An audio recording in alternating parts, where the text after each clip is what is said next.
Jack and Jill by Jonathan Mayberry. 1.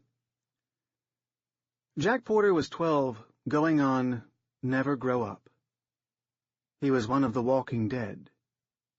He knew it. Everyone knew it.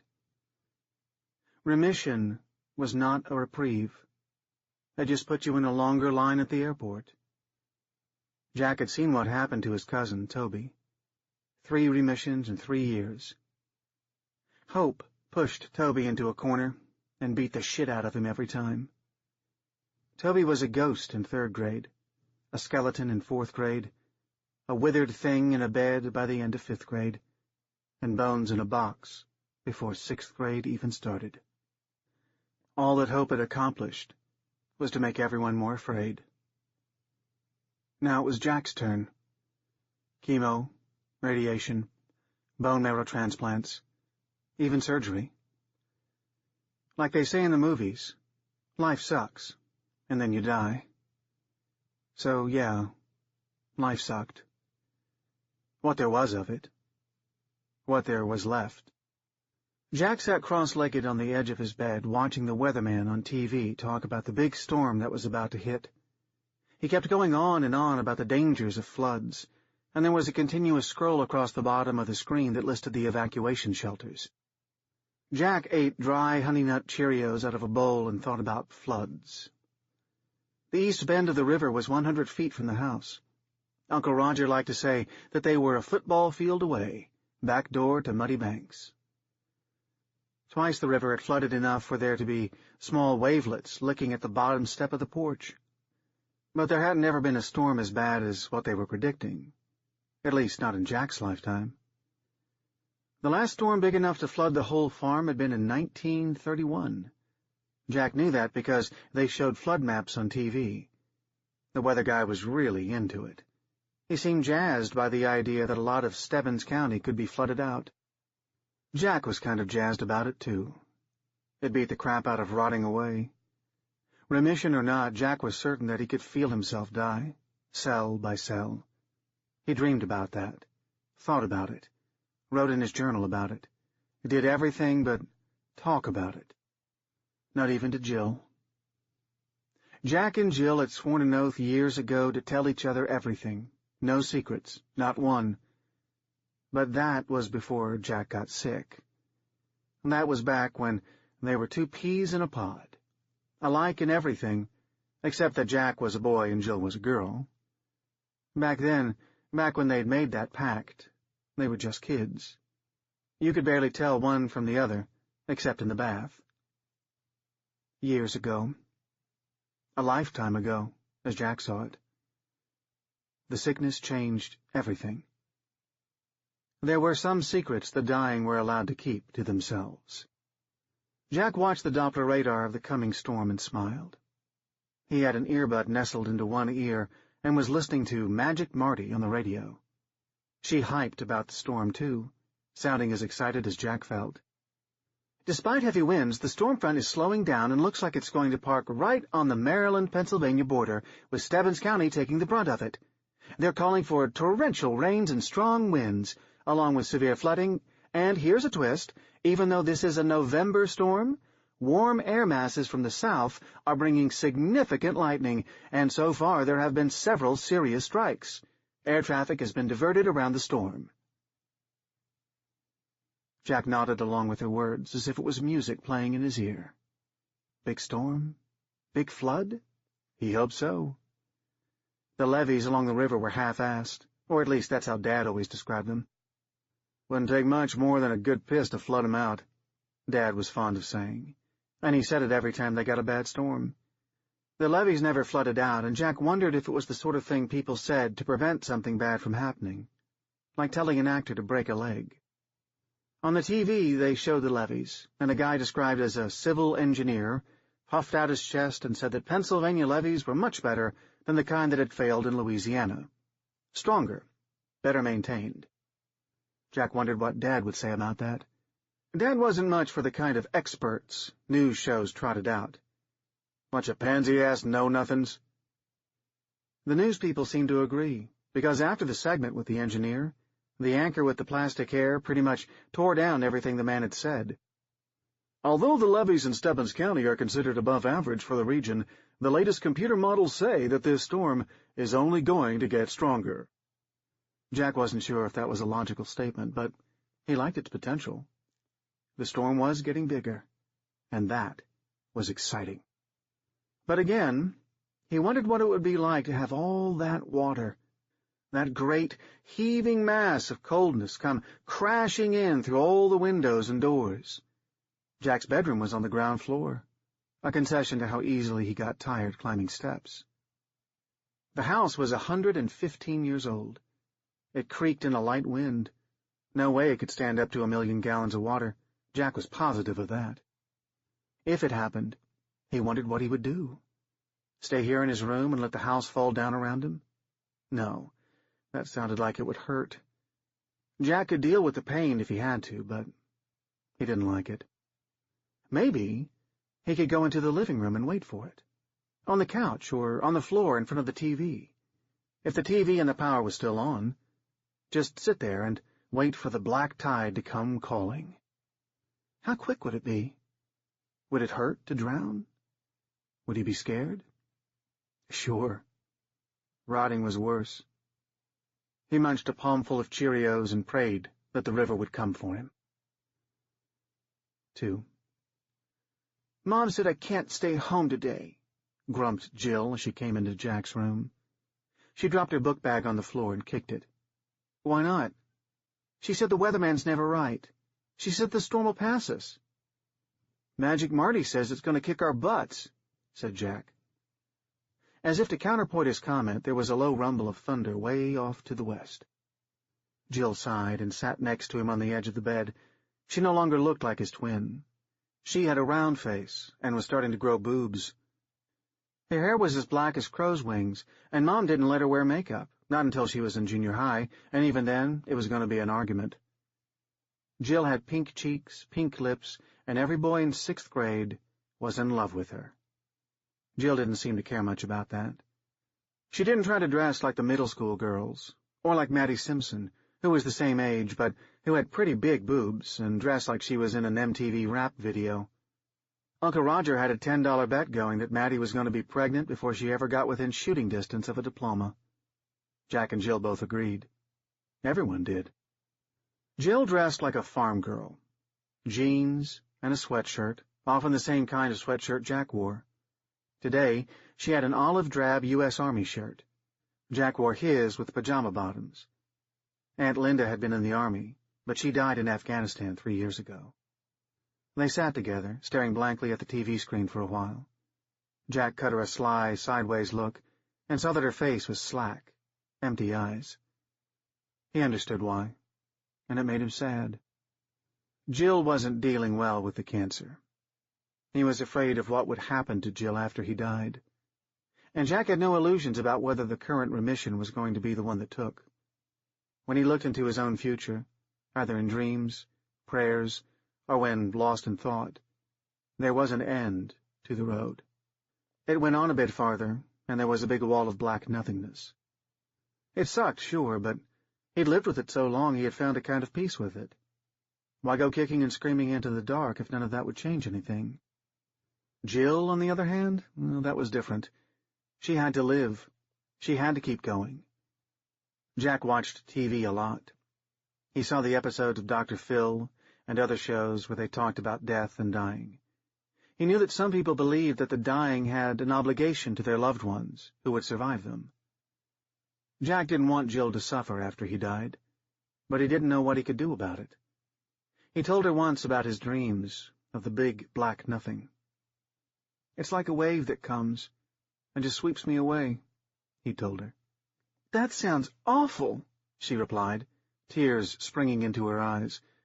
But Jack assured her that it wasn't. No, he said, 'cause once the nothing takes you, there's no more pain. But there's no more you. He grinned. How do you know? No one knows what's on the other side of that wall. He shrugged. Maybe it'll be something cool. Something nice. How could it be nice? Jill had demanded. This was right after the cancer had come back the last time. before the current remission. Jack was so frail that he barely made a dent in his own hospital bed. He touched the wires and tubes that ran from his pencil-thin arm to the machines behind him. It's got to be nicer than this. Nicer than this. That was the last time they'd had a real conversation about the sickness, or about death. That was 9 months ago. Jack stopped talking to her about those things, and instead did what he could to ease her down, so that when the nothing took him, she'd still be able to stand. He nudged her, and held out the bowl of cereal. Without even looking at it, she took a handful and began eating them, one at a time, smashing them angrily between her teeth. Eventually she said, "It's not fair." "I know." Just as he knew that they were having two separate conversations at the same time. It was often that way with them. They crunched and glared at the TV. "If it gets bad," Jack said, "they'll let everyone go." But she shook her head. "I want to stay home. I want to hang out here and watch it on TV." "You'll be in it," he said. "Not the same thing. It's better on TV." Jack ate some Cheerios and nodded. Everything was more fun on TV. Real life didn't have commentary, and it didn't have playback. Watching a storm beat standing in one while you waited for the school bus to splash water on you. It beat the smells of 60 soaking wet kids on a crowded bus and bumper-to-bumper traffic waiting for your driveway. As if in response to that thought, there was a muffled honk from outside. "Bus," said Jack. "Crap," said Jill. She stood up. "Text me. Let me know what's happening." "Sure."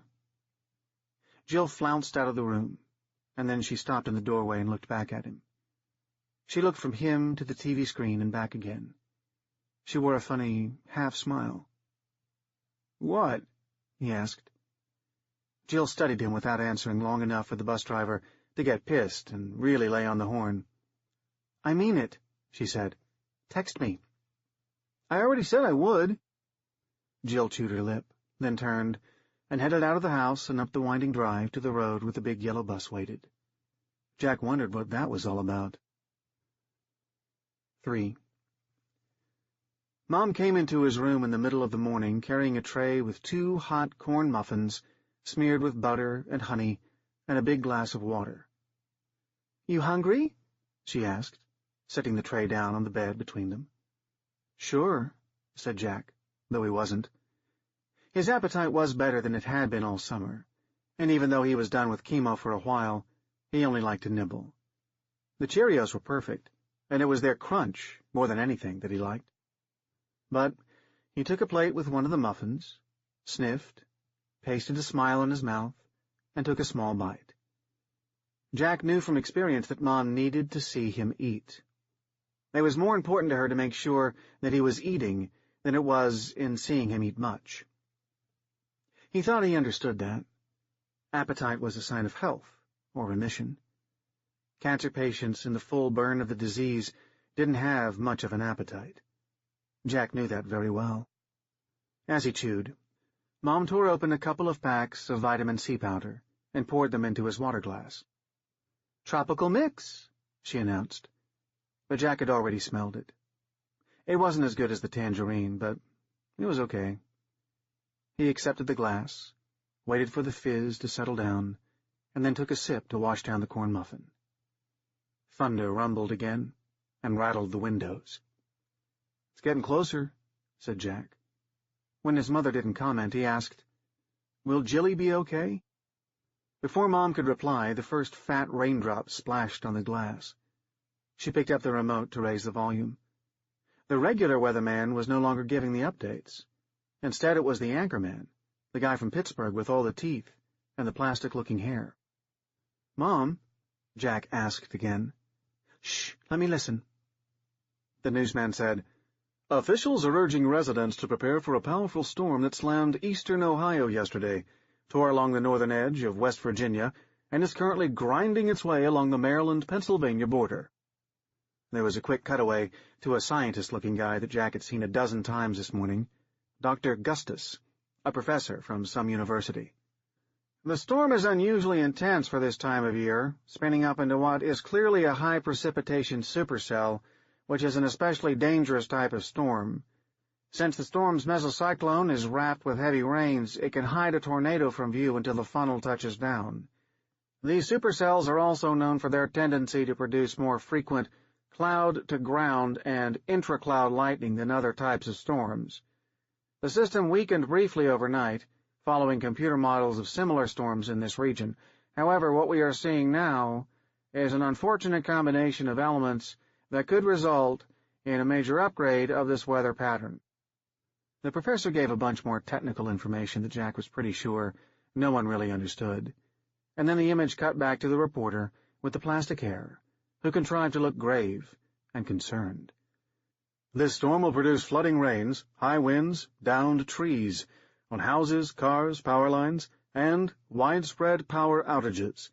Make sure you have plenty of candles and flashlights with fresh batteries because, folks, you're going to need 'em. He actually smiled when he said that. Jack shivered. Mom noticed it and wrapped her arm around his bony shoulders. Hey now, don't worry. We'll be safe here. He made an agreeing noise, but did not bother to correct her. He wasn't frightened of the storm's power. He was hoping it would become one of those Category 5 things, like they showed on Sci-Fi. Or a bigger one, big enough to blow the house down and let the waters of the river sweep him away from pain and sickness. The idea of being killed in a superstorm was so delightful that it made him shiver and raised goosebumps all along his arms, lasting through the rain and wind, so that he was back to where and what he was. That was far more frightening. Being suddenly dead was better than dying. On the other hand, what about Jill? She'll be fine, said Mom, though her tone was less than convincing. Mom? Mom was a thin, pretty woman whose black hair had started going gray around the time of the first diagnosis. Now it was more gray than black, and there were dark circles under her eyes. Jill looked a little like Mom, and would probably grow up to look a lot like her. Jack looked like her, too, right down to the dark circles under the eyes that looked out at him every morning from the bathroom mirror. Mom, Jack said, tentatively, Jill is going to be all right, isn't she? She's in school. If it gets bad, they'll bus the kids home. Shouldn't someone go get her? Mom looked at the open bedroom door. Your dad and Uncle Roger are in town buying the pipes for the new irrigation system. They'll see how bad it is, and if they have to, they'll get her. She smiled, and Jack thought that it was every bit as false as the smile he'd given her a minute ago. Jill will be fine. Don't stress yourself out about it. You know it's not good for you. Okay, he said, resisting the urge to shake his head. He loved his mom, but she really didn't understand him at all. You should get some rest, she said. After you finish your muffin, why not take a little nap? Jesus, he thought. She was always saying stuff like that. Take a nap, get some rest. I'm going to be dead for a long time. Let me be awake as much as I can for now. Sure, he said. Maybe in a bit. Mom smiled brightly as if they had sealed a deal. She kissed him on the head and went out of his room, closing the door 3/4 of the way. She never closed it all the way, so Jack got up and did that for himself. Jack nibbled another micro bite of the muffin, sighed, and set it down. He broke it up on the plate so it looked like he'd really savaged it.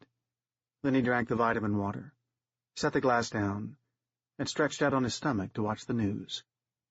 Rain drummed on the roof like nervous fingertips, and the wind was whistling through the trees. The storm was coming for sure. No way it was going to veer. Jack lay there in the blue glow of the TV and the brown shadows of his thoughts. He'd been dying for so long that he could barely remember what living felt like. Only Jill's smile sometimes brought those memories back. Running together down the long lanes of cultivated crops, waging war with broken ears of corn and trying to juggle fist-sized pumpkins. Jill was never any good at juggling, and she laughed so hard when Jack managed to get 3 pumpkins going that he started laughing too, and dropped gourds right on his head. He sighed, and it almost hitched into a sob. He wanted to laugh again. Not careful laughs, like now, but real gut-busters like he used to. He wanted to run. God, how he wanted to run. That was something he hadn't been able to do for over a year now. Not since the last surgery, and never again. Best he could manage was a hobbling half-run like Gran used to, when the miller's dog got into her herb garden. Jack closed his eyes and thought about the storm, about a flood.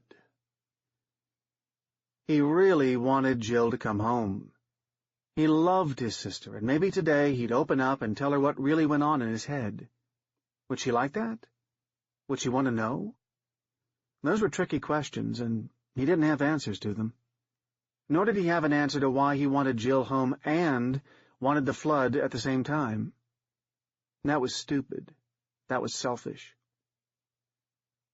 "I'm dying," he whispered to the shadows. Dying people were supposed to get what they wanted, weren't they? Trips to Disney, a letter from a celebrity, all that make-a-wish stuff. He wanted to see his sister, and then let the storm take him away. Without hurting her, of course. Or Mom, or Dad, or Uncle Roger. He sighed again. Wishes were stupid. They never came true. 4. Jack was drowsing when he heard his mother cry out. A single, strident, "No!" Jack scrambled out of bed and opened his door a careful inch to try and catch the conversation Mom was having on the phone. She was in the big room down the hall, the one she and Dad used as the farm office. "Is she okay? God, Steve, tell me she's okay." Those words froze Jack to the spot. He mouthed the name, Jill. "Oh, my God," cried Mom. "Does she need to go to the hospital?" "What? How can the hospital be closed? Steve, how can the damn hospital be—" Mom stopped to listen, but Jack could see her body change, stiffening with fear and tension. She had the phone to her ear and her other hand at her throat. "Oh, God, Steve," she said again. And even from where Jack stood, he could see that Mom was pale as death. "What happened? Who did this? Oh, come on, Steve, that's ridiculous. Steve." Jack could hear Dad's voice, but not his words. He was yelling, almost screaming. "Did you call the police?" Mom demanded. She listened for an answer, and whatever it was clear to Jack that it shocked her. She staggered backward and sat down hard on a wooden chair. "Shooting? Who was shooting?" More yelling, none of it clear. "Shooting?" Jack stared at Mom as if he was peering into a different world than anything he knew. He tried to put the things he'd heard into some shape that made sense, but no picture formed. "Jesus Christ!" shrieked Mom. "Steve, forget about everything. Just get my baby home. Get yourself home. I have a first aid kit here, and... Oh, yes, God, Steve. I love you too, hurry." She lowered the phone and stared at it as if the device had done her some unspeakable harm. Her eyes were wide, but she didn't seem to be looking at anything. "Mom?" Jack said softly, stepping out into the hall. "What's happening? What's wrong?" As soon as she looked up, Mom's eyes filled with tears. She cried out his name, and he rushed to her as she flew to him. Mom was always so careful with him, holding him as if he had bird bones that would snap with the slightest pressure. But right then, she clutched him to her chest with all her strength. He could feel her trembling, could feel the heat of her panic through the cotton of her dress. "It's Jilly," said Mom, and her voice broke into sobs. "There was a fight at the school. Someone bit her." "Bit?" asked Jack, not sure he really heard that. Lightning flashed outside, and thunder exploded overhead. 5. Mom ran around for a couple of minutes, grabbing first aid stuff. There was always a lot of it on a farm, and Jack knew how to dress a wound and treat for shock. Then she fetched candles and matches, flashlights, and a Coleman lantern. Big storms always knocked out the power in town, and Mom was always ready. The storm kept getting bigger, rattling the old bones of the house, making the window glass chatter like teeth. "What's taking them so damn long?" Mom said, and she said it every couple of minutes. Jack turned on the big TV in the living room. "Mom," he called, "they have it on the news." She came running into the room with an armful of clean towels and stopped in the middle of the floor to watch. What they saw did not make much sense. The picture showed the Stebbins Little School, which was both the elementary school and the town's evacuation shelter. It was on high ground, and it was built during an era when Americans worried about nuclear bombs and Russian air raids, stuff Jack barely even knew about. In front of the school was a guest parking lot, which was also where the buses picked up and dropped off the kids. Usually there were lines of yellow buses standing in neat rows, or moving like a slow train as they pulled to the front, loaded or unloaded, then moved forward to catch up with the previous bus. There was nothing neat or orderly about the big yellow vehicles now. The heavy downpour made everything vague and fuzzy, but Jack could nevertheless see that the buses stood in haphazard lines in the parking lot and in the street. Cars were slotted in, everywhere, to create a total gridlock. One of the buses lay on its side. 2 were burning.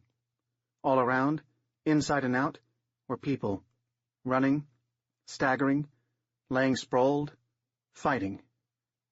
Not even the thunder and the rain could drown out the sounds of screams and gunfire. "Mom?" asked Jack. "What's happening?" But Mom had nothing to say. The bundle of towels fell softly to the floor by her feet. She ran to the table by the couch, snatched up the phone and called 911. Jack stood so close that he could hear the rings. 7, 8. On the 9th ring, there was a clicking sound, and then a thump, as if someone picked up the phone and dropped it. Mom said, "Hello?" The sounds from the other end were confused, and Jack tried to make sense of them. The scuff of a shoe? A soft, heavy bump, as if someone banged into a desk? And a sound like someone makes when they're asleep, low and without any meaning. "Flower," called Mom. Flower was the secretary and dispatcher at the police station. She went to high school with Mom. "Flower, are you there? Can you hear me?" If there was a response, Jack couldn't hear it. "Flower. Come on, girl, I need some help. There was some kind of problem at the school, and Steve's bringing Jilly back with a bad bite. He tried to take her to the hospital, but it was closed, and there were barricades set up. We need an ambulance." Flower finally replied. It wasn't words, just a long, deep, aching moan that came crawling down the phone lines. Mom jerked the handset away from her ear, staring at it with horror and fear. Jack heard that sound, and it chilled him to the bone. Not because it was so alien and unnatural, but because he recognized it. He knew that sound. He absolutely knew it.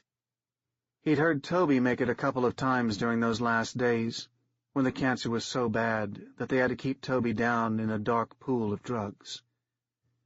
Painkillers didn't really work at that level. The pain was everywhere. It was the whole universe, because every single particle of your body knows that it's being consumed. The cancer is winning. It's devouring you. And you get to a point where it's so big and you're so small that you can't even yell at it anymore. You can curse at it or shout at it or tell it that you won't let it win. It already has won, and you know it. In those moments, those last crumbling moments, all you can do, all you can say, is throw noise at it. It's not meaningless, even though it sounds like that. When Jack first heard those sounds coming out of Toby, he thought that it was just noise, just a grunt or a moan, but those sounds do have meaning. So much meaning. Too much meaning. They're filled with all of the need in the world. The need to live, even though the dark is everywhere, inside and out. The need to survive, even though you know you can't. The need to have just another hour, just another minute, but your clock is broken and all of the time has leaked out. The need to not be devoured, even though you already are. The need. Need. That moan. the one Jack heard at Toby's bedside, and the one he heard now over the phone line from Flower, was just that. Need.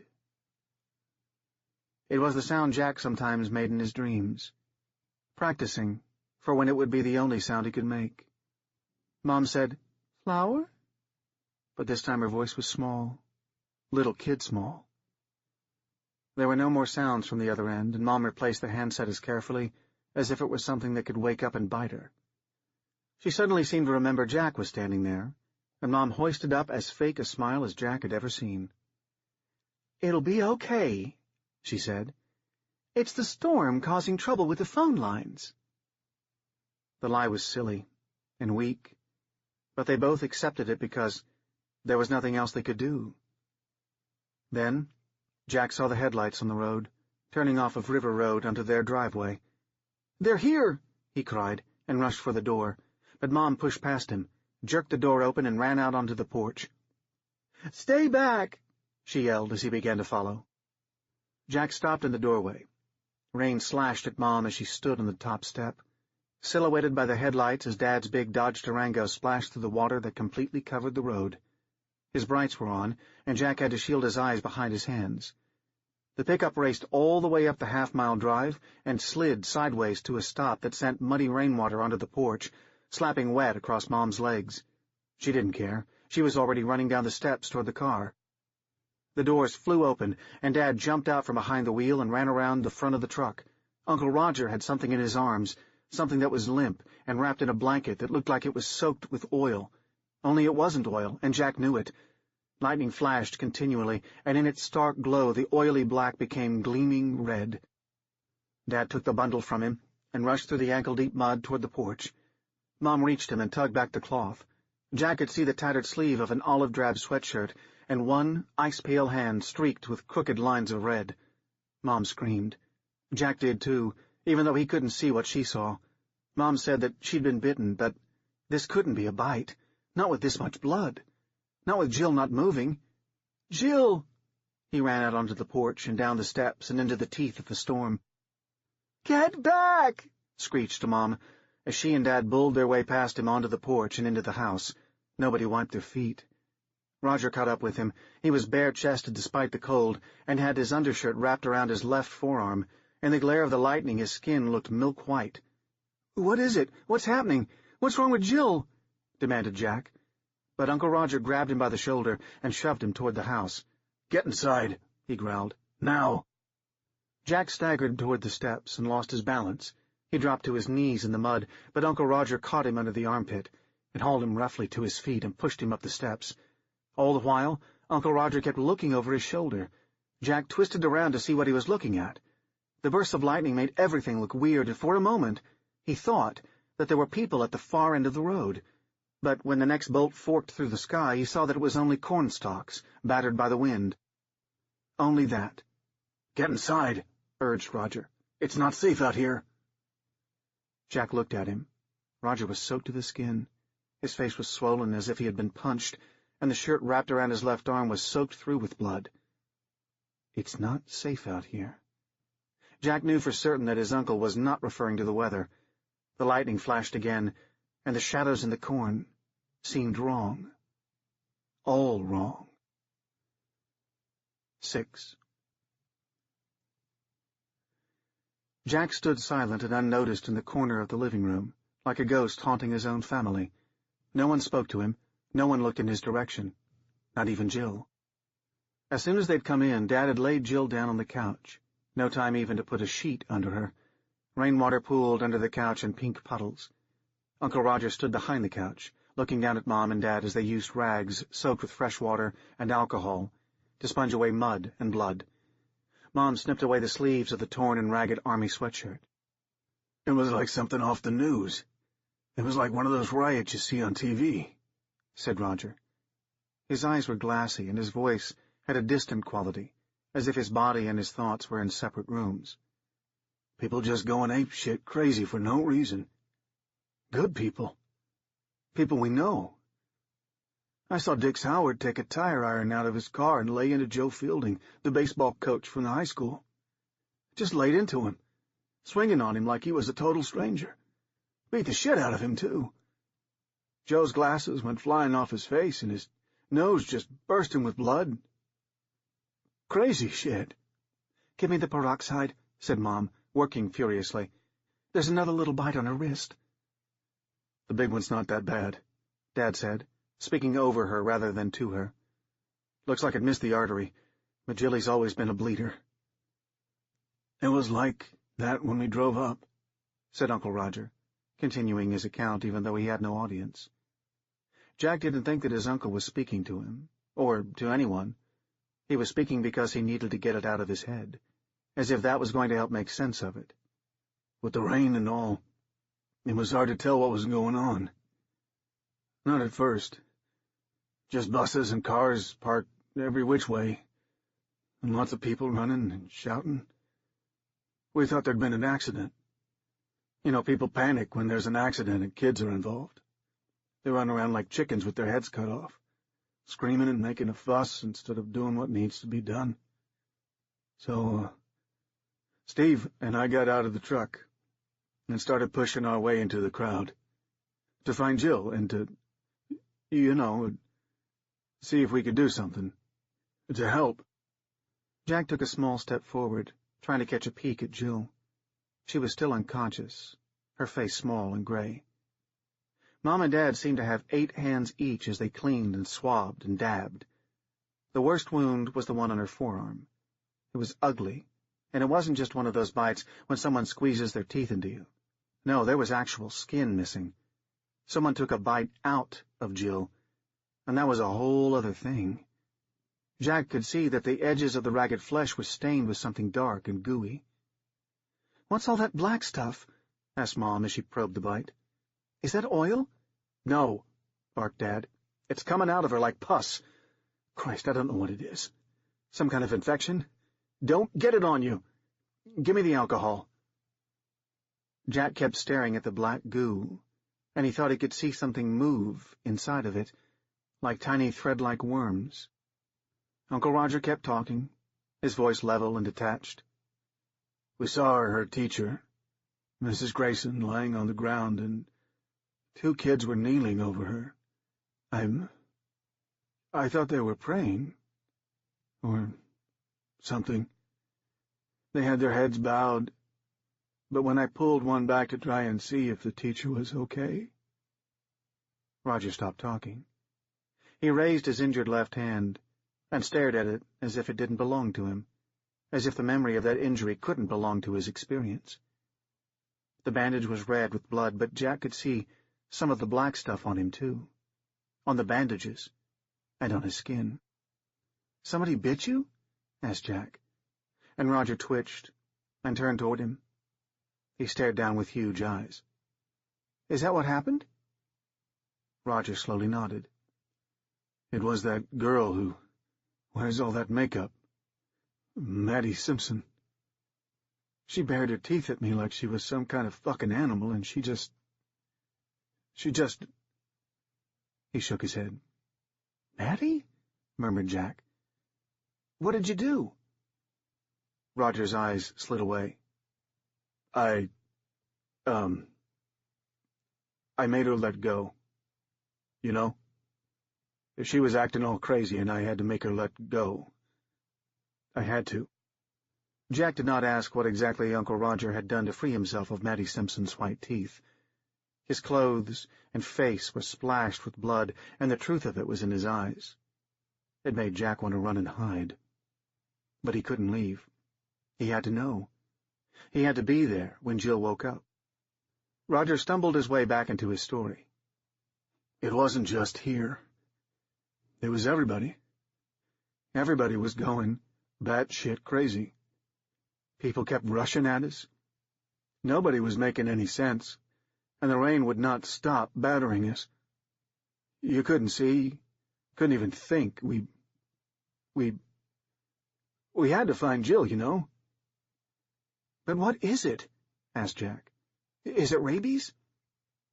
Dad, Mom, and Roger all looked at him, then each other. "Rabies don't come on that fast," said Dad. "This was happening right away. I saw some people go down really hurt, throat wounds and such.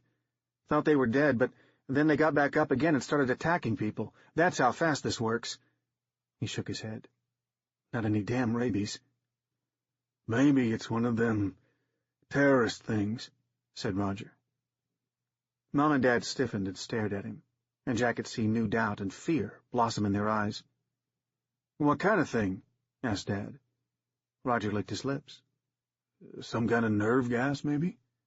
One of those, what do you call them, weaponized things, like in the movies. Anthrax or Ebola or something. Something that drives people nuts." "It's not Ebola," snapped Mom. "Maybe it's a toxic spill or something," Roger ventured. It was clear to Jack that Roger really needed to have this be something ordinary enough to have a name. So did Jack. If it had a name, then maybe Jill would be okay. Roger said, "Or maybe it's—" Mom cut him off.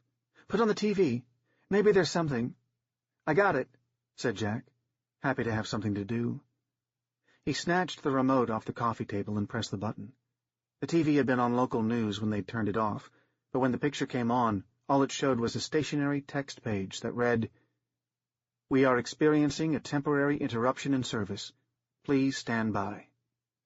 "Go to CNN," suggested Roger, but Jack was already surfing through the stations.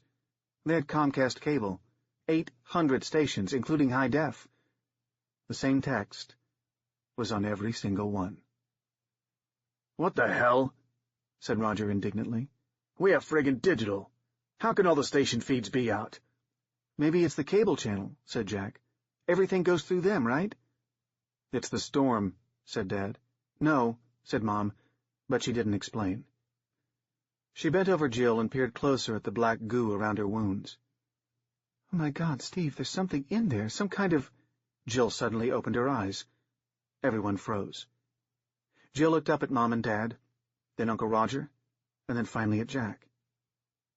"Jack," she said in a faint whisper, lifting her uninjured hand toward him. "I had the strangest dream." "Jilly?" Jack murmured in a voice that had suddenly gone as dry as bones. He reached a tentative hand toward her, but as Jack's fingers lightly brushed his sister's, Dad smacked his hand away. "Don't," he warned. Jill's eyes were all wrong. The green of her irises had darkened to a rusty hue, and the whites had flushed to crimson. A black tear broke from the corner of her eye and wriggled its way down her cheek. Tiny white things twisted and squirmed in the goo. Mom choked back a scream and actually recoiled from Jill. Roger whispered, "God almighty, what is that shit? What's wrong with her?" "Jack," called Jill, "you look all funny. Why are you wearing red makeup?"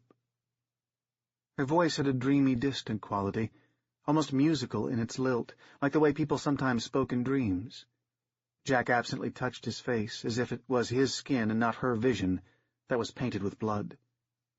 "Steve," said Mom in an urgent whisper, "we have to get her to a doctor, right now." "We can't, honey.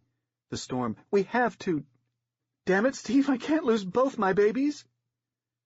She gasped at her own words and cut a look at Jack, reaching for him with hands that were covered in Jill's blood. "Oh, God, Jack, sweetie, I didn't mean—" "No," said Jack. "It's okay. We have to save Jill. We have to." Mom and Dad both looked at him for a few terrible seconds, and there was such pain in their eyes that Jack wanted to turn away. But he didn't. What Mom had said did not hurt him as much as they hurt her. She didn't know it, but Jack had heard her say those kinds of things before, late at night when she and Dad sat together on the couch and cried and talked about what they were going to do after he was dead.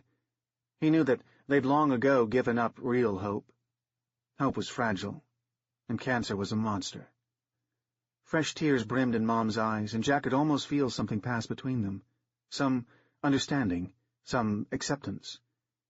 There was an odd little flicker of relief, as if she grasped what Jack knew about his own future.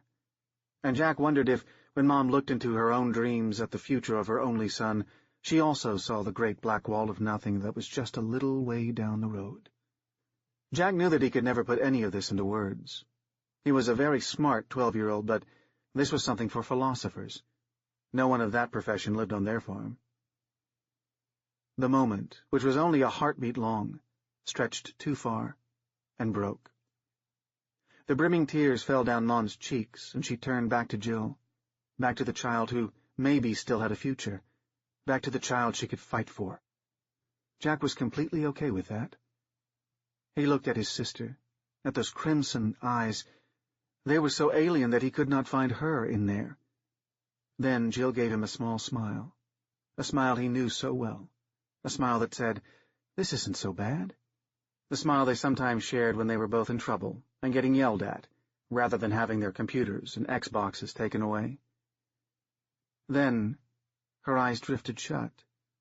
The smile lost its scaffolding and collapsed into a meaningless, slack-mouthed nothing. There was an immediate panic as Mom and Dad both tried to take her pulse at the same time. Dad ignored the black ichor on her face and arm as he bent close to press his ear to her chest. Time froze around him. Then he let out a breath with a sharp burst of relief. "She's breathing. Christ, she's still breathing. I think she just passed out. Blood loss, I guess."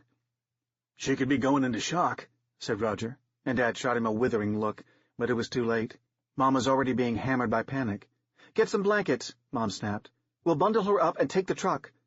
"No," said Roger. "Like I said, we tried to take her to Wolverton ER, but they had it blocked off." "Then we'll take her to Bordertown, or Fayetteville, or any damn place, but we have to take her somewhere." "I'm just saying," Roger said, but his voice had been beaten down into something tiny and powerless by Mom's anger. He was her younger brother, and she'd always held power in her family. "Roger," she said, "you stay here with Jack, and—" "I want to go, too," insisted Jack. "No," snapped Mom. "You'll stay right here with your uncle and—" "But Uncle Raj is hurt, too," he said. "He got bit, and he has that black stuff, too." Mom's head swiveled sharply around, and she stared at Roger's arm. The lines around her mouth etched deeper. "Okay," she said. "Okay. Just don't touch that stuff. You hear me, Jack? Steve? Don't touch whatever that black stuff is. We don't know what's in it." "Honey, I don't think we can make it to the highway," said Dad. "When we came up River Road, the water was halfway up the wheels. It'll be worse now." "Then we'll go across the fields, God damn it!" snarled Mom. "On the TV earlier," interrupted Jack, "they said that the National Guard was coming in to help because of the flooding and all. Won't they be near the river?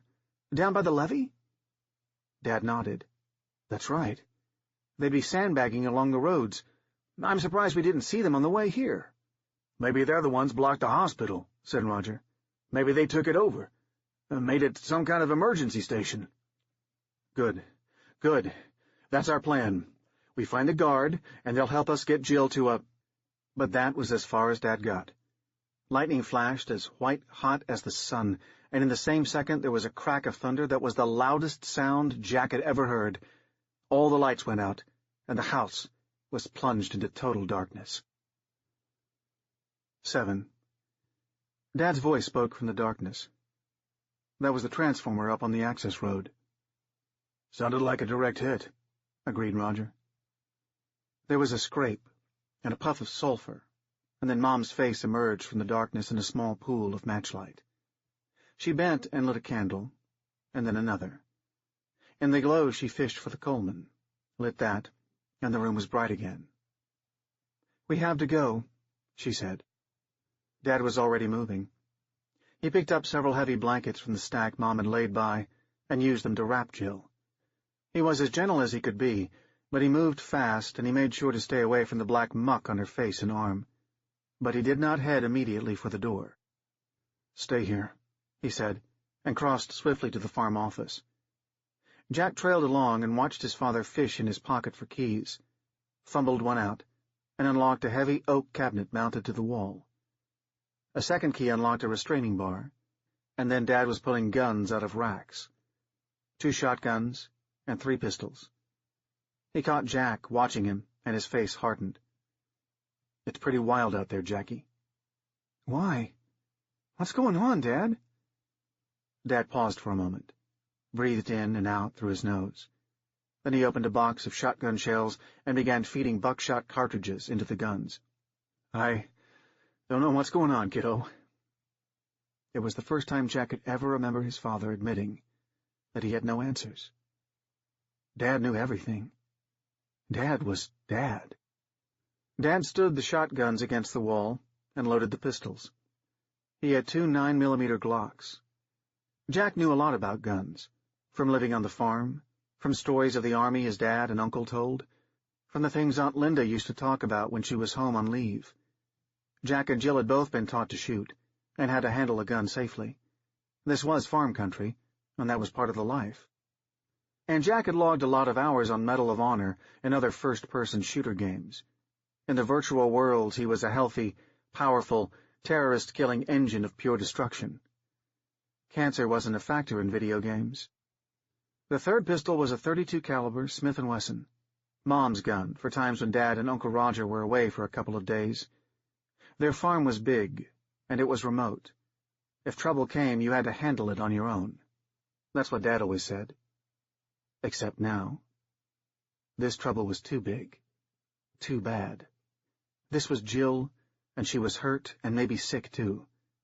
"Is Jill going to be okay?" asked Jack. Dad stuffed extra shells in his pockets and locked the cabinet. "Sure," he said. Jack nodded, accepting the lie because it was the only answer his father could possibly give. He trailed Dad back into the living room. Uncle Roger had Jill in his arms, and she was so thoroughly wrapped in blankets that it looked like he was carrying laundry. Mom saw the guns in Dad's hands, and her eyes flared for a moment. Then Jack saw her mouth tighten into a hard line. He'd seen that expression before.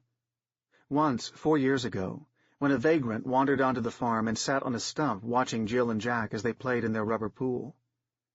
Mom had come out onto the porch with a baseball bat in her hand, and that look on her face.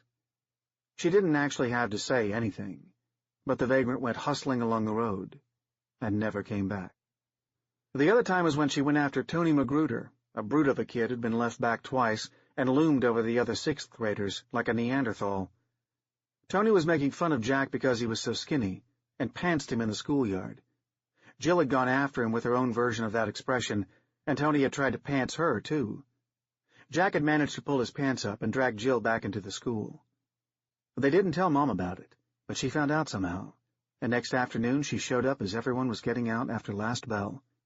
Mom marched right up to Nick Magruder, who had come to pick up his son, and read him the riot act. She accused his son of being a pervert and a retard and a lot of other things. Mr. Magruder never managed to get a word in edgewise, and when Mom threatened to have Tony arrested for sexual assault, the man grabbed his son and smacked him half unconscious, then shoved him into their truck. Jack never saw Tony again, but he heard that the boy was going to a special school over in Bordentown.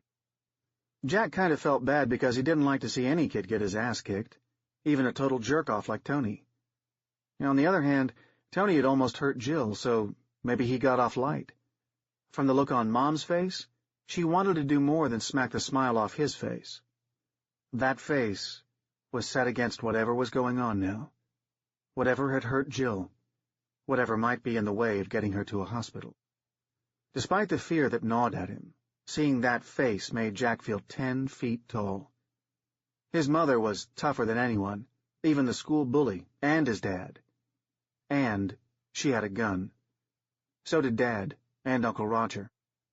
Jack almost smiled. Almost. He remembered the look in Jill's eyes, the color of her eyes.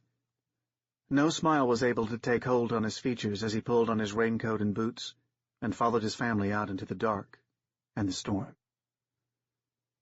8. They made it all the way to the truck. That was it. 9. The wind tried to rip the door out of Dad's hand as he pushed it open. It drove the rain so hard that it came sideways across the porch and hammered them like buckshot. Thunder shattered the yard like an artillery barrage, and lightning flashed in every direction, knocking shadows all over the place. Jack had to hunch into his coat and grab onto Dad's belt to keep from being blasted back into the house.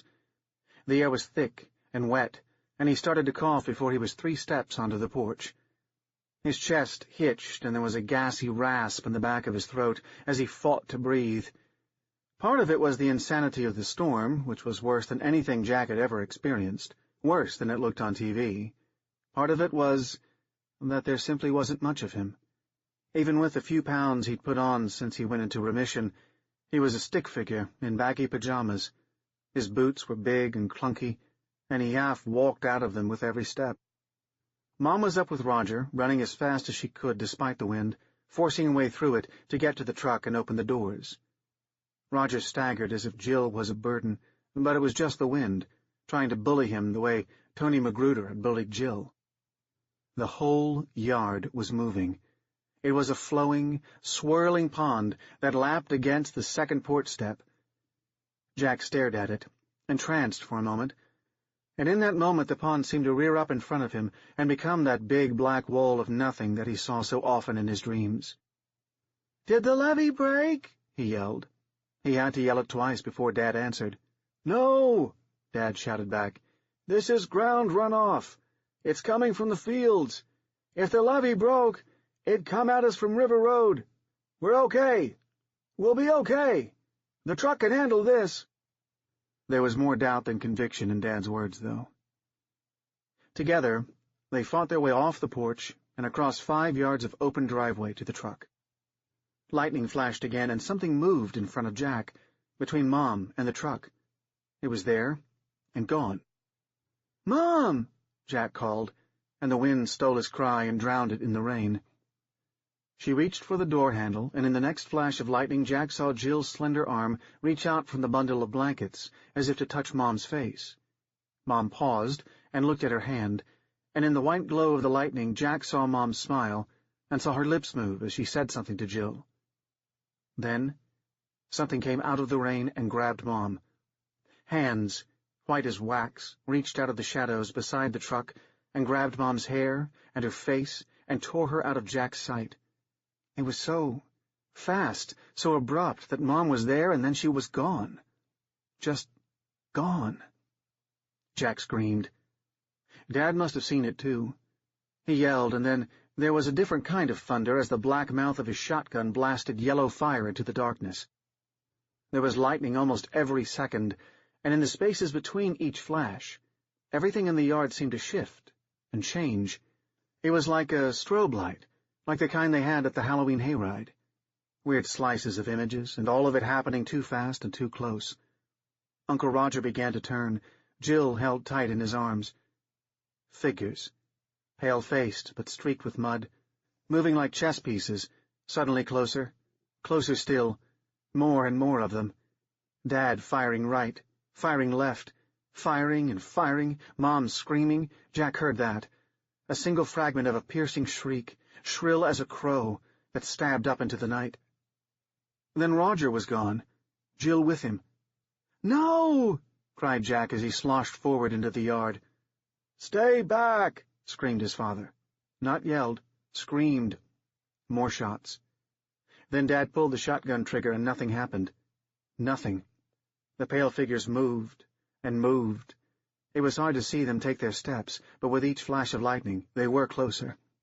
Always closer. All around. Dad screaming, Roger screaming, and Jill screaming. Jack was running without remembering wanting to, or starting to. His boots splashed down hard and water geysered up around him. The mud tried to snatch his boots off his feet. Tried, and then did, and suddenly he was running in bare feet, moving faster, but the cold was like knife blades on his skin. Something stepped out of shadows and rainfall right in front of him. A man Jack had never seen before, wearing a business suit that was torn to rags, revealing a naked chest and nothing. Below the man's chest was a gaping hole. No stomach, no skin, nothing. In the flickering light, Jack could see dripping strings of meat and... Was that the man's spine? That was stupid. That was impossible. The man reached for him. There was a blur of movement and a smashed melon crunch. And then the man was falling away, and Dad was there, holding the shotgun like a club. His eyes were completely wild. "Jack, for Christ's sake, get back into the house!" Jack tried to say something, to ask one of the questions that burned like embers in his mind, simple questions like, what was happening? Why did nothing make sense? Where was Mom? Where was Jill? But Jack's mouth would not work. Another figure came out of the rain. Mrs. Suzuki, the lady who owned the soy farm next door. She came over for Sunday dinners almost every week. Mrs. Suzuki was all naked. Naked. Jack had only ever seen naked people on the internet at sites where he wasn't allowed to go, sites that Mom thought she'd blocked. But Mrs. Suzuki was naked, not a stitch on her. She wasn't built like any of the women on the internet. She had tiny breasts and a big scar on her stomach, and her pubic hair wasn't trimmed into a thin line. She wasn't pretty. She wasn't sexy. She wasn't whole. There were pieces of her missing, big chunks of arms and breasts and face. Mrs. Suzuki had black blood dripping from between her lips, and her eyes were as empty as holes. She opened her mouth and spoke to him. Not in words. She uttered a moan of endless, shapeless need, of hunger. It was the moan Jack knew so well. It was the same sound Toby had made, the same sound that he knew he would make when the cancer pushed him all the way into the path of the rolling, endless dark. The moan rose from Mrs. Suzuki's mouth and joined with the moans of all the other staggering figures, all of them making the same sound. Then Mrs. Suzuki's teeth snapped together with a clack of porcelain. Jack tried to scream, but his voice was hiding somewhere, and he couldn't find it. Dad swung the shotgun at her, and her face seemed to come apart. Pieces of something hit Jack in the chest, and he looked down to see teeth stuck to his raincoat by gobs of black stuff. He thought something silly. He knew it was silly, but he thought it anyway because it was the only thought that would fit into his head. But how will she eat her Sunday dinner without teeth? He turned to see Dad struggling with two figures whose faces were as white as milk except for their dark eyes and dark mouths. One was a guy who worked for Mrs. Suzuki, Jose. Jack didn't know his last name, Jose something. The other was a big red-haired guy in a military uniform. Jack knew all of the uniforms. This was a National Guard uniform. He had corporal stripes on his arm, but he only had one arm. The other sleeve whipped and popped in the wind, but there was nothing in it. Dad was slipping in the mud. He fell back against the rear fender of the Durango. The shotgun slipped from his hands and was swallowed up by the groundwater. The groundwater. The cold, cold groundwater. Jack looked numbly down at where his legs vanished into the swirling water. It eddied around his shins, below his knees. He couldn't feel his feet any more. "Be careful," Mom said from the warmth of his memories, "or you'll catch your death." Catch your death. Jack thought about that as Dad struggled with the two white-faced people. The wind pushed him around, made him sway like a stalk of green corn. He saw Dad let go of one of the people, so he could grab the pistol tucked into his waistband. "No, Dad," thought Jack. "Don't do that. They'll get you if you do that." Dad grabbed the pistol, brought it up, jammed the barrel into Jose's chin, fired. Jose's hair seemed to jump off his head, and then he was falling, his fingers going instantly slack. But the soldier. He darted his head forward and clamped his teeth on Dad's wrist, on the gun wrist. Dad screamed again. The pistol fired again, but the bullet went all the way up into the storm and disappeared. Jack was utterly unable to move. Pale figures continued to come lumbering out of the rain. They came toward him, reached for him, but not one of them touched him. Not one. And there were so many. Dad was surrounded now. He screamed and fired his pistol. 3 of the figures fell. 4. 2 got back up again, the holes in their chests leaking black blood. The other 2 dropped backward with parts of their heads missing. "Aim for the head, Dad," thought Jack. "That's what they do in the video games." Dad never played those games. He aimed center mass and fired. Fired. And then the white-faced people dragged him down into the frothing water. Jack knew that he should do something. At the same time, and with the kind of mature clarity that came with dying at his age, he knew that he was in shock. Held in place by it. Probably going to be killed by it, if not by these, whatever they were, then by the vicious cold that was chewing its way up his spindly legs. He could not move if he was on fire, he knew that. He was going to stand there and watch the world go all the way crazy. Maybe this was the black wall of nothing that he imagined. This... What was it? A plague? Or what did they call it? Mass hysteria? No. People don't eat each other during riots. Not even soccer riots. This was different. This was monster stuff. This was the stuff from TV and movies and video games. Only the special effects didn't look as good. The blood wasn't bright enough. The wounds didn't look as disgusting. It was always better on TV. Jack knew that his thoughts were crazy. I'm in shock, duh. He almost smiled. And then he heard Jill screaming. 10. Jack ran. He went from frozen immobility to full tilt run so fast that he felt like he melted out of the moment and reappeared somewhere else. It was surreal. That was the word he knew from books he'd read. Surreal, not entirely real. That fit everything that was happening. His feet were so cold, it was like running on knives. He ran into the teeth of the wind as the white-faced people shambled and splashed toward him and then turned away with grunts of disgust. I'm not what they want, he thought. He knew that was true, and he thought he knew why. It made him run faster. He slogged around the end of the Durango and tripped on something lying half-submerged by the rear wheel. Something that twitched and jerked as white faces buried their mouths on it and pulled with bloody teeth, pulled and wrenched like dogs fighting over a beef bone. Only it wasn't beef. The bone that gleamed white in the lightning flash belonged to Uncle Roger. Bone was nearly all that was left of him as figures staggered away, clutching red lumps in their mouths. Jack gagged and then vomited into the wind. The wind slapped his face with what little he'd eaten that day. He didn't care. Jill wouldn't care. Jill screamed again, and Jack skidded to a stop, turning, confused.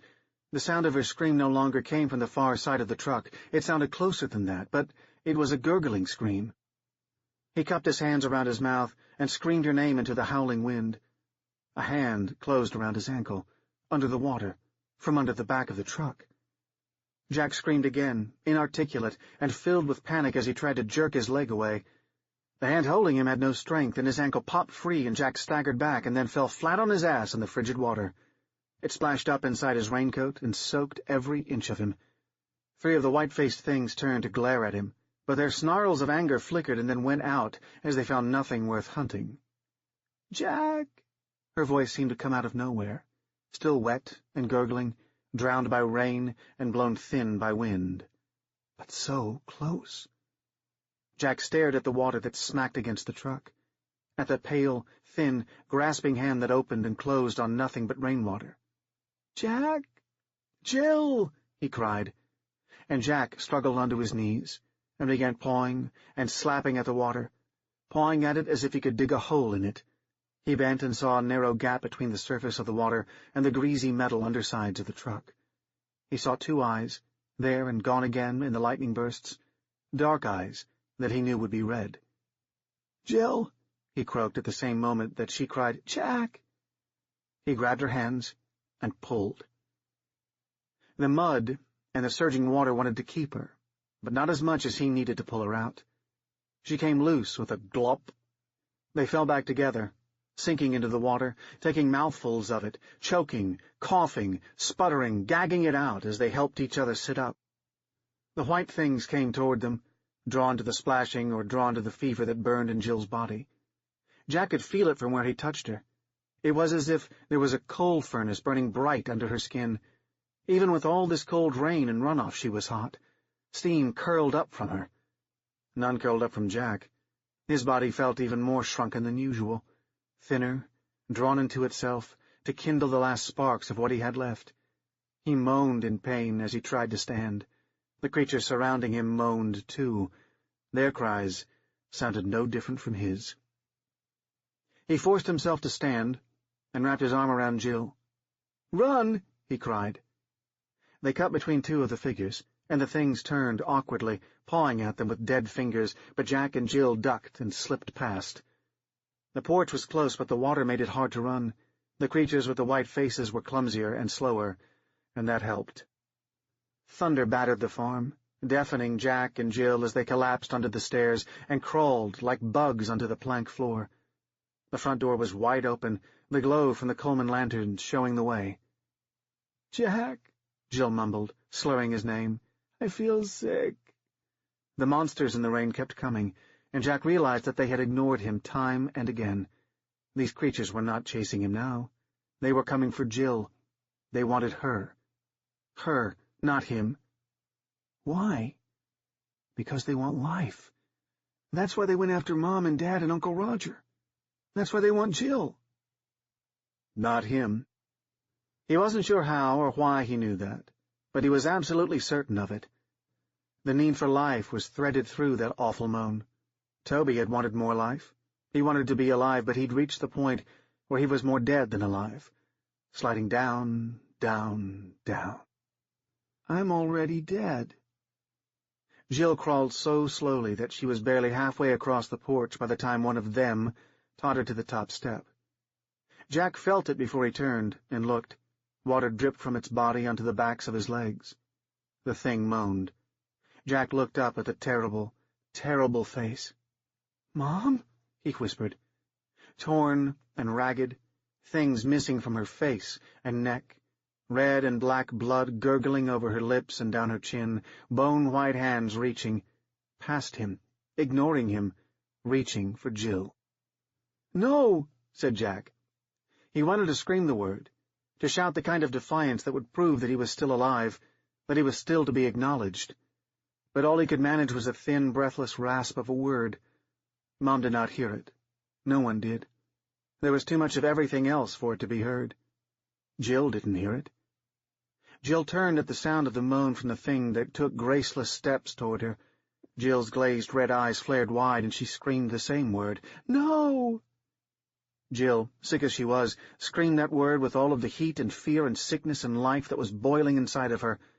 It was louder than the rain and the thunder, louder than the hungry moan that came from Mom's throat. There was no reaction on Mom's face. Her mouth opened and closed like a fish.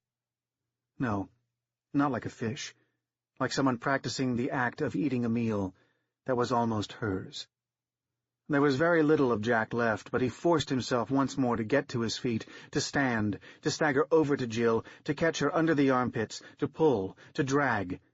Jill thrashed against him, against what she saw on the porch. She punched Jack and scratched him. Tears like hot acid fell on Jack's face and throat. He pulled her into the house. As he did so, Jack lost his grip and Jill fell past him into the living room. Jack stood in the doorway for a moment, chest heaving, staring with bleak eyes at Mom, and then past her to the other figures who were slogging through the mud and water toward the house, at the rain hammering on the useless truck, at the farm road that led away toward the river road. When the lightning flashed, he could see all the way past the levee to the river, which was a great, black, swollen thing. Tears, as cold as Jill's were hot, cut channels down his face. Mom reached out. Her hands brushed his face as she tried to reach past him. A sob as painful as a punch broke into Jack's chest as he slammed the door. 11. He turned and fell back against it, then slid all the way down to the floor. Jill lay on her side, weeping into her palms. Outside, the storm raged, mocking them both with its power, its life. "Jill?" said Jack softly. The house creaked in the wind, each timber moaning its pain and weariness. The window glass trembled in the casements. Even the good china on the dining-room breakfast front racks rattled nervously, as if aware of their own fragility. Jack heard all of this. Jill crawled over to him and collapsed against him, burying her face against his chest. Her grief was so big that it, too, was voiceless. Her body shook, and her tears fell on him like rain. Jack wrapped his arms around her and pulled her close. He was so cold that her heat was the only warmth in his world. Behind them, there was a heavy thud on the door. Soft and lazy, but heavy, like the fist of a sleepy drunk. However, Jack knew that it was no drunk. He knew exactly who and what was pounding on the door. A few moments later there were other thuds, on the side windows, at the back door, on the walls. At first just a few fists, then more. Jill raised her head and looked up at him. "I'm cold," she said, even though she was hot. Jack nodded. He understood fevers. Her eyes were like red coals. "I'll keep you warm," he said. huddling closer to her. What's happening? She asked. Mom! He didn't answer. He rested the back of his head against the door, feeling the shocks and vibrations of each soft punch shudder through him. The cold was everywhere now. He could not feel his legs or his hands. He shivered as badly as she did, and all around them the storm raged, and the dead beat on the house. He listened to his own heartbeat. It fluttered and twitched. Beneath his skin and in his veins and in his bones, the cancer screamed as it devoured the last of his heat. He looked down at Jill. The bite on her arm was almost colorless, but radiating out from it were black lines that ran like tattoos of vines up her arm. More of the black lines were etched on her throat and along the sides of her face. Black goo oozed from 2 or 3 smaller bites that Jack hadn't seen before. Were they from what happened at the school or from just now? No way to tell. The rain had washed away all of the red, leaving wounds that opened obscenely and in which white grubs wriggled in the black wetness. Her heart beat with the wings of a hummingbird. Too fast, too light. Outside, Mom and the others moaned for them. "Jack," she said, and her voice was even smaller, farther away. "Yeah? Remember when you were in the hospital in January?" "Yeah." You told me about your dream?" She still spoke in the dazed voice of a dreamer. "Which dream?" he asked, though he thought he already knew. "The one about the big wave, the black wave." "The black nothing," he corrected. "Yeah, I remember." She sniffed, but it didn't stop the tears from falling. Is that what this is?" Jack kissed her cheek. As they sat there, her skin had begun to change, the intense heat gradually giving way to a clammy coldness. Outside, the pounding, the moans, the rain, the wind, the thunder, it was all continuous. "Yeah," he said quietly. "I think so." They listened to the noise, and Jack felt himself getting smaller inside his own body. "Will it hurt?" she asked. Jack had to think about that. He didn't want to lie, but he wasn't sure of the truth. The roar of noise was fading. Not getting smaller, but each separate sound was being consumed by a wordless moan that was greater than the sum of its parts. "No," he said. "It won't hurt." Jill's eyes drifted shut, and there was just the faintest trace of a smile on her lips. There was no reason for it to be there, but it was there. He held her until all the warmth was gone from her. He listened for the hummingbird flutter of her heart, and heard nothing. He touched his face. His tears had stopped with her heart. That was okay, he thought. That's how it should be. Then Jack laid Jill down on the floor and stood up. The moan of the darkness outside was so big now, massive, huge. He bent close and peered out through the peephole. The pounding on the door stopped. Mom and the others outside began to turn, one after the other, looking away from the house, looking out into the yard. Jack took a breath. He opened the door. 12. The lightning and the outspill of light from the lantern showed him the porch and the yard, the car and the road. There were at least 50 of the white-faced people there. None of them looked at him. Mom was right there, but she had her back to him. He saw Roger crawling through the water so that he could see past the truck. He saw Dad rise awkwardly to his feet, his face gone, but the pistol still dangling from his finger. All of them were turned away, looking past the abandoned truck, facing the farm road. Jack stood over Jill's body and watched, as the wall of water from the shattered levee came surging up the road toward the house. It was so beautiful. A big, black wall of nothing. Jack looked at his mother, his father, his uncle, and then down at Jill. He would not be going into the dark without them. The dark was going to take them all. Jack smiled. In the Dream Time of Lady Resurrection by Caitlin R. Kiernan. "Wake up," she whispers. As ever, she is always whispering with those demanding ashen lips. But I do not open my eyes. I do not wake up, as she has bidden me to do, but instead lie drifting in this amniotic moment, unwilling to move one instant forward and incapable of retreating by even the scant breadth of a single second. For now, there is only now. Yet even so, as infinity stretches all around, haunted by dim shapes and half-glimpsed phantasmagoria, and if I named this time and place, I might name it Pluto, or Orcus, or Dispater. But never would I name it Purgatorial, for here there are no purging flames, nor trials of final purification from venial transgressions. I have not arrived here by any shade of damnation, and await no deliverance, but scud gently through pre-Adamite seas, and so might I name this wide Pacific realm womb, the uterus common to all that which has ever risen, squirming from mere insensate earth. I might name it Mother. I might best call it nothing at all, for a name may only lessen and constrain this inconceivable vastness. "Wake up, now," she whispers, but I shall rather seek these deeper currents. No longer can I distinguish that which is without from that which is within.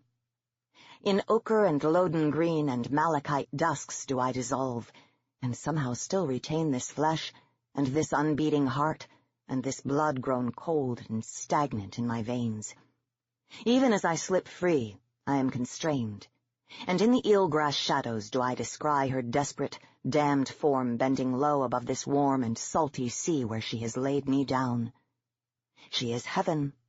Her milky skin is star-pierced through 1,000,000 times to spill forth droplets of the dazzling light, which is but one half of her unspeakable art. She would have me think it the totality, as though a dead woman is blind merely because her eyes remain shut. Long did I suspect the whole of her. When I breathed and had occasion to walk beneath the sun and moon, even then did I harbor my suspicions, and guess at the blackness fastidiously concealed within that blinding glare. And here, at this moment, she is to me as naked as in the hour of her birth, and no guise nor glamour would ever hide from me that perpetual evening of her soul. At this moment, all and everything is laid bare. I am gutted like a gasping fish, and she is flayed by revelation.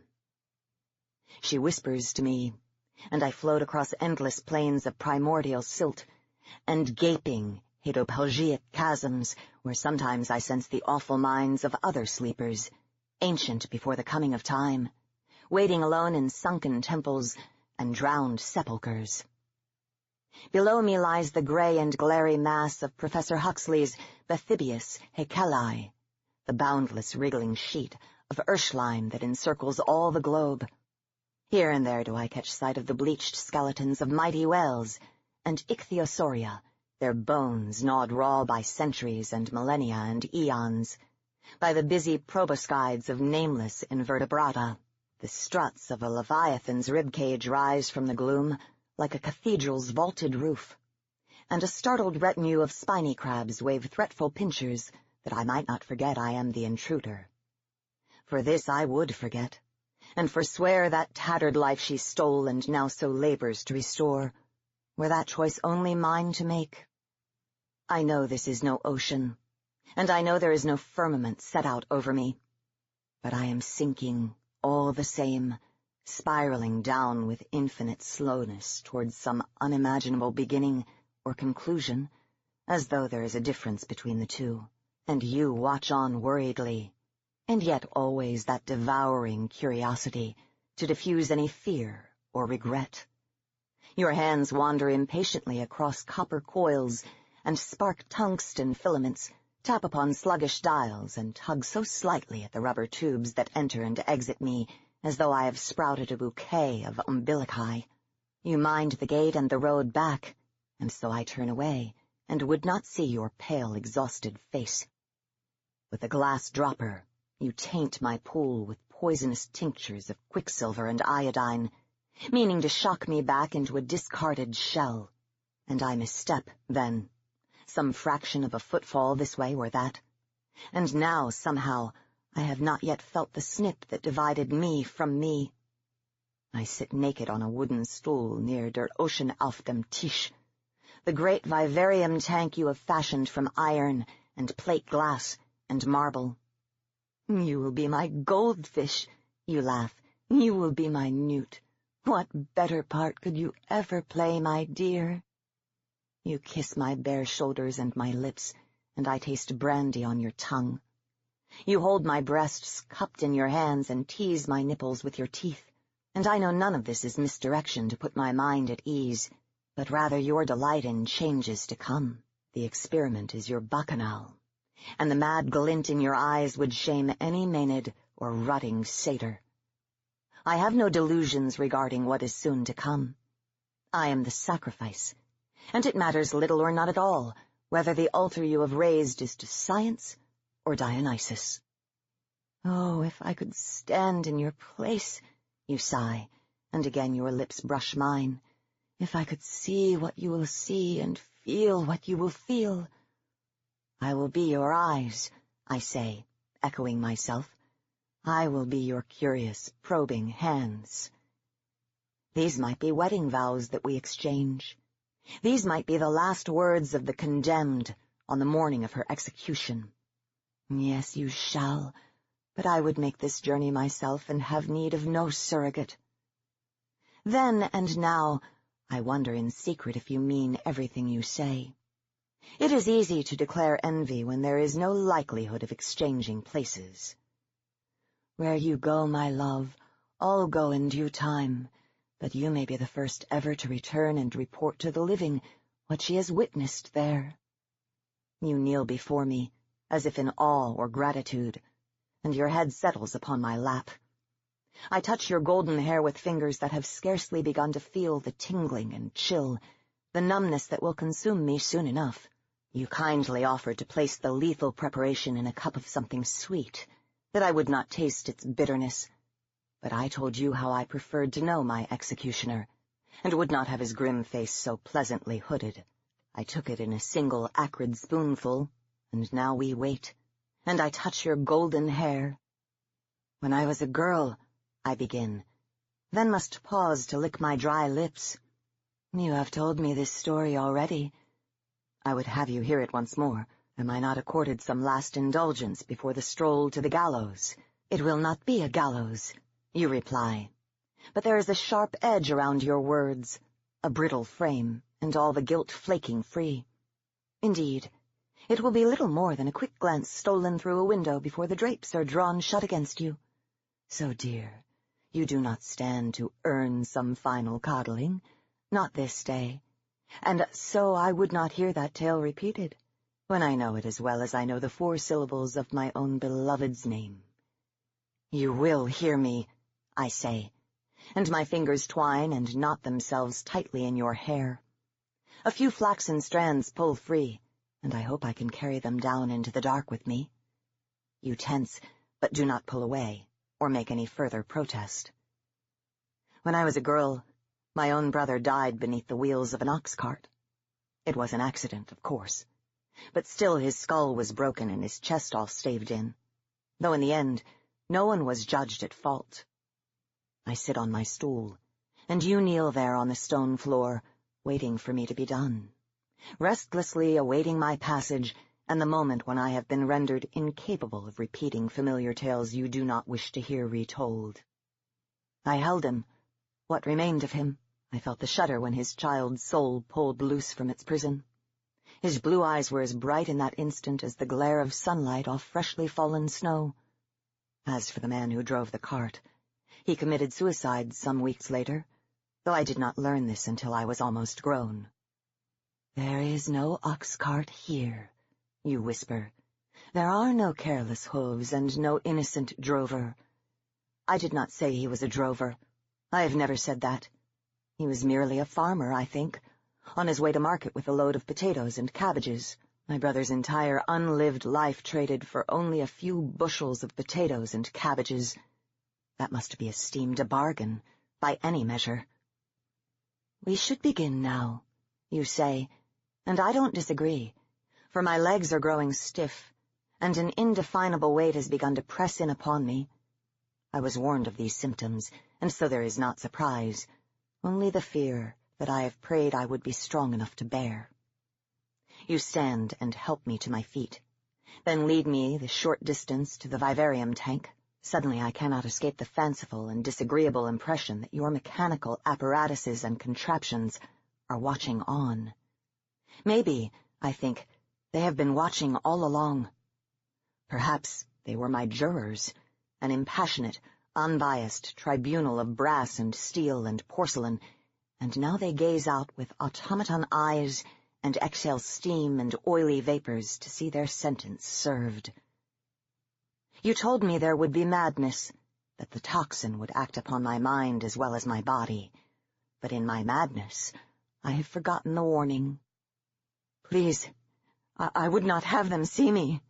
Not like this, I tell you. But already we have reached the great tank that will only serve as my carriage for these brief and extraordinary travels, if your calculations and theories are proved correct. Or that will become my deathbed, if perchance you have made some critical error. There is a stepladder, and you guide me, and so I endeavor not to feel their enthusiastic, damp-palmed scrutiny. I sit down on the platform at the top of the ladder and let my feet dangle into the warm liquid. Both my feet, and then my legs up to the knees. It is not an objectionable sensation, and promises that I will not be cold for much longer.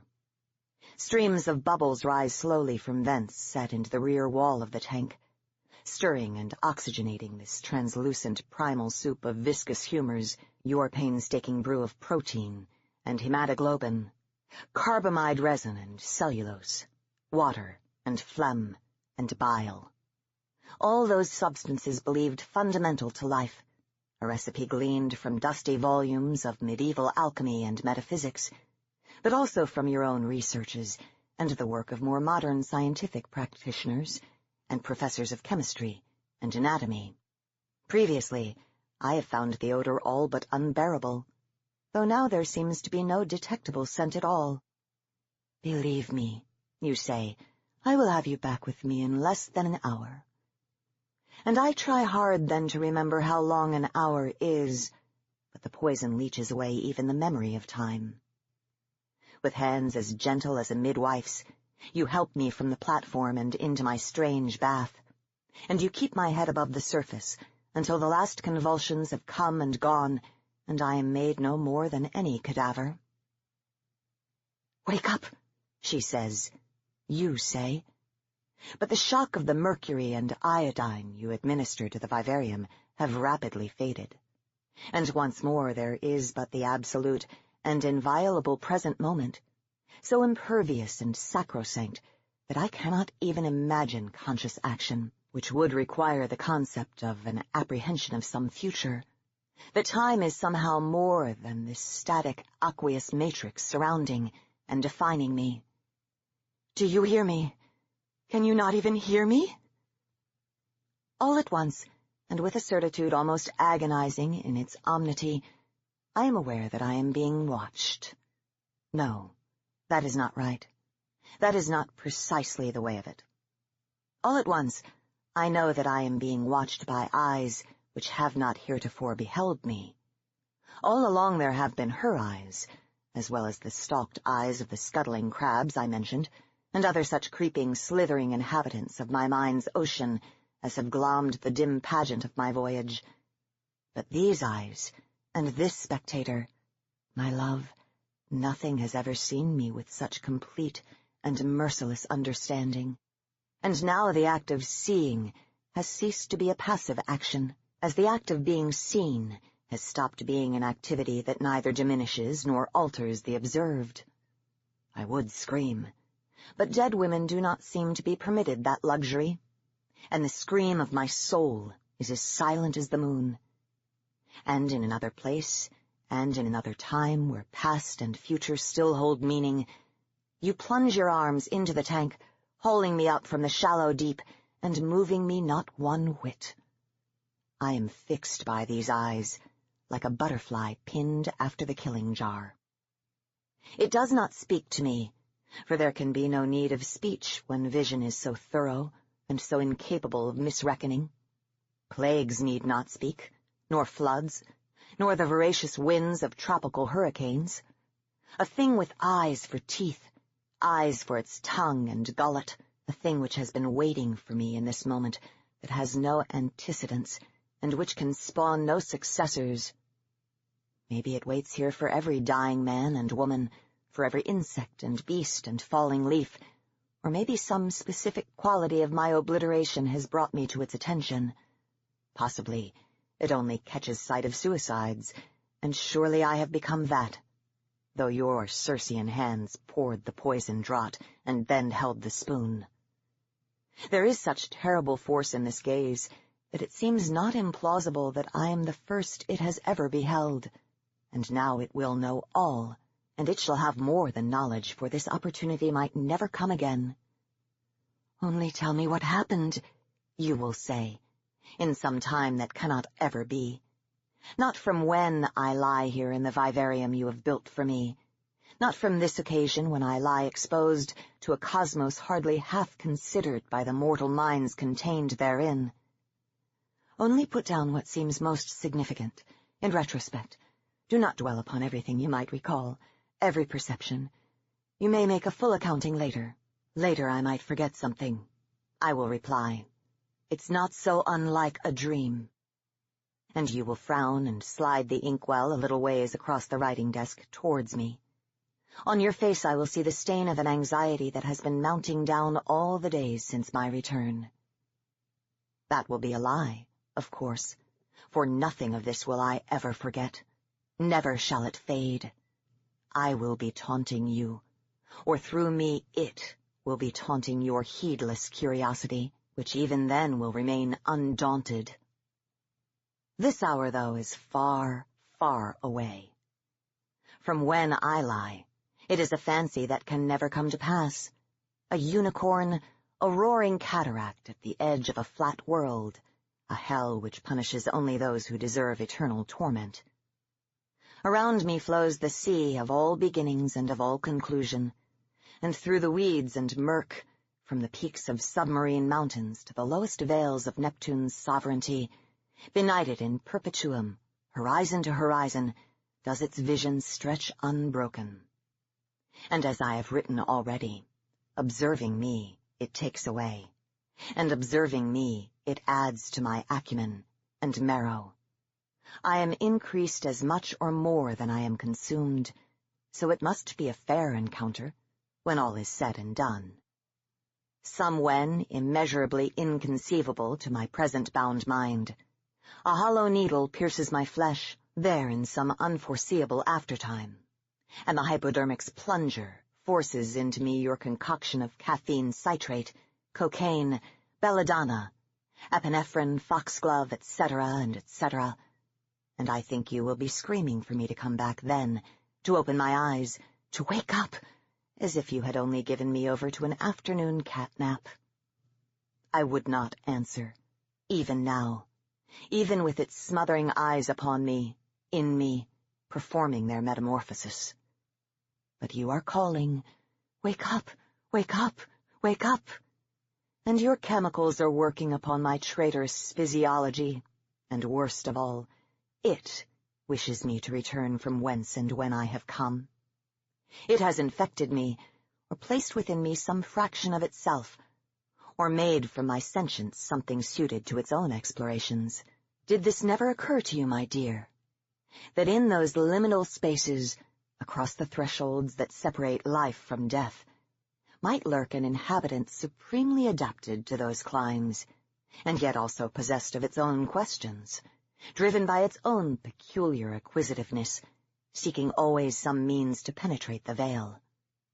I cross one way for you, and I return as another's experiment, the vessel of another's inquisition. "Breathe, God damn you!" you will scream, screaming that seems no more or less disingenuous or melodramatic than any actor upon any stage. With your fingers you will clear, have cleared, are evermore clearing my mouth and nostrils of the thickening elixir filling the vivarium tank. "You won't leave me. I will not let you go. There are no ox carts here, no wagon wheels." But also you have, or you will, or at this very second you are, placing that fatal spoon upon my tongue.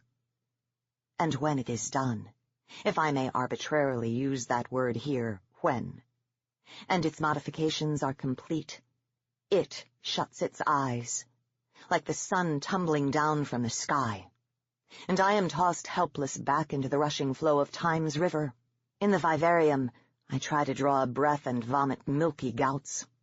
At the writing desk, I take the quill you have provided me, and I write. "Wake up," she whispers. There are long days when I do not have the strength to speak, or even sit. The fears of pneumonia and fever, of dementia and some heretofore unseen necrosis, triggered by my time away. The relief that begins to show itself as weeks pass, and your fears fade slowly, replaced again by that old and indomitable inquisitiveness. The evening that you drained the tank and found something lying at the bottom, which you have refused to ever let me see, but keep under lock and key. And this night, which might be now, in our bed in the dingy room above your laboratory, and you hold me in your arms, and I lie with my ear against your breast, listening to the tireless rhythm of your heart winding down, and it listens through me. You think me still your love, and I let my hand wander across your belly and on, lower, to the damp cleft of your sex. And there also is the day I hold my dying brother. And there are my long walks beside the sea, too, with the winter waves hammering against the cob. That brine is only the faintest echo of the tenebrous kingdom I might have named womb. Overhead, the wheeling gulls mock me, and the freezing wind drives me home again. But always it watches, and it waits, and it studies the intricacies of the winding avenue I have become. She rolls through an ether of sighs. She revels in a region of sighs. Edgar Allan Poe, December 1847. Rigmarole by Michael A. Arnzen. Don't be afraid, boy. This here corpse is twice dead. Come on over to the gurney and take a gander at that there shiny yellow knob snuggled in his corpus callosum, like a goddamn popcorn kernel. Here, let me use this here probe to give y'all a better look. See that ugly thing? That there cluster of gunk? Nope, that ain't human at all. You'll only find 'em in zombies. I dub it the resurrectal cortex. Fancy name for this whole new lobe that emerges inside what's left of the brains of the dead like a fetus in a fitted womb. I reckon that's what they're feeding when they eat folks dry, and that's what we're popping when we shoot 'em in the melon. Here, let me remove it so you can get a better look. There it is. Okay, here, hold that. Heavier than you expected, ain't it? Feels like a rotten grapefruit, right? Tastes like one, too. Sure I ate one. Go on ahead and try it yourself. Come on, take a big bite. And you better get used to it, boy, 'cause the only thing that'll ever really rid the world of these undead bastards for good is a zombie. Damn it, I said eat it. Sure, I know it tastes like death warmed over, but it ain't gonna kill you. It'll make you one of us, one of the undead. And there's plenty more where that came from. Plenty. Eat up. Just close your eyes and try to think of it as communion, without all that highfalutin ceremony and fancy rigmarole. Kitty's Zombie New Year by Carey Vaughan. I'd refused to stay home alone on New Year's Eve. I wasn't going to be one of those angst-ridden losers stuck at home watching the ball drop in Times Square while sobbing into a pint of gourmet ice cream. No, I was going to do it over at a friend's, in the middle of a party. Matt, a guy from the radio station where I was a DJ, was having a wild party in his cramped apartment. Lots of booze, lots of music, and the TV blaring the Times Square special from New York. Being in Denver, we'd get to celebrate New Year's a couple of times over. I wasn't going to come to the party, but he'd talked me into it. I didn't like crowds, which was why the late shift at the station suited me. But here I was, and it was just like I knew it would be. 10 p.m., the ball dropped, and everyone except me had somebody to kiss. I gripped a tumbler filled with untasted rum and Coke and glowered at the television, wondering which well-preserved celebrity guest hosts were vampires, and which ones just had portraits in their attics that were looking particularly hideous. It would happen all over again at midnight. Sure enough, shortly after the festivities in New York City ended, the TV station announced it would rebroadcast everything at midnight. An hour later, I'd decided to find Matt and tell him I was going home to wallow in ice cream after all, when a woman screamed. The room fell instantly quiet, and everyone looked toward the front door from where the sound had blasted. The door stood open, and one of the crowd stared over the threshold to another woman who stood motionless. A new guest had arrived and knocked, I assumed, but she just stood there, not coming inside, and the screamer stared at her, one hand on the doorknob and the other hand covering her mouth. The scene turned rather eerie and surreal. The seconds ticked by. No one said or did anything. Matt, his black hair in a ponytail, pushed through the crowd to the door. The motion seemed out of place, chaotic. Still, the woman on the other side stood frozen, unmoving. I felt a sinking feeling in my gut. Matt turned around and called, "Kitty!" Sinking feeling confirmed. I made my own way to the door, shouldering around people. By the time I reached Matt, the woman who'd answered the door had edged away to take shelter in her boyfriend's arms.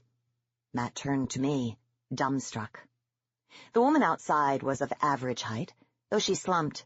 Her shoulders rolled forward as if she was too tired to hold herself up. Her head tilted to one side. She might have been a normal 20-something, recent college grad, in worn jeans, an oversized blue T-shirt, and canvas sneakers. Her light hair was loose and stringy, like it hadn't been washed in a couple of weeks. I glanced at Matt. "What's wrong with her?" he said. "What makes you think I know?" "Because you know all about freaky shit." Ah, yes. He was referring to my call-in radio show about the supernatural. That made me an expert even when I didn't know a thing. "Do you know her?" "No, I don't." He turned back to the room, to the dozens of faces staring back at him, round-eyed. "Hey, does anybody know who this is?" The crowd collectively pressed back from the door, away from the strangeness. "Maybe it's drugs." I called to her. "Hey!" She didn't move, didn't blink, didn't flinch. Her expression was slack, completely blank. She might have been asleep, except her eyes were open, staring straight ahead. They were dull, almost like a film covered them. Her mouth was open a little. I waved my hand in front of her face, which seemed like a really cliched thing to do. She didn't respond. Her skin was terribly pale, clammy-looking, and I couldn't bring myself to touch her. I didn't know what I would do if she felt cold and dead. Matt said, "Geez, she's like some kind of zombie." Oh, no. No way. But the word clicked. It was a place to start, at least. Someone behind us said, "I thought zombies, attacked people and ate brains and stuff." I shook my head. That's horror movie zombies, not voodoo slave zombies. "So you do know what's going on?" Matt said hopefully. "Not yet. I think you should call 911. He winced and scrubbed his hand through his hair. "But if it's a zombie, if she's dead and an ambulance isn't—" "Call an ambulance." He nodded and grabbed his cell phone off the coffee table. "And I'm going to use your computer." I did what any self-respecting American in this day and age would do in such a situation. I searched the internet for zombies. I couldn't say it was particularly useful. A frighteningly large number of the sites that came up belonged to survivalist groups planning for the great zombie infestation that would bring civilization collapsing around our ears. They hopefully informed a casual reader, such as myself, that the government was ill-prepared to handle the magnitude of the disaster that would wreak itself upon the country when the horrible zombie virus mutations swept through the population. We must be prepared to defend ourselves against the flesh-eating hordes bent on our destruction. This was a movie synopsis, not data, and while fascinating, it wasn't helpful. A bunch of articles on voodoo and Haitian folklore seemed mildly more useful, but even those were contradictory. The true believers in magic argued with the hardened scientists, and even the scientists argued among themselves about whether the legends sprang from the use of certain drugs or from profound psychological disorders. I'd seen enough wild stories play out in my time that I couldn't discount any of these alternatives. These days, magic and science were converging on one another. Someone was selling zombie powders on eBay. They even came with an instruction booklet. That might be fun to bid on just to say I'd done it. Even if I did, the instruction book that might have some insight on the problem wouldn't get here in time. Something most of the articles mentioned, stories said that the taste of salt would revive a zombie. Revived them out of what and into what, no one seemed to agree on. If they weren't really dead but comatose, the person would be restored. If they were honest-to-God walking dead, they'd be released from servitude and make their way back to their graves. I went to the kitchen and found a salt shaker. If she really was a zombie, she couldn't have just shown up here. She had to have come here for a specific reason. There had to be some connection. She was here to scare someone, which meant someone here had to know her. Nobody was volunteering any information. Maybe she could tell me herself. Finally, I had to touch her, in order to get the salt into her mouth. I put my hand on her shoulder. She swayed enough that I thought she might fall over, so I pulled away. A moment later, she steadied, remaining upright. I could probably push her forward, guide her, and make her walk like a puppet. I shivered, swallowing back a lump of bile threatening to climb my throat. I held her chin, tipping her head back. Her skin was waxen, neither warm nor cold. Her muscles were limp, perfectly relaxed. Or dead. I tried not to think of it. She'd been drugged. That was the theory I was going for. Praying for, rather. "What are you doing?" Matt said. "Never mind. Did you call the ambulance?" "They should be here any minute." I sprinkled a few shakes of salt into her mouth. I had to tip her head forward and close her mouth for her because she couldn't do it herself. And if she couldn't do that, she surely couldn't swallow. None of the information said she had to swallow the salt, just taste it. In cultures around the world, salt had magical properties. It was a ward against evil, protection against fairies, a treasure as great as gold. It seemed so common and innocuous now. Hard to believe it could do anything besides liven up a basket of French fries. Her eyes moved. The film, the dullness went away, and her gaze focused. It flickered, as if searching or confused. Fear tightened her features. Her shoulders bunched, and her fingers clenched into claws. She screamed. She let out a wail of anguish, bone-leeching in its intensity. A couple of yelps of shock answered from within the apartment. Her face melted into an expression of despair, lips pulled back in a frown, eyes red and wincing, but she didn't cry. Reaching forward with those crooked fingers, she took a stumbling step forward. My heart racing, my nausea growing, I hurried out of her way. Another step followed, clumsy and unsure. She was like a toddler who'd just learned to walk. This was the slow, shuffling gait of a zombie in every B-grade horror movie I'd ever seen. The salt hadn't cured her. It had just woken her up. She stumbled forward, step by step, reaching. People scrambled out of her way. She didn't seem hungry. That look of utter pain and sadness remained locked on her features. She looked as if her heart had been torn out and smashed into pieces. Her gaze searched wildly, desperately. I ran in front of her, blocking her path. "Hey, can you hear me?" I waved my arms, trying to catch her attention. She didn't seem to notice, but she shifted, angling around me. So I tried again. "Who are you? Can you tell me your name? How did this happen?" Her gaze had focused on something behind me. When I got in front of her, she looked right through me and kept going like I wasn't there. I turned to find what had caught her attention. A man and woman sat wedged together in a second-hand armchair, looking like a Mack truck was about to run them down.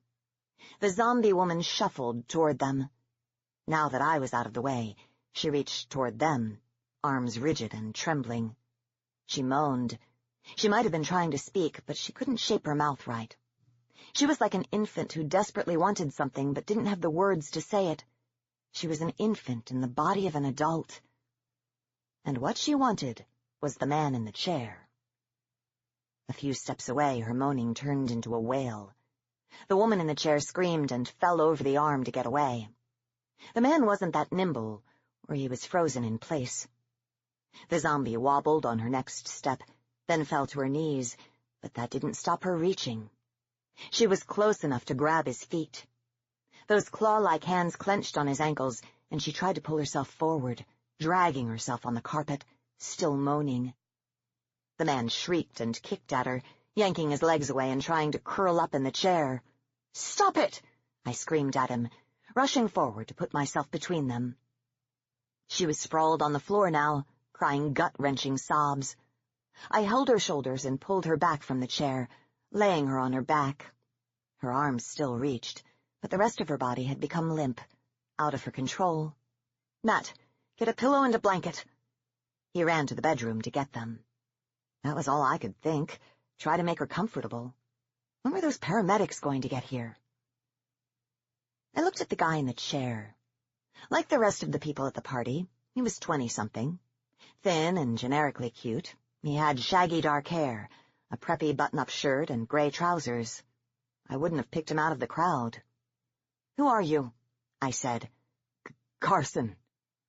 He even had a preppy name to go with the ensemble. I glanced at the woman who was with him. Huddled behind the armchair, she was starting to peer out. She had dyed black hair, a tiny nose stud, and a tight dress. More like the kind of crowd Matt hung out with. I wouldn't have put her and Carson together. Maybe they both thought they were slumming. "Do you know her?" I asked him, nodding at the zombie woman on the floor. He shook his head quickly, pressing himself even farther back in the chair. He was sweating. Carson was about to lose it. Matt returned and helped me fit the pillow under her head and spread the blanket over her. He, too, was beginning to see her as someone who was sick, not a monster. "You're lying," I said. "She obviously knows you. Who is she?" I don't know. "Matt, who is this guy?" Matt glanced at him. "Just met him tonight. He's Trish's new boyfriend." "Trish?" I said to the woman behind the armchair. I don't know. At least, I'm not sure. I never met her, but I think she's his ex-girlfriend. Beth, I think. But Carson, you told me she moved away." Carson, staring at the woman on the floor, looked like he was about to have a screaming fit. He was still shaking his head. I was ready to throttle him. I wanted an explanation. Maybe he really didn't know. But if he was lying... "Carson!" He flinched at my shout. Sirens sounded down the street, coming closer. The paramedics. I hoped they could help her, but the sick feeling in my stomach hadn't gone away. "I'll meet them on the street," Matt said, running out. "Beth," I said to the woman. I caught her hands, managed to pull them down so they were resting on her chest. I murmured at her, and she quieted. Her skin color hadn't gotten any better. She didn't feel cold as death, but she felt cool. The salt hadn't sent her back to any grave, and it hadn't revived her.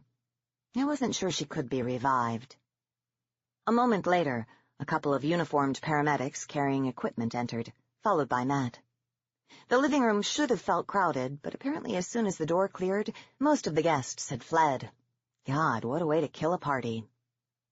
The paramedics came straight toward Beth. I got out of the way. They immediately knelt by her, checked her pulse, shined a light in her eyes. I breathed a little easier. Finally, someone was doing something useful. "What happened?" one of them asked. How did I explain this? She's a zombie?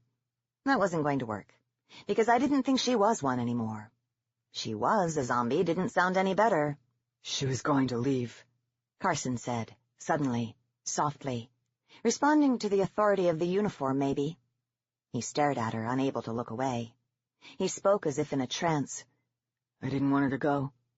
She asked me to come with her to Seattle, but I didn't want to do that either. I wanted her to stay with me, so This stuff, this powder, it would make her do anything I wanted. I used it, but it changed her. She wasn't the same. She was like that. Dead, almost. I left her, but she followed. She kept following me. Call it poisoning, said one paramedic to the other. Where did you get this powder? I said. Some guy on the internet. I wanted to kill him. Wanted to put my hands around his throat and kill him. Kitty, Matt said. I took a breath, calmed down. Any idea what was in this powder? One of the paramedics said, sounding like he was repressing as much anger as I was. Carson shook his head. Try tetrodotoxin, I said. Induces a death-like coma. Also causes brain damage. Irreparable brain damage. Grimacing, the paramedic said, We won't be able to check that until we get her to the hospital. I don't see any ID on her.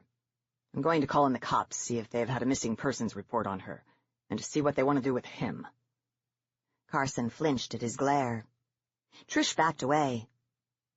If I tried to break up with you, would you have done that to me, too? Her mouth twisted with unspoken accusations. Then she fled. Carson thought he'd make his own zombie slave girlfriend, then somehow wasn't satisfied at the results. She probably wasn't real good in bed. He'd probably done it, too. Had sex with Beth's brain-damaged, comatose body. The cops couldn't get here fast enough, in my opinion. There's two parts to it, I said. The powder creates the zombie, but then there's the spell to bind her to you, to bind the slave to the master. Some kind of object with meaning, a receptacle for the soul. You have it. That's why she followed you. That's why she wouldn't stay away. The salt hadn't broken that bond. She'd regained her will, but the damage was too great for her to do anything with it. She knew enough to recognize him and what he'd done to her, but could only cry out helplessly. He reached into his pocket, pulled something out. He opened his fist to reveal what. A diamond engagement ring lay in his palm. Beth reacted, arcing her back, flailing, moaning. The paramedics freaked, pinned her arms, jabbed her with a hypodermic. She settled again, whimpering softly. I took the ring from Carson. He glared at me like the first time he'd really looked at me. I didn't see remorse in his eyes, only fear. Like Victor Frankenstein, he'd created a monster, and all he could do when confronted with it was cringe in terror. Matt, you have a string or shoelace or something? Yeah, sure. He came back with a bootlace fresh out of the package. I put the ring on it, knotted it, and slipped it over Beth's head. Can you make sure this stays with her? I asked the paramedics. They nodded. This was half science, half magic. If the ring really did hold Beth's soul, maybe it would help. If it didn't help, well, at least Carson wouldn't have it anymore. The cops came and took statements from all of us, including the paramedics, then took Carson away. The paramedics took Beth away. The ambulance siren howled down the street, away. Finally, when Matt and I were alone among the remains of his disaster of a party, I started crying. How could he do that? How could he even think it? She was probably this wonderful, beautiful, independent woman, and he destroyed... Matt had poured 2 glasses of champagne. He handed me one. Happy New Year, Kitty. He pointed at the clock on the microwave. 12:03 a.m. Crap. I missed it. I started crying harder. Matt, my friend, hugged me. So once again, I didn't get a New Year's kiss. This year, I didn't mind. The Gravedigger of Constant Spring by Genevieve Valentine. There was something more civilized about a town that could bury its dead, if they stayed dead, and so Folkvarder Gray put out the notice for a gravedigger. John the gravedigger was the best in the near Nord territory. He dug them narrow, and he dug them deep. And when he came to Constant Spring, he provided references from near Odin, where he had been called in to exercise his craft after the Second English War for the territory. Folkvarder Gray looked over the letters, and then he shook John's hand and took the Gravedigger Wanted sign out of the window, and felt very satisfied. The water in Constant Spring was warm all year, and it ran clear and pure, and once you drank it, all your cuts and aches and pains vanished from you as if they were caught up in the current. The town was young. Everything in that county was young, and did no great business. The land around the spring had to be worked to coax any crops from the dirt, and it was so far from the sea, or the railroad, or the nation's tribal gatherings, that there was no profit in hotels, or in trading. The general store and the saloon, the chemist and the town lodge, the blacksmith and the whorehouse, tended to those who lived there. There was little other need. The Folkvarder's office, with its little jail cell, stayed empty. There was no trouble to be had. People only found Constant Spring by accident, and often hurried through on their way to some place greater. All the same, some lonesome souls had found their way to Constant Spring. It was a town that suited painstaking people, and when the town gathered for meetings to decide if newcomers should be given the water, the votes were orderly, and there was hardly a raised voice in the lodge. Mrs. Domar was sometimes louder than most people cared for, but the town was loyal to its own. Where else could someone go who had tasted the water in Constant Spring? And no fuss was made about her. The only man to bring the water out of Constant Spring had been Hosea Froda, the old chemist. 2 years back he had written, "Constance Ale, Miracle Tonic," on his wagon, and taken 3 barrels early one morning before Folkvarder Gray could stop him. Everyone waited to see what would happen. No one said it, but they all worried. If the gunslingers and the gamblers and the ill-living folk got wind of Constance Ale and came looking for the spring, the town might be overrun with greedy sorts, and they would never be rid of them. It was a dark winter. But Constant Spring was a practical town, and even under the shadow of trouble, they all made do. Kit, down at the whorehouse, hired a few new girls, all the way from Odall, in case city men had finer tastes. And she taught Annie, the blacksmith's daughter, how to cook sturdy food, so she could work the kitchen when all the rich, sickly gentlemen came looking for the water. But the water must not have been such good luck for Hosea Froda, because he never came back, and no rush of travelers ever appeared. Secretly, Folkvarder Gray suspected Froda had angered a higher power with his thieving, and been struck down by stronger hands than theirs. The water was a great gift, and Froda should have known better than to abuse it. It was a shame, Gray thought. Froda was a liar and a thief, but he had been a fine chemist, and Gray respected a man who was able with his work. Froda never returned. By spring, the men in town had developed fine enough taste to call on the new whorehouse girls from Odall. Kit had chosen the very best, and Kit sent Annie, the blacksmith's daughter, over to the chemist's. No one complained about the change. Annie had been a terrible cook. When he came into town, John the gravedigger took the room above the chemist's shop. Annie lived in back of the shop, so the upstairs had been sitting empty. The best the room had to offer was the view of the fenced-in graveyard past the new painted lodge. The flat, empty ground had never been touched. As yet, no one who lived in Constant Spring had died. The room above the chemist was small, and Annie was an indifferent hostess, but John didn't move quarters. People figured he was sweet on Annie, or that the view of the graveyard was as close as a gravedigger could come to living above his store like an honest man. No one minded his reasons. Annie needed the money. In Constant Spring, the chemist never did much business. The first man John buried was Samuel Ness, who got himself on the losing end of a fight with his horse. The grave appeared one shovel at a time, sharp-edged and deep as a well. There was no denying John was an artist. The priest thanked John for the grave even before he asked God to commend Samuel's soul. "Won't work," muttered Mrs. Domar. Mrs. Domar was Samuel's nearest neighbor. She had come to Constant Spring already a widow. Her husband had fallen ill on the road and died in an Inuit town just 20 miles from the spring. She persevered, but the stroke of bad luck had turned her into a pessimist. Samuel had a young orchard at the edge of his property line, and Mrs. Domar knew that if there was a way nature could work against her inheriting that little grove of apple trees, it would. It was the usual funeral, except that the priest, after the service, suggested that John fill in a little of the ground before the body went inside it.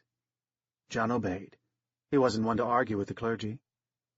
2 days later, Samuel Ness wriggled his way out of the shallow grave and came home to his farm and his orchard. "I knew it," muttered Mrs. Domar as soon as she saw him coming. John, if he was surprised, said nothing. He smoothed down the earth after the priest had taken back the headstone, and for a few nights, if you walked all the way from the outlying farms to the chemist's, you could see John sitting at his window, looking out over the sparse graveyard, as if deciding what to do. Everyone worried. They'd feared a gravedigger would lose the will for it in Constant Spring, and they worried that if he went out into the world there would be questions about his hardiness. They had been lucky with Rhoda, but luck gave out any time. People suggested that the Fulkvarder meet with him and point out the 100-year contract John had signed. They suggested the priest give him counsel. Some suggested Annie should. If he was sweet on her, her kind face would do some good. Philip Prain, who minded the general store, was the brave one who finally asked John what his plans might be, now that everything was in the open, and John knew that the water wasn't just for one's health. John said, "Try harder, I reckon." After a moment he asked, "We see a lot of travelers?" Fulkvarder Gray and Prain and Kit down at the whorehouse held a town council meeting to discuss the problem. They spoke for a long time and made up their minds on the subject.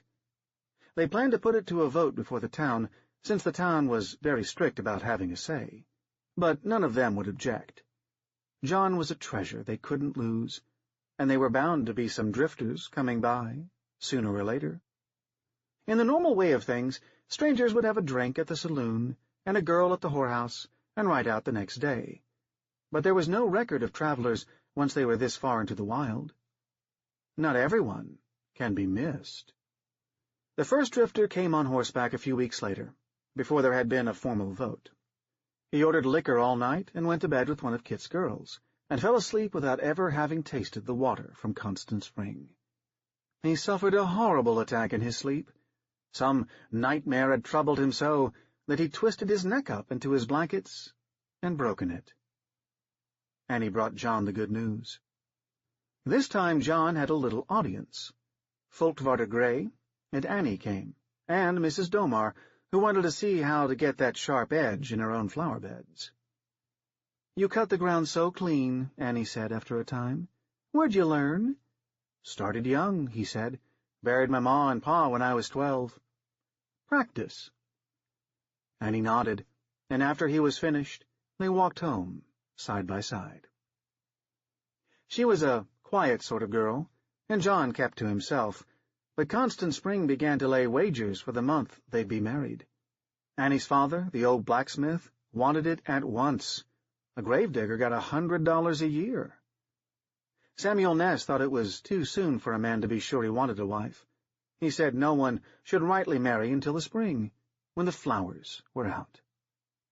Kit at the whorehouse swore they'd never get married, but everyone said it was only because John had never given her any business.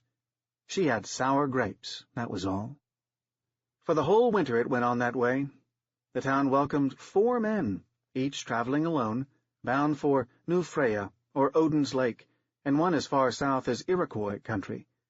Each one had gotten lost in the dark cold, in the snow or the freezing rain, and found themselves outside the saloon in Constant Spring.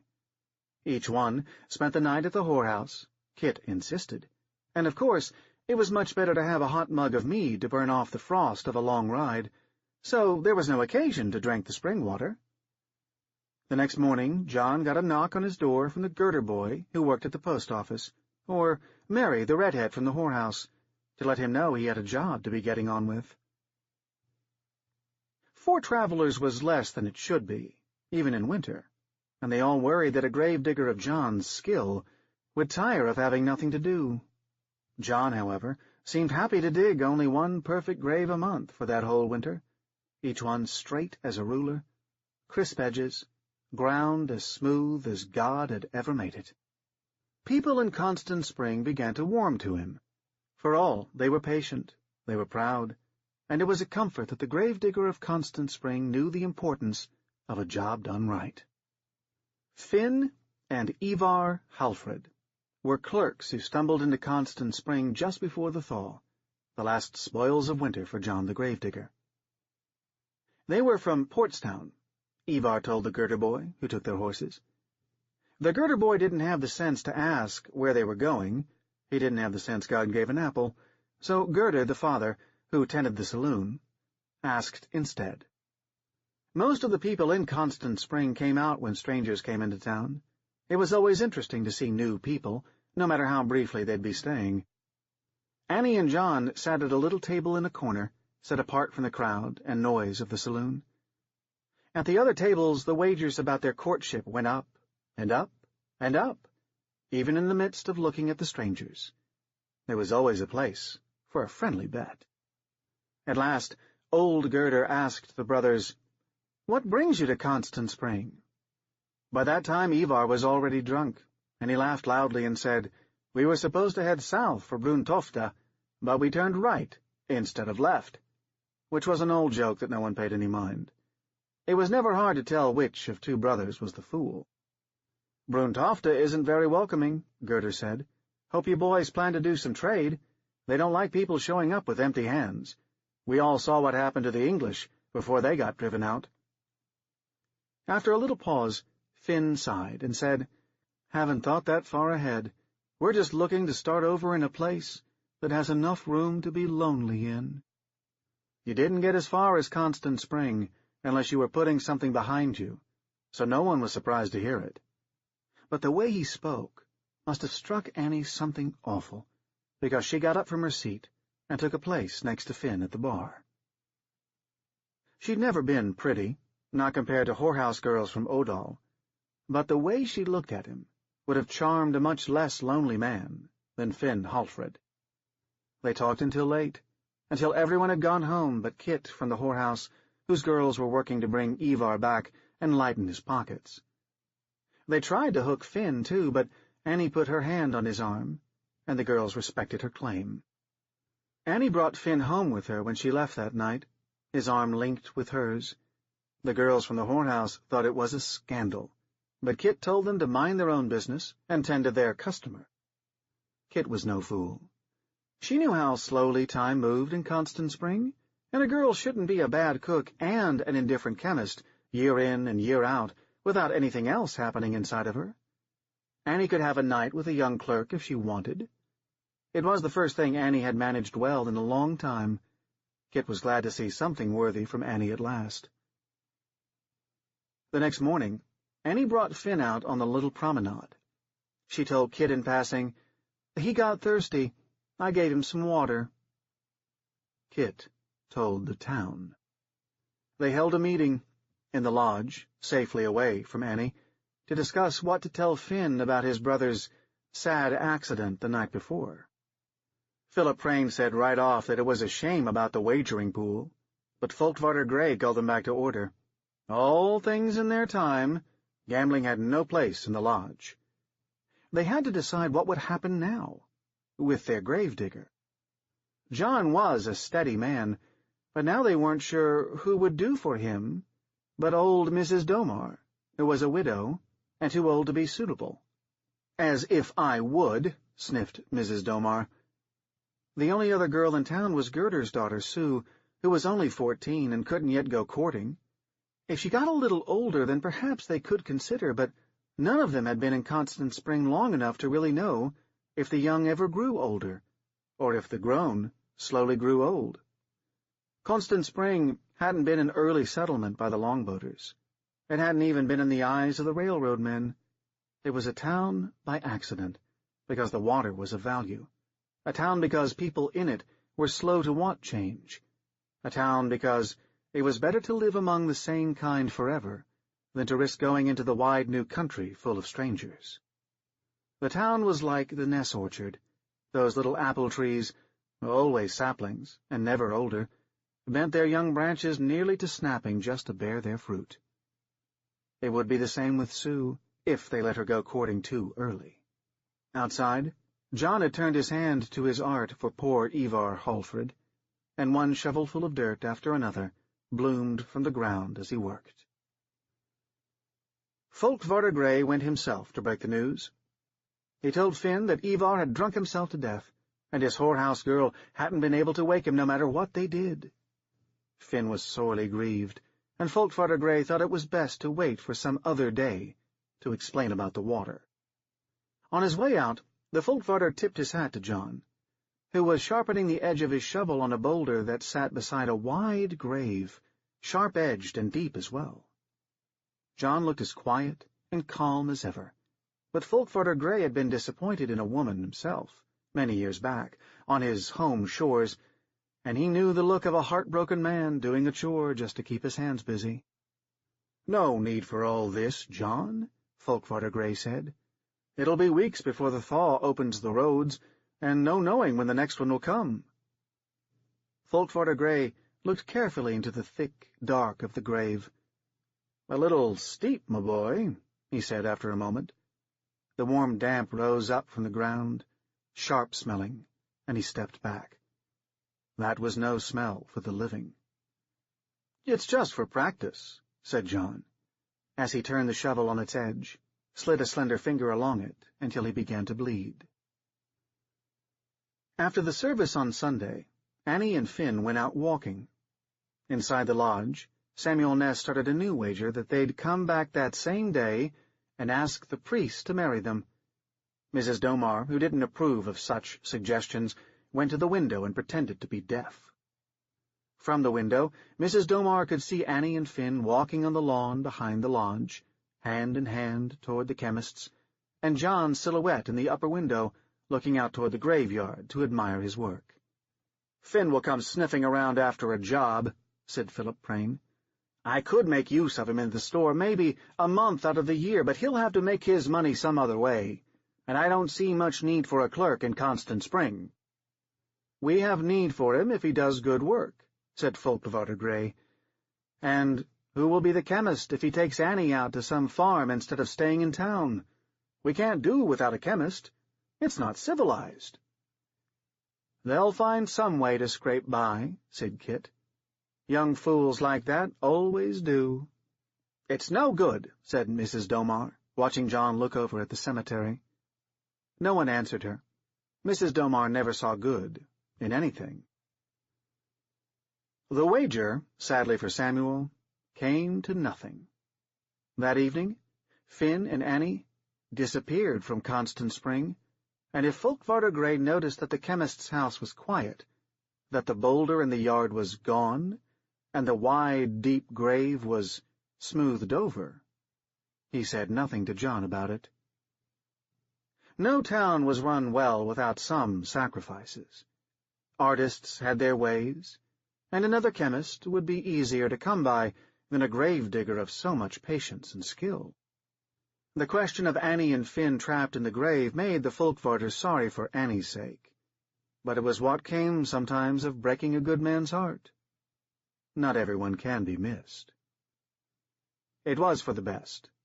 Annie had never been a good chemist. Constant Spring deserved better, he knew.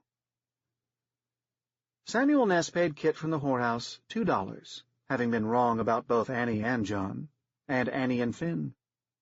Mrs. Domar didn't approve of Kit, but she had never forgiven Samuel for taking back his orchard, and was happy to see him lose a little money. Kit kept the money in an envelope for a wedding present in case Annie should ever come home. She knew Annie must. She wasn't the type to disappear on her own. After a month of no word, Kit sent red-headed Mary from Odal over to the shop at the edge of the graveyard. Mary knew a little about the chemists, and a little about coaxing the hearts of quiet men, and it would be best, Kit figured, to have the grave-digger of Constant Spring soon settled with a pretty young wife. Others did not quite agree. Against Kit's complaints, Folkvarder Grey put a chemist wanted sign in the window of his office, and sent young Gerda to town on horseback with another advertisement for the train station wall. Fulkvarder Grey was confident that sooner or later a wonderful chemist would come across the advertisement when the time was right. The country was still rough and unknown, and brave artists were hard to come by, but he was prepared. He would take nothing but the best. Constance Spring could afford to wait, and Fulkvarder Grey knew the importance of a job done right. Chew by Tamsin Muir.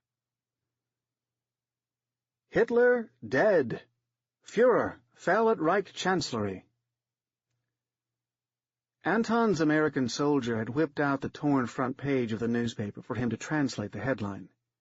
His German was very bad, and Anton's English worse, but they worked it out anyhow, repeating it back and forth to each other until they were satisfied with the results.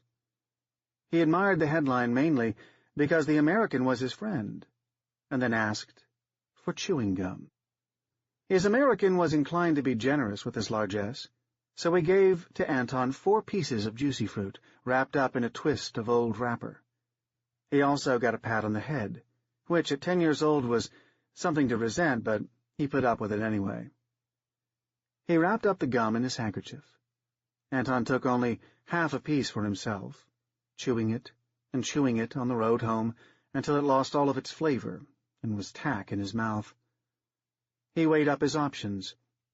It was a well-known fact that swallowing it would coat his lungs and almost certainly kill him, but it seemed like such a waste not to. His father was sitting next to the smuggled radio when he came through the door, crying and laughing and crying again as Radio Hamburg repeated the news. "Attention! Attention! Our Führer is dead." Bread was burning on the stove, but the pale sour bread he made wasn't much to cry over if it was burnt up. Anton left him with 3½ pieces and his handkerchief and went back out into Stuttgart, rich with time to waste before work. In the evenings, the house rubble looked like the hills of giant ants. He liked to pretend that they were what had laid waste to so many of them. Huge, 6-legged insects with clacking, dripping mandibles, knocking down chimneys and blackening the walls with their giant ant excretions. It might look like the scorch mark from a shell, but Anton knew it was the monster ants, fooling everyone else by acting like it was the war. He spent a little time nudging his toe into sooty puddles and watching smoke rise from the American barracks over to the south, and went to loiter by the fences there when the thrill of giant ants palled. There was a camp there for Russian prisoners. In the evenings you could hear them arguing in loud Slavic voices, their figures in the prison yard wreathed in darkness as they shouted and sometimes fought. Hitler was dead, but it seemed like they yelled as they always yelled before, and wheeled blows at each other with the exact same blind, unhappy aim. Anton decided to go back home by weaving a path between the empty cloth factory where the tall, frondy weeds grew in the cracks in the path. In the shadow of the smokestack stood his American soldier, and a strange woman, with a headscarf over her head. The soldier had his gloved fingers crammed in her mouth, so that the only noises she could make were wet pants, and her skirts were ripped across the breadth at the back. Her legs were naked and white, flashing in the shadows as she struggled, and Anton stared dumbly as the man scraped the woman's forehead up against the factory wall over and over and over again. He noticed Anton, but didn't even seem to care for either staring boys or blood. Anton could not move. "It's all right," his American assured him in his broken German. "Alles gut."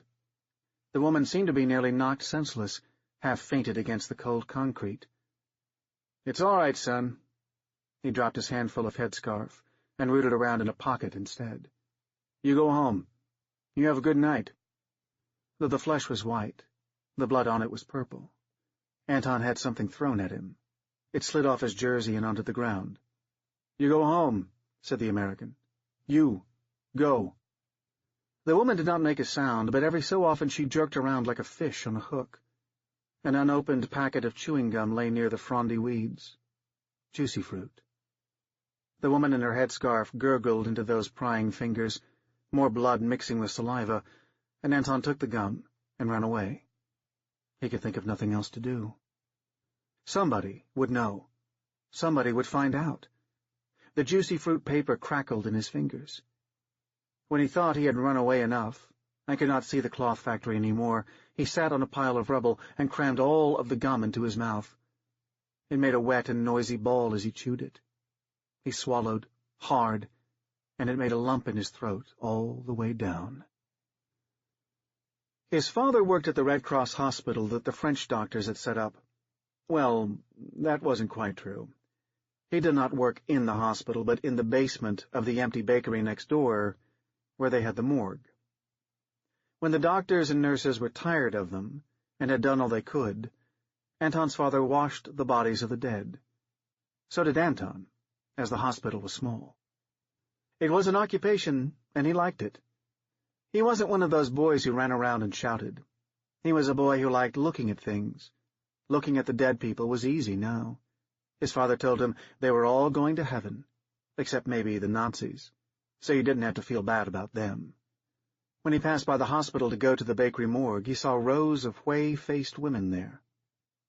"I don't want you going out at night," said his father, washing toes. "All these Moroccan soldiers, those Tunisians attacking our girls. It's disgusting. You come here before 6 o'clock, Anton." Anton thought about it. "Why is it only women?" His father made the ch noise, which meant he didn't really want to answer the question. "Your hair's getting too long," he said. "I will cut it."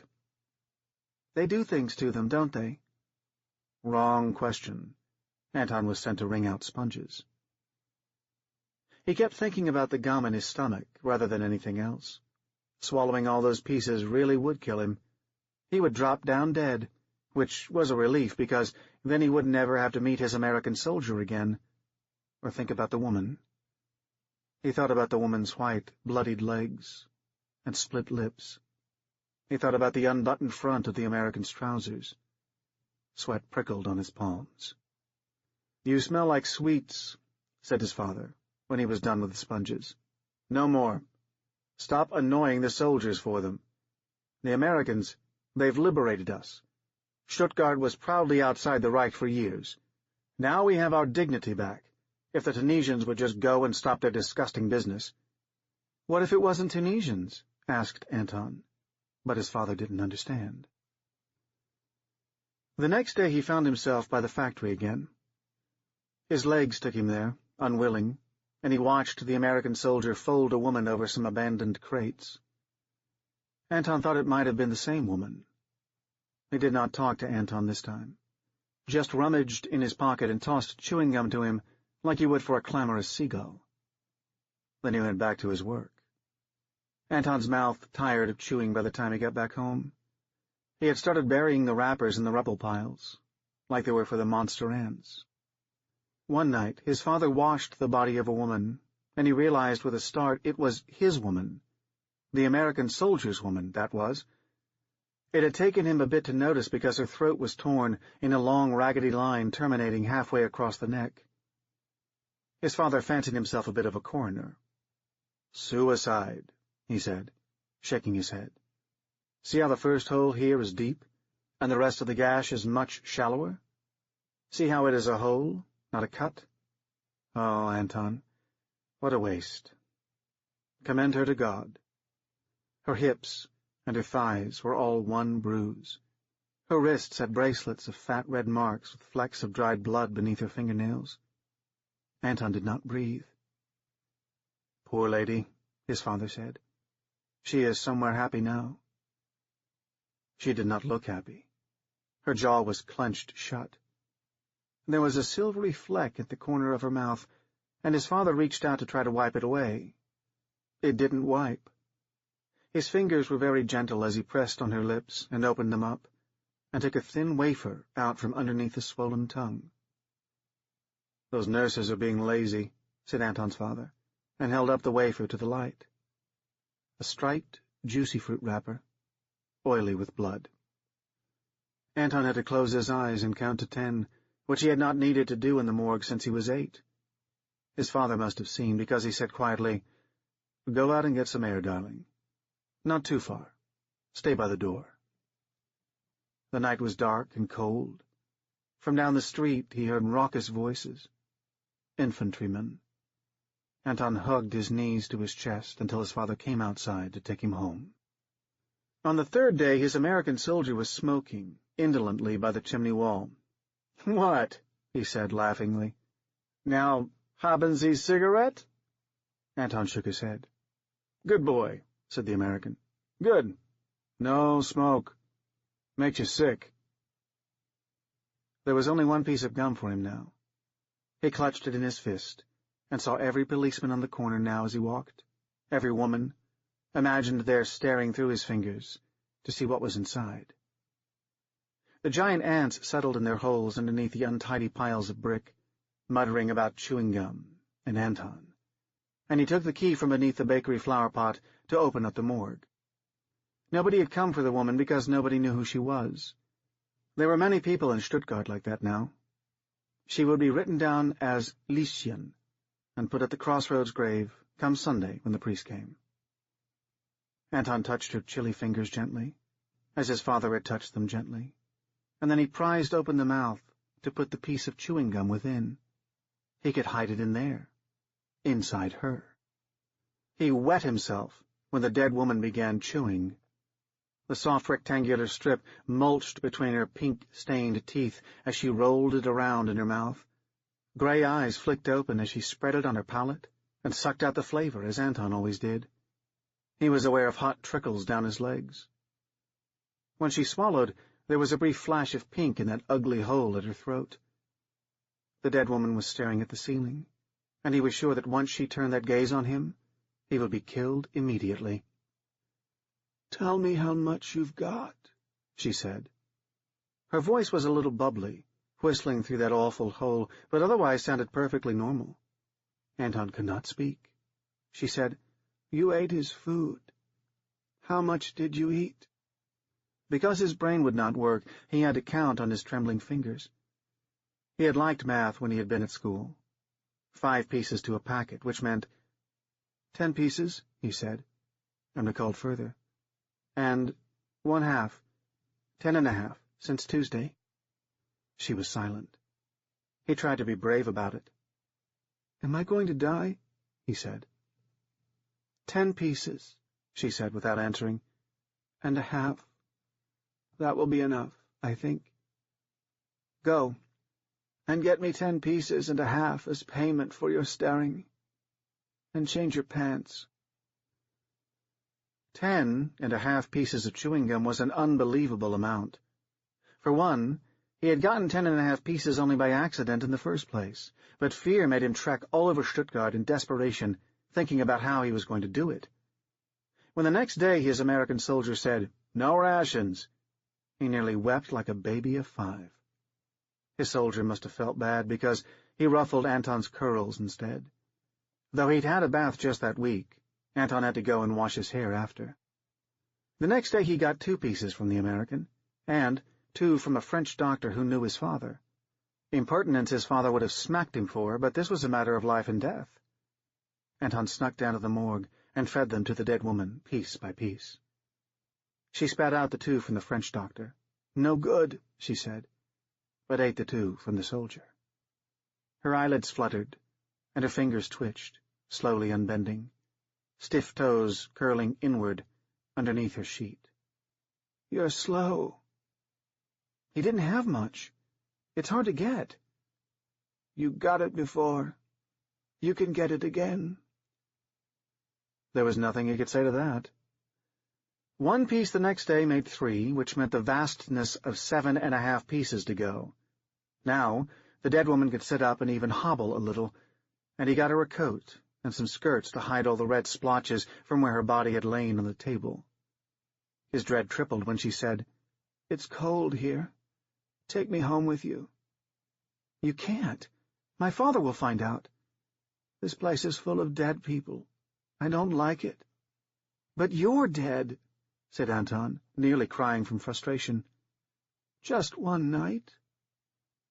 There was nothing for it. He went to her late that night, and she leaned on his shoulder through the streets of Stuttgart, where nobody noticed them but a policeman who said, "Go home," when he saw them both. The woman was heavy and smelled a little sickly, that familiar chilly smell of dead body. When they got to Anton's house, she clambered through his window, then lay on his bed. Anton made to sleep on the floor, rolling up his unraveling jersey to put underneath his head. They both lay in awkward, uncomfortable silence. "I just wanted a cigarette," she said. "I was going to pay him, you know. I don't beg.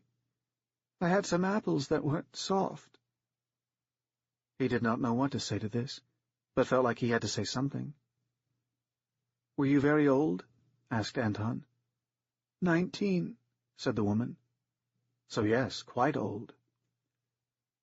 The floor was hard, so he was surprised when he did somehow get to sleep. He was woken up by a noise like wet hiccups. The dead woman was crying. "I'm sorry," she said. "I'm sorry." Anton put his clammy hand up into hers. After a little while she stopped crying, but held his hand until he was nearly asleep. "My name is Elka," she said, startling him awake. "What?" "My name is Elka. When they put me away," she said, "don't let them call me anything else." In the thin morning sunlight she was gone, and he was tucked up in the blankets. Truthfully, he was relieved. 6 pieces. His American had given him another 3 to make him go away when he found him talking to an American girl, one of the ones with stockings and shiny hair who came with the USO. The day after that, Anton couldn't find him, and Sunday would come soon, and he didn't want his dinner because he was too busy thinking about ways to get more chewing gum. And that suited Anton, because when his father found out that he had asked the French doctor for candy, he got a wallop. Anton didn't really want to look him in the eye. He went to the gardens of the houses that had been bombed, picking flowers. There was a sad bunch of woody roses and nosegay, but when he gave it to his soldier, who was still sitting in the shadow of the factory wall, he was touched. "Oh, son," he said. He took one of the roses and put it in his buttonhole, waving it to be admired, and Anton smiled wanly. "I have a brother." He fumbled with the German as he said it. "Mein Bruder? Mein kleinen Bruder?" Now Anton felt sick. "Little brother, just like you." He pinched Anton's cheek and laughed at his grimace, then gave him a whole pack of juicy fruit. "Brush your tooths," he said. 11 pieces. That was 11. He stuffed the packet down his shirt and ran all the way to the bakery. His fingers fumbled with the keys. As he flung himself down the stairs, his dead woman was already sitting up, gaunt and waiting, and they ripped open the packet together with impatient hands. The last piece he broke in half with his fingernail. She gobbled it up with the rest. "All right," she said. "That's good." She swung her legs over the side of the pallet and wrapped herself in the skirt and coat, pulling the collar up over her punctured neck. Anton didn't quite know what he'd been expecting. She was still very dead, though now she walked tall and graceful and smooth. "Let's go, shall we?" "Where are we going?" he asked. But he already knew. Outside in the bustle of Stuttgart, nobody looked at them. He held tightly to her hand, the skin slipping a little underneath his palm, past the anthill piles of rubble from the houses, and past the camp where the Russian men fought. He led her to the abandoned factory with its thrusting smokestacks, and there was his American soldier, still with the rose tucked in his buttonhole, grinding out the butt of his cigarette as he prepared to leave. At first his mouth rounded in greeting for Anton, but then he saw the dead woman. The coat had slipped open to show her dead and naked throat, the squeezed bruises of her chest, her waxen skin. His American soldier screamed. She was on him even as his gun clattered bullets into her body, and she forced his face into the wall, pushed her fingers into his mouth so that his screams spluttered into a wet muffle. Anton thought that she put her mouth to the place between the soldier's neck and shoulder to kiss him, but then there were wet, grisly sounds that were definitely not kissing. He pretended himself into one of the rubble piles safely buried in the rocks, He put himself into a monster ant and walked around in the dark, his bristly body scraping up against the bodies of other monster ants. The dead woman chewed wet, noisy mouthfuls, swallowing in grunts, hand rooting around somewhere at the soldier's belly and into his shirt. Their bodies moved together as one. When it was over, the dead woman's belly was grossly distended, and there were only scraps of cloth left in her hands, and he couldn't believe how she'd done it, and she couldn't either, because she had to be a little sick next to the wall. He did not look. Her mouth was dripping red, and she tried in vain to wipe it, but when that didn't work, all she did was cry, and cry like a child. "I was always going to be in the ground with him in me," she said. "I just wanted to make sure, that's all. I just wanted to make sure." And then she was a little sick again. Anton went to see her Sunday when she was buried. Before she was wrapped up in her sheet, she said, "You will come and see me, won't you?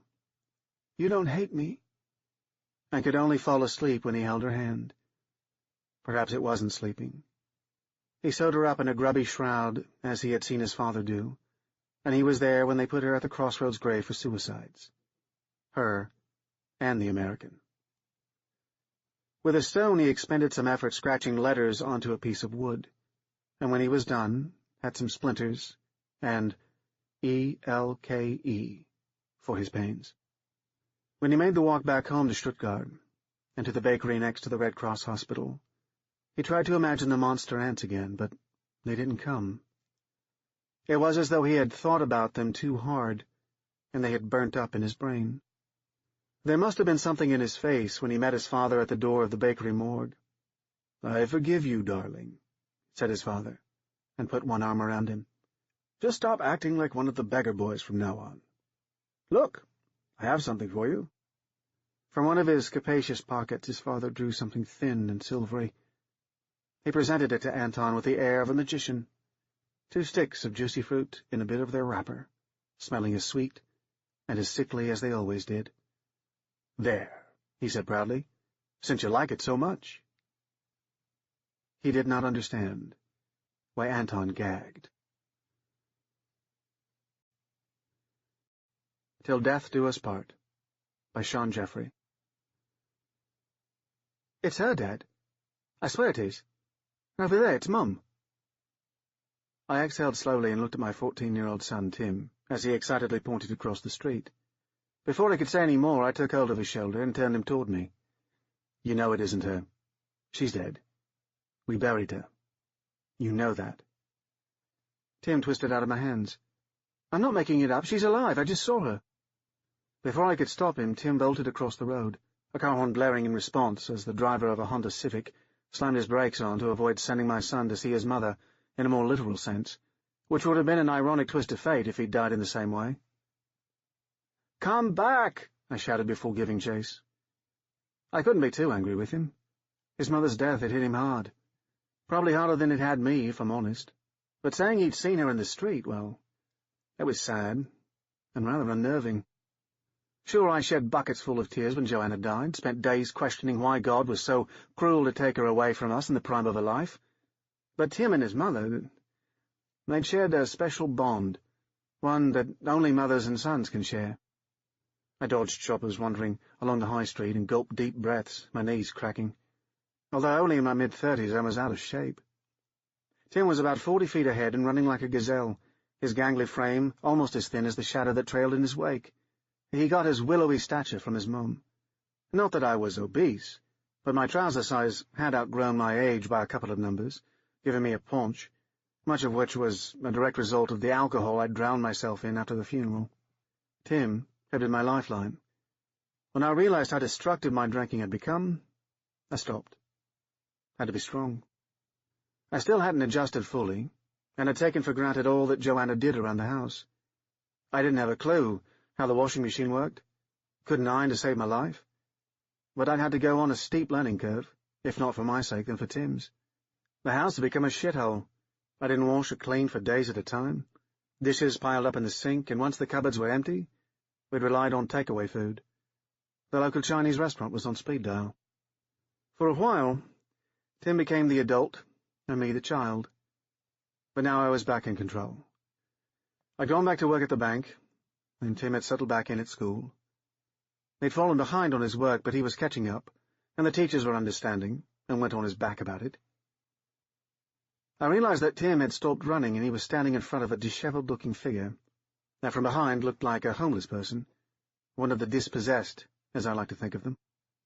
As I caught him up, I could feel a pain in my side, and I stood wheezing for a couple of seconds. "Come on, Tim. Let's go home." I told you it was her," Tim said, a smile on his face that I never thought I'd see again. Confused, I shook my head. "Come on. Stop being stupid. Look at her." He pointed at the homeless person. I glanced towards the figure, not really wanting to make eye contact in case I got drawn into conversation with them, but I felt that I should apologize.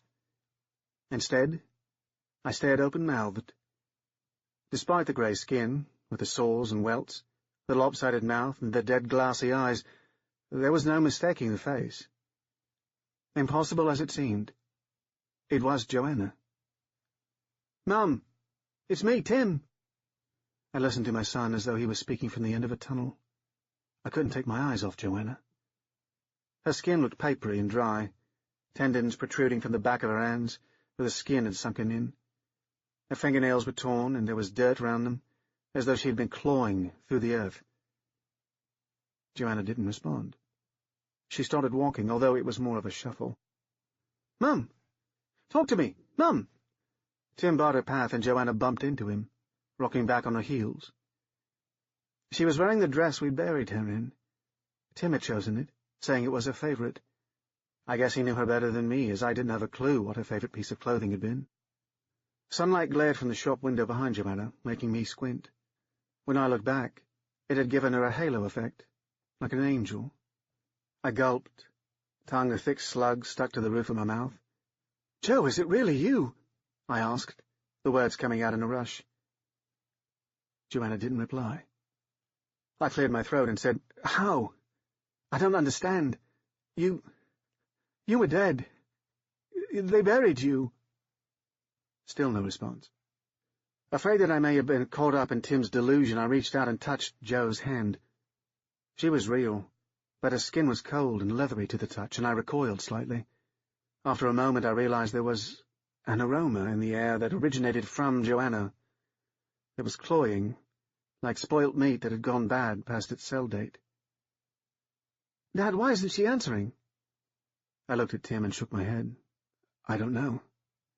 Truth was, I didn't know anything anymore. Joanna was dead, and yet here she was, walking. It just wasn't possible. "We need to get her home," Tim said. I watched Joanna keep trying to walk forwards, but Tim kept holding her back. She was like an insistent fly butting into a window and seemed to have no concept of what was happening. Swallowing to moisten my throat, I tried to think what to do. I noticed a few people staring at us as they walked past, and knew that I had to get us off the street to somewhere that we could work this out.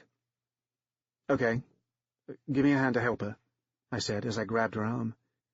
Tim took hold of her on the other side, and we walked her towards the car park where I had left the car. Once we arrived, I opened the door and bent her joints to allow us to sit her on the front seat. Then I fastened the seat belt, more to secure her in position than for any form of safety, as deep in my heart I knew she was dead. With us all inside the car, the smell was more pungent, and it clung to the back of my throat, making me feel a little sick, so I lowered the window to let some fresh air in, then started the engine. Joanna sat there, rocking backwards and forwards, like a nodding car novelty. I glanced in the rearview mirror.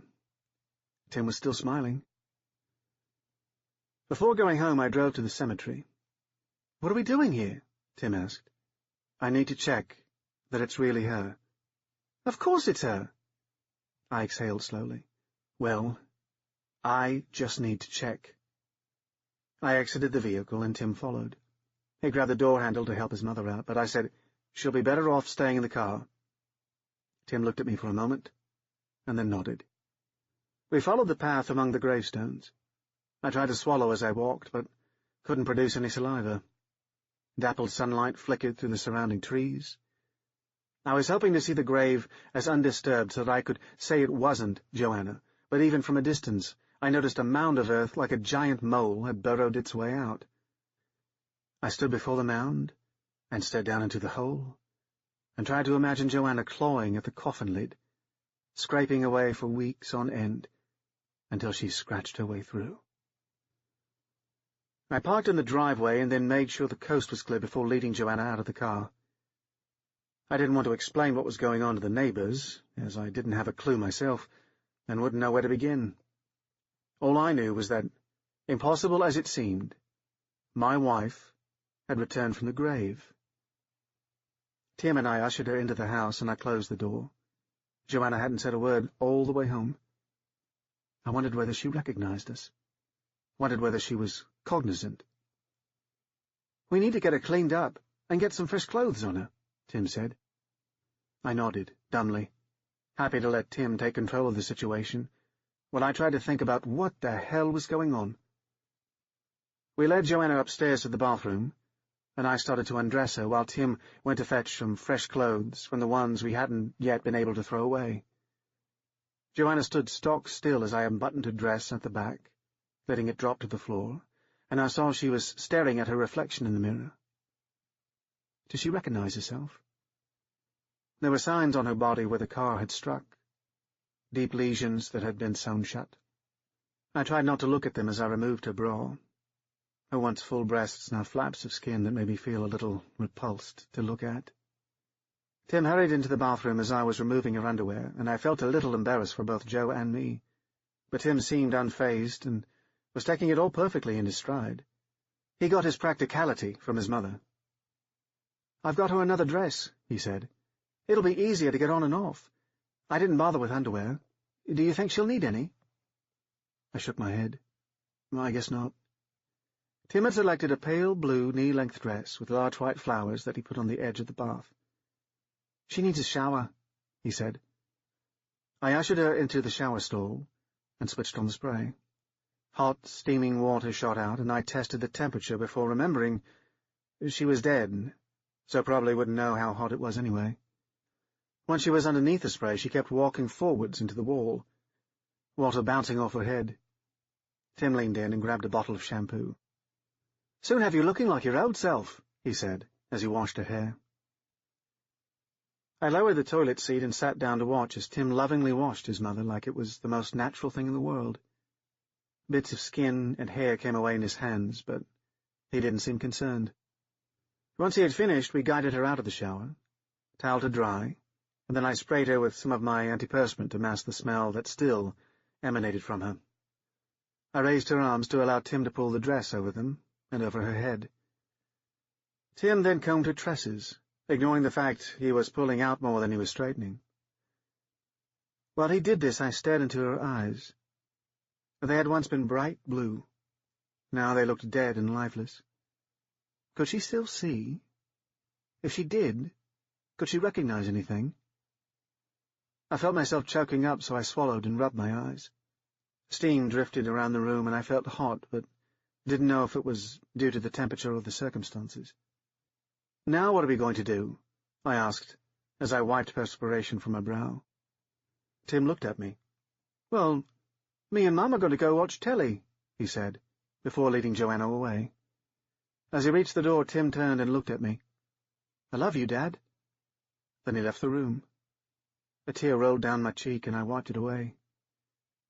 Seconds later, I heard the television downstairs and the sound of Tim laughing at something.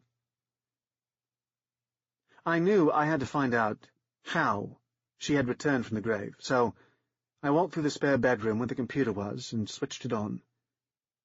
If more people had come back to life, surely there would be news of it. After 10 minutes of searching, I came up with nothing. Perhaps if it had happened to other people, whoever found them wouldn't say anything. Perhaps they were just glad to have their loved ones back, or perhaps they were afraid someone would come and take their nearest and dearest away, to experiment on them, to find out how it had occurred, and what was making them tick. Unable to find out whether it had happened elsewhere, my next course of action was to see if I could discern why, or how, it happened. After an hour's searching, I discovered that zombification, for want of a better word, can supposedly result from parasitic bites, like one from a single-cell organism called Toxoplasmosa gondii, that infects rats but can only breed inside a cat's intestines. So it takes over the rat's brain and basically programs itself to get eaten by a cat. Then there were neurotoxins, or certain kinds of poisons that slow your bodily functions to the point that you'll be considered dead even though you're not. Or perhaps a virus of some kind. Finally, there was neurogenesis, or the method by which scientists can regrow dead brain tissue. None of them helped me discover how Joanne had come back, just that it wasn't outside the realms of possibility, that she could have done so. And the woman downstairs was proof enough, if any were ever needed, that it certainly was possible. I switched the computer off, and then went downstairs to join my family. The knock at the door made me jump. I stared across at Tim as he sat reading to his mum. She paid no attention as she staggered around the room. Despite having had her in the house for a couple of days, I still hadn't gotten used to having my wife back. The knock came again, more insistent, joined by the ringing of the doorbell. I jumped up and walked to see who was there. "Keep quiet," I said, as I shut the living room door behind me. I opened the front door and my jaw dropped when I saw the acne-scarred police officer standing there. "Mr. White?" I nodded dumbly, my pulse racing. "I'm afraid I have some disturbing news for you. There's no easy way to say this, but your wife's grave has been desecrated and her body removed." I swallowed the lump in my throat. Desecrated? "Don't worry, sir. We're going to do our best to find her body." I glanced along the hallway before turning back. Who would do something like that? The police officer shrugged and stared at his feet. "I don't know, sir. I really don't." The next few days we spent in a kind of haze, as I learned to accept that Joanna was back in our lives. We didn't tell anybody. She was our secret. When I went to work and Tim went to school, we locked her in the cupboard and at the stairs. Tim seemed to believe that everything was back to normal, and that we should just carry on as though nothing had happened. He even expected me to accept her back into my bed, but certainly for now, that wasn't going to happen. And I wrapped her in a sleeping bag at night, pulling the toggle on it tight enough to cocoon her inside. Not that she slept, and I could hear her bumping around, shuffling like a giant caterpillar. Even though she was my wife, I still don't know exactly how I felt about having a dead woman in the house, never mind in my bed. Necrophilia wasn't something I wanted any part of. Not that Joanna would be in the least bit able to reciprocate. She ambled around the house like a robot, bumping into walls and falling over things as though she couldn't see too well. Perhaps that's why she walked along with her arms raised most of the time. Sort of like feelers. She certainly didn't cause much to look after. She didn't eat, and she didn't go to the toilet, and once you got used to her being around, you could almost believe she wasn't dead. I even started talking to her, and although she didn't reply, I found her presence comforting. I will admit that for the first few days I was nervous, as zombies had a reputation for biting people and making them one of the undead, but Joanna didn't seem to have any interest in biting, so I eventually accepted that she wasn't going to eat us. Tim doted on her. He took over all the chores involved with looking after his mum, bathing, dressing, and generally taking care of her as though she was an invalid. I, gradually, accepted the situation.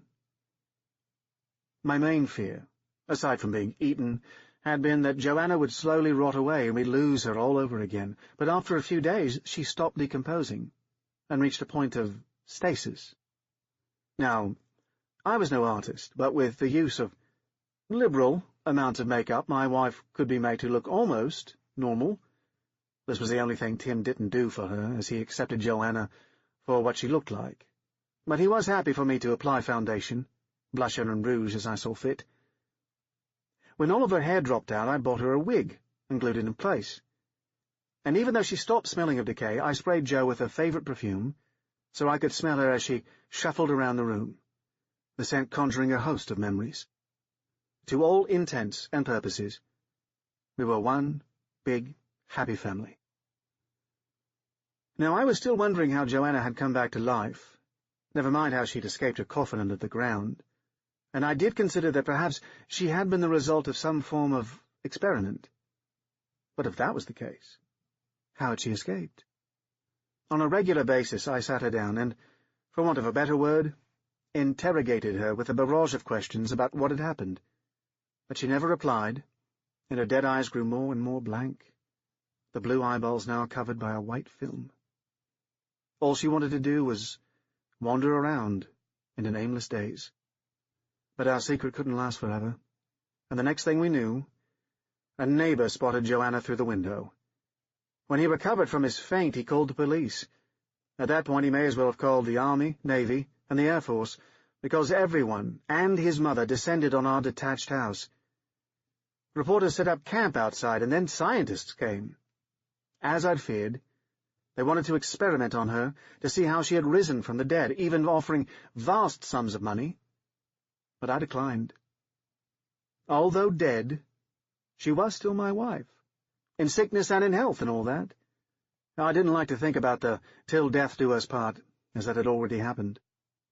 Next came the zealots, the religious nutters who claimed that, like Jesus, Joanna had risen from the grave, so she must be the new Messiah. Well, she didn't die for anyone's sins. She died in an accident when hit by a car, but they didn't want to hear the truth. All they wanted was to see their Messiah, to be touched by her. She obviously had special powers and could cure all their ailments. As a result of all this attention, we became prisoners in our own house. I peered through a gap in the curtain. It was like a riot out there. People kept knocking at the door, and I'd already taken the batteries out of the doorbell and unplugged the telephone. Someone banged on the window, and I recoiled and backed away. "What are we going to do?" Tim asked. I collapsed onto the settee and cupped my face in my hands. Tim sat next to me. "We can't stay in here forever. We've already run out of food." Across the room, Joanna bumped into the wall. I stared at her.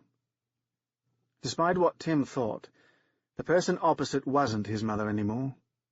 It was just an animated show.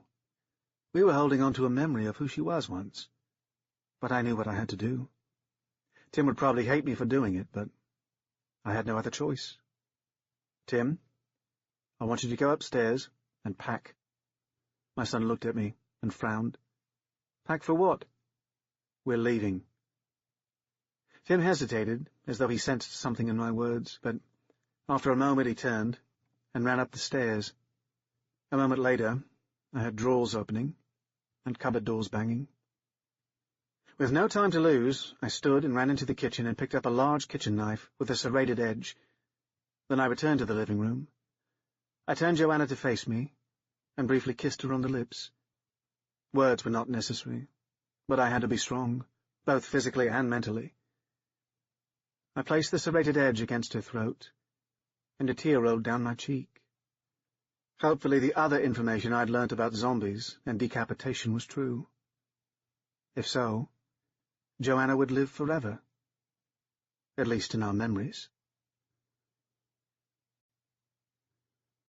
There is no E in zombie, which means there can be no you or we.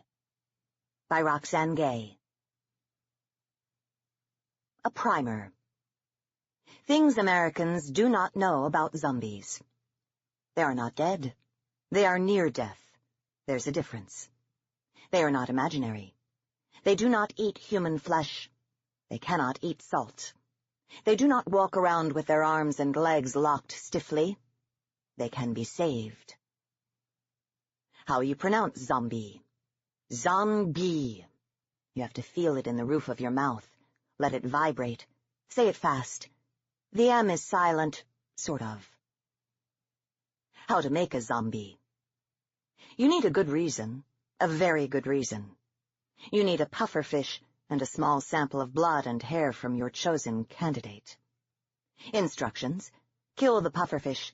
Don't be squeamish. Extract the poison. Just find a way. Allow it to dry. Grind it with the blood and hair to create your coup de poudre. A good chemist can help. Blow the powder into the candidate's face. Wait. A love story. Micheline Bernard always loved Lionel Desormeaux.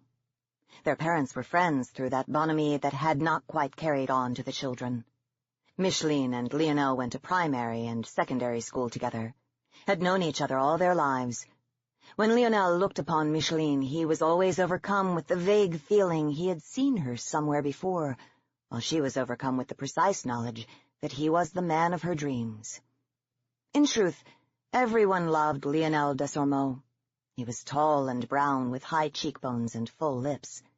His body was perfectly muscled, and after a long day of swimming in the ocean, he would emerge from the salty water, glistening. Micheline would sit in a cabana, invisible. She would lick her lips and she would stare. She would think, "Look at me, Lionel," but he never did. When Lionel walked, there was an air about him. He moved slowly but with deliberate steps, and sometimes when he walked, people swore they could hear the bass of a deep drum. His mother, who loved her only boy more than any other, always told him, "Lionel, you are the son of Louverture." He believed her. He believed everything his mother ever told him. Lionel always told his friends, "My father freed our people. I am his greatest son." In Port-au-Prince there were too many women. Micheline knew competition for Lionel's attention was fierce. She was attractive, petite. She wore her thick hair in a sensible bun. On weekends she would let that hair down, and when she walked by, men would shout, "Quelle belle paire de jambes!" What beautiful legs! And Micheline would savor the thrilling taste of their attention. Most Friday nights, Micheline and her friends would gather at Oasis, a popular nightclub on the edge of the Bel Air slum. She drank fruity drinks and smoked French cigarettes, and wore skirts revealing just the right amount of leg. Lionel was always surrounded by a mob of adoring women. He let them buy him rum and cokes, and always sat at the center of the room wearing his pressed linen slacks and dark T-shirts that showed off his perfect, chiseled arms. At the end of the night, he would select one woman to take home, bed her thoroughly, and wish her well the following morning. The stone path to his front door was lined with the tears and soiled panties of the women Lionel had sexed, then scorned. On her birthday, Micheline decided she would be the woman Lionel took home. She wore a bright sundress, strapless. She dabbed perfume everywhere she wanted to feel Lionel's lips. She wore high heels so high her brother had to help her into the nightclub. When Lionel arrived to hold court, Micheline made sure she was closest. She smiled widely and angled her shoulders just so, and leaned in so he could see everything he wanted to see within her ample cleavage. At the end of the night, Lionel nodded in her direction. He said, "Tonight you will know the affections of Louverture's greatest son." In Lionel's bed, Micheline fell deeper in love than she thought possible. Lionel knelt between her thighs, gently massaging her knees. He smiled luminously, casting a bright shaft of light across her body. Micheline reached for Lionel, her hands thrumming as she felt his skin. When he was inside her, she thought her heart might stop, it seized so painfully. He whispered in her ear, his breath so hot it blistered her. He said, "Everything on this island is mine. You are mine." Micheline moaned. She said, "I am your victory." He said, "Yes, tonight you are." As he fucked her, Micheline heard the bass of a deep drum. The following morning, Lionel walked Micheline home. He kissed her chastely on the cheek. As he pulled away, Micheline grabbed his hand in hers, pressing a knuckle with her thumb. She said, "I will come to you tonight." Lionel placed one finger over her lips and shook his head.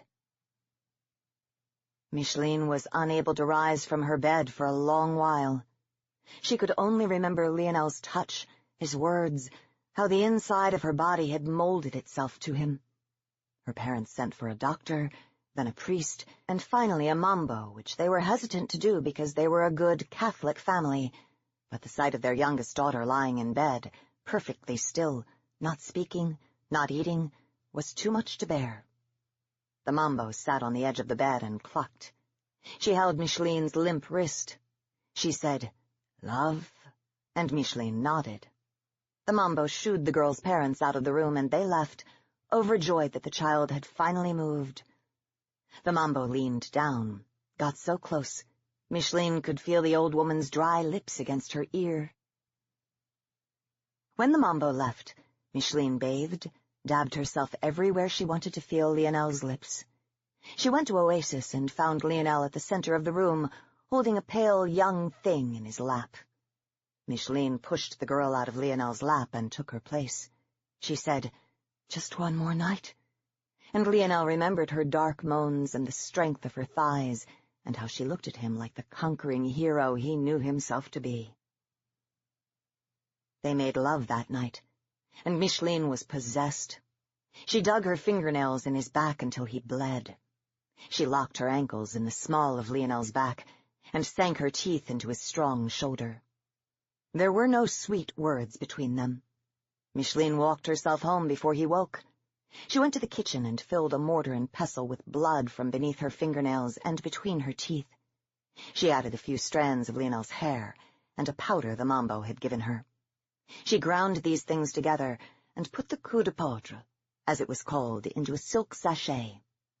She ran back to Lionel's, where he was still sleeping, and opened her sachet, paused. She traced the edge of his face, kissed his forehead, then blew her precious powder into his face. Lionel coughed in his sleep, then stilled. Micheline undressed and stretched herself along his body, sliding her arm beneath his. As his body grew cooler, she kissed the back of his neck. They slept entwined for 3 days. Lionel's skin grew clammy and gray. His eyes hollowed. He began to smell like soil and salt wind. When Micheline woke, she whispered, "Turn and look at me." Lionel slowly turned and stared at Micheline, his eyes wide open, unblinking. She gasped at his appearance, how his body had changed. She said, "Touch me." And Lionel reached for her with a heavy hand, pawing at her until she said, "Touch me gently." She said, "Sit up." Lionel slowly sat up, listing from side to side until Micheline studied him. She kissed Lionel's thinned lips, his fingertips. His cold body filled her with a sadness she could hardly bear. She said, "Smile," and his lips stretched tightly into something that resembled what she knew of a smile. Micheline thought about the second silk sachet, the one hidden beneath her pillow between the pages of her Bible. The sachet with a powder containing the power to make Lionel the man he once was, tall, vibrant, the greatest son of Louverture, a man who filled the air with the bass of a deep drum when he walked. She made herself forget about that power. Instead, she would always remember that man. She pressed her hand against the sharpness of Lionel's cheekbone.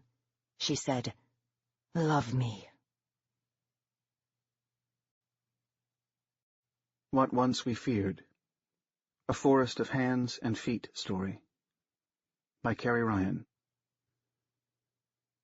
The first time I saw the apartment building, I thought it looked like a bunker. It never occurred to me that we'd end up using it as one. Nikki's the one who actually lived there, or at least she and her dad moved in there when her mom kicked him out. She was the one who suggested we take shelter there. It's not like we had a lot of other options, and it seemed like a good idea at the time. But isn't that always the case? The ideas that seem so good in the moment turn out to be the worst when everything is said and done. The Overlook, and that's the name of the apartment building, was a massive chunk of a structure that sat just outside the interstate loop circling uptown. How pretentious does a city have to be to call it uptown rather than downtown? It was made of concrete and half dug into a hill so that 3 sides had a long, thick foundation, and the 4th faced the road. Most importantly, though, it was the closest place we could think to run when the outbreak began raging through the city. We'd been on a senior class field trip to Discovery Place when it happened. I just stepped outside with Nikki, and I was thinking about how hard I'd worked to make sure I ended up partnered with her for this project, and then, bam! Nikki didn't know what made the sound, and at first neither did I. I couldn't place it. It was loud, but not a gunshot. Solid, but not familiar. I was still trying to figure it out when I saw the body lying broken on the ground. Nicky hadn't seen it yet, and I tried to keep her turned away. Then there was another bam, and she started screaming. The man landed not 5 feet away. One leg completely shattered underneath him from the fall. Another hit right after that, and I swear to God, it seemed like it was raining bodies. Later, Philippe would start singing It's Raining Men whenever Nicky brought this up. It took her a while, but eventually she started laughing at the joke. What else could you do? Nicky had already jumped back under the Discovery Place awning, but like a moron I just stood there. "Jonah!" she screamed at me. "What are you doing?" I was never able to explain it to her in a way she understood, but I couldn't stop staring at that first body.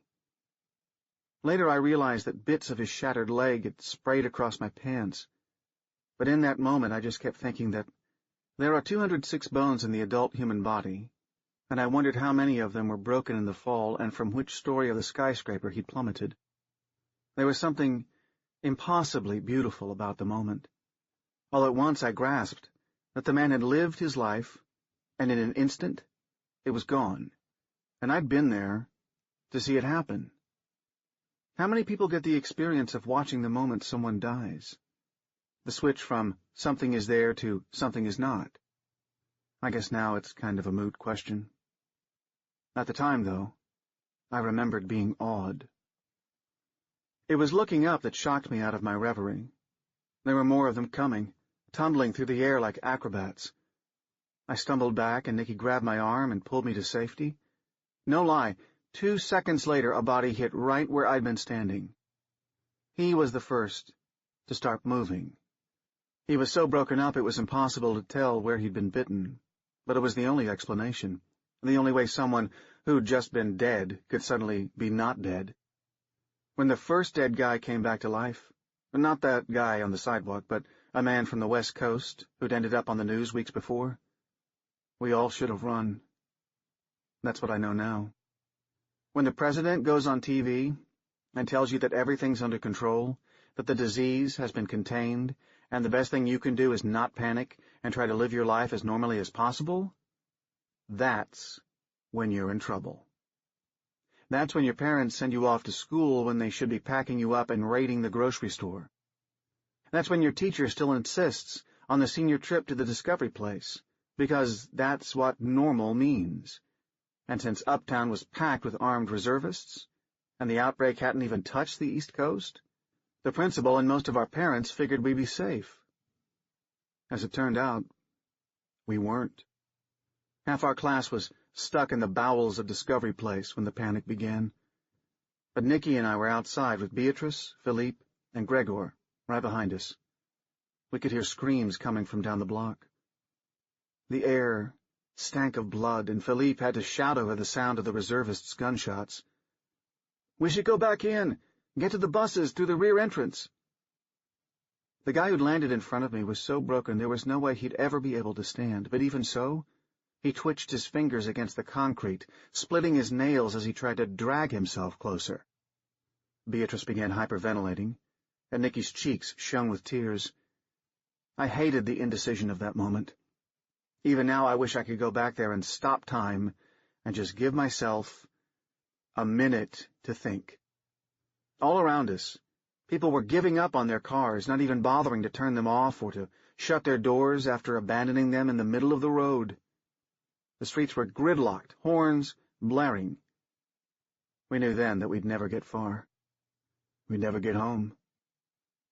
And that's when Beatrice said, "I want to go home." I'm pretty sure that's what made Nicky say, "My dad's apartment, it's in the Overlook." And then we started running. We were like a hive mind. No discussion, no coordination. One of us thought it, and so it became. We ran through the city like a pack, desperate to escape. We learned quickly to stay in the middle of the road. Those on the outside were the easiest targets. Everywhere was madness, or so I thought. Maybe I didn't truly understand madness yet, because I still felt the compulsion to steady those who stumbled, to pull them free of clawing hands. I still tried to help. There were only 2 entrances to the overlook, the leasing office, its windows already shattered, and the underground garage, which had a massive jail-like gate stretched across the ramp. Nikki pulled a remote from her purse and pointed it at a black box. Slowly, with a lot of creaking, the gate began to roll open. She was the first through, and then Beatrice and Philippe. They sprinted through the garage for the bank of elevators. I was the one to hold Gregor back. "Every man for himself, right?" I asked him. He didn't get what I was saying. "Look," I tried again, "we gotta lock this thing down now, right? Is it wrong if we do that? Keep everyone else out?" Gregor's eyes were wide as he looked from me to the road outside. People were screaming, trying to run. So many of them were smeared with blood that it was impossible to tell who'd been infected already and who was safe. "Come on, Jonah!" Nikki screamed. Her panic was contagious, and my fingers fumbled as I pried the cover off the electric motor that worked the garage gate. "Tell her to just hold on a sec," I ordered Gregor, "and get that clicker from her." I wanted to be all cool and find a way to disable the motor, but in the end I couldn't keep focused on all the wires and gears.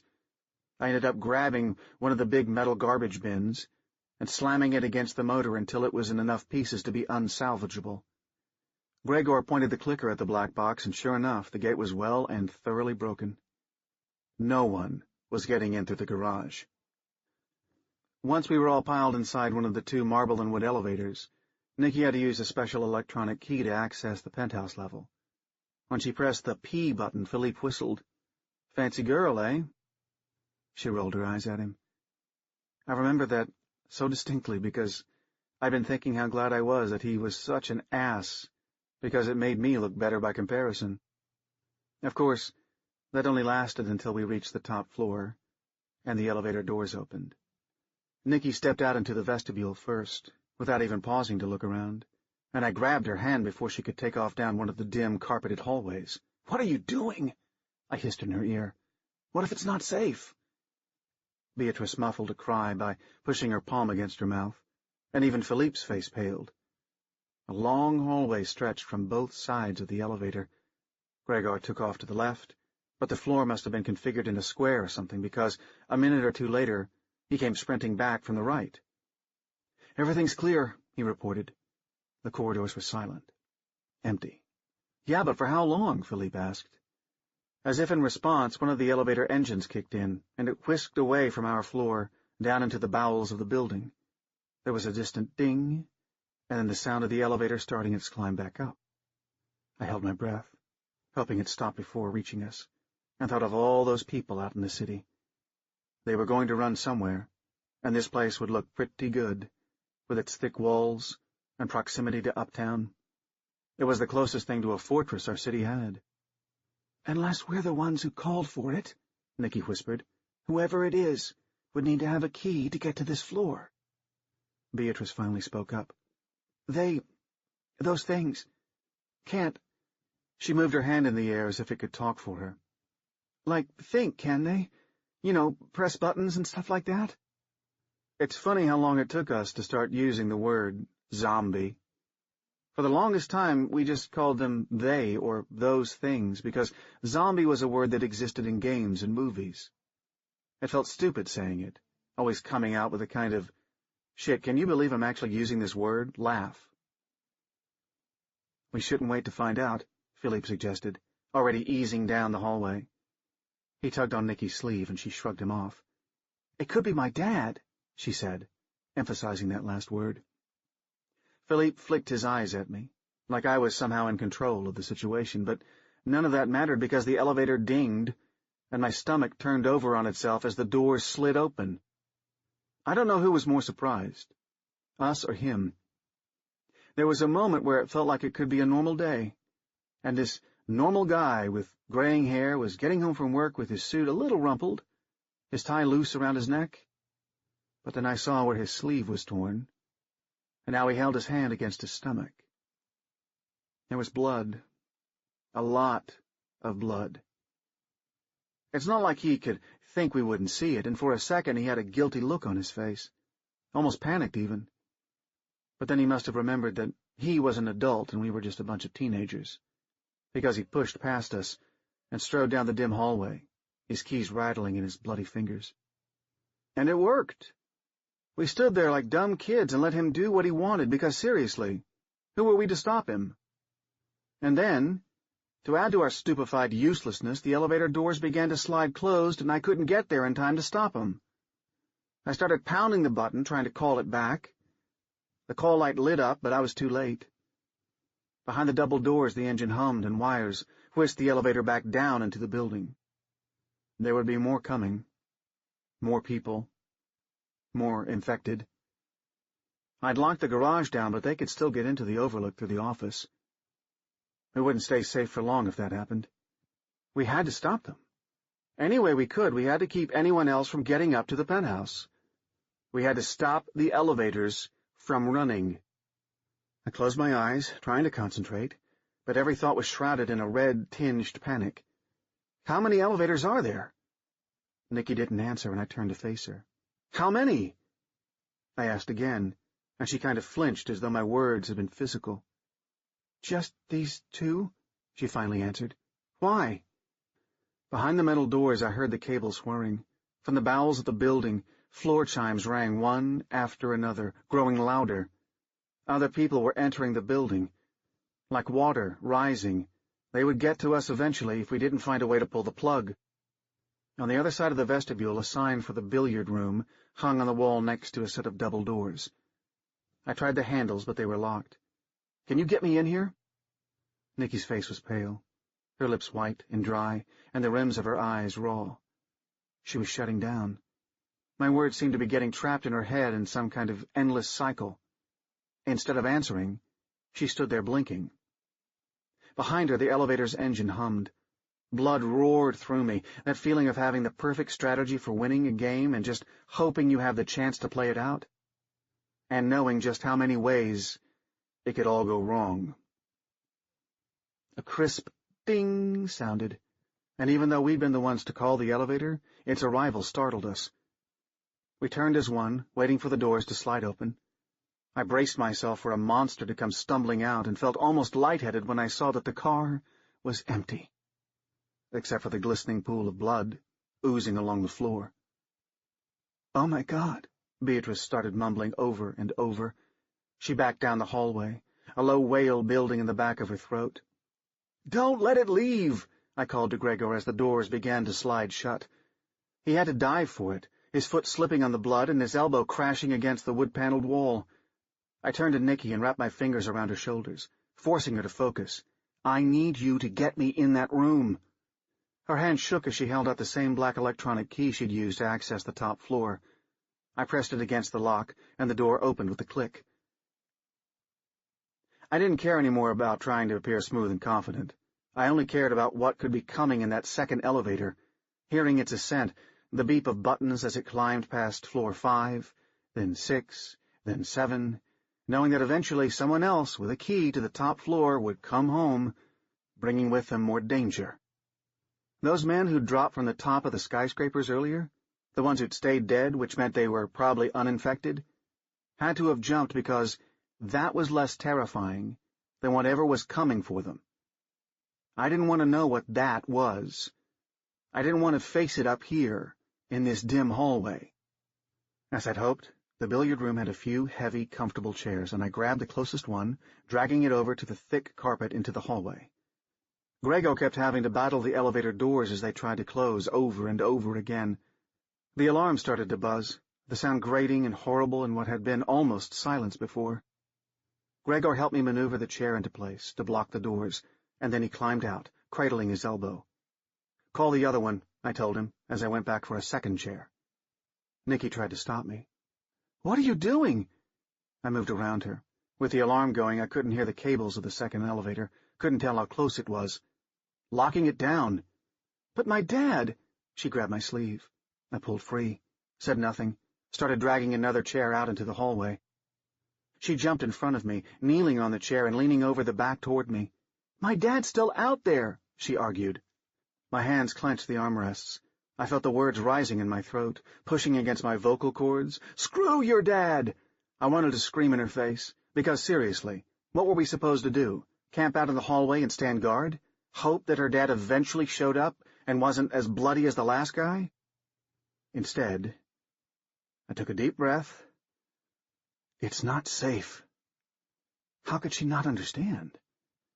The other elevator dinged, and even before the doors opened, we heard banging and moaning. Oh, crap, Gregor breathed. Beatrice took off running down the hallway, and Philippe chased after her. But I didn't follow. I couldn't. We had to block the elevator so more of those things didn't get up here. I kicked the chair I'd been dragging toward Gregor and then grabbed Nikki, throwing her into the billiard room. When the elevator doors whisked open, I wasn't looking. I was racing toward the row of pool cues hanging on the wall. It was the first time I'd heard the moaning up close and personal, not filtered through the TV as background noise in a newscast or as part of the panicked stampede of Uptown earlier. This was the sound of something that used to be human and was no more. It was the kind of thing that could make your heart stop, your lungs constrict, your nerves shrivel. Later, the sound would become the backdrop of everyday life, the way the hiss of electronics and the buzz of traffic used to be. But not in that moment. Right then, I realized that death had a sound, and it was coming for us. No, no, no, no, no, no, no, no, no, no, no, I kept muttering under my breath.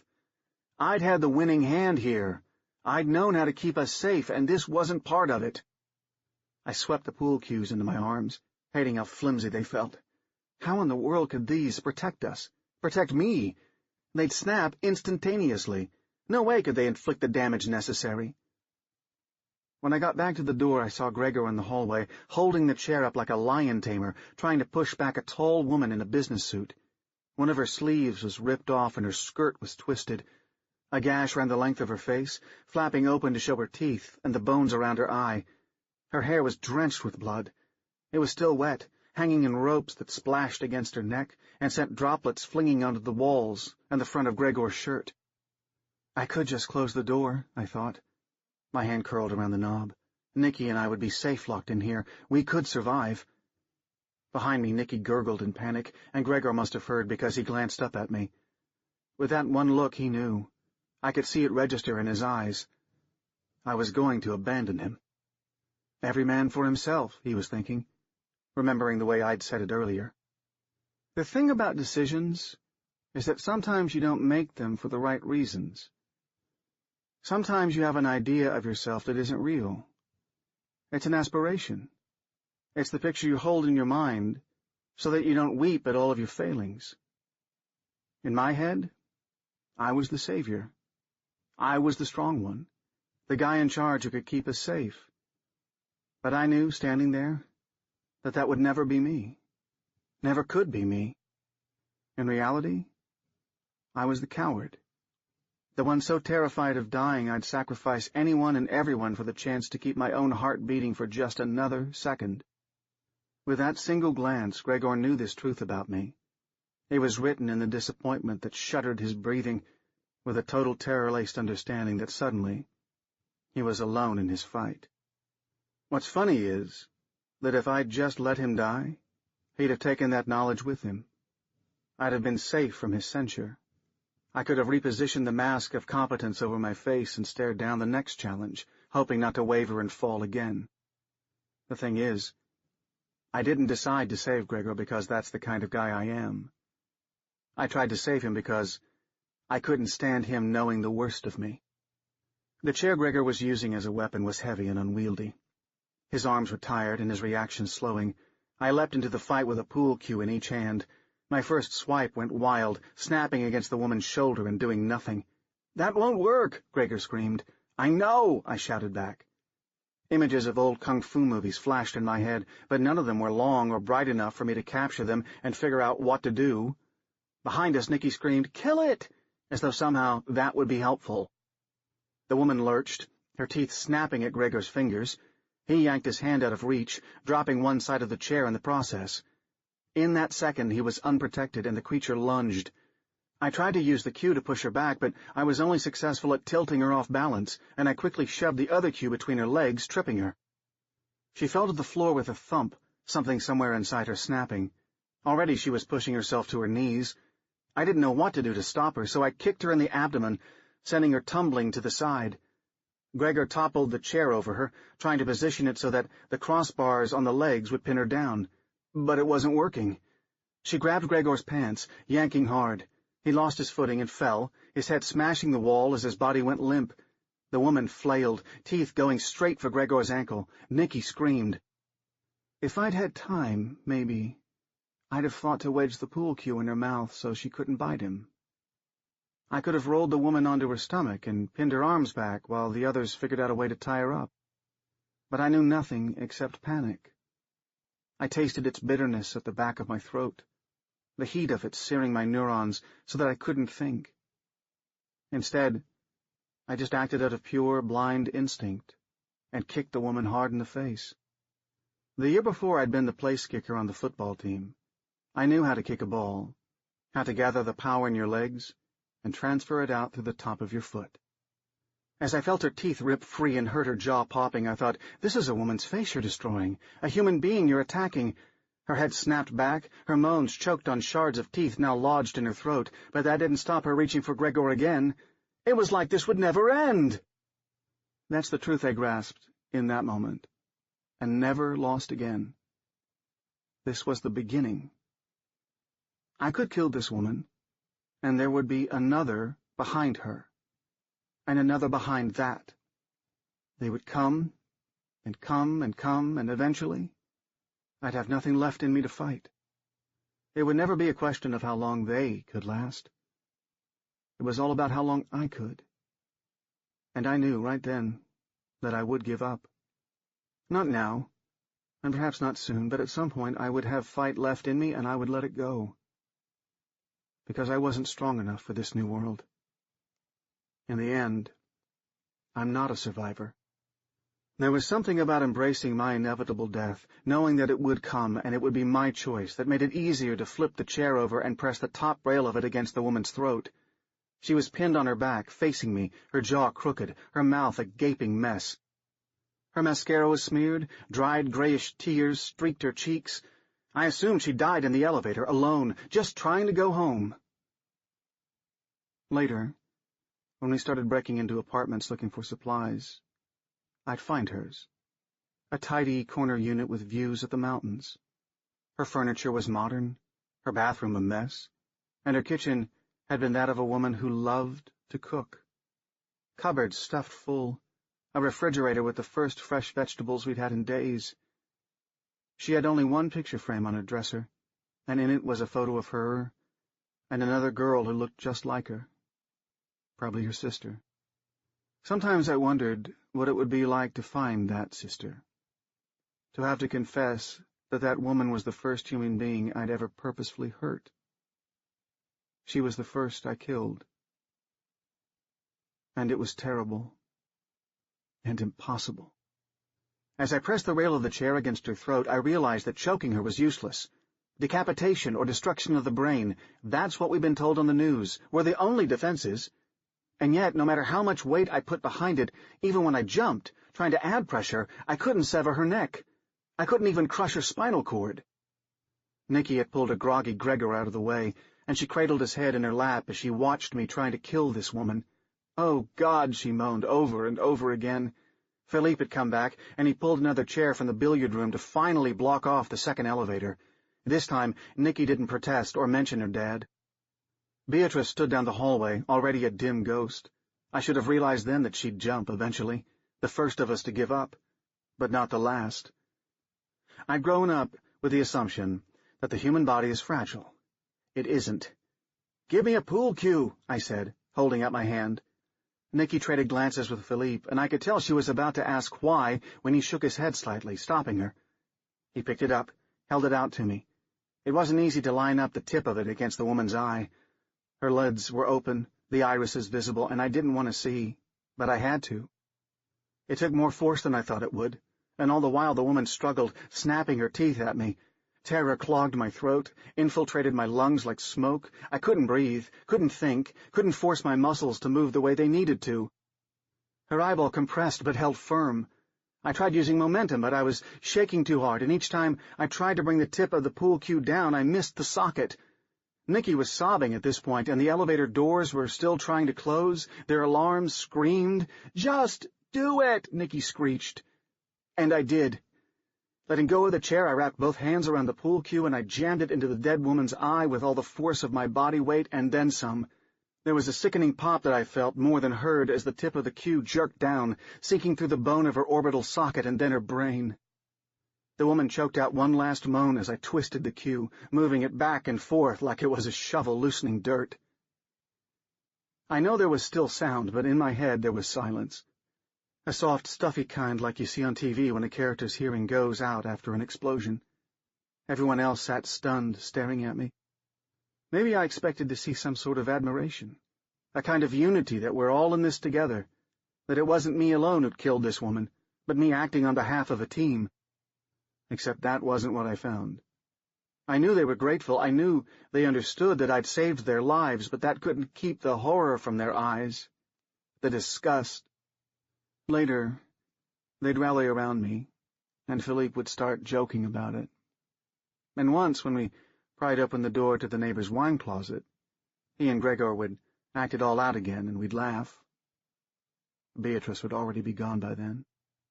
But in that moment, there was just a sound, softened silence.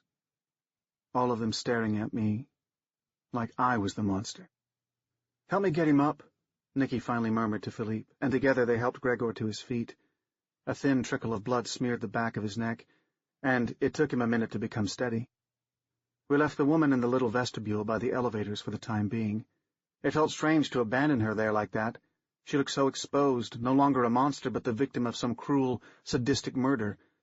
Before catching up with the others, I flipped the chair over in an attempt to cover her ravaged face. Nikki's father's place was at the far end of the building, one of a pair of apartments that jutted toward uptown like a finger, pointing at the city. The door opened onto a long rectangular room with the kitchen first, the dining room in the middle, and an awkwardly shaped living room at the other end. Hardwood gleamed along the floor, the far wall nothing but floor-to-ceiling windows bordering a pair of sliding doors that opened onto a wide balcony. Beyond was a spectacular view of uptown, the afternoon sun glaring off a sea of office buildings. A set of double doors off the living room led to the master suite, a massive space with a king-sized bed and full sitting area flanking another wall of windows, a huge walk-in closet, and a marble bathroom that boasted both a jacuzzi and walk-in shower. Next to the kitchen was a hallway that led to another full bathroom, a bedroom, Nikki's room I guessed, though it was about as personalized as a hotel, and an office. Outside was chaos, but inside a sort of odd calm settled around us. The dissipation of adrenaline left us drained and worn. Something inside Nikki must have clicked into hostess mode. Maybe it made her feel normal to offer us something to drink and eat, as if this were any ordinary day and we were just hanging out after school. We tried calling home using both our cell phones and the landline, but we could never get through. Only Gregor would get the chance to speak to his parents again, and he refused to tell us anything about the conversation. He just hung up the phone and stepped out onto the balcony, where he screamed and screamed and screamed. Beyond that, no one really had much to say. We barely made eye contact as we shuffled through the unfamiliar rooms. Suddenly we became oddly polite, apologizing in soft voices if we had to maneuver around one another to get to the bathroom or ask for a towel. As the day wore on, we each retreated to separate areas as though marking out territory. Gregor lay on the master bed with an ice pack on his head, while Beatrice drifted into the guest room, closing the door behind her. All of us could hear her sobbing, but none of us knew what to say. Ultimately, Philippe ended up in the office, which looked more like Central Command than anything else. One wall held 4 televisions, and he tuned them all to different channels. The computer had 3 screens, and he quickly filled them with an array of news blogs, obsessively refreshing and following links for more information. Nikki staked her claim on the balcony outside, tucking herself into an Adirondack chair with a quilt wrapped around her shoulders and her back to the windows. I had no idea how she was doing, if she was awake or asleep, crying or praying. I couldn't settle anywhere. I tried sitting on the couch, but my mind roared with action plans. So much needed to be done. and every time I thought of something new, I added it to my mental list, which was shaped like a pinwheel and kept spinning and spinning and spinning. There were so many variables, so many calculations to make, and all of it felt like quicksand. We needed to gather food, but how urgent that was depended on how long the electricity lasted, and how quickly the food in the fridges spoiled. Nicky had mentioned that some of the building's power came from solar panels mounted on the roof, but who knew how much that would help? We needed to figure out what to do about the guy down the hall. He was clearly infected, but how long would it be until he turned? How long did we have to figure out how to kill him and build up the nerve to follow through with it?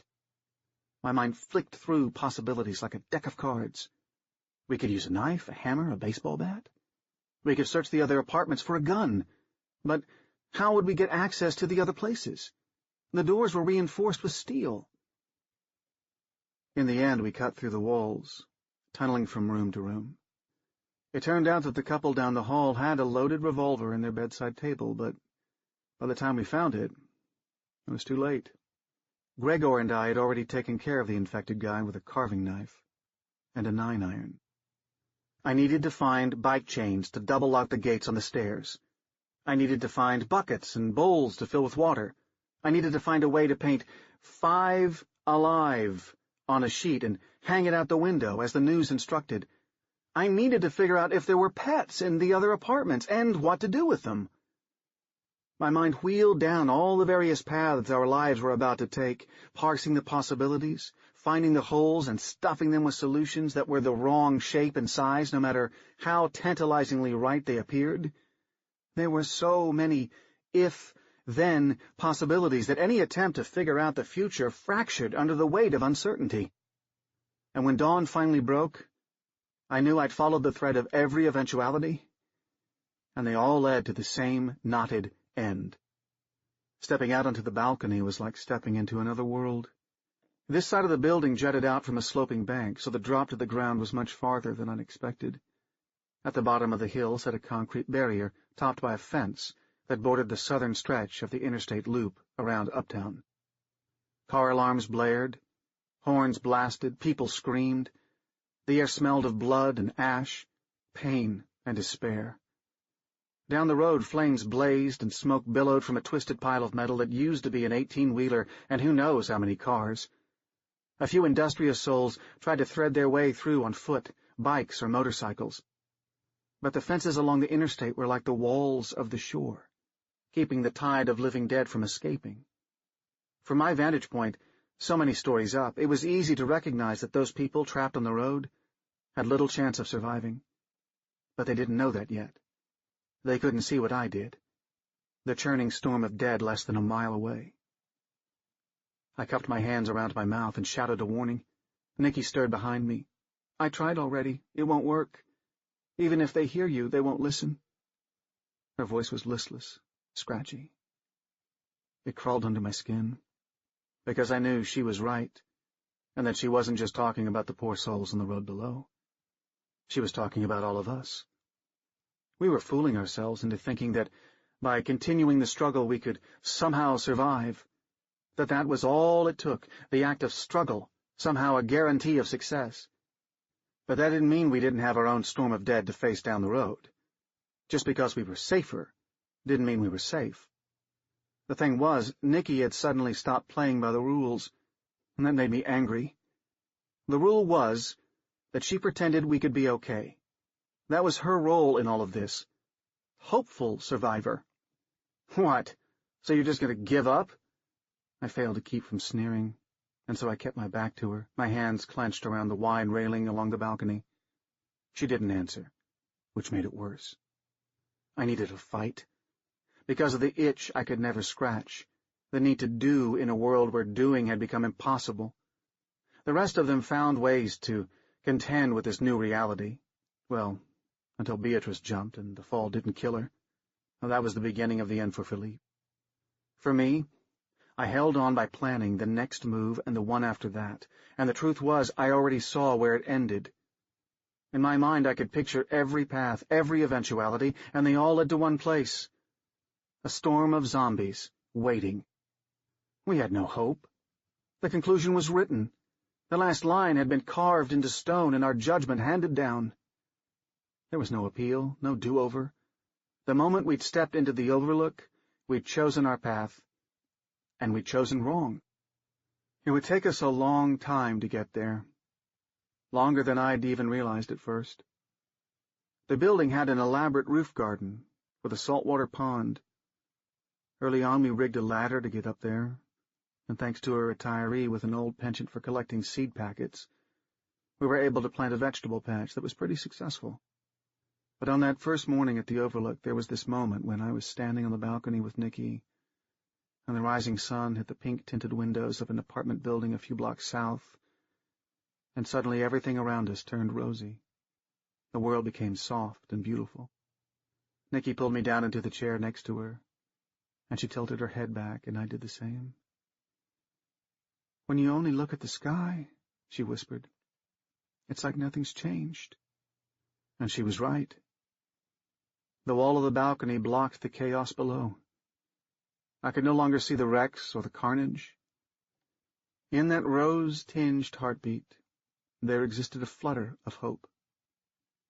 I could see it in Nikki's eyes, that what she'd said earlier wasn't really true. Being the hopeful survivor wasn't just a role.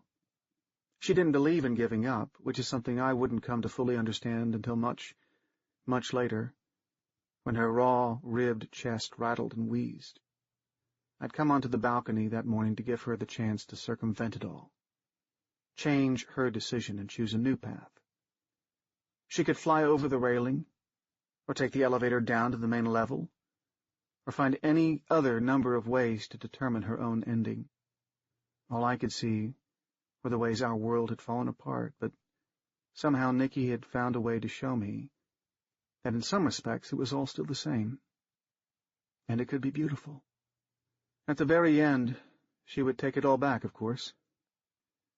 When death was no longer a promise but a pressing reality, I asked her if she regretted this dawn-inspired commitment to survival. Her answer had been a simple yes, that if she'd had to do it over again, knowing that rescue would never come, she'd have killed herself on that first morning. And then she was gone. And it was just me. The only one who'd never really hoped. The one who'd never seen the Overlook as some sort of waiting room before life resumed as it had once been.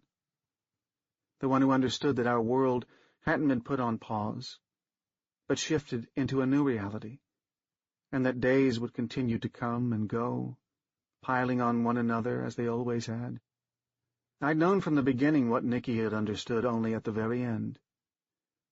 But just because I'd seen the truth from day one didn't mean I needed to force her and the others to see it too. Because there's something I learned in that sliver of pink sunrise. We all come into the world knowing we're going to die.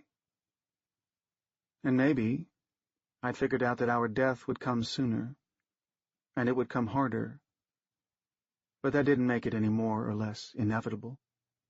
And it didn't mean there wasn't something worthwhile about those days in between, the good and the bad of them, the kisses and the fights and the fears and the laughter. I was done with fearing death, and I was done with fearing regret. I'd made my choices. Maybe they'd been the wrong ones, but I intended to live them to the end. The Harrowers by Eric Gregory. The kid didn't have a feed. He glanced over his shoulder and scratched the back of his head, and I saw there was nothing on his neck. You didn't find many folks without feeds in the city. Right away, I knew he'd brought me a problem. "I'm looking for Ez," he said, and I said, "Yep, that was him." He looked relieved, then lowered his voice. "And you're a guide?" I mopped grease on the front of my jeans, closed the hood of the Forerunner, and gestured for the kid to follow me. He took the hint, nodding with absurd gratitude, and I led him down past the line of old rigs, all waiting to be stripped. Across the yard, someone cranked up a saw. "Who gave you my name?" I asked. Guy called himself coroner? You don't want to talk to him again. The kid gave a sad sort of smile. No, I really don't. He wasn't the roughneck sort who usually came around looking for a guide. Right age, maybe. 17, 18. But the boy had a pressed, conservative look to him. Skinny, clean-shaven, all done up in slacks and suspenders and a white, sweaty shirt. I didn't know what to make of him, and I didn't like that I didn't know. You from round here? I asked. He shook his head. No, sir. Lynchburg? Nice town, I lied. Hive of fanatics. How long you been here, then? Not quite a day. And you already want to go outside? I grinned. Jesus. It wasn't much cooler in the office, but there was beer and shade. The kid settled into my ratty floral print sofa, and I opened 2 Yanjings, thinking maybe he was used to the fancy stuff. I still couldn't get a fix on him, but he dressed like a big spender. He folded his arms and crossed his legs at the knee, glancing at the old gas station signs on the wall. What do I call you? I said. He frowned into his beer. PK. All right, PK. You want to tell me about your death wish? He shook his head. No death wish. I just want to see my old man again. My turn to frown. Your old man? Yes, sir. He's outside. I slid my bottle across the desk, back and forth from one hand to the other. How far outside? Cherokee North, between here and Johnson City. That's a lot of forest. He shrugged. Some guides don't like to get nosy. Take the job, don't ask questions. A lot of those guides develop a nasty case of dead. You want my help? I said. You're going to have to tell me what he was doing there. If coroner had sent him, I didn't have many choices here, but maybe the boy didn't know that. He nodded, answered without hesitation. We were out harrowing. Christ, I thought. And then, of course, P.K., preacher's kid.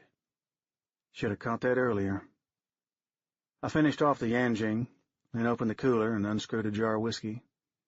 I'd heard of harrowers before, but never met one alive. You were with him? I said. Yes, sir.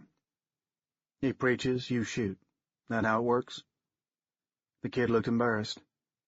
I haven't learned to bless yet. Had you got separated? He inclined his head. Pack of wolves surprised us. We were running and my father... He paused. He fell, over a ledge. I saw him roll, heard him call out, but the slope sharpened and I didn't see where he landed. I searched until sundown. I love my father, but... He pursed his lips. But I'm not stupid. You did right. I leaned forward. But you understand he's dead. The boy was silent. I ain't going to sell you false hope. Your daddy's gone. I'll take your money. I'll take you out there.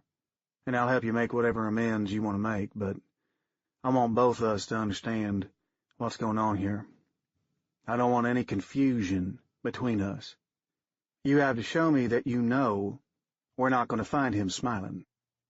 I have to find him, he said. I know the odds. I wasn't sure he did.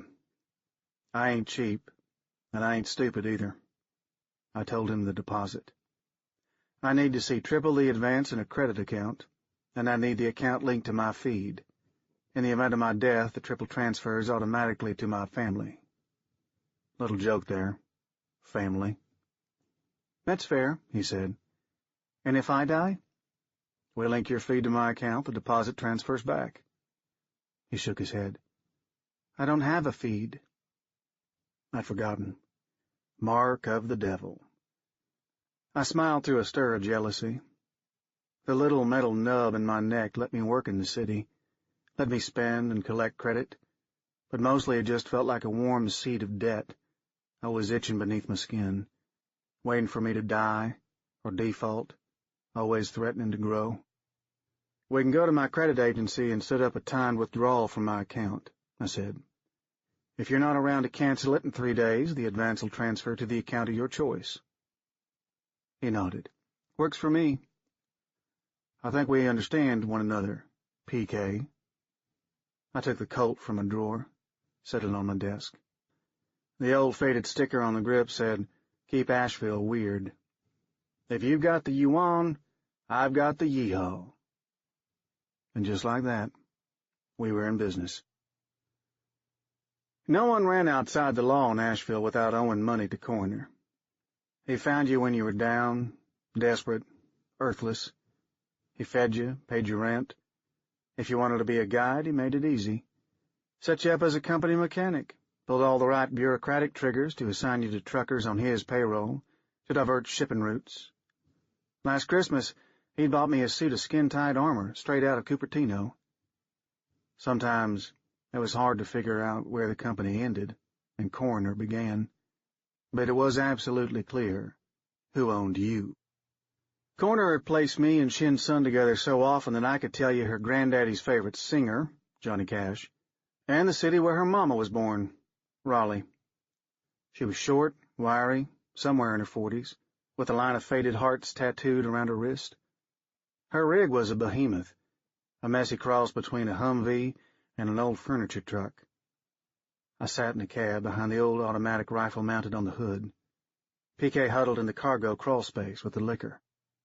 Shin caught my eye as she eased toward the gate. You're a bad person, Ez. Yeah? The daddy's gone, she said. Boy don't need to see that. I told him. He can make up his own mind. She shook her head and scratched her neck. He's green as shit. The dead on the moon can see that. You ought to know better. He shot his share of dead. He don't need a mama, Shin. She stared straight ahead, gripped the wheel. Asshole, said the silence. The traffic light changed, and Shin eased forward again. Bluecoats crowded around us with rifles and pads. My feet ran hot, so I could almost feel their fingers in the back of my neck, sifting through my licenses and permissions, my employers and outstanding debts.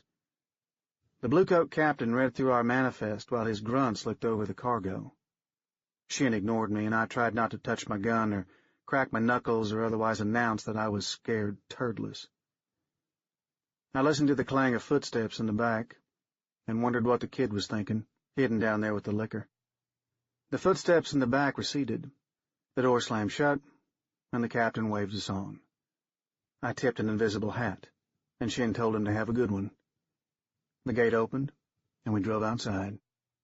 There's something about leaving a city that makes you want to get drunk and scream. You ride out into the emptiness of the frontier, and you can feel the weight of gazes falling away with every mile. Debts, shopping centers, manifests, all the head smoke recedes until it's just you and the quiet. The clouds wrapped around road-carved mountains. I watched the trees as we rode out. Their leaves were only just tinged with orange. Ahead, the interstate wound through the broad swells of the Blue Ridge, all steep slopes and sharp drops. If you rode 15 miles outside of Asheville, you could hardly tell that anyone had ever bothered to live on the mountains. Even the billboards were scarce and choked with kudzu. Want to let him out? Said Shin. Guess I ought to. I pulled myself out of the gunner's seat, grappled my way to the back, and ducked past sacked pallets marked in Portuguese, Italian, Chinese, all the world's shit packed up in crates. You couldn't see much by the emergency lights, and as often as I'd navigated Shin's rig, they packed it a little different every time. I pushed a box of canned soup off of the hidden door, rapped 3 times, waited, rapped again. I heard the door unlatch from his side, and I pulled it open. PK stared out from the crawl space, his arms crossed over his chest like an old-fashioned corpse, mason jars shifting slightly around him. He was red-faced, his hair sweat-wet against his forehead. "Thank you," he breathed. I offered my hand. "Everything all right down there?" He blinked. "Are we out?" "Yes, sir." I helped him up, guided him to the front. "Have a sit down," I said, waving him into the gunner's seat. Shin glanced over her shoulder and smiled at the boy. "Hope you didn't sample the whiskey," she said, gently teasing. "I don't want Coroner to come knocking." He flushed. "No, ma'am. I don't drink." I tried not to imagine Coroner at my door. Shin laughed. "That so? You're either wise or insane. Not sure which." "Out here?" PK ventured, smiling nervously. "I think it's for the best." "Out here you may be right." On the side of the road, empty signs. Words scraped and weathered away. A lone dead woman, one-armed and skeletal, limping along the side of the road, stumbling now and then into the guardrail, threatening to tumble over and down into a far hollow. Shin and PK fell silent, and I watched the sky for birds. I still couldn't work out what Coroner was trying to say, sending me this job. When I'd called to line up the ride, I asked about the kid, but the minder only told me that the operation was important to the boss. "Make sure the boy and his daddy come back with you," he'd said. "Finish the job, you'll be fine." Coroner wasn't an idiot. He knew the preacher was dead by now. Was he trying to play the kid for money? Well, that didn't make sense. This was small change for him. He wanted the job done, but I didn't understand why. I didn't know the stakes. Didn't understand what I stood to lose. Shin braked hard, lashing me out of my thoughts. I barely caught myself from toppling head first into the windshield. Ahead, an 18-wheeler lay on its side, its head curled into the median, and its ass blocking half of the interstate, splayed out like a sleeping cat. The semi's rear turret was shredded, the cowcatcher banged up and twisted into bad art. Gathered around the cab was a cluster of red bears, dead from the look of them, ripping the skin from the rig. In unison, the bears looked up from their work. Some people call dead eyes dull, but I've never understood that. You look the dead in the eyes, you see the judgment. When guides and truckers get together to drink, you hear talk of road churches that worship the red bears. We're not a very spiritual lot, but I believe it. Sometimes you gotta pray to the thing that scares you. And if you ain't scared of a 12-foot, 3,000-pound monster bred to consume as much flesh as possible, you're already underground. The companies engineered the red bears to clear the forests of the dead, and on paper it still sounds like a good idea. Carnivorous, cyborg weapons, carrion eaters with titanium-reinforced skeletons. They were supposed to be uninfectable, a walking immune system for the world outside. Problem was, they got infected anyway. I grabbed PK's shoulder, tried to pull him out of the seat, but he shook me off. 4 of the animals broke off from the pack, loping toward us. Shin gripped the wheel, shifted the truck into reverse. The approaching dead split into 2 groups, flanking us. The ones that stayed behind tore open the cab of the downed rig. Crack! The nearest bear lurched to the right as blood sprayed from the side of its head. His face blank, PK swung the barrel of the rifle toward the next animal, then frowned slightly when he noticed that the first bear was still coming, its jaw hanging loose and swinging side to side as it ran. Shin watched the mirror and held the wheel steady, pushing the truck backward as fast as it would go, but the bears moved faster, hardly slowing as PK shot him in the chest, in the head. Finally, the one with the loose jaw stumbled and fell forward, as if it was dizzy or out of breath. At first I thought PK had worn it down, but no, its hind legs had collapsed. The other 3 bears were close enough that I could see the meat between their teeth. I leaned into PK's ear, shouted over the gun, "Shoot them in the legs!" He nodded once and concentrated his fire on the space in front of the animals. There was less flesh around the joints, where their forelimbs met their paws. Red fur and muscle fell away, and bone alloy gleamed underneath. PK didn't waste a shot, but we'd have to reload soon. The tallest bear staggered and hit the pavement, scraped away its snout as it fell. The last hurled itself forward and hit her hood. The rig shook, but Shin kept it steady. The bear slumped and fell away, then lay still on the road. Shin slowed, and we watched the rest of the dead in the distance. There were 7 or 8 bears circled there, maybe more.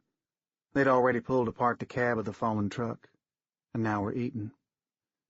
"I can turn us around," Shin said quietly. "Get off the last exit, bypass the interstate for a couple miles."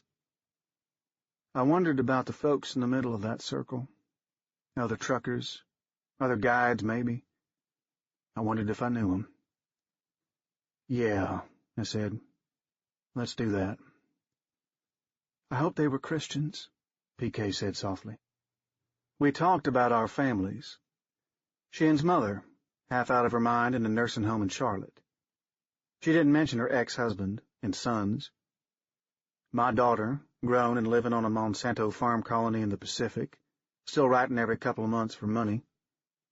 Shin had heard that story a dozen times before, often enough that she ought to have pegged it for bullshit, but she still watched me with something between warmth and bitterness. PK told us about his father, Joseph. At first the kid spoke hesitantly, responding to Shin's questions with short, one-word answers, but finally he relaxed into his story, seeming to surprise himself with the pleasure of the telling. Joseph hadn't always harrowed souls in the wilderness. As a young man of the Lynchburg watch, he'd walked the walls and killed the dead. Joseph had mumbled his prayers since he was a boy, the town being what it was, but he didn't find religion until a circuit rider passed through in the summer of his 20th year. He'd only recently become a father, and the death he'd dealt out weighed on him with new urgency, even if it was only the long-rotted he'd sent to their final repose. The circuit rider preached that the souls of the dead still resided in those wasted bodies, that for all their hunger and decay, they could always receive or reject the love of Christ. He preached that the living dead was an opportunity, a flesh limbo, and that it was the duty of all Christians to speak the gospel to lost souls and offer them salvation. Just as Christ had descended to hell to harrow pagan souls, the faithful were bound to travel the wilderness and minister to the dead. Joseph found his calling. He rode with the circuit man for 3 years, preaching in the walled cities and preaching to the dead outside, returning now and then to Lynchburg to give his wife and son the money he'd collected from churches throughout the South. When PK was 7, Joseph came home to find his wife lost to pneumonia, his son motherless and afraid. For almost a year, Joseph gave up the circuit and raised the boy, working the wall as he'd done before, now hollering salvation as he delivered bullets into creeping bodies. It was on the wall that he had his revelation. As he fired his rifle at a cluster of dead in army camouflage, an angel of the Lord seized his tongue and set it ablaze with the language Enoch knew, the words spoken in the kingdom of heaven. The dead paused to hear his ministry, and he saw the light of Christ in their eyes. He killed them all immediately, before they could move or doubt. He was ecstatic. His fervor restored, Joseph resolved to return to the wilderness, this time with his son. PK was already a fine shot, a junior watchman. The circuit rider had traveled in an armored truck, declaiming over loudspeakers, but Joseph now understood that glass and metal separated him from the souls he meant to save. He bought 2 horses and taught PK to ride. "Wait," I said. "You rode horses? Out here?" PK shrugged. "They're fast." "You're fucking with me now." "No, sir." I glanced aside at Shin. She focused on the road, negotiating the sharp, mountainside S-curves of Cherokee North. We had to drive at a crawl, but PK said we weren't far from the last place he'd seen Joseph. "How do you survive something like those bears?" He smiled tightly. "I got lucky last night. But the dead stand aside for my father. He preaches as he rides." They stand aside, I thought. Of course. "What happened next?" said Shin. "He taught you?" PK seemed reluctant. "That's all there is to tell. He taught me to ride, and we rode. We visited churches often enough to keep food in our stomachs, but his heart was never much into ministering to the living. We spent more and more time in the wild, released thousands of souls to the Lord. Father's done his best to teach me the tongue of heaven, but I lack... He trailed off, stared out the window. The revelation, he finished quietly. The tires whined as the road wound back around on itself, almost a 360-degree turn. I gritted my teeth, tried not to see the sheer drop to my left or the rock face to my right. PK leaned forward, pointed at a graffiti symbol on the rock. I recognize... Something hit the side of the truck, hard on the right side. We screeched toward the side of the road, mangled the guardrail. "The hell?" Shin shouted. I swung behind PK's seat, pulled on the safety straps, and curled into a ball. There was another deep, metal-rending crash, and another, and then the world rolled and blurred. A rank, cloudy explosion as the airbags deployed, and then gravity fell out from underneath me, snapped back in brief, vicious cracks against my knees and elbows. I covered my head the best I could, but suddenly it felt hot, and then everything was heavy and dark. Metal ground against metal, keening. "Wake!" shouted Shin. "The fuck up!" 2 gunshots. I took a breath like a knife to the chest, opened my eyes. The cab was pillowy and white, almost heavenly, except for the bent metal and bloodstains. There was a sour stench, piss mixed with sulfur. My feet burned. I moved my fingers, feet, blinked blood out of my eyes. Felt like maybe I'd bruised a rib, but I could sit up, breathe. Limbs intact. Head was wet, but it was a shallow gash. Shin stood over me, covered in white powder from the airbags, a pleasant middle-aged phantom like a desert eagle. There was a wide hole in the back of the rig, jeans and soda and high heels all strewn around like Christmas in the Asheville Mall. Not that I'd ever had the yuan or self-loathing to step in there. 3 dead men in faded orange jumpsuits peered inside the truck, eager in the instant before Shin shot them down. "You good?" she asked. "Golden. PK?" "Up top." She gestured toward the roof with her head. "Looks like they hit us with rocks." I unbuckled the safety straps, stood up shakily, almost fell, but steadied myself against the driver's seat. "Kid have a gun?" I asked, fumbling for my holster. "He's got the rifle." "So, why isn't he shooting?" Shin bit her lip. I flicked off the safety on the Colt, and we pressed our way to the back, kicking aside boxes of designer boots, finally stepping outside. It looked like Shin had killed the last of the orange-suited dead. There was nothing but breeze and the glare of afternoon light. The truck was caught between 2 large trees. We hadn't rolled all the way to the bottom, maybe hadn't rolled that far at all, which meant we were still on a sharp slope. Also, PK wasn't up top. I ripped a handset from my belt, prayed it wasn't broken. "Where the hell are you?" I hissed. There was a long silence. I wondered what Coroner would do if I lost the boy, lost the money. "Down the hill a bit," PK answered at last, his voice crackling on the handset. "To the east. You can probably still see me." And there he was, through the trees. A dot. "I already sent the SOS," Shin said, leaning into my handset. "Company's coming, maybe 30 minutes. We just gotta wait here."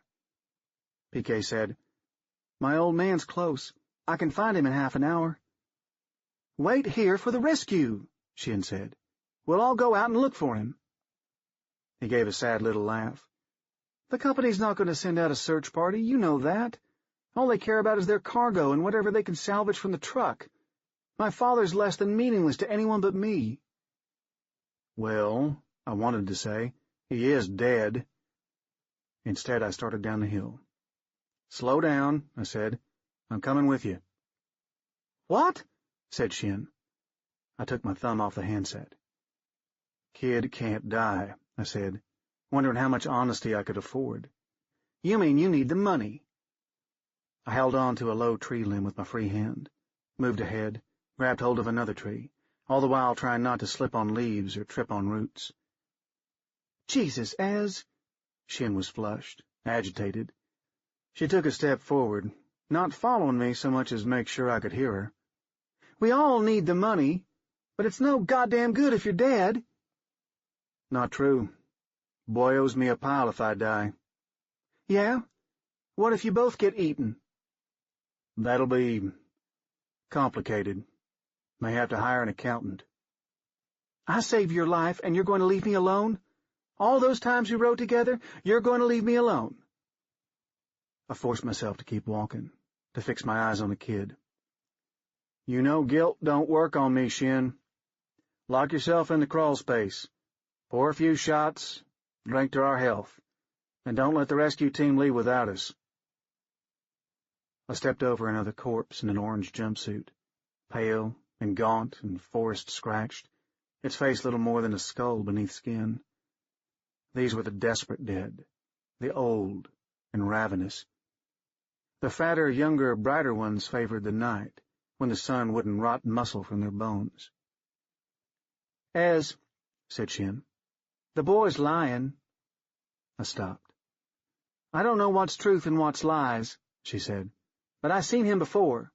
Back home, at the New French, playing cards and throwing back shots. She lowered her voice, spoke in a high-speed hiss. That no ma'am I don't drink business was horse shit, and I reckon he's been in Asheville a lot longer than a night. I don't know what his game is here, but I don't feel like dying for a lie today. Just stay back. If the kid gets himself killed, well, we lose a little money. We'll have another job tomorrow. Was she telling the truth, or just trying to keep me from getting myself killed? As long as Coroner was knocking on my door, it didn't really matter. Tomorrow's too late, I said. She shook her head and stepped back. She said, You stupid asshole. I worked my way down. PK waited in a hollow where the ground flattened out. There was a creek nearby, invisible but mumbling. He forced a smile, cradled the M16. His clothes were sweat-soaked, weighted down with ammunition. The air smelled smogless and new, like God had just invented it, and still thought it was good. You ain't a tourist, I said. He shrugged a shoulder, then turned away and raised his rifle toward the trees, skipped over a rocky outcrop and made toward the sound of the creek. I told you I spent every day outside for as long as I can remember. We should keep our mouths shut. Ordinarily, I'd have welcomed the caution.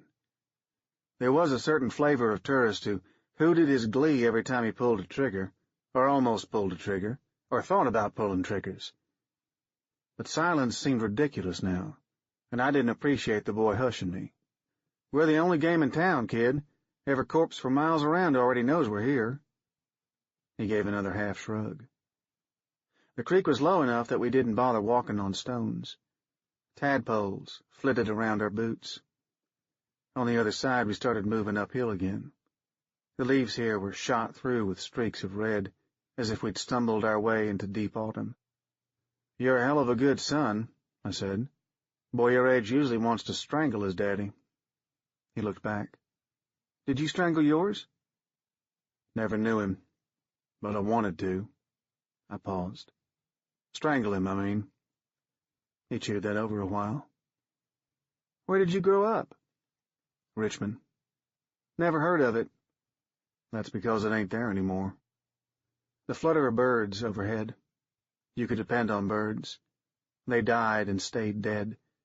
Twigs snapped underfoot. The climb sharpened. I have to be honest with you, he said. Okay. Sometimes I think I'm not a good enough person. I know I'm not. I mean to speak the tongue, the angel's language.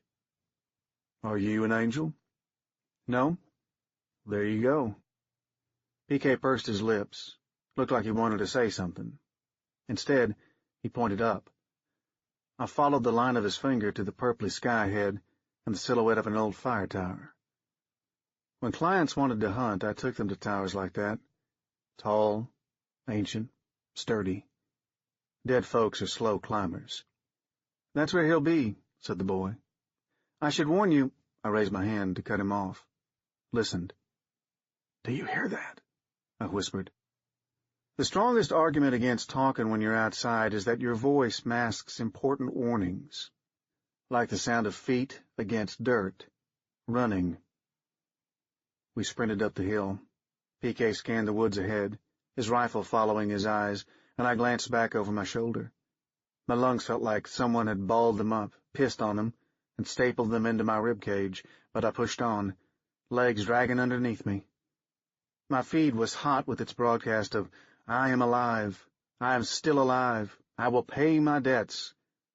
And a tendril of shame shot through the middle of my fear, because this was the only reason anyone cared that I was alive, to earn and owe money. We made it halfway to the tower before we saw our pursuers, and realized I'd been wrong about the sound. It wasn't just feet against the dirt. There were also paws. The wolves were ragged, skeletal things, ribs half exposed beneath gray and white fur. They wove like steel needles through the trees. A man and a woman trailed the wolves, wearing tattered green uniforms. I fired at the closest animal.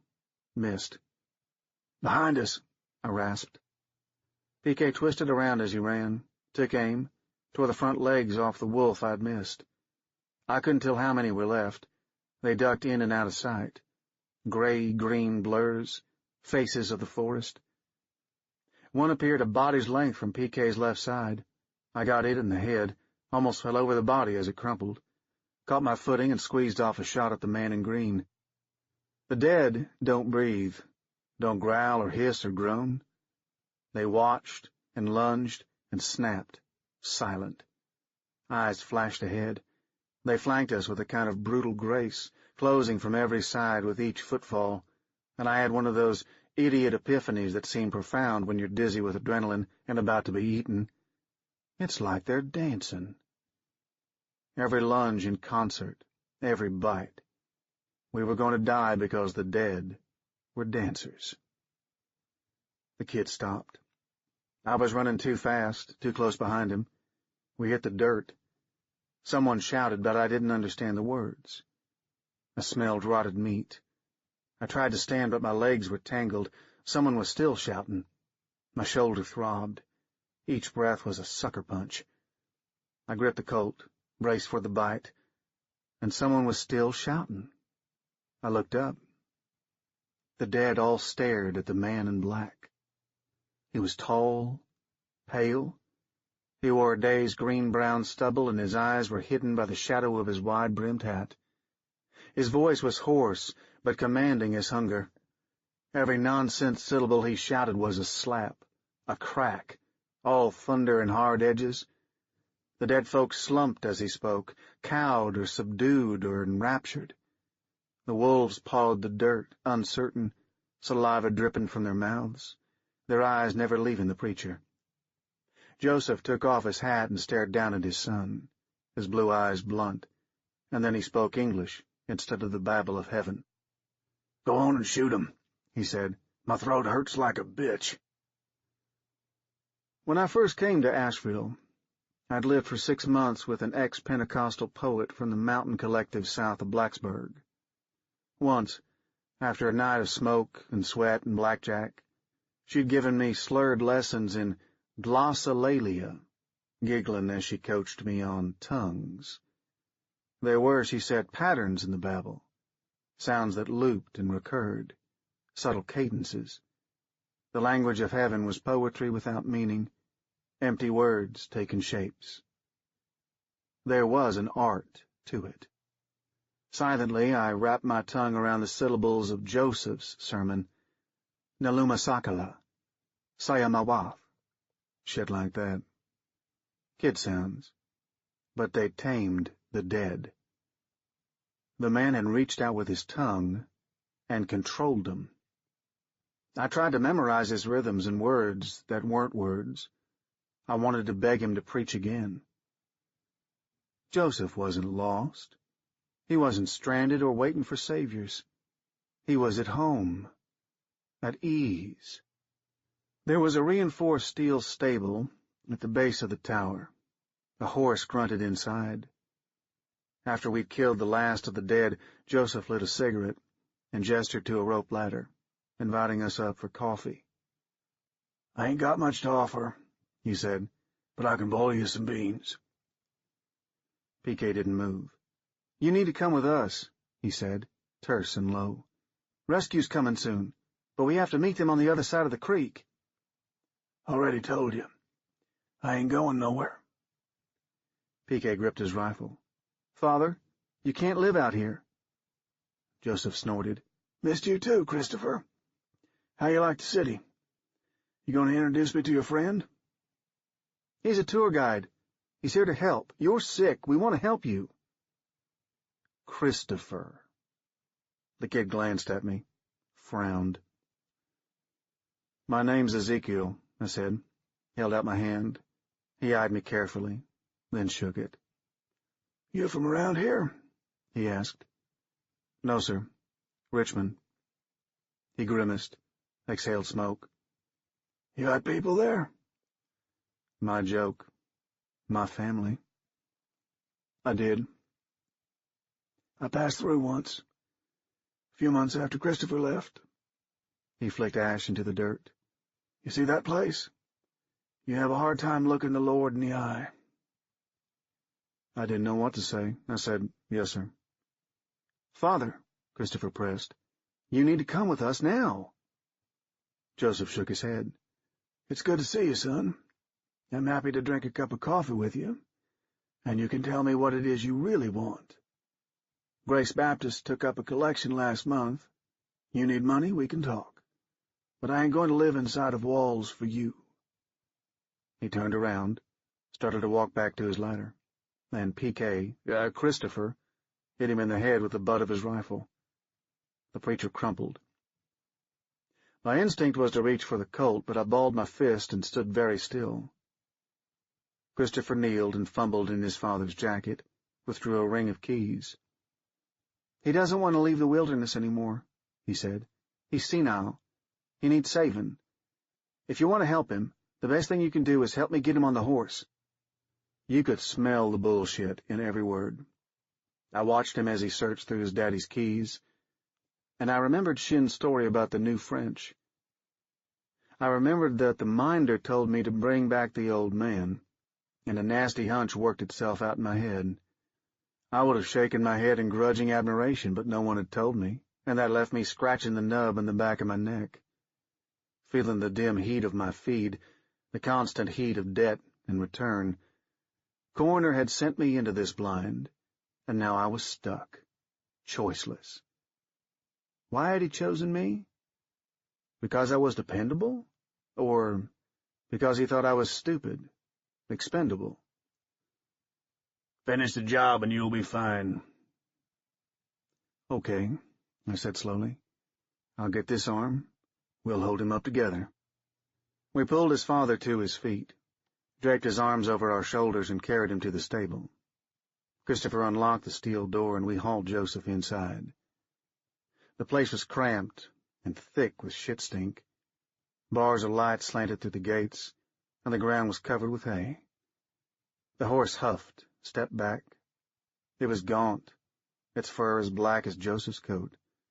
I couldn't remember the last time I'd seen such a large animal alive. Rodents tended to stay dead, but most mammals bigger than cats were liable to come back. You didn't see them much in the cities. The horse was calm. It let us push Joseph onto its back without much fuss. We swung the preacher around by his legs so that he was sitting more or less upright, his head hanging forward. Christopher climbed onto the horse, inclined his head to me. "Thank you," he said. Then he shot me in the chest. The blast knocked me into the dirt. Even with the armor under my coat, it felt like someone had jackhammered the breath out of me, and I fought to suck down air. Christopher's horse charged into the woods, and for a beautiful, adrenaline-soaked moment, I stopped worrying about money and consequences and coroner. I raised the Colt, fired. The first shot missed. The second hit its mark, and the boy toppled from the horse. The animal panicked, reared back, and knocked off the preacher, who fell on his side and rolled. I winced and climbed to my feet.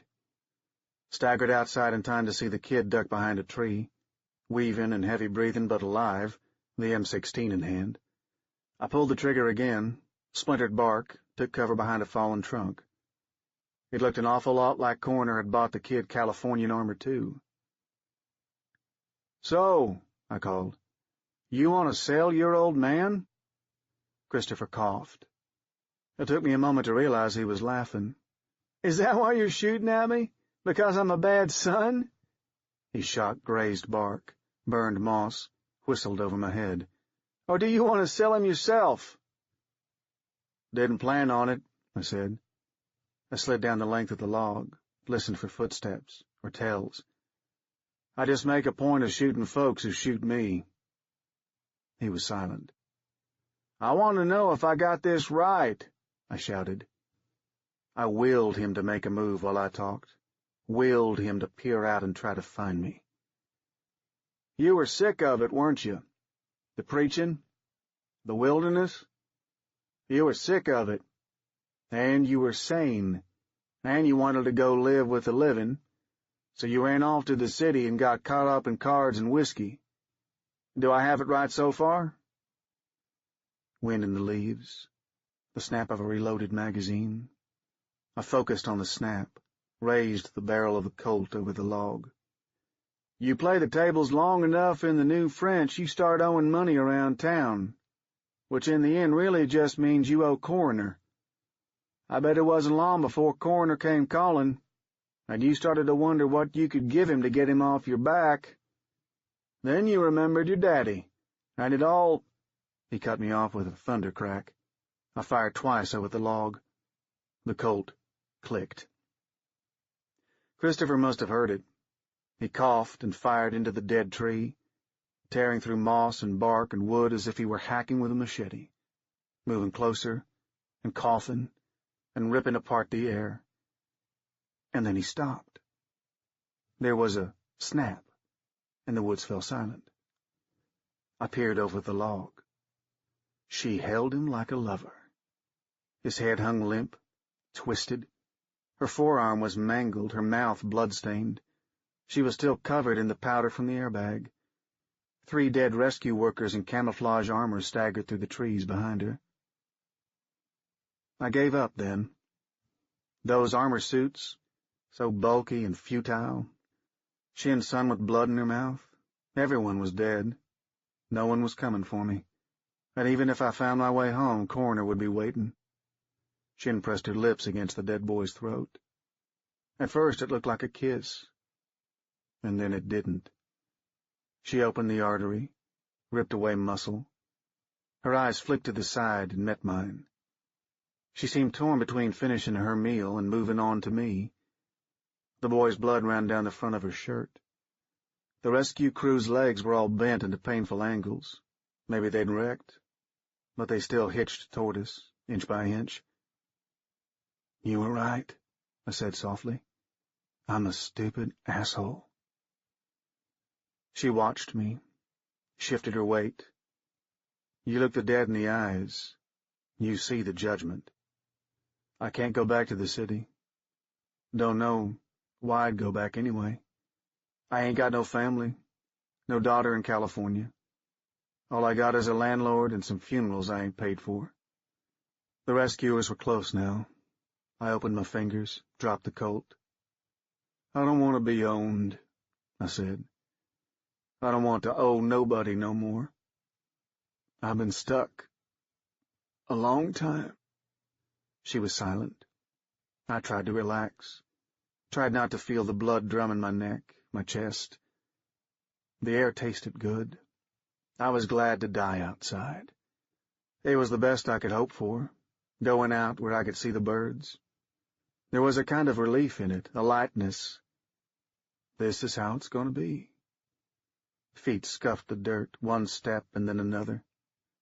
"Go on, Shin," I said. She jerked backward with a thwip.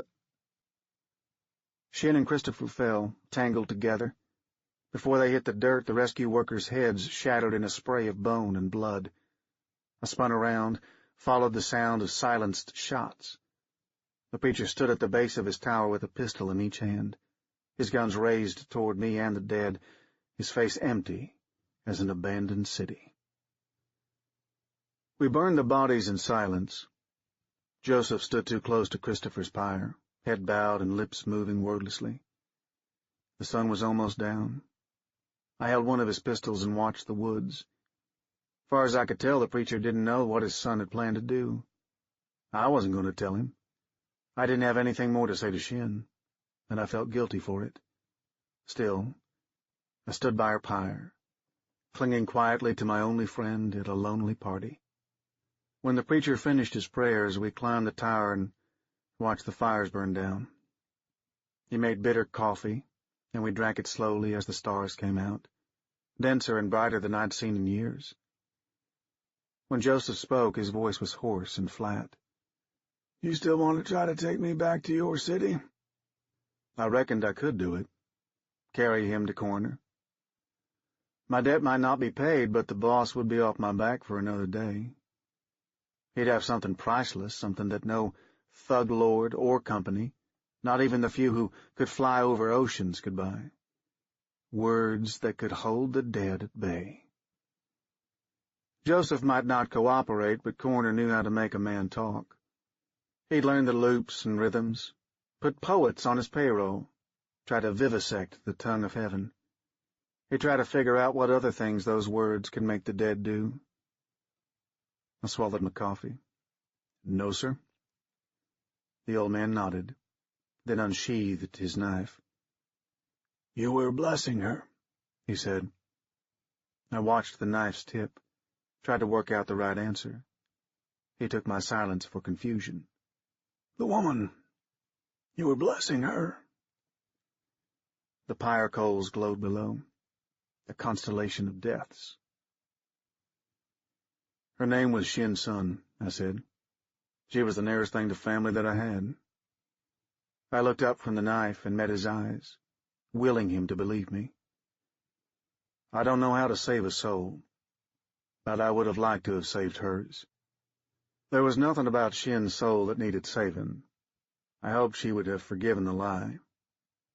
Joseph leaned on the rail and toyed with his knife. Moonlight glistened on the blade. My palms were sweaty, my throat tight with unasked questions. I wasn't used to wanting something like this, wanting to walk in the wilderness outside of walls, wanting to ride the roads and forests far from companies and criminals, free from coroner and the machinery of obligation. I never believed that kind of life was possible, and now I was drunk on the fantasy. If you want me to teach you, Joseph said at last, I'm going to have to cut out your feed. I touched the warm nub on my neck and bit back a smile. Mark of the devil. Already I could feel it, the sting of alcohol, metal on skin, the knife's edge like night breeze, blood, one drop, then a trickle, the cut, the last hum of the feed running my numbers, and then a release, when it tells the world that I'm a dead man. Resurgam by Lisa Minetti. You can't buy human flesh and blood in this country, sir. Not alive, you can't, says Wegg, shaking his head. Then query, bone?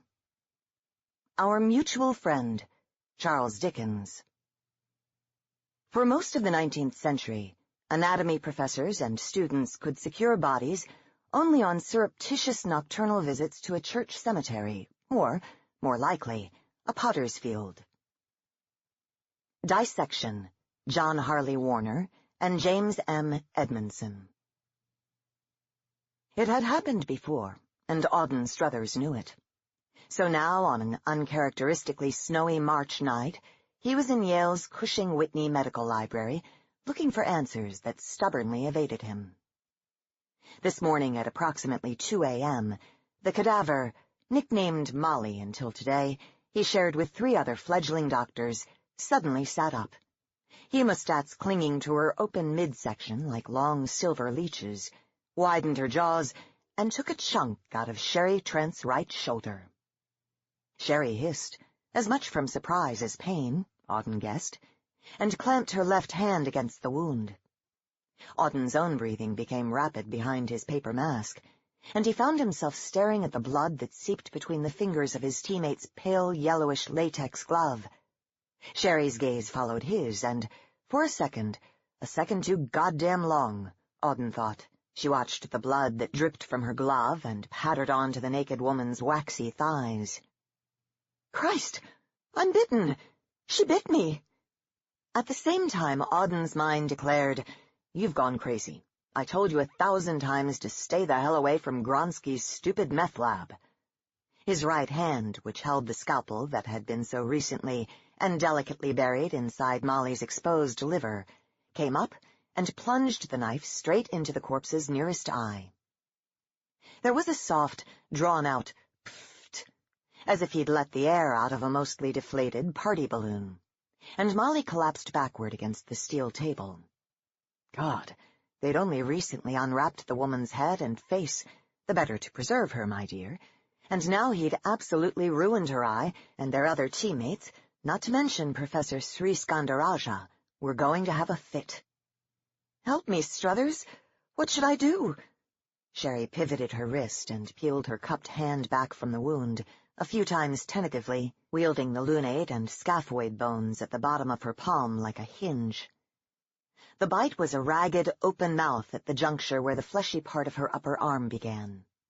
He blinked under the glare of the brilliant overheads and automatically recited, as if his professor called on him to evaluate the case and answer up quickly, size 40 absorbable suture. What the fuck is wrong with you? She said. I'm bleeding. Ordinarily on a Thursday night, even this late, there'd be 5 or 6 students bent over the semi-flayed bodies on the metal slabs, but the spring holidays were coming, and they were the only ones in the dissecting room. Trent was as much a grind as he was. She couldn't go to the university clinic or the emergency room or the local doc in the box. That much was clear. Because how could she explain who had bitten her? The medicos would want to know whose teeth sank into her flesh, would want to set police officers on the trail of the perpetrator. She could use a mirror and stitch herself, awkward, of course, utilizing just the one left hand, but not impossible. Sherry started toward him, moving out from her side of the table. But all Auden Struthers could think about was how the first day his hands probed and dived inside of Molly, the skin beneath his gloves had gone numb from contact with the 8 gallons of formaldehyde that had been pumped into her. That had been unsettling and nasty. And now Sherry Trent expected him to risk infection? He shot out from the aisle created by the tables, intent on hustling his skinny ass through the nearest door at the rear of the lab. Still holding her hand against the wound, Sherry closed in on him. Even then, Auden realized she might want no more than a brief comforting touch. A friend and colleague's hand laid gently on her good shoulder, but the combination of the crystal he'd snorted 2 hours earlier and the spectacle of the uprising cadaver rocketed his mind to panic. He meant only to fend her off with outthrust elbows, less chance of contagion, he gibbered inwardly. Instead, he got his back into it and, with his arms extended and his palms upraised, gave her chest a hard shove. Sherry crashed against Team 22's table, which lay perpendicular to their own. Maybe someone on that team planned to come back after a break, but fell asleep over a textbook in the lounge, or a Red Bull in the cafeteria, or maybe Sherry Trent had unzipped the black body bag halfway to get a look at her competitor's handiwork.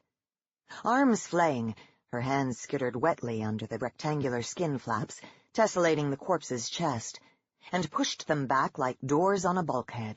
Auden caught a brief glimpse of both the layer of bright yellow fat and the reddish striated muscle that reminded him of very old skirt steak. Struthers! She sounded shocked and disappointed, more than physically hurt. A few drops of Sherry's blood, no more than a scattering really, flicked onto the cadaver's pallid torso and blatted against the heavy plastic. The noise seemed preternaturally loud to Auden. He saw the corpse's feet twitch inside the bag. The last thought he had before he fled the room, stripping off his gloves and cramming them into his lab coat pocket, was that Team 22's cadaver had been tagged with a blue cloth, which meant the family, if there was any family, didn't want the remains. Instead, when the first-year medical students were finished with it, the body would go into a common grave. Auden sat at one of the heavy wooden reading tables in Cushing, Whitney, one hand resting on the opened pages of the 19th century facsimile text before him, absently mulling over which disease or condition might hold the key he so desperately needed now. Cholera? Tuberculosis, known as consumption for hundreds of years prior to the 20th century? Glanders? Leprosy? No, none of them had the right feel. He had no sense of that click he experienced that was part Frisian, part lightning-shot inspiration that told him he was dead on. But there had to be something that would help him understand the seemingly spontaneous resurrection of the dead, because he wasn't certain it was a new phenomenon. He looked past the shaded table lamp, his gaze wandering from the tall arched windows that framed pelting snow, the elegant mahogany paneling, the balcony with its tiered ranks of books, to the canopy-shaped ceiling 2 stories overhead. After he'd fled the lab last night, leaving Sherry Trent bleeding, he'd gone back to his tiny apartment in North Haven, snorted 2 thick lines of meth, then decided what he really needed was sleep. He rummaged the medicine cabinet and came up with 3 Percocet, the remains of a battle with an aching molar last summer. He stayed away from the lab all day, but he'd come to the medical library after darkfall to try and puzzle his way through what precisely had happened to the cadaver inked with identification number C390160, and what might happen to Sherry Trent. He'd pored over incunabula, drawings, and historic pamphlets. He'd downloaded digital images and manuscripts. After 3 frustrating hours and 2 more lines of meth, he snuffled quietly and surreptitiously in the maze of stacks. It occurred to him to hunt through the library's journal resources. Journals, he knew, could often be highly personal documents. Auden scavenged both printed and online materials for a long time. The library would be closing soon.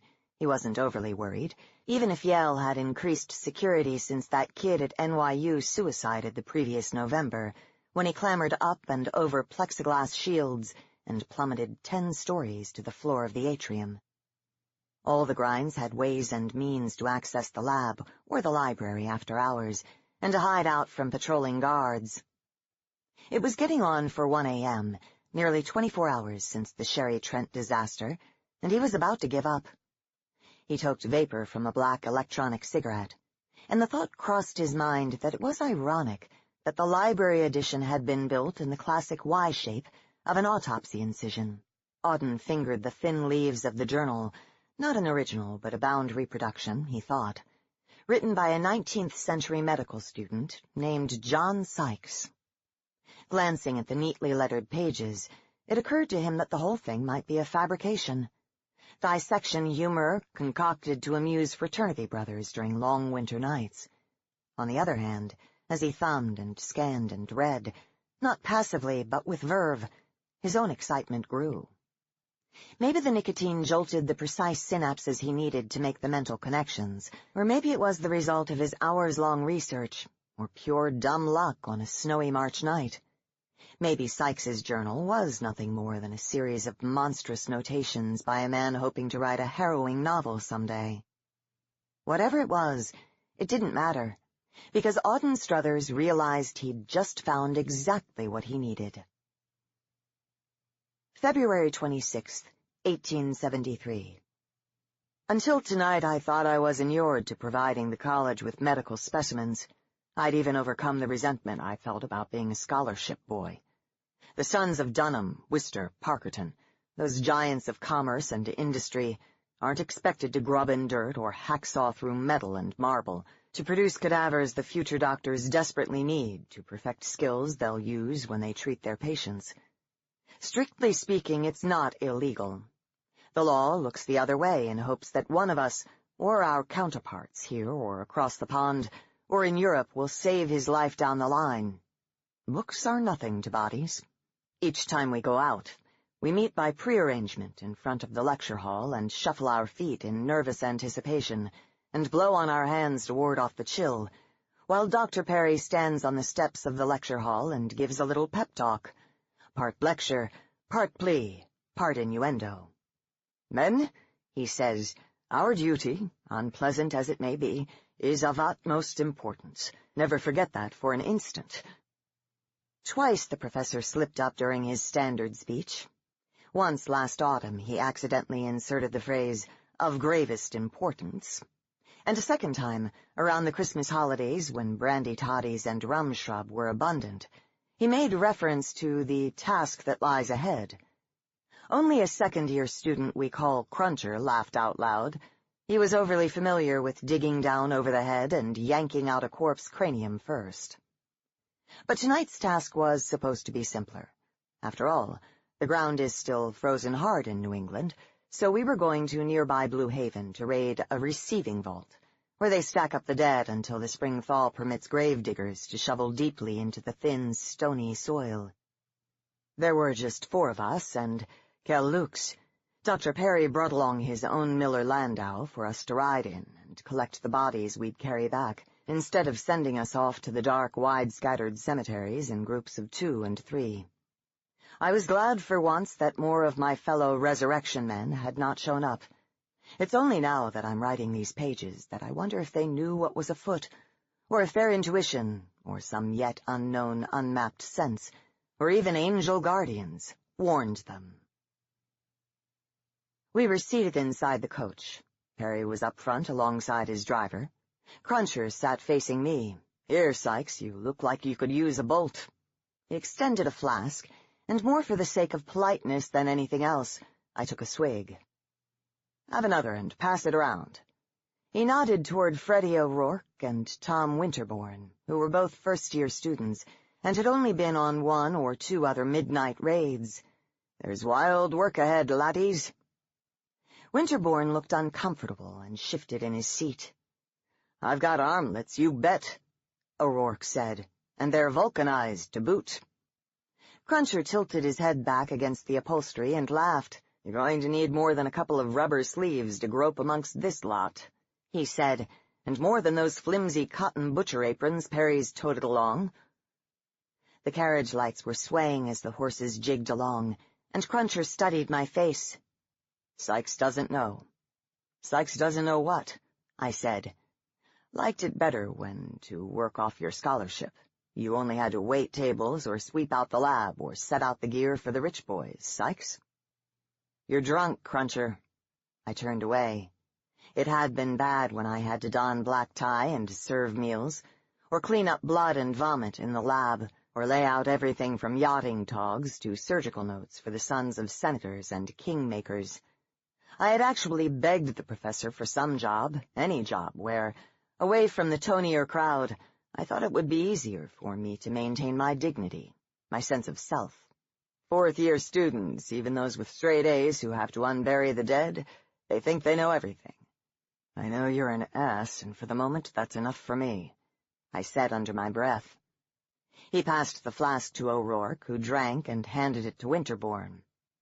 "Maybe you imagine you'll be in practice someday," Cruncher said. "Mrs. Smith, it seems poor little Teddy has contracted influenza," he said in a stricken voice, then paused.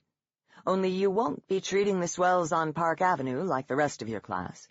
You'll be seeing a bunch of immigrants and rotters and drunks and ignorant women who haven't gotten their monthlies and are shocked to learn they're expecting another blessed event for the 7th time." I didn't say a word. There wasn't any point to arguing with Cruncher. He wasn't on scholarship, but it was clear he drank too much, and there were rumors he was well acquainted with opium dens in the city. He wasn't like the swells, but his family had money. He must have wanted to get his medical degree or please a demanding father. Why else would he be out after midnight scrabbling in cemeteries? No answer, eh, Sykes? Well, here's one for you. Show him, Tommy. Winterbourne reached inside his coat and pulled out a folded sheet of paper and handed it to me. There wasn't enough light to read it carefully, but it didn't matter because I knew the page from the Communicable Diseases textbook very well.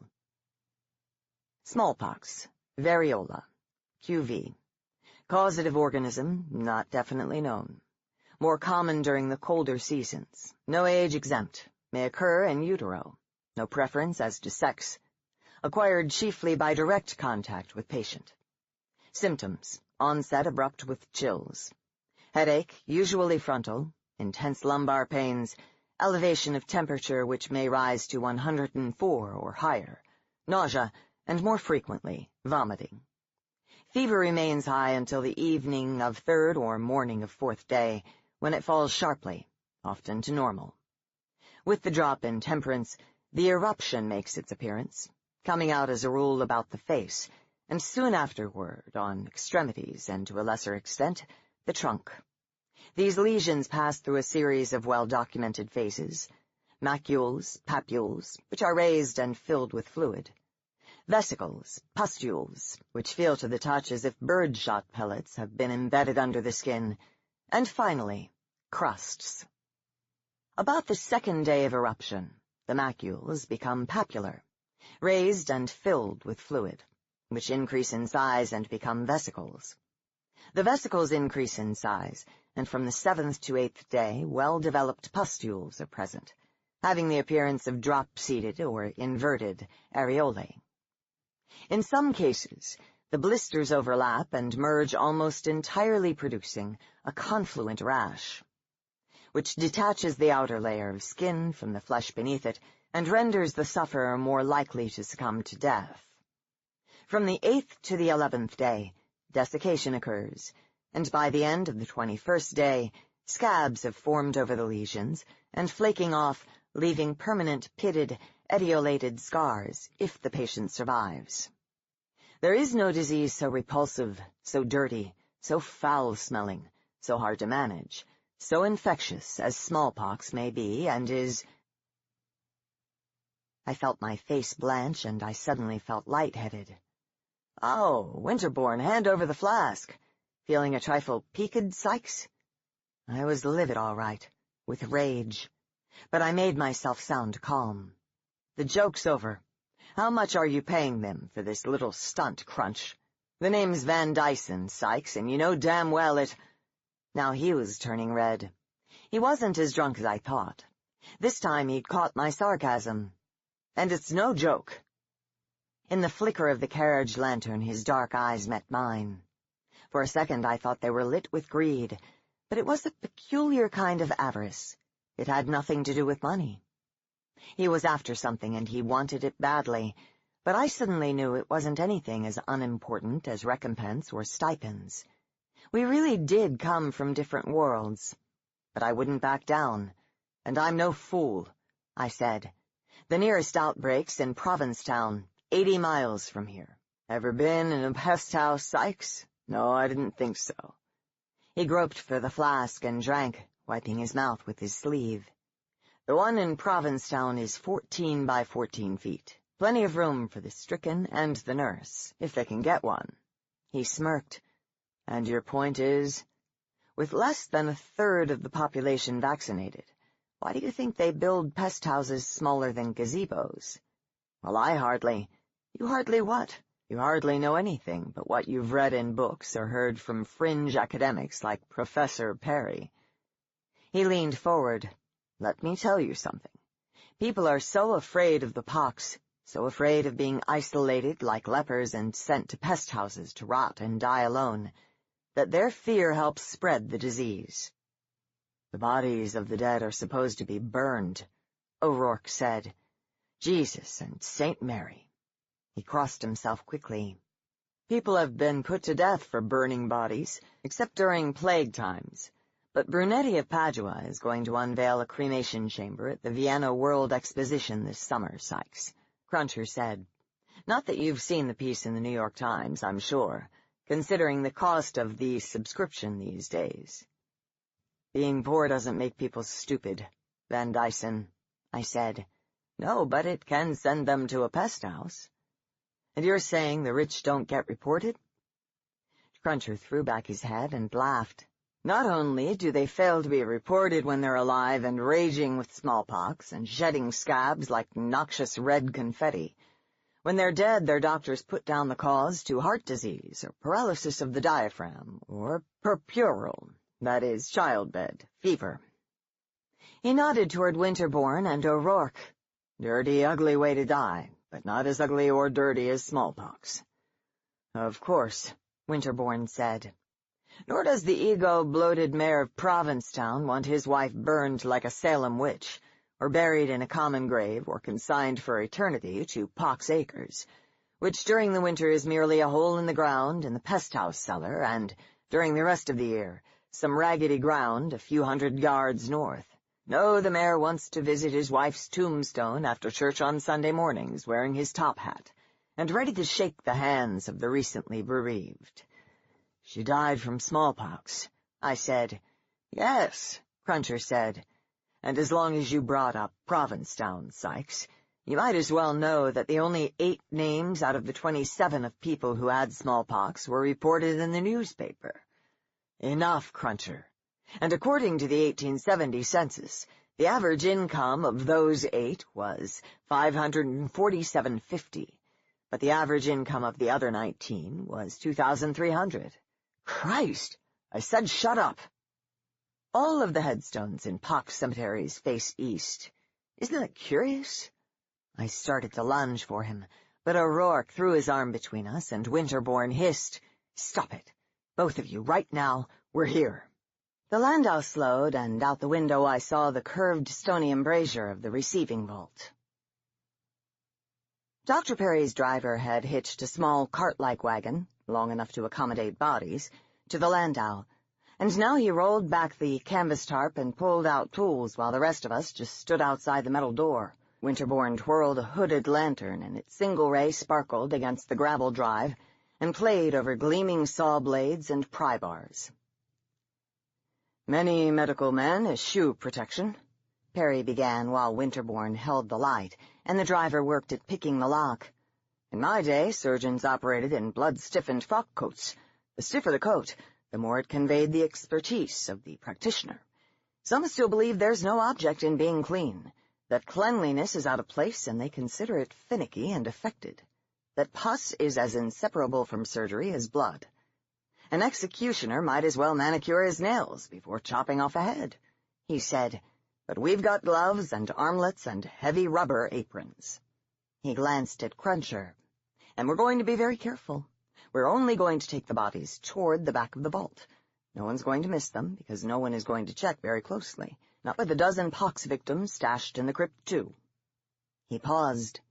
The lock clattered onto the gravel, and Perry's driver stooped to retrieve it, and to loop it in the staple of the hasp. "All right, we're in," Perry said. The Blue Haven receiving vault was built into the side of a steep hill. Its facade was typically ornamental, heavy bronze doors fancied with grille work and set in bricks that rose above the rounded snow-covered hill like crenellated castle walls. Inside, the ceiling was arched, and the bricks were skim-coated with flaking whitewash, but moss grew on the damp walls and the air was dank. Even in this cold weather, you could detect the subtle scent of decay. Perry tied his handkerchief over his mouth and nose, and the others followed his lead. I was too embarrassed to fumble mine out. It was dotted with tiny holes, and its edges were badly frayed. "Let's be quick, gents. Get the lids pried off and hustle the bodies out to the cart. My man will get the coffins nailed shut again." Either there'd been a hell of a lot of typical deaths that winter in Blue Haven, or smallpox was more rampant than anyone who lived in the area had been led to believe. There must have been 100 caskets. Someone, probably the sexton from St. Bartholomew's Parish and his crew of grave-diggers, had started off packing the coffins onto the heavy wooden shelves that lined 3 walls, then given up and crammed them in upright like matchsticks. Indeed, one shelf on the western side of the crypt had collapsed under the weight, and the coffins lay helter-skelter, tipped on their sides and crowding the narrow space between them and their vertical neighbors. "Standing room only, eh, Sykes?" Cruncher said. I inserted my crowbar under the wooden lid of a cheap toe-pincher model and put my weight into it. "Come on, you're not seriously mad at me, are you?" The body fell out and smacked headfirst into the back of another coffin. It sounded like a frozen side of beef being hit with a cook's rolling pin. Cruncher steadied the upright case so it wouldn't domino the rest. "I'll help you carry her out to the wagon," Cruncher said, taking the corpse by the shoulders. I picked up her feet. She was face down, and her long brown hair swung against Cruncher's knees. "She must have been young," I said. Her skirt hung wire-straight and stiff. It creaked like a sail in an ice storm, and a pair of glass beads she'd been decorated with rattled against the brick floor. Her leather shoes chilled my hands even through my gloves. "Yes, too young to pin up her hair," Cruncher agreed, looking over his shoulder to navigate the maze of coffins and move us toward one of the lanterns resting on a casket near the door. The moon was barely visible behind heavy cloud cover. Still, there was enough light to see the wagon and swing the dead girl into the pile of corpses. Christ, I could feel the crystals of ice melting in her hair where my hands touched. Cruncher said, "Here, warm up. Have some brandy." When I weighed the flask in my hand and hesitated, he said, "Finish it, don't worry. I've got a bottle stashed under the seat in Perry's hearse." That made me laugh, and I snorted and coughed, spraying brandy onto the bodies. "Hey, don't waste it on the stiffs. They've already been baptized." That made me laugh harder, and bending over, cough more. Cruncher pounded my back. "All right now, Sykes?" "Yes," I said, straightening up and giggle-coughing into my fist. "Good," he said, and gave my shoulder a light squeeze that had, I thought, all the camaraderie in the world behind it. "We might as well do a good haul," Perry was saying to Winterbourne and O'Rourke as I re-entered the crypt. "We've got the wagon, and I know of another medical institution that will pay good money for any leftovers. If there are any—" "Sure, Professor," Winterbourne said. "As many as you like. Me and Freddie are as strong as oxes." "Freddie and I," Perry automatically corrected. "And it's not oxes." He paused, catching sight of me. "Never mind. Oh, Sykes, perhaps you could start opening a few crates on the east side of the vault. Where's Van Dyson got to?" "Right here, Professor," Cruncher said from behind a coffin near the door.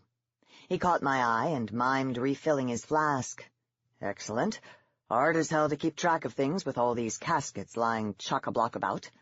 Well, I was just saying to young Winterbourne and O'Malley here— O'Rourke, sir." Winterbourne took a step sideways and tromped on Freddie's foot. "What's that?" "Nothing, sir," O'Rourke said. "Good, please don't interrupt. First-year students have that habit, and it's a bad one. Never learn a damn thing that way. What was I saying?" "About the hall, Professor," Cruncher said. "Yes, you partner up with Sykes and get to work on the caskets on my left here. It's better to take a few from each area, less likely the grave diggers will notice. They won't, anyhow. Morons, the lot of them." We snaked toward the eastern wall. From across the vault, Perry was saying, "Now, even if we pick up too many for our own students, we can always render bodies down to bone. There are medical schools in sore need of skeletons. I can show you how to articulate a specimen. It's quite an art." "Yes, Professor," O'Rourke said. "Like to learn that skill, O'Malley?" "You bet. Good lad. You never know if you'll get through all 4 years, and it's good to have a trade, a lucrative trade to fall back on." "Did Perry make you learn how to articulate a skeleton?" Cruncher said in a low voice as we started to pry open the first lid. "No. What about you?" "No, but I watched, from a distance, but very closely, so I know how it's done. I guess he figures O'Malley doesn't have much chance making it through the program." He dropped a coffin nail in the pocket of his leather apron. "Or if he does get a degree, Perry thinks he's only going to treat shanty Irish anyhow." I said. "God save the Queen," Cruncher said, winking. "Dyson is strictly English. The Van in my name is from my mother's family." Cruncher tilted the flask and took a long swallow. Then he passed the brandy across the coffin to me. I had a drink and handed it back. "Ready?" He nodded, and we lifted the lid away. "Ow!" I stepped back, pressing my sleeve against my nose and mouth. The stench rising out of the casket was unbelievable. "Not quite frozen yet," Cruncher said. I felt myself beginning to retch. "Here, sit down a minute." I sat on the cold floor and lowered my chin between my knees. "Put some of this under your nose." He handed me a small round tin. "It's camphor ointment with a little peppermint and lavender." He pulled aside his makeshift mask, and I saw it gleaming above his upper lip. "Keeps the reeks safely at bay." "She has the pox," I said. "No question there. Her dancing days are done." I laughed weakly. "And for God's sake, take this handkerchief and tie it on." Maybe he saw me blush, or maybe it was because I didn't immediately put my hand out for it when he took it from his pocket. "Go on, use it. I don't give a good goddamn if you don't have a handkerchief, Sykes. You're smart. I like intelligent people." I smeared on a thick dollop of the waxy cream. He has magic pockets, I thought irrationally. What's next? A white rabbit? A flock of parrots? "That's right, cover your mustache hole," he said. I took the handkerchief, heavy linen, and monogrammed JVD, and began to fold it. "Thanks, Jerry." "Don't let the monogram show, a gentleman never does." Above the makeshift mask, his eyes were merry. "I know," I said, tying it on, then standing up again and looking down at the woman's hideously scarred face. Terrible, even her eyelids. Maybe her eyes, too. She might have died blind. He leaned over and lifted the scabrous flap of flesh, and I saw that the sclera of her right eye had gone red from hemorrhage. He whispered, "Let's take her, Sykes. Think of what we could learn dissecting her." I realized that avarice I'd seen in his eyes earlier was for knowledge, even forbidden knowledge, but it didn't stop me from interjecting, "Are you mad?" He held up his gloved hands and waggled his fingers. "Nothing to worry about, Sykes. Seriously." I put my face up to his until we met like a bridge over the body and were nearly nose to nose. "The scabs. She'll contaminate all the other bodies. Chuck her to one side at the bottom of the wagon. Once we're in the lab, we can spray her, and any of the others in proximity, with phenol. No one's going to get sick. The professor, it's dark, he's old and tired, he won't see a thing. And a little judiciously dispensed cash will keep O'Rourke and Winterbourne shut up if they do notice her, and we make sure we're the ones to haul our specimen out of the cart. But in the lab, the others are bound to notice tomorrow when it's daylight. We'll start tonight. We'll hide her till we're done. Sykes, this could be the making of our careers." He didn't say, "especially yours." We both knew that medical school scholarship boys were lucky to eke out a living, and they had to compete with midwives and barber surgeons and even dentists. "What about afterward, Van Dyson?" I saw the corners of his eyes crinkle and tilt upward, and knew he'd smiled behind his mask. "That's pie, Sykes, pure pie. We cut her up, flense and boil her to get rid of the grease, then we can articulate the skeleton. And keep it for a souvenir in your office or sell it. But I'm betting that when we're done dissecting, neither of us will have to concern ourselves with anything more than where we're going to display our Copley medals. Just think. We'll be in the company of Franklin and Gauss and Ohm." We had to shift a few bodies, but we wedged the pox victim on the bottom and against the slats that made up the wagon's sideboards. I started to push a corpse on top of her, but Van Dyson caught my arm. "One more, Sykes," he pleaded. "A male. It will make our research more complete. And after tonight, neither one of us will have to play at being resurrection men ever again." I nodded. He was whistling as we walked back into the crypt for the last time. Cruncher really was an apt nickname, I thought. He wanted knowledge, and like his fictional counterpart, he was going to renounce grave robbing. I heard the tower clock strike 2 a.m. We'd unloaded most of the corpses and dragged them to the lab. There was an oversized dumbwaiter to hoist them to the second floor, but it took 2 men to pull its ropes, especially if there were 2 bodies on its platform. "I must be getting old, lads. Can you handle the rest of these?" "Sure, Professor." "No problem." "Certainly. Absolutely. Good night, Dr. Perry," I said. "All right. I'll take the landau and one of the horses, and my man can stay behind till you're done, then drive the wagon back." "We can handle it, sir. No need for your men to hang about. Winterbourne can drive the wagon back." "Thanks, Van Dyson. Thank you all. It's been a magnificent catch. An even dozen new specimens. Good night, sir." Winterbourne had hooded the lantern again, and in the semi-dark, Jerry and I loaded the pox victims onto the dumbwaiter. "You go upstairs. Shout when the bodies are level with the floor, and I'll tie off the ropes down here, and I'll send O'Rourke up." His hands were clumsy with the thick gloves. He fumbled under his apron, then handed me a $5 gold piece. "But don't let them hang around. Give 'em this. I'll come up and we'll move the bodies into the lab ourselves. All right?" We shook hands briefly, then he pulled out the silver flask for the last time. "To Vanson and Sykes," he said, "to our success."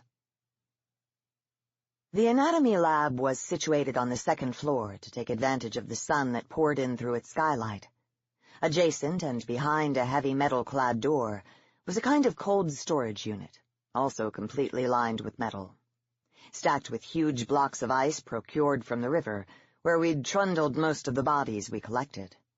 But Winterbourne and O'Rourke had laid out 3 or 4 on vacant tables in the dissection room. "Even a top-notch school like Yale has a dearth of specimens," I said, when we wrestled the male smallpox victim onto the last dissecting table. "Well, these 2 won't be occupying valuable space for long," Jerry said. "Get some phenol, alcohol, whatever you can find." He pulled down all the dark green shades and lit the room like Christmas. Candles and lamps, even a crackling fire. I went to the glassed cabinets. My hand was on the knob, and I turned and said, "Let's just spray them down and cover them up. I'm whipped." "Not on your life." He was rifling a drawer in the dissection table he normally used and pulled out a syringe and a vial. 7% solution, cocaine. Nobody will be here before noon. They'll all be in the lecture hall. I swallowed uneasily. "Are you sure?" "Of course I'm sure. How do you think I have the best grades in my class?" Nightmares come to life. They really do. No one's going to believe this, believe anything in these pages, but I'm going to leave them in my room after I flee. For all I know, they'll be thrown away, but at least I'll have written down what happened. Was it something in the disease itself that initiated the transition? I kept thinking about what Van Dyson said about the segregated pox cemeteries when I'd been about to punch him in Dr. Perry's landau. All the headstones face east, and these victims were from the eastern wall of the crypt. It wasn't folie à Dieu. It wasn't the cocaine. It wasn't. We'd sprayed the bodies, perhaps unwittingly we tracked or transferred scabs, carried them on our trouser or shirt cuffs from one corpse to the next. I was chattering away a mile a minute. My mind seemed filled with an exultance that bordered on ecstasy. There was nothing Van Dyson or I couldn't do. He smiled. "Really clears the brain, doesn't it? Let's inject 1 more hypo each, then get started." We undressed the body. He lowered the lamp over the male. "Excellent. He's thawing. That will make things easier for us." He handed me the scalpel. "You may have the honor of the first cut, Dr. Sykes." "I'll start with the classic wise so we can look at how the organs might have been affected." He nodded. "I've got a stack of slides ready next to the microscope." He stood opposite me, leaned in. I pushed down, concentrating on making a straight line, keeping the depth even, and drew the knife upwards toward the sternum. The man suddenly gave out a groan and his body convulsed. I stepped back, scalpel in hand. The corpse lurched upright, and before I could react, its hands were around Van Dyson's throat, and its mouth, dear God, its mouth, was buried in the flesh of Van Dyson's cheek. Van Dyson screamed. The thing broke his neck as easily as you'd snap a wishbone. His head hung at a peculiar cant. His tongue rolled out between his slack lips, and his eyes dulled. The corpse gnawed mouth, nose, the tender skin beneath the chin, grunting. Blood poured down from its throat and chest. I shrieked. It raised its eyes to look at me, and what I saw in them was malice beyond any evil I could ever have imagined. Then it grinned. Behind me, the female was stirring. Half-flensed bodies began to tremble on their tables beneath the sheets. I lunged at the male creature with my scalpel upraised and plunged it into his ear. The blade snapped off, and he fell in a heap onto the wooden boards. "Be quick now, Sykes. Aim true," I told myself. "There are knives by the drawerful here." I stabbed eyes, ears, heads. I dismembered as many of the bodies as I could. Boiled the parts in a huge black kettle I hung inside the fireplace. I could scarcely keep myself from vomiting 100 times. It wasn't doctoring. It was butchery. Then I heard a rattle from behind the metal-clad door. As their bodies thawed, Just enough. The time of the others we'd collected had come. It was already near daylight. I looked around helplessly at the carnage of the dissection room, then toward the knocking from behind the heavy metal door. I'd never get all of them rendered quickly enough. Besides, I mourned inwardly. It was Van Dyson who knew how to articulate them, how to give a corpse a purpose even when its flesh was gone. They'd be harmless when the meat of their brains was gone, I thought, and the fire would have to see to the rest. I raked the logs from the fire, turned over the kerosene lamps. I heard the wild scream of the rising flames mingling with the guttural cries of the resurrected ones from behind the metal-clad door, and I fled. Auden Struthers crept stealthily into the darkened anatomy lab. Not a soul in sight, just whatever's left of their wrecked bodies. There was no time to worry about what might have happened to Sherry Trent, he reminded himself. Their cadaver, C390160, lay under its blue sheet, its punctured eye hanging slightly askew on its cheekbone. Impossible to think they ever nicknamed the foul thing Molly. The autopsy students were always roving from table to table, watching a group prepare a slice of pancreas for histology, observing one of the professors work on a delicate area like the tongue and larynx, and people got their hands in, even if the cadaver technically belonged to another team. He carefully unzipped the body bag embracing Team 22's cadaver, the one that Sherry Trent had spattered with her own blood after she'd been bitten. Trent must have gotten her shit together when she saw the thing twitch. It, too, had a deflated eye. But there were all those daily casual exchanges from table to table, and he counted 2 more blue sheets tagging corpses in the room, and the common graves where, Struthers had no doubt, the disease spread quietly underground and from place to place to place. He snorted 3 lines of meth and joked inwardly that dismembering the bodies he was sure were infected was essentially hack work. In his mind's eye he saw the dead woman sit up and lunge, yellow teeth bared. He saw the bloody pocket of the wound in Sherry's arm. He cut and flensed, retching over his shoulder. Struthers picked up a surgical power saw, intent on wrestling the femur from the pelvis. "For Christ's sake," he said aloud. He was trained to work carefully. What he was about to do was a waste. Besides, he hated the whine of the saw. If he proceeded cautiously, with precision, the bones could be articulated, he reminded himself, and used in schools and labs and hospitals. There was a kitchen off the lounge where he could boil up the remains. Hell, if it came to it, he could cart them home in plastic garbage bags and fire up his own stove. It was going very well. He was whistling when the lab door suddenly burst open. He started, sure for a brief second that a mindless, shambling corpse that had once been Sherry Trent had come to gnaw his flesh. "Security!" A female officer with blonde hair advanced on him. More cops piled into the room. Struthers followed their gaze from the flensed bodies to the baggie spilling white powder cheerily across an empty chrome table. "You're under arrest. You don't understand. They're infected," he shouted.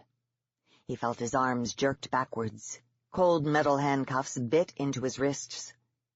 Outside, through the windows, Struthers could see the flashing red lights of town and state police cars. He watched the crimson glow play over the pale skin and ruined muscles of the cadavers, giving them an unearthly vibrancy, a warmth, he was certain, that would soon return them to life. I Waltzed with a Zombie by Ron Goulart. It was the only movie ever made starring a dead man.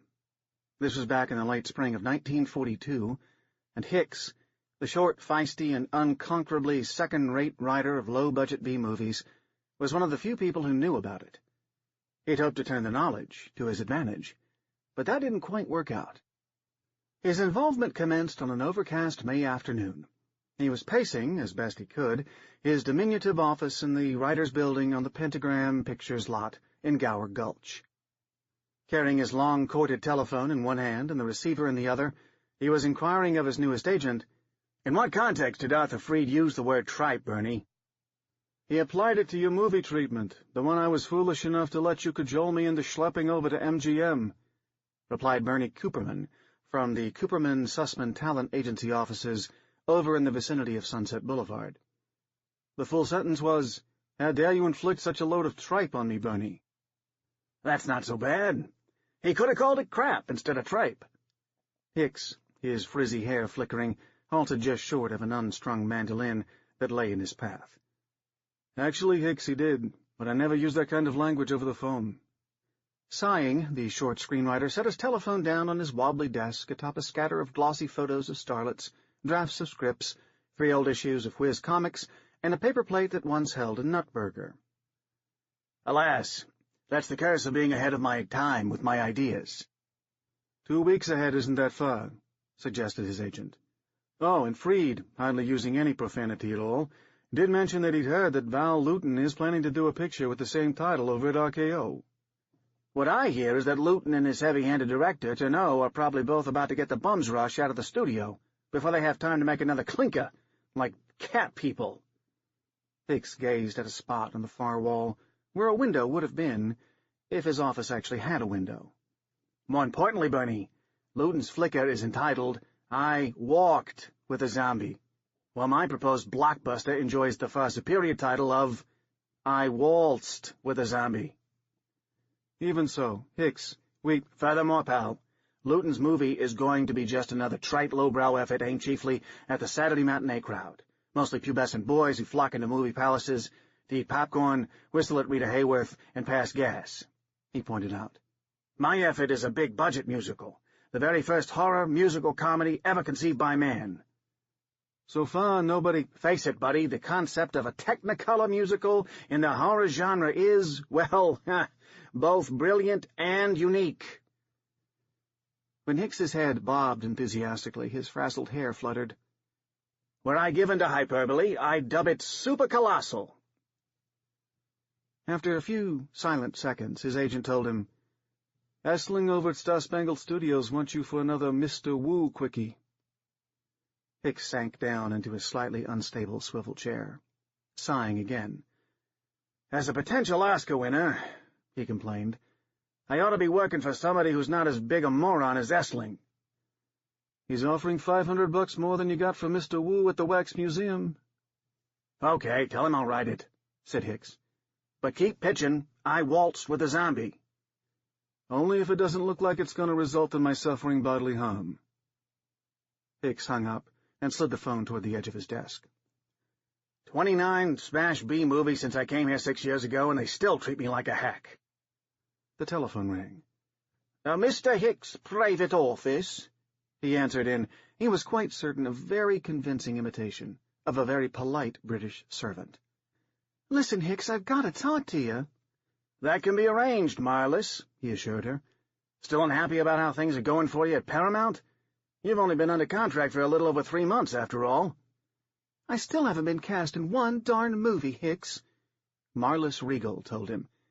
But this is something else, something maybe worse. Can you meet me in the karaoke room at the Hotel San Andreas on Wilshire at 5? I can, sure. But what exactly— Listen, besides writing a whole stew-pot of movies that are always on the lower half of double bills, I know you've done some amateur detective work now and then. I wouldn't apply the word amateur to my work in the tech field, kid. In fact, you also know a lot about spooky stuff, occult matters? We've been keeping company for well over a month. In that time, you must have deduced that I'm an expert in the field. Particularly zombies? Well, sure. My as-yet-unsold epic musical is about— Whoa, now! Are you hitting that you know something about real-life zombies? I am, yes, and I'm afraid I could be in trouble. So, tell me exactly what— Nope, it's too darn risky to say any more from where I am right now. Meet me at the karaoke room. Bye, darling. She ended the call. Cradling the receiver, he stood up and lifted his umber-colored sport coat off the eagle-topped coat rack to the left of his desk. As he shrugged his way into it, frazzled hair vibrating, he made his way to the door. If I crack a zombie case, he said, grabbing the dented doorknob, I can get some terrific publicity for I Waltzed with a Zombie. The green and scarlet parrot behind the long teakwood bar was alive. He swung on his gilded perch in his gilded cage, now and then squawking out what were probably Brazilian curses.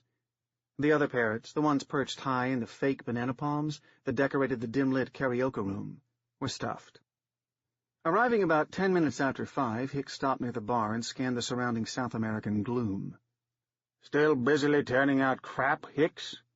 asked an overweight writer who was occupying a nearby stool. "I've recently been promoted to writing tripe, Arnie." Eyes narrowed, he looked around at the surrounding tables. There was no sign of Marlis. After swallowing the rest of his Manhattan and plucking the cherry from the bottom of the glass, Arnie said, "Buy you a drink, old buddy?" "I'm meeting somebody." "Anybody I know?" he inquired, biting the cherry. "I'm hoping for Carmen Miranda," Hicks answered. "My doctor advised me to get more fruit in my diet. I figured if I eat her hat, I'll—" "Marifona!" cried the parrot, agitating his golden cage. "Marifona!" Marlis Regal, smiling very faintly, had just entered the cocktail lounge. She spotted Hicks, gave him a minimalist wave before crossing to an empty table next to an almost believable palm tree. Before sitting down, she looked back toward the doorway. She was a very pretty young woman in her early 20s, slender and, at the moment, a redhead. Arnie nodded. "Cute, but a little too skinny for my tastes," he observed. "And obviously too good for you." "She's lowered her standards because of wartime shortages." Hicks, his crinkly hair fluttering, went trotting over to the actress. En route, he passed out greetings to some of the other customers. "Hi, Chester. You were great in the new Boston Blackie flicker." "That crap?" said the actor. "Tripe," corrected Hicks. "Howdy, Eleanor. Loved you on Ship Ahoy." "Do I know you?" As he seated himself opposite Marlis, the young actress asked, "Did you notice anybody watching me as I came in, Hicks?" "Sure. Each and every guy with the exception of Grady Sutton. As I've oft told you, kiddo, you're very presentable." "No, seriously. I'm pretty sure I'm being watched." He reached across, put his hand over hers. "Okay, so what's going wrong?" "Well, I know something, and I figured maybe Paramount wouldn't want it known. All I really was after was a chance at a good part, you know?" "Are we talking blackmail?" "I call it goosing my darn career. Thing is, I'm not sure how they took my proposition, and past couple days, Hicks, I have this really spooky feeling they've got a watch on me." "The time has come, Marlis, for a few more details." She inhaled slowly, exhaled slowly.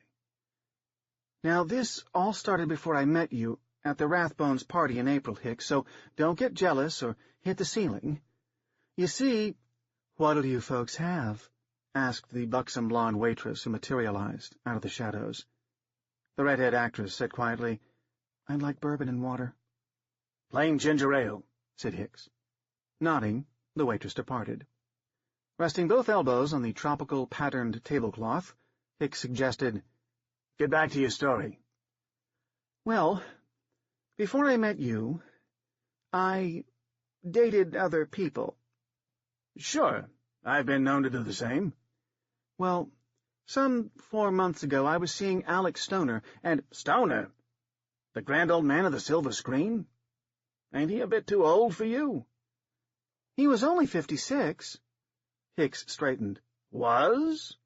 According to Luella, Hedda, and Johnny Whistler, the old boy is still above the ground. Fact is, he's over at your very own Paramount about 2/3 of the way through starring in their big-budget historical film of the year, The Holy Grail. He's cast as King Arthur." She took another slow breath, in and out. "Alex died early in March," she said in a low voice. 3 weeks into The Holy Grail. "So how come he's still acting in the darn film?" "They brought him back to life," she replied. It was a little over an hour later that Hicks got knocked cold by a conk on the head. He and Marlis had retreated to the small living room of the small cottage that Hicks was renting on the ocean side of Santa Monica. The starlet had become convinced that it wasn't safe to keep talking at a public place like the karaoke.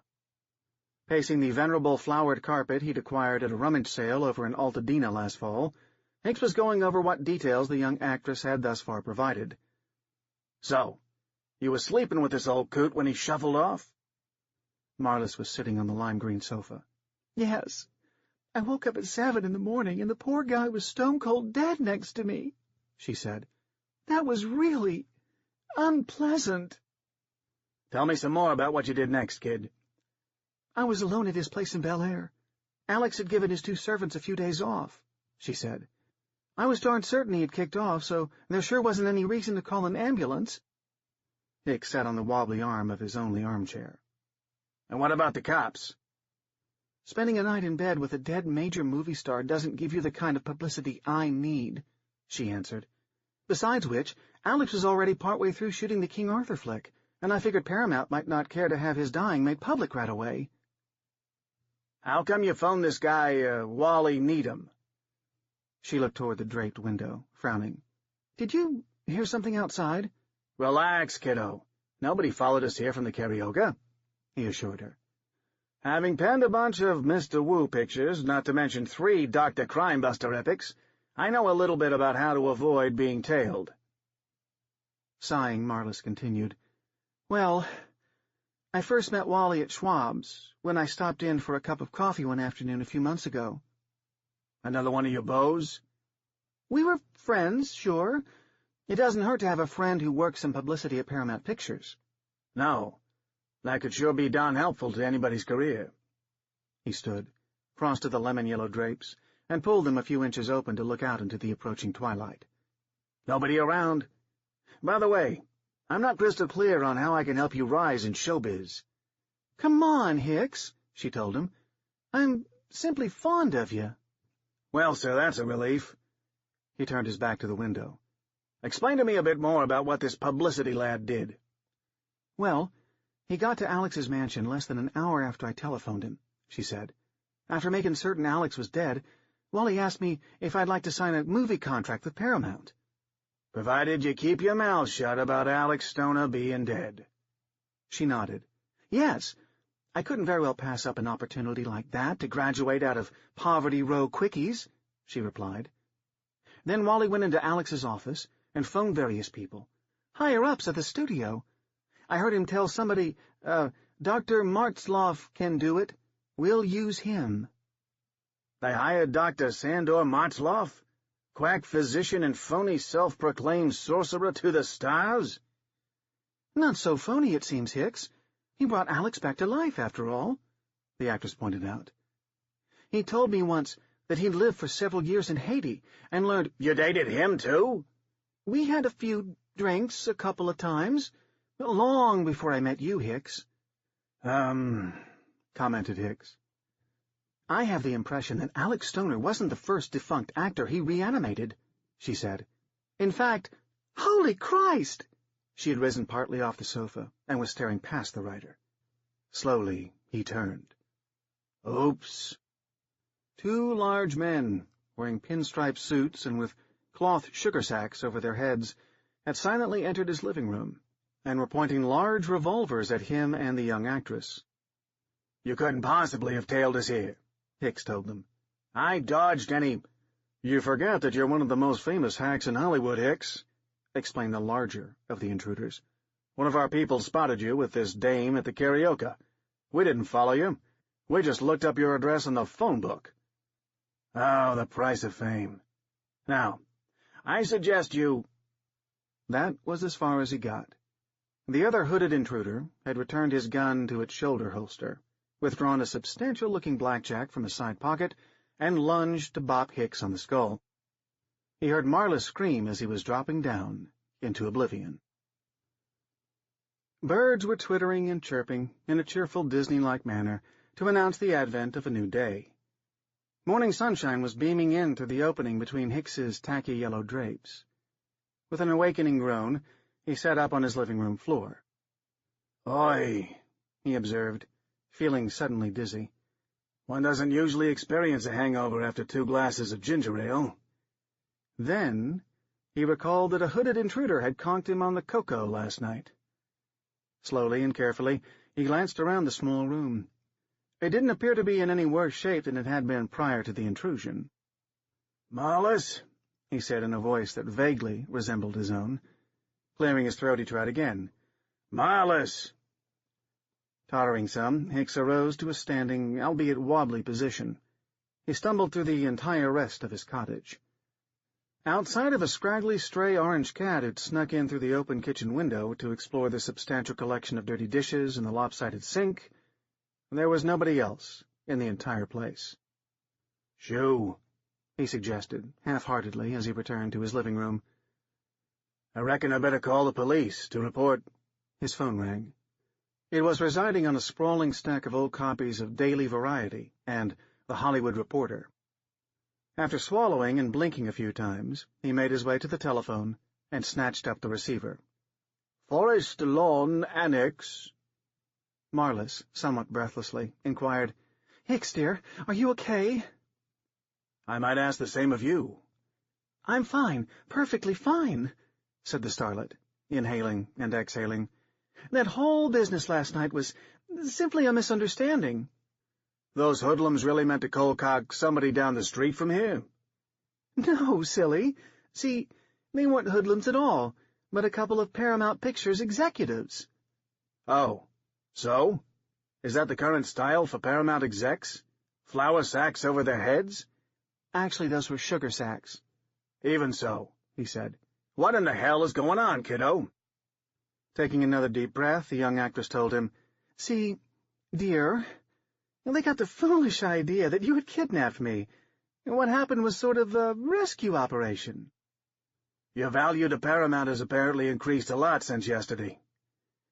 "They reconsidered my proposition and decided it was in the best interests of the studio to comply," she said. "It's very exciting."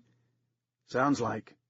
"Oh, and I wanted to let you know, dear, that I won't be able to go with you to that Korngold concert at the Hollywood Bowl on Saturday." "Are they shipping you off to Guatemala?" "No, just to Arizona for a few weeks. They're picking me up at noon," she said. "I'm going on location. Paramount wants me to play the dance hall singer in the new Randolph Scott Western. It's a real step up for my career. I get shot in the final reel." "A painful place to be shot," he said. "Now explain what the devil is going on." "It turns out that quite a few people at Paramount were unhappy that I was unhappy, so they—" "I bet you're going to have to forget all about Alex Stoner and Dr. Motzloff." "Not exactly forget. Just simply keep mum about what I may or may not know," Marlis explained. "Oh, and you don't have to worry, Hicks. I convinced everybody at the studio last night that—" "That's where they dragged you?" "I went voluntarily once I realized what was up. This is the first time I was at a meeting with so many important movie people," she said, still sounding a bit breathless. "As I was explaining, dear, I convinced them that you and I were simply shacking up for a one-night stand. I never mentioned anything about Dr. Motzloff or poor Alex to you." "There goes my reputation for celibacy." "At least you won't get conked on the noggin anymore. Gosh, I just looked at the clock, Hicks. I really have to finish packing." "Well, it's been swell having this little chat," he assured the actress. "It's sure taken a load off my mind." "One other thing," she cautioned. "I don't think it'd be a wise idea for you to talk to anybody about zombies for a while." "The word zombies will never cross my lips again," he promised. "Bon voyage." "Same to you, darling." She hung up. Hicks cradled the phone, picked up the receiver again, and made a series of calls. A few minutes past 2 that afternoon, Hicks was seated at one of the huge oaken tables in the vast dining hall of Camelot. He was finishing up the second half of a bologna-on-rice sandwich he'd found in his lunchbox and conversing with the 2 former chorus girls who were working as extras in The Holy Grail. Like the writer, they were dressed as Hollywood's idea of Middle Ages peasant folk. "I hear," Hicks said, setting aside the remnants of his sandwich, "that Alex Stoner has been feeling poorly of late, Exene." "You can say that again, sweetie," she replied as she scratched at her bosom through the coarse gray material of her tunic. "Yesterday they had to do 37 takes of this scene where he's supposed to be knighting Ray Milland. He kept dropping his goddamn sword." "Only 33 takes," corrected the red-headed peasant girl on Hicks's left. "By the way, Hicks, honey, how come you're working as an extra on this flicker?" "I'm really not an extra, Mindy," he explained, lying. I'm doing research for an A-budget Hollywood murder mystery. George Marshall wants me to script for Alan Ladd."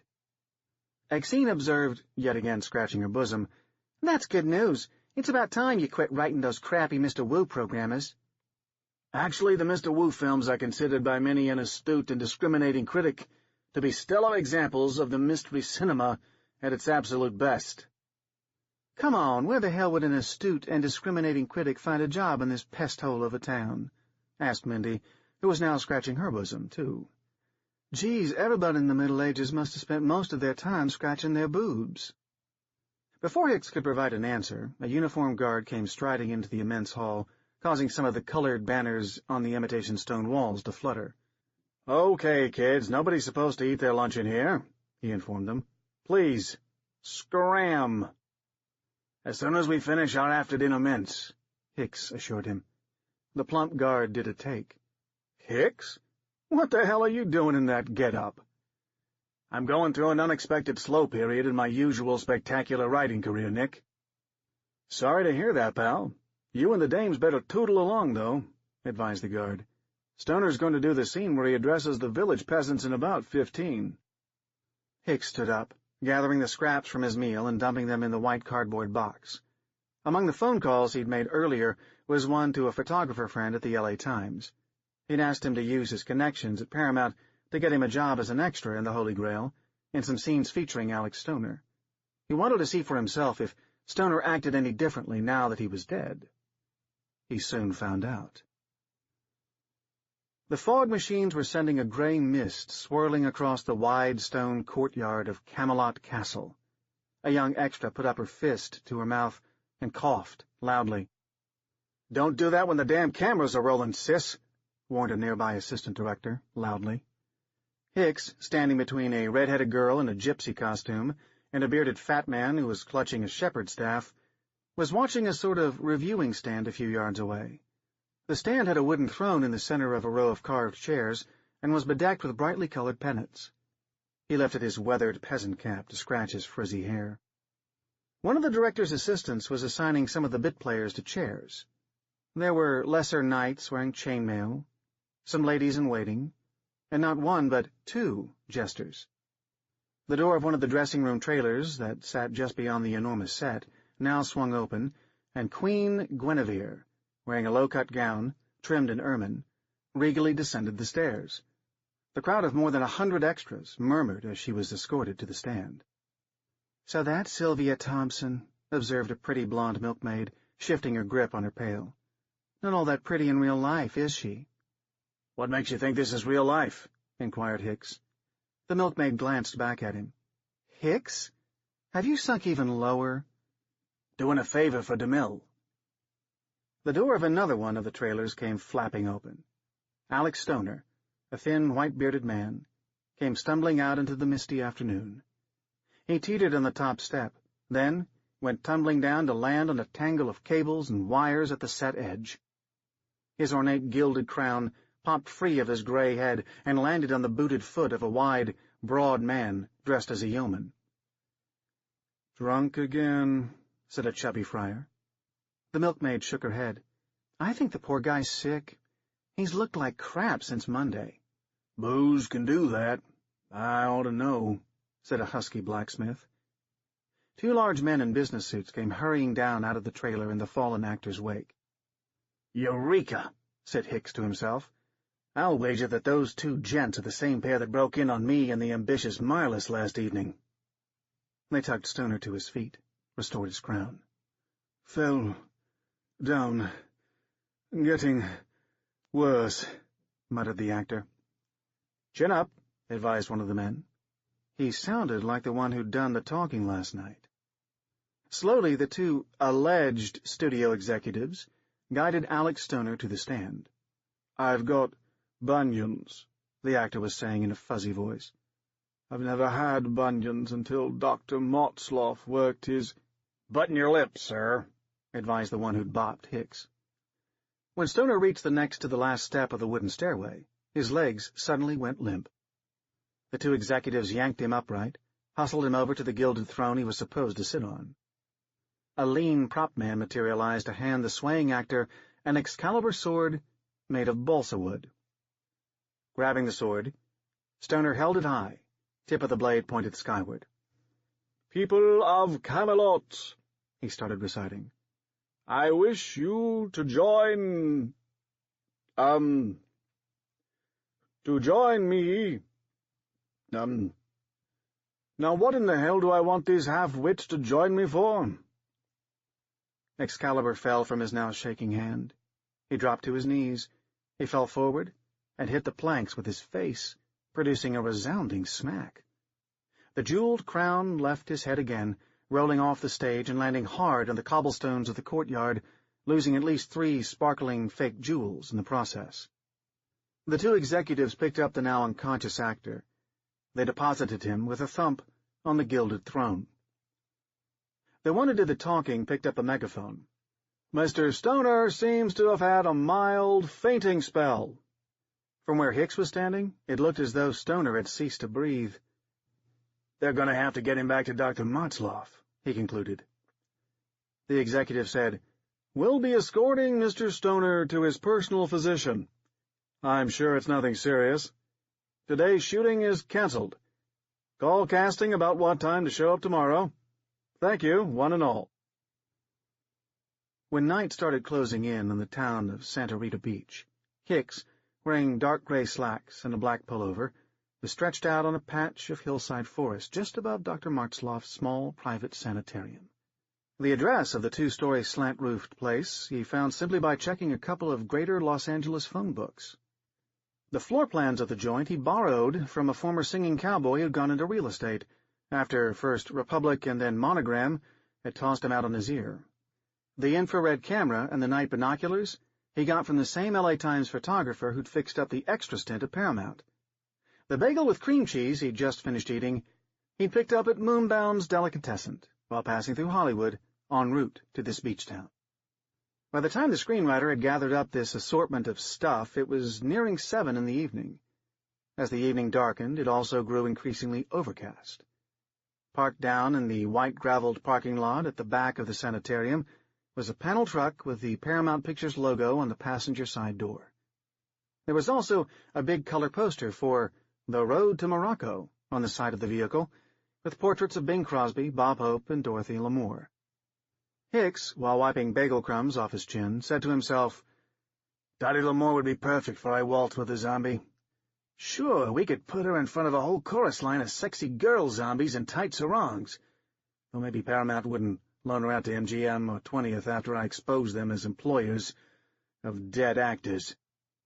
The presence of this Paramount truck indicated to Hicks that the defunct actor had indeed been brought back to Dr. Motzloff's for a tune-up. The problem was, how many times can you revive the same corpse, even with voodoo? There was a large skylight on the slanting left side of the roof. Lights were already on in the room below when Hicks had come skulking along to watch the place. According to the floor plans, Motzloff's laboratory and surgery were below that bright-lit skylight. A dog all at once began barking in a loud, chesty way that indicated a large and mean-minded hound. Hicks swung his glasses in the direction of the new sound. Only a neighbor's animal.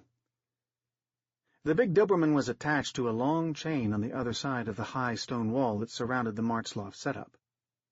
The night kept getting colder and darker. In another few minutes, Hicks would make his careful approach.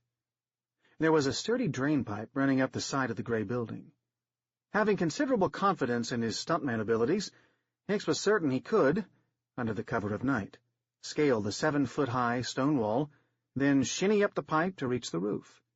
He'd then, unobserved, snap some news photo-quality shots of Dr. Motzloff reviving the corpse of Alex Stoner. He'd turn the pictures over to his buddy at the LA Times. He might also give Johnny Whistler, who was easier to reach than Hedda or Luella, a call. True, Whistler had told him never to phone again with his pathetic attempts to get publicity for his mediocre flea-pit movies, but this time he had an earth-shaking scoop.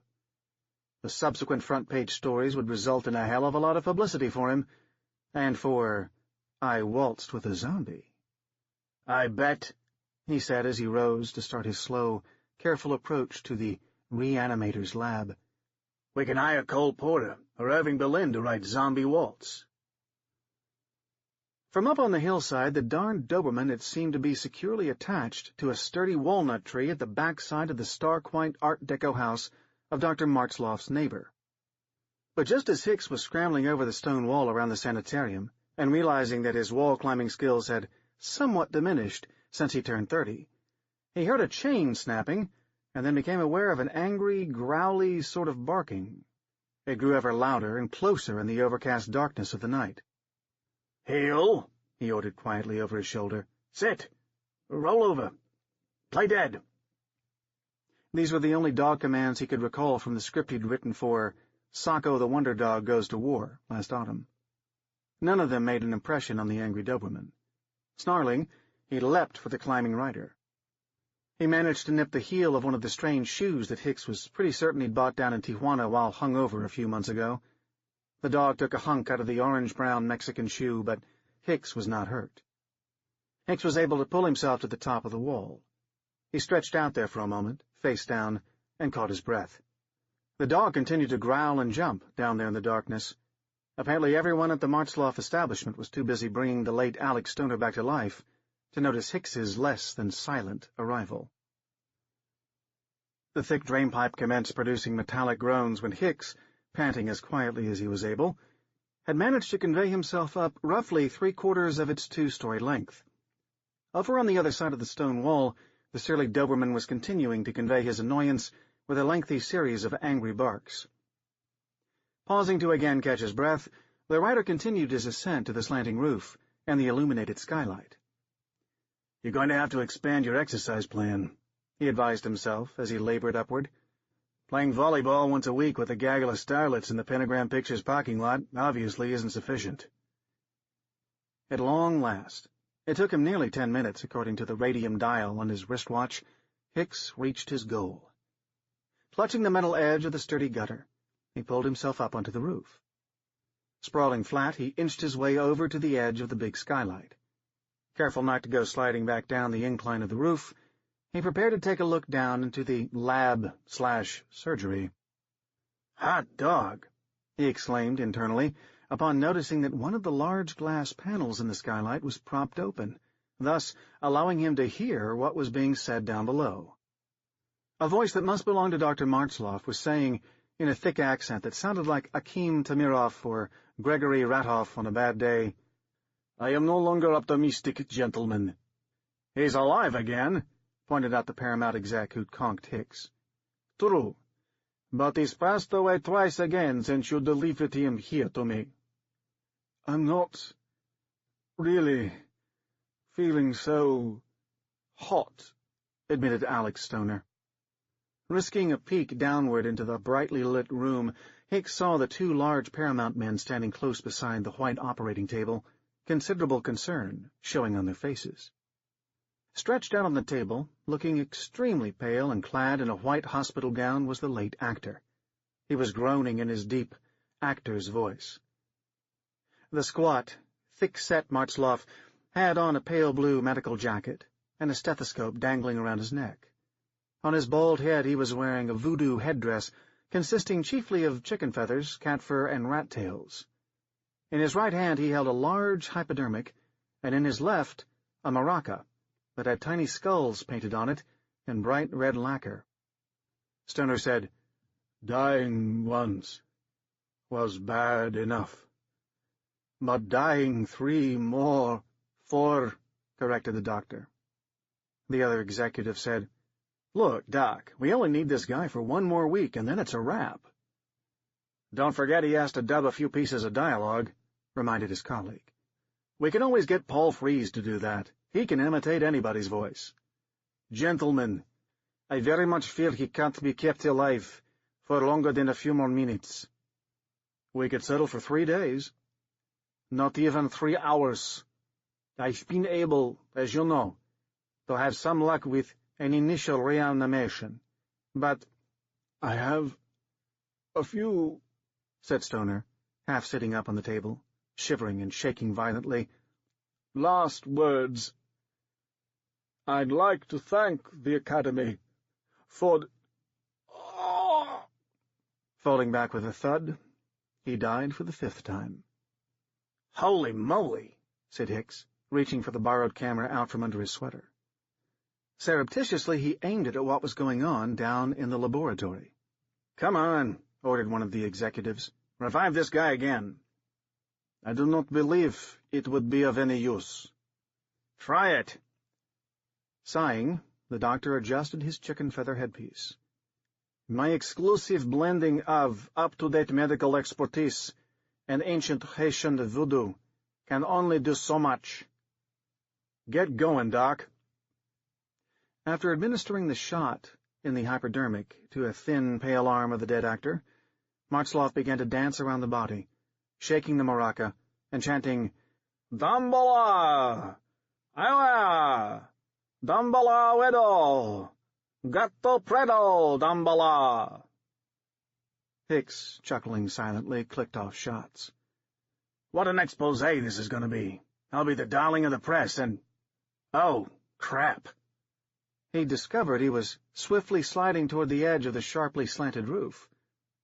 Flipping over onto his back as he slid, Hicks managed to stuff the big camera under his dark sweater and, at the same time, use his heels to try to break his descent. He succeeded with the camera, but he kept sliding ever closer to the drop. Hicks made a grab at the gutter edge as he went over. As he caught it, the jerking halt of his drop sent pain all across his shoulders and back. He hung 2 stories up for what seemed like more than a minute. Then he got hold of the drain pipe and went down to the ground, quite a bit faster than he'd gone up. Limping, he scurried to the wall. After inhaling enthusiastically a few times, he got himself to the top. He lay stretched out on the stones. Nobody had noticed his departure. Wheezing, as well as panting, Hicks let himself down on the other side. Waiting for him, silently, was the big, mean-minded black and tan dog. The next morning, the new secretary at his agent's office pretended she didn't know who Hicks was. "Who?" she inquired in a voice that was both nasal and snide. "Hicks, Bernie's most successful client." "Surely you're not John O'Hara?" "Tell him the terrific idea we talked about has come to fruition. We're all in the money." "I'll try to contact Mr. Cooperman. Hicks, was it?" After 3.5 long minutes, Bernie came on the line. "Hicks, how many times have I warned you about using profanity with my secretaries?" "I merely stated my name." She apparently thought Hicks was a dirty word. "A common mistake, yeah. But the purpose of my call is to alert you to dust off my brilliant 'I waltzed with the zombie' treatment, Bernie."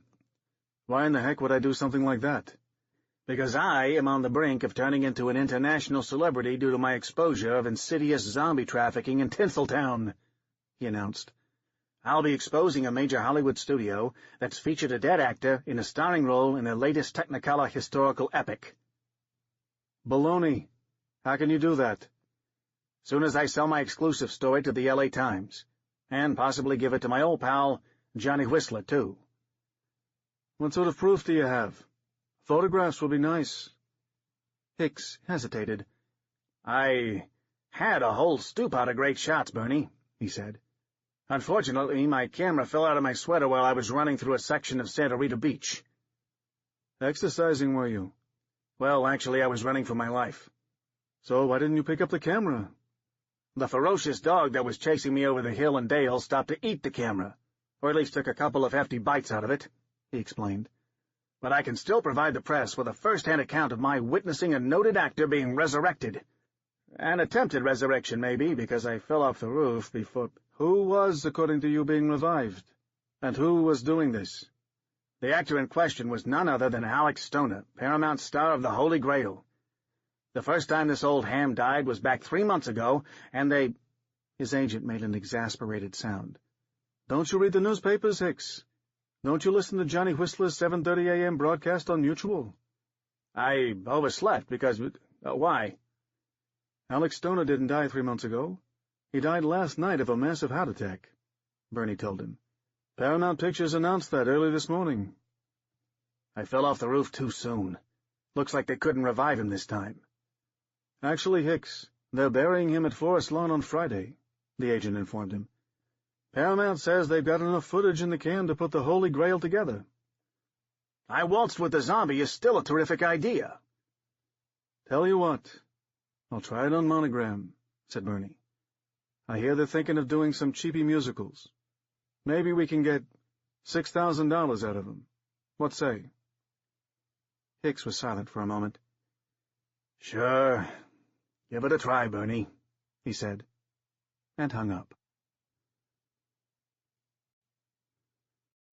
Aftermath by Joy Kennedy O'Neill. Everybody knows that pestilences have a way of recurring in the world, yet somehow we find it hard to believe in ones that crash down on our heads from a blue sky. Albert Camus, The Plague. I'm driving to Houston when Def Leppard's Love Bites comes on the radio. I have to pull over and watch my hands shake. It's been years since anyone aired anything like that.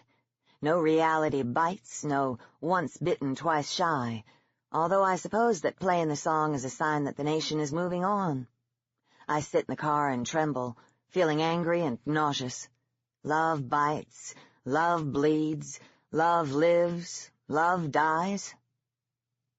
After the epidemic, when a few radio stations had finally come back online, it was just news updates, dead lists, and static interrupted by the long silences of power outages. Then when some of the grids got stabilized, it was all Gershwin all the time. And then last year, when everyone was digging Victory Gardens to supplement rations, it was big band tunes. Swing, baby, swing. Pull ourselves up by bootstraps, brother. Moving on and moving up. I can hum Jump, Jive, and Wail in my sleep now. When you wake up, will you walk out? It can't be love if you throw it about. I'm so shaky that I think about turning around for home, but the car has its entire gas ration in the tank, and I really need to see an optometrist. I'm starting to squint and tear up when I teach, so my prescription has probably changed. The headaches are awful. They started soon after last year's Tres de Julio celebration, and feel like an elastic band is wrapping around my forehead, squeezing with every heartbeat. Cal has been kissing each eye when I get home. There are no more eye doctors in Lake Jackson, but he said there are a few in the city who are taking appointments as best they can around the rolling blackouts.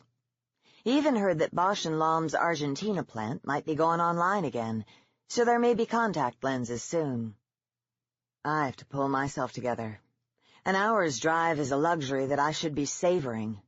My calves have grown thick from bicycling to work. H-Town's skyline ahead of me is lovely under the blue summer sky. Of course, the Chase Tower's top is still left ragged by an airliner's crash. Seeing its scarred bone beams reminds me of 9/11 and a more innocent time. Back then we thought that 3,000 Americans dying by terrorist sands was the most horrific thing we'd ever witnessed. We thought HIV and cancer and SARS were the big boogeyman in the closet. But now, with a planet missing nearly 1/3 of its population, our fears from the last decade seem glamorously bittersweet. When you're alone, do you let go? A yellow butterfly is perched on top of a bullet-dented road sign. Things seem almost back to normal. There is no smoke on the horizon. The barricades have been removed, and grass and bluebonnets grow on the side of the road. There are birds singing, red-tailed hawks catching the thermals, and the buzzards are only devouring roadkill. It's just a possum. Everything is fine.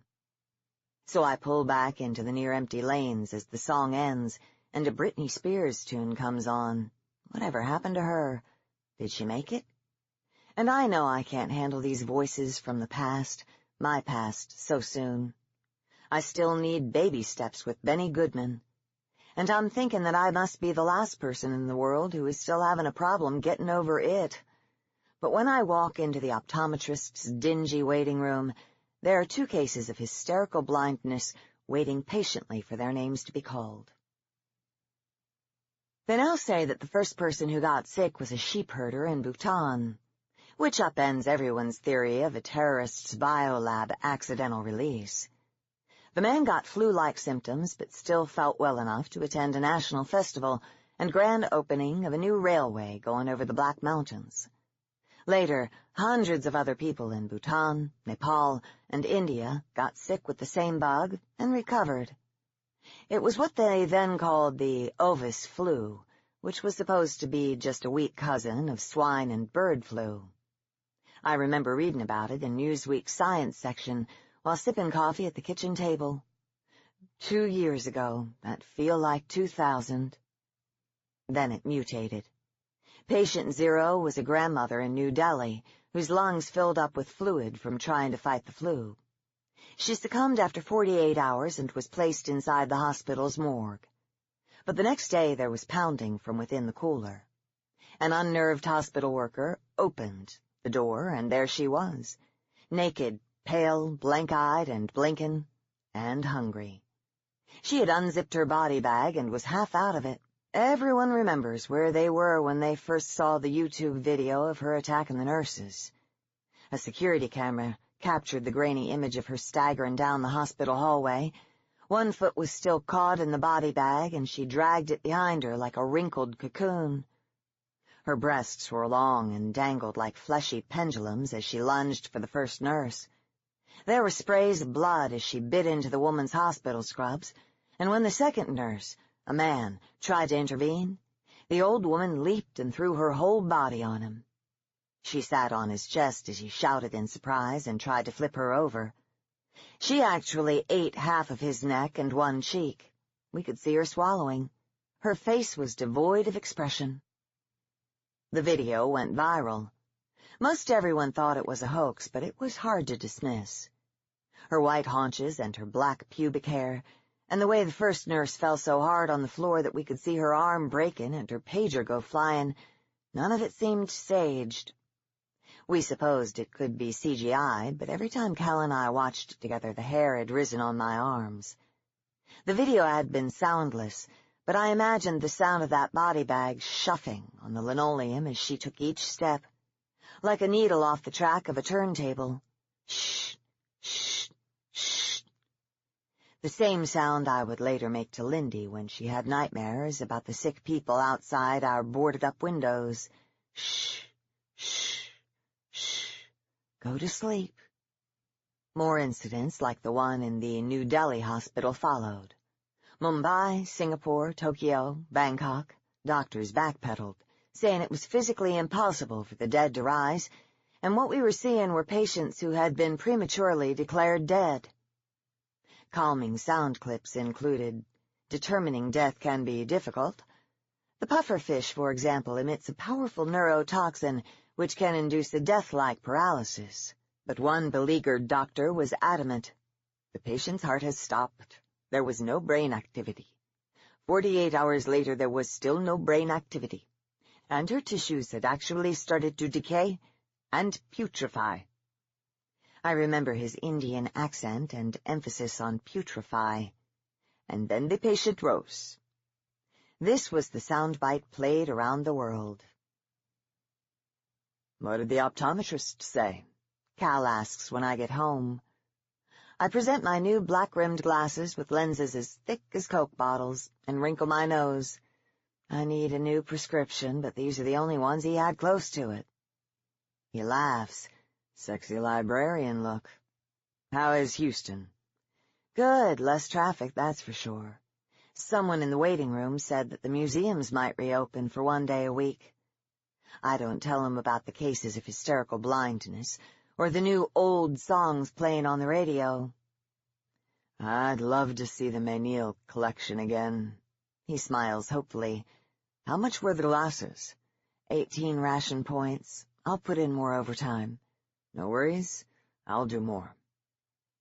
Our candles are lit because the power is off again, and we share a can of chili that only expired 2 months ago, along with some sliced cucumbers from our victory garden. I can smell the shadows of the house, dusty and waiting. Their silences press on me as firm as a hand. In the back of the house is Lindy's room, and I suppose her stuffed animals are covered in dust, and her plastic fairies all have cobwebbed wings. The first time I saw Turner in real life was on campus. Cal was teaching his college algebra class in the A-wing, and I was downstairs teaching English lit. The black beetle-like phone mounted on the classroom wall began to ring, and I stopped my lecture to stare at it stupidly. I had never heard the classroom phones ring before. Before I could reach for the receiver, all the students' cell phones started buzzing and vibrating, and an alarm in the hallway went off and a speaker crackled, "Emergency alert. Please lock all classroom doors and wait for instructions. Do not use emergency exits. Repeat." I rushed to the back of the room and locked the door. The college had installed the phone's alert systems and the new door locks soon after the Virginia Tech shootings. I told the students to move away from the windows. I thought we had a shooter, or that maybe there had been an accidental release at the nearby petrochemical plants, but a shadow passed by the window. A girl shrieked, and we saw a man's gaunt face and hollowed eyes. He was shuffling past our classroom to the pavilion outside. There were crusts of blood around his mouth and fingers. A campus security guard cornered him, but the man, moving surprisingly fast, rushed towards the guard and bit into his jugular. Both tumbled to the ground, and then the man— God, it's hard to write this. The man bit straight down into the guard's belly and shook his head like a dog does as he ripped out portions of entrails. The guard's white shirt became blood-soaked, but it wasn't like the horror movies, not all red and monochromatic. It was red and maroon and dark brown and then bile green when the bowels were pierced. My students were screaming, hysterical. I was frozen. 3 police officers ran into the pavilion and shot.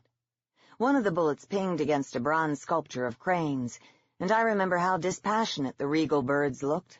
One bird had been sculpted with its foot tucked up against its body, and now it looked as if it was trying to gracefully avoid the bloodshed at its feet.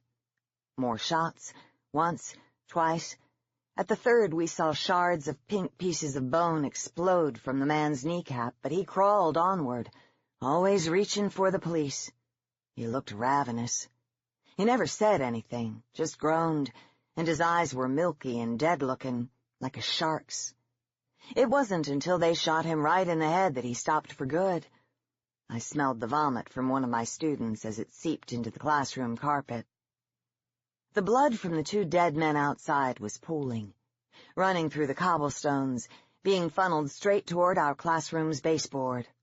I stood up shakily and pulled the blinds down. We huddled under the tables in the classroom and listened to the squawk of the police radios outside until the alert system blatted, "Please proceed to emergency exits." That was our last day at work. Cal and I raced to each other's offices and grabbed tests and papers to grade. Isn't that funny? I suppose we were thinking that a few days at home and there would soon be a cure. A final alert was being sent out. To minimize the threat of contagion, all local school districts will be closing. In the aftermath of today's tragedy— Why is it always aftermath? Cal said as we raced to the car. They never call it after English or after science. It was his math teacher joke, and a really old one, but he was trying to comfort me. We were running so fast that we couldn't hold hands. "We've got to get Lindy," I said. All I could think about was our daughter. We saw real horrors on the road getting to her sitters. I won't write about them. I can't. I'll make myself ill. When we got to the sitters, she didn't say anything except, "Christ Lord Almighty," and deposited our sleepy 4-year-old in my arms. Then she slammed her door shut and locked it. When we made it home, we ran inside and bolted our own door, and that was the last time Lindy and I were ever outside together. This morning I watched Cal work his Sudoku puzzles, and I wonder if it always took him this long to complete them. He doesn't seem as quick-witted. He used to be able to make me laugh with just one dry retort or one silly pun. I haven't laughed in a long time. Does he have post-traumatic stress? Do I? Does he have permanent cerebral damage from the infection? I listen to him chew his cereal, and I feel so grateful he's alive. And furious, too. "What?" he asks, noticing me looking at him. "Nothing." He keeps chewing his cereal. He stopped complaining about the watered-down milk because he knows we're lucky. Places in Europe and South America haven't had milk supplies all year.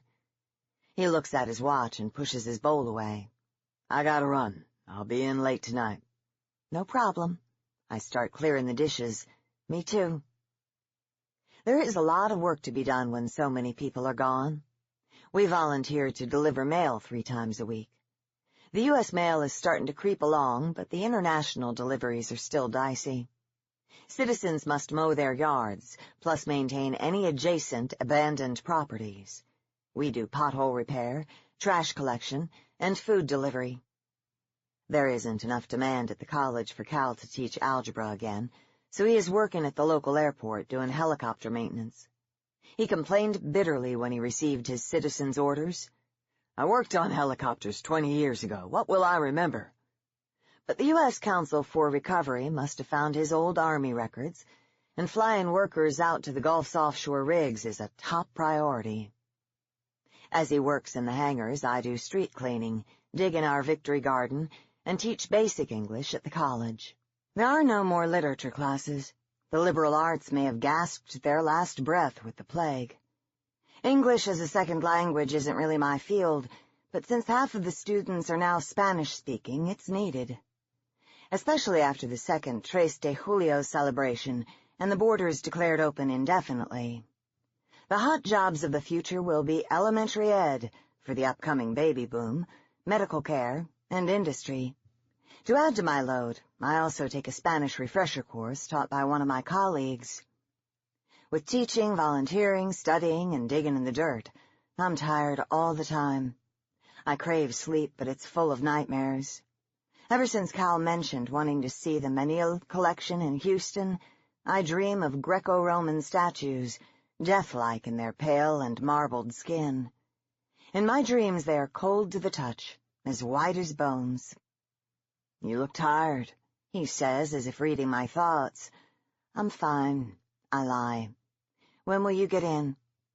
I run water over the dishes as he gets his toolbox. Maybe midnight. That is late. Well, I've got mail delivery, street repair, then work at the hangar. But midnight? You're going to the Lazarus meetings, aren't you? I hadn't planned to ask that, but it just came out, and I can't pull the words back into my mouth. What?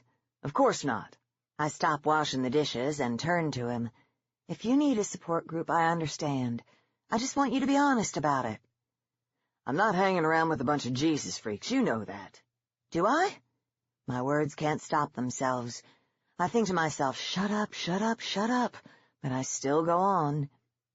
Yesterday you said that Revelation had predicted the rising of the dead, and that communion is a type of cannibalism. I don't have to go to a meeting to know that. But then you were talking about how Christians believe God forgives everything, no matter how horrible, and you seem to be admiring the idea. Don't you remember how we used to laugh at that? Can you blame people for wanting to hear some comforting words now? But you've never believed in a God. I still don't. Christ. After everything that's happened, do you think I believe in some white-bearded grandpa in the sky? And just because I'm thinking about some things out loud, trying to wrap my head around what has happened, philosophically, you think I'm going to meetings? I'm sorry. Are you mad at me for something? He asks. Is there anything you want to talk about? His question is so big that my brain turns off. No. Look, he says, the only thing that the Lazarus Lulus have right is that it's not the Turners' fault what happened. It was the virus's fault. Right? Right. I stand with my arms crossed over my chest. I know he thinks that I'm self-righteous just because I never turned. I was an NI, a mole, a scared but healthy citizen hiding in the dark with my head between my knees. But even though I was non-infected, I have just as much guilt as anyone else. We all have to stand together, he says. He's echoing the president, the former U.S. Secretary of Education, who seems to channel Abraham Lincoln, Margaret Thatcher, and even Winston Churchill on her good days. A house divided against itself cannot stand. I'll see you tonight, he says. I expect him to come over and hug me in reconciliation, but he doesn't. He just leaves. The front door still has the deep drill bit holes in it left over from the 2x4 bracings. When it slams shut, it looks like it's been crucified. The first thing Cal did was board up the house. We were lucky that we already had the hurricane plywood and boards in his garage shop. By this time, there was already looting at the lumber stores. Then I heard grinding.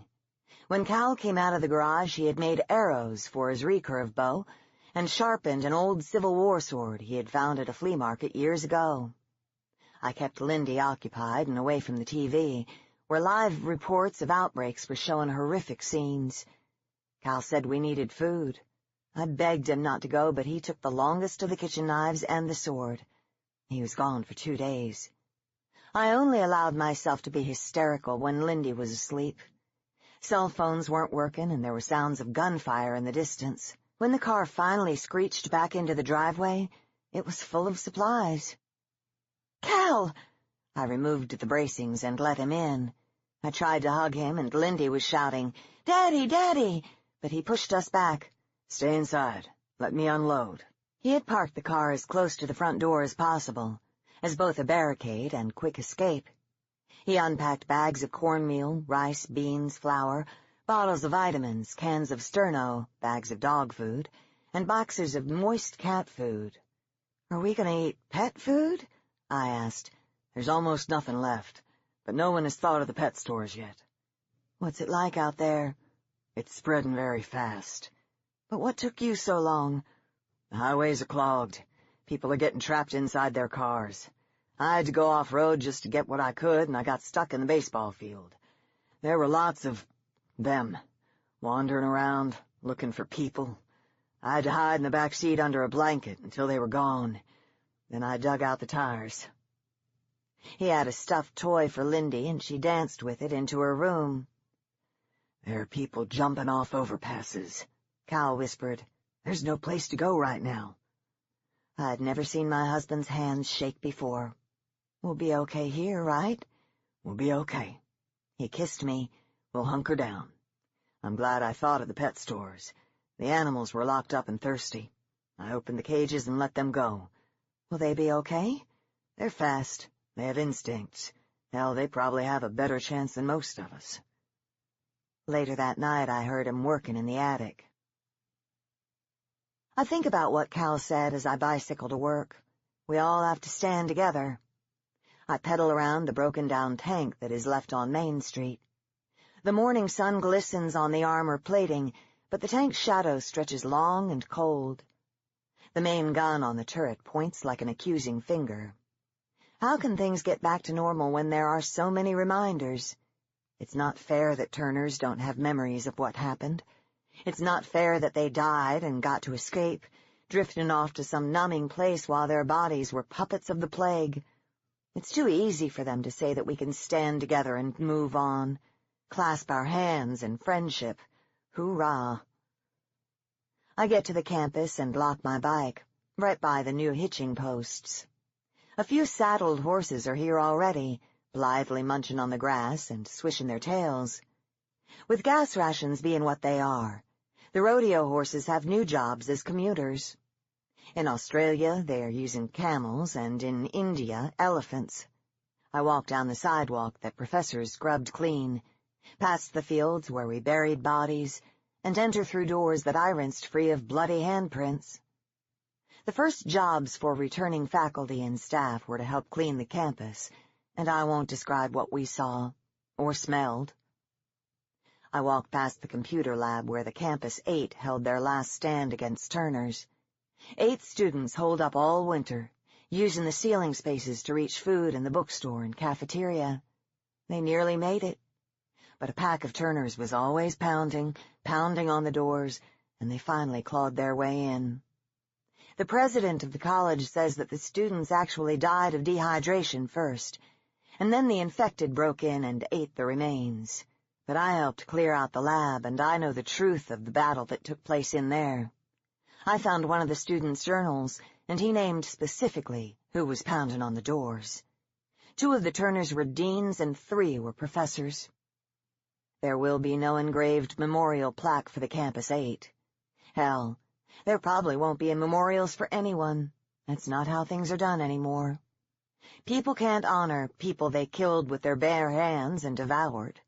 There is no precedent, No historical, sociological, or psychological guidebook for rabid cannibalization on a mass scale. Sure, there were horror forms of zombies, a word we don't use, but those were what passed as entertainment and not real life. In real life, we're supposed to forget about it and move on. We're not supposed to use the expression pack of turners, or hordes, or murder. It's groups and causalities. The slang terms turners and moles should be the infected, I, and non-infected, NI.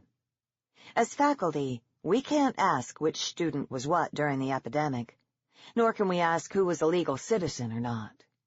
Students can't wear T-shirts with logos about the plague, such as Bite Me, One Bullet, One Brain, Turner equals Turncoat, or Moles Have Souls. One logo has the Christian fish, ichthys, with a bite taken out of it, and the words, "Fish is brain food." Those are worn by the unrepentant eaters. They are a minority, but they are loud. Most of them belong to the anti-Lazarus organizations that suggest the plague absolutely proves there is no God. These are the groups I thought Cal might have joined by now. In class, I watch my students, and I can't help but wonder who turned and who hid. Every closed-lipped smile I see makes me wonder if there are cracked teeth behind it, broken from biting on bones, buttons, and jewelry. I look at fingers, trying to find disfigurements left from clawing through barricades. I wonder who ate their sisters, their parents, their pets. I look at scars. But sometimes I teach an entire class not looking at them, simply rolling the chalk through my fingers and feeling the gritty dust on the old chalkboards that were wheeled into the classrooms. The rolling blackouts often knock out the projectors. The chalk is as smooth as the Grecian statues in my nightmares. Those marbled feet, those stony veins that I hold in my dreams. Sometimes I think I'm losing my mind. But there is one student, Maria. There is something different about her. She is defiant. Her eyes flash and she holds her chin high. Her brown hair is lustrous and her smile is dazzling with white, perfect teeth. There is something untouchable about her, as if she has weathered everything with a grace and haughty anger. When she enters the room and says, "Hola, professora," in a tone both icy and warm, it sounds as if she is saying, "This is nothing to me." I wish I were more like Maria. After work, I slide my ration card into the scanner at Human Resources, and it adds my daily work points. I immediately type into the keyboard and remove 4 of the points, sending them directly to the National Institute for Parentless Children. It is late afternoon when I pedal for home. The shadow of the tank still inks the asphalt on Main Street. I try to veer around it, but I end up wheeling into its darkness, as if I'm rolling into a well. They came at all hours of the day and night. They scraped along the side of the house, moaned at the doors, ran their fingernails over the boards. Lindy cried and acted out. Who could blame her? We had to be quiet. When the power went out, we had candles. When the gas went out, we had blankets. Our world got smaller and smaller and colder. By late December, they were breaking in. Cal protected us as best he could. He aimed for their eyes with his arrows. He aimed for their throats with the sword. But there were too many of them. And not just the infected either. There were looters, too. The sick and the non-sick alike were trying to kill us. We moved up to the attic. Cal had already prepared everything. He had made a rain-tight hatch for the roof that we could open and let light in when the weather wasn't too frigid. He had drilled peepholes and ventilation tubes. He had paints and colors for Lindy to draw on the low-hanging rafters, and he had hidden little toys for her to find in nooks. We had games. The attic stairs could be easily pulled up and secured behind us. He had blackout covers for every hole, window, and gap. We even had a hand-crank radio that was our only link to the outside. Every nation had the flu. It was a pandemic. That December we learned about the quarantine camps for the infected. In January we learned about the military bombing those camps. New York, L.A., Chicago, San Antonio. We heard about North Korea using a nuclear bomb on China. The dust from the bomb was making the winter even colder. In February, we heard about a rebel group of survivors across the border who were refusing to hide. They were fighting. Today, my student Maria is as haughty and beautiful as ever. After class, a man is waiting for her outside, and I do a double take. He looks like Felix Narvaez, the leader of the Mexican rebel survivors, the man for whom Tres de Julio will forever be known. "This is my tío," Maria tells me proudly. "Hello, pleased to meet you," Felix Narvaez says in perfect English, and shakes my hand. I'm dumbfounded. I had heard rumors that he was setting up a business on the Texas coast, but here, in our town? Students walk by staring at him and tittering. A few people are waiting nearby for autographs. "My niece tells me that she enjoys your class." "Thank you." His dark hair is tinged with gray. His teeth are gleaming and perfect. Like Maria, he is tall and stands straight. They share the posture of the victorious. It's true, he looks like Zorro. I think of the famous picture of him as he stood his ground on the Reynosa Bridge in McAllen, Texas. His right hand holding a rifle, his left hand making the peace sign. They say his legs straddled the Rio Grande, and his heart straddled two worlds. He embraced both the living and the dead. "Mr. Narvaez, it's such an honor to meet you. What are you doing here in Lake Jackson?" "I am starting my shipping business nearby in Freeport." "He knows how to get food and gas," Maria says. "You need anything, he's the go-to hombre." "I have workers here on campus." He motions to a flatbed truck in the empty parking lot full of cardboard boxes, crates of bottled water, and baskets of fruit. "My people have just signed the contract for food services here, and for the main supply runs in the county." "That's wonderful. I've already heard the rumors that Felix Narvaez can get anything, that he used to be a higher-up in the Los Zetas cartel before the epidemic. He claims that he was a simple farmer, but everyone knows that he had access to weapons, lots of them, and when the plague broke out he saved all the non-infected that he found, from Monterey to Reynosa. They moved as a unit up towards the border on horseback, in ATVs, in trucks towing wagons, mothers, fathers, grandparents, and children, all hungry and dreaming of getting to the valley, that Eden of grapefruit, oranges, tangelos, melons, and cattle. From there they dreamed of rebuilding San Antonio, Corpus Christi, Houston. In each town along the way, it was Felix Narvaez who kicked the doors down, saved the non-infected, and fought off the Turners either by hand or by bullet. But when they reached the Rio Grande, they were met by 4,000 infected who had shambled from McAllen, Mission, Edinburgh, and other border towns until they mindlessly reached the river. The water was a natural barrier that had them shuffling aimlessly along the banks. Aimless, that is, until they smelled the fresh flesh of Narvaez's people. They groaned in hunger. They say that the sound of the groaning horde shook the walls in McAllen. They say that birds flew away. They say the water in the Rio Grande trembled. It was here where Felix Narvaez met the horde head-on the Reynosa International Bridge, on the 3rd of July. "I saw you on the broadcast from New York," I said. There had been a parade for him on the first anniversary, down what was left of Wall Street. The president had given him a medal. He shrugs modestly.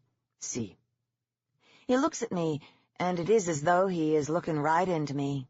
I can tell that he has already pegged me for a mole, and I smile widely so he can see my teeth. I'm blushing. I take off my ugly black-rimmed glasses and pretend to wipe the thick lenses. "It was nice to meet you," I say, and he actually gives me a short bow. The mayor of the town and college's board of regents are clasping his hand, patting his back, moving him towards the college's entrance sign to pose for pictures. The deans smile for the cameras with closed lips. Felix Narvaez and Maria make the peace sign. I take my bike from the rack, and Senor Narvaez is still watching me. I race home, pedaling like I'm pumping the blood back into my heart. Winter went on forever. By March it had even snowed. We used the roof's hatch to get fresh air and turn out our buckets of refuse, night soil as they used to call it. When we ran out of water, Cal made furtive trips to the pond in the backyard. We boiled a half-gallon at a time using sterno cans. The infected never stopped. They shambled outside and even dug through our shit. We slept a lot and ate very little. Lindy had regressed into speaking baby talk. Do you think she'll remember this? Cal asked. I hope not. She could turn into a writer and write a book about it. It could be like the Diary of Anne Frank. There are 1,000,000 Anne Franks out there right now, I said. Cal sang to her softly and held her hand. When he finished, he said, I need to leave for more supplies. That's crazy, I whispered. You'll never get through the streets.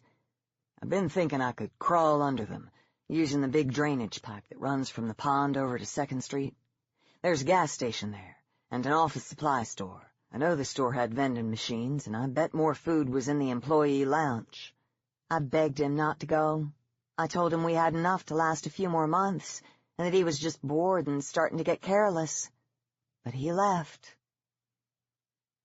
I don't get people's fascination with Felix Narvaez. Cal says, there were hundreds of other people who did similar things. Laurent de Gaulle in France, Anahi Mendez in Bolivia, that Chinese woman who saved all the children in her province. But Felix Narvaez is ours. He's our country's war hero. It wasn't a war. It was a virus.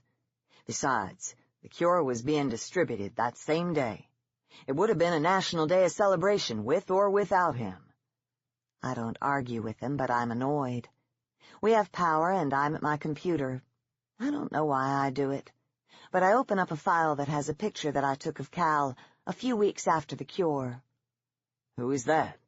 He asks, leaning over. It's you. Cal jumps. Bullshit. The picture shows a gaunt figure on the bed. The eyes are hollow, sunken. The gums are pulled back from the teeth. An IV tube of antibiotics and fluids snakes over his arm. That's you. That's a few days after I found you at the rescue center. It looks like a Civil War soldier, he said, like one of those daguerreotypes of the dead on the battlefield. Look at that beard. No, that's not me. I never grew a beard. Yes, you did. In the attic. You stopped shaving because we didn't have any extra water. Remember? No, I always shaved. He looks at the picture. That's me, all right. Look at the tattoo. But if I grew a beard, that means I wasn't infected after all. The infected were dead. They couldn't grow hair. You were infected. I saw you get sick. You grew that beard in the attic, you got sick, and 4 months later when I found you, it was still the same length. It didn't grow any longer because you were... I can't say dead. It's true, but I can't say it to him. It's too cruel. I always shaved. Are you crazy? You got sick. You turned. Cal jumps up and paces the room. He walks towards Lindy's room, but stops himself. Things happen for a reason, he says. What, another quote from the Lazarus brochure? Things happen for a reason, he says again. Okay, so what's the reason? If we hadn't had the plague, we wouldn't have had the cure. The cure is likely to prolong human life indefinitely. Just think of it. Now we know how it suspends cellular decay, and we know how to manipulate it. The bubonic plague had massive benefits in the 14th century. There were huge developments in technology, medicine, and mathematics. This plague will be the same. The sacrifice of so many people leads to better lives in the future. This virus may be the promise of an eternal life. His hand is resting on the doorknob to Lindy's room. Sacrifice? Eternal life? You have to be going to the Lazarus meetings. I walk into our bedroom and slam the door. Cal came back to the attic. He brought some cans of food, and all seemed well. But 2 days later he began coughing. I searched him for scratch or bite marks, but he was clean. We didn't know then that the virus was also airborne, and not just transmitted by saliva and bodily fluids. We had heard on the radio that some people were claiming they were bitten and didn't get sick, but we didn't understand what that meant. Now we know that the reason moles didn't get sick was because many of them had a natural immunity, like me and Lindy. It had started with a random mutation that jumped from sheep to human. But who knew that plastics of all things, were responsible for the flu's gruesome effect? It's hard to believe. BPA, the chemical bisphenol A that is in everything from plastic bottles to Tupperware, is what the scientists call a xenoestrogen endocrine disruptor. It became the catalyst for the prions of the mutated ovis flu to hijack the infected brains and circulatory systems. Our ignorance of the viral nuances proved a disaster.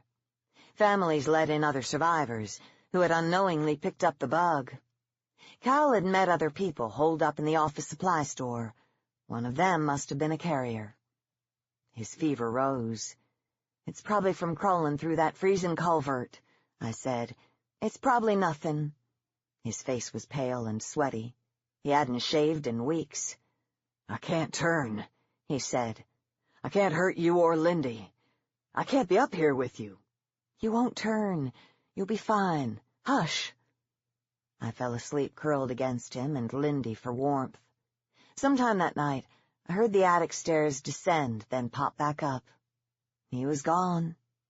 He had written on one of the rafters right by Lindy's drawings, "I love you." Cal gets into the bed during the night and holds me. "I don't like it when we fight," he whispers. Turners say that the first thing they remember is their chest pounding when their hearts started beating again, and the cold, quick breath of air back into the lungs. Some say they remember floating to a heavenly white light and being jerked back. But Cal says he remembers nothing. They can't remember the screaming or the taste of blood on their teeth, like warm copper pennies. It's up to the non-infected to remember. It's up to me. The nation's economy is nearly non-existent, and the only $1 million selling product is a little plastic bracelet that says, "Jesus rose, Jesus forgives." I watch Cal in the dark next to me, and I want to hit him. I want to smother him, choke him, bite him, kiss him. I hate him. I love him. He's my husband. He was Lindy's father. He saved us. He was once undead, and now he's back. "What's on your mind? Why don't you ever talk to me?" he whispers. Surely he must know. But I say nothing, and we make love instead. I think of Felix Narvaez. Cal was gone. One day I heard shuffling below us in the garage and looked through a peephole in the attic's floor. It was him. He was standing in front of his workbench looking blankly, as if he had forgotten something. He moaned. Then he shuffled out through a broken gap in the door and joined the other Turners, slowly walking down the streets looking for blood. 2 months later, Lindy and I had eaten all the dog and cat food. Cal's idea had saved our lives so far. There were people starving all over the world. I was going to have to make a plan. Cal has erased his picture from my computer. I was looking for it this morning, but it's gone. I don't blame him for not wanting a reminder of what he looked like post-infection, but it was mine. He had no right to destroy it. I checked the message boards and realized that I missed the old internet, full of silly videos. The U.S. Council for Recovery has set up Neighbor Board, the only social networking site we have, but it's not the same. There is no YouTube or video sharing. The last thing the council wanted was someone posting old footage of attacks. The feeling I have knowing that Cal got on my computer and deleted his picture is the same one I have when I use this new net. It feels like some sort of violation or censorship. I ride my bike to work, and it's a fine spring day. There's even a sprig of green sprouting from the dirt and grit in the tank on Main Street. I had climbed out of the roof's hatch, screaming for Lindy. The roar in my ears turned out to be planes zooming in from the horizon, crop dusters. A yellow mist came streaming out from them. One of the planes flew so close that the pilot waggled his wingtip at me. He probably thought I had been on the roof, shouting for joy. At this same time, Felix Narvaez was on the bridge in McAllen, facing the 4,000 gruesome, hungry dead. He had been listening in on the radio contact between the military and heard the cure was on the way. He refused to fire on the infected. He stopped right where he was. His people had enough firepower to destroy the whole horde, but he ordered them not to fire. Instead, they fought them off by hand until the planes soared overhead and released their loads. They could have died in their act of compassion, and they nearly did. Narvaez watched the dust settle and the slow shift of consciousness begin. That was the day I lost Lindy. That was the day the world came back alive. It was the 3rd of July. This morning when I get to campus, I go to the faculty break room first. Sarah, the psychology teacher, is talking with the Spanish teacher, Kay. It's not anorexia, Sarah says, but something near to it. I'm sure it's based on guilt and not physiology. Clinically, I'll be interested to see the long-term effects. Some of the people I'm seeing can't keep anything down, and it's not just Turners either. There is a subset of people who didn't get infected at all, but are claiming that they did, and that they can't remember anything. They are also vomiting when they think of food. Poor Sarah. Not only does she teach classes and volunteer like the rest of us, her citizens' orders have her counseling post-traumatic shock victims. Kay sees me and clears a space for me. Buenos dias. ¿Cómo estás? Hola, muy bien. ¿Y tú? Así. Kay smiles. She has always been something of a quiet seer. When Cal and I got married, she gave me a beautiful candelabra and her handwritten note saying, "Something to help light your way." Kay has told me that in less than 10 years, more than half of the country will not speak English. I had asked her what would happen if the borders closed and the English speakers got ticked off about being outnumbered. She had said, "Perhaps another civil war, no? Neighbor against neighbor, yet again." Kay listens quietly while Sarah talks about her patients. I put my lunch in the faculty fridge and excuse myself. I have to go to the library. Adios. I know what I have to do. I dreamed about it last night.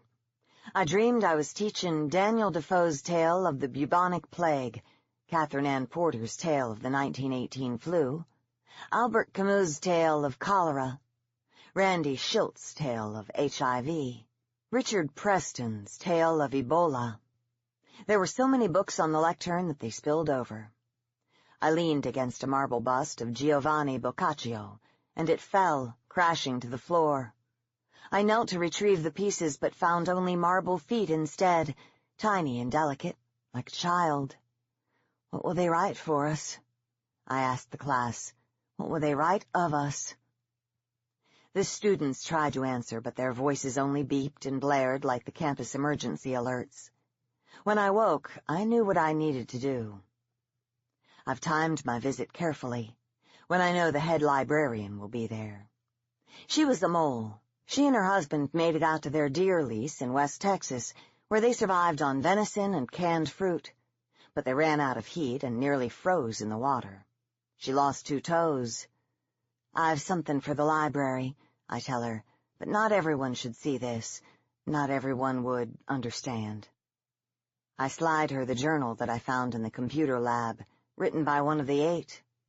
Her eyes open wide. "I've heard rumors about this." She fingers the blood-stained pages. "I'll put it in the archive," she whispers. "Only I have the key." I nod. Maybe later people will want to know. Does it have names? Yes. Was Cal? No, he wasn't one of them. I turn to leave, but she has gripped my hand. Her eyes are welling up with tears, and we hold hands over the circulation desktop. The granite is as cold as marble. We share the solidarity of the hidden. There is a sentence in the journal where the student wrote, "We know our families are gone, but we still love them. We know hope is gone too, but we still have it. We're starving. We're too weak to fight them off. Whoever finds this, please know that we are here. We hope the world makes it." The cure stayed in the air like magic. The sunlight made it shimmer as gold dust motes. Soon the sprayer trucks used for mosquito repellent were fogging the neighborhoods with it as well. All over the country, the hidden emerged from basements, cellars, attics, safe rooms, and offices. We were skeletal, rib-worn, and pale. We squinted in the bright sunlight like the moles that we were. I had asked Maria if her uncle could get something for me. I whispered the name of the item in her ear, terribly embarrassed. "No problema," she said. I thought it would have come wrapped in a paper or disguised in some way, but when one of Narvaez's workers on the flatbed truck hands it to me, the pink plastic is obvious. I slip the pills in my purse and give my ration card for him to slide through his handheld debit machine. Technically, what I'm doing is wrong. The president has announced a temporary ban on all birth control items, hoping to boost the recovery boom. But Narvaez's worker doesn't bat an eye. I wondered what other things Maria's uncle gets for people, legal or not. "Hello, Professor." I turn around and it is Felix Narvaez himself. "Hi." "Have everything you need." He must know what is in my pocket. Probably nothing about his businesses escapes his attention. "Yes, thank you." He looks at my wedding ring. "My husband was a turner," I say, as if that might explain anything. We watch each other and I hold my cup, like Maria does. I too can be unrepentant. "It must be difficult sleeping with betrayal. No?" he says. I was nearly too weak to go find him. To be honest, I was so upset over Lindy that I didn't even look for him. It was a colleague from work who called me, telling me there was someone who looked like Cal at one of the recovery centers. I found him lying on an army cot. The medicine from the planes and foggers had cured the infected, but many were dying. Once the body reawakened and the immune system started working, massive infections took over. Turners had broken teeth, with bits of gristle and bone lodged in their gums. Many died from oral infections. There was a shortage of antibiotics. Cal was lucky. He would be okay. Many people had been shot or knifed. Some injuries were too horrendous to be cured. People were dying all over. Non-infected were shooting themselves, jumping off of bridges, hanging themselves in closets. They were racked by the guilt from putting down an infected loved one. Imagine the ones who had shot their own children in the head and then saw the cure come sprinkling down from the sky, like a prayer answered too late. In those early weeks of July, the infected and the non-infected looked alike. We were all stuck in the lacuna of being half alive. Cal saw me and reached out from his cot. I instinctively backed away. He looked hurt. "Lindy?" he asked, looking around. "She's gone." Cal began to wail, and a volunteer nurse rushed over. "Hush," she said sternly. She knew if one person let go, it would snowball from cot to cot, town to town, nation to nation, a whole world gone mad with hysteria and grief. Once it started, it would never stop. "Let's go home," I said. Felix has asked me to dinner. I haven't given him my answer yet. Summer is coming along nicely, and the Victory Garden outside is producing well. I dreamt of the statues again last night, but they turned into Lindy. I had left the attic to find more supplies, but she had followed behind me. I didn't know. She got too close to an opening in a window and something yanked her. I dreamt I'm trying to pull her back inside the house, but the thing outside won't let her go. It sounds like an animal. There is blood. The dream goes soundless. I'm holding the statue's feet. No, they are Lindy's feet, and they are going cold. Her little toes twitch. I feel for a pulse at an ankle. Her feet become drained of blood. They turn as white as bone, as still as stone. Cal chews his cereal and sees me deep in thought. "What is it?" "Nothing."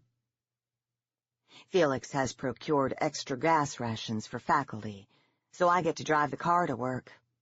It's sunny and I put on my sunglasses. I have contact lenses now, also thanks to Felix. When I turn on the radio, they are finishing a replay of the President's State of the Union speech. To persevere is to live together as one country, one nation, together in health, hope, and liberty. Forgiveness is not forgetfulness, but rather an acknowledgement of the innate need for security, survival, and the necessity of recovery. We shall all be reawakened to see a new vision of our nation. After she finishes, there is applause, and then a John Lennon song starts playing. I listen to the chorus, and we all shine on. I drive slowly around the commuters on bicycles and on horseback. People wave to each other and smile. I pass by the tank on Main Street, and there is a tiny tree sprouting up from the turret. A cardinal warbles and sings on the strongest branch, as red as a drop of blood. Someday maybe the world will make it, as the writer of the Campus 8 had hoped. I don't know if it will involve remembering or forgetting. I don't know what languages our silences might speak, but maybe it will be okay. Maybe someday I will tell Cal that I dreamed of him crouched over the body of our daughter, taking bite after loving bite. A Shepherd of the Valley by Maggie Slater. The low-flying fog across the tarmac made it difficult to be certain, but the figure moving toward the tower limped like a roamer. James Shepherd lifted his binoculars. It was a girl, a young girl, wearing a jacket so large its cuffs hung over her hands, and the waist almost down to her knees. She favored her left leg, or perhaps her ankle. No doubt she'd been walking on it unconsciously for weeks, maybe even months. I can fix that, Shepherd thought, and it made him smile. It had been a while since a roamer wandered onto his ground space. He'd have to give her a good name, a sweet name, perhaps Esther. Little Esther, he thought, and tapped in the command for Peter to intercept and incapacitate. Luke was also in the area, not 100 meters off by Hangar B. Adding Esther would make his group an even dozen, and that, too, made Shepherd smile. He pulled off a piece of masking tape and pressed it beneath the others on the control panel. With a marker, he wrote her name. 12 was a good number, a holy number, if the good book was right. Peter, Matthew, David, John, Paul, Mary, Luke, Bartholomew, Joseph, Martha, Mark, and now Esther. Yes, 12 was right. As he watched Peter tromp toward the newcomer, Shepherd heard a strange noise over the radio. At first he thought it might be a breeze caught in Peter's microphone, but it grew steadily stronger. The moan reached him across the speakers in the air traffic control tower, just as the little red button next to Peter's name began blinking ferociously. Not a moment after that, Luke's lights started flashing too. Shepherd stared at the lights, hardly remembering what they were meant to indicate. It had been so long since one had flashed. He snatched up his binoculars and looked out at the three figures, now visible and moving toward one another. As he watched, the girl lifted what he'd mistaken for a long stick at her side and pointed it at Peter's head. The girl was alive. Shepherd's hands leapt for the microphone button. No, wait! The blast of a shotgun echoed through his tower speakers. Panicked, Shepherd twisted the knob for Luke's frequency and slammed the speaker button again. Wait, don't shoot!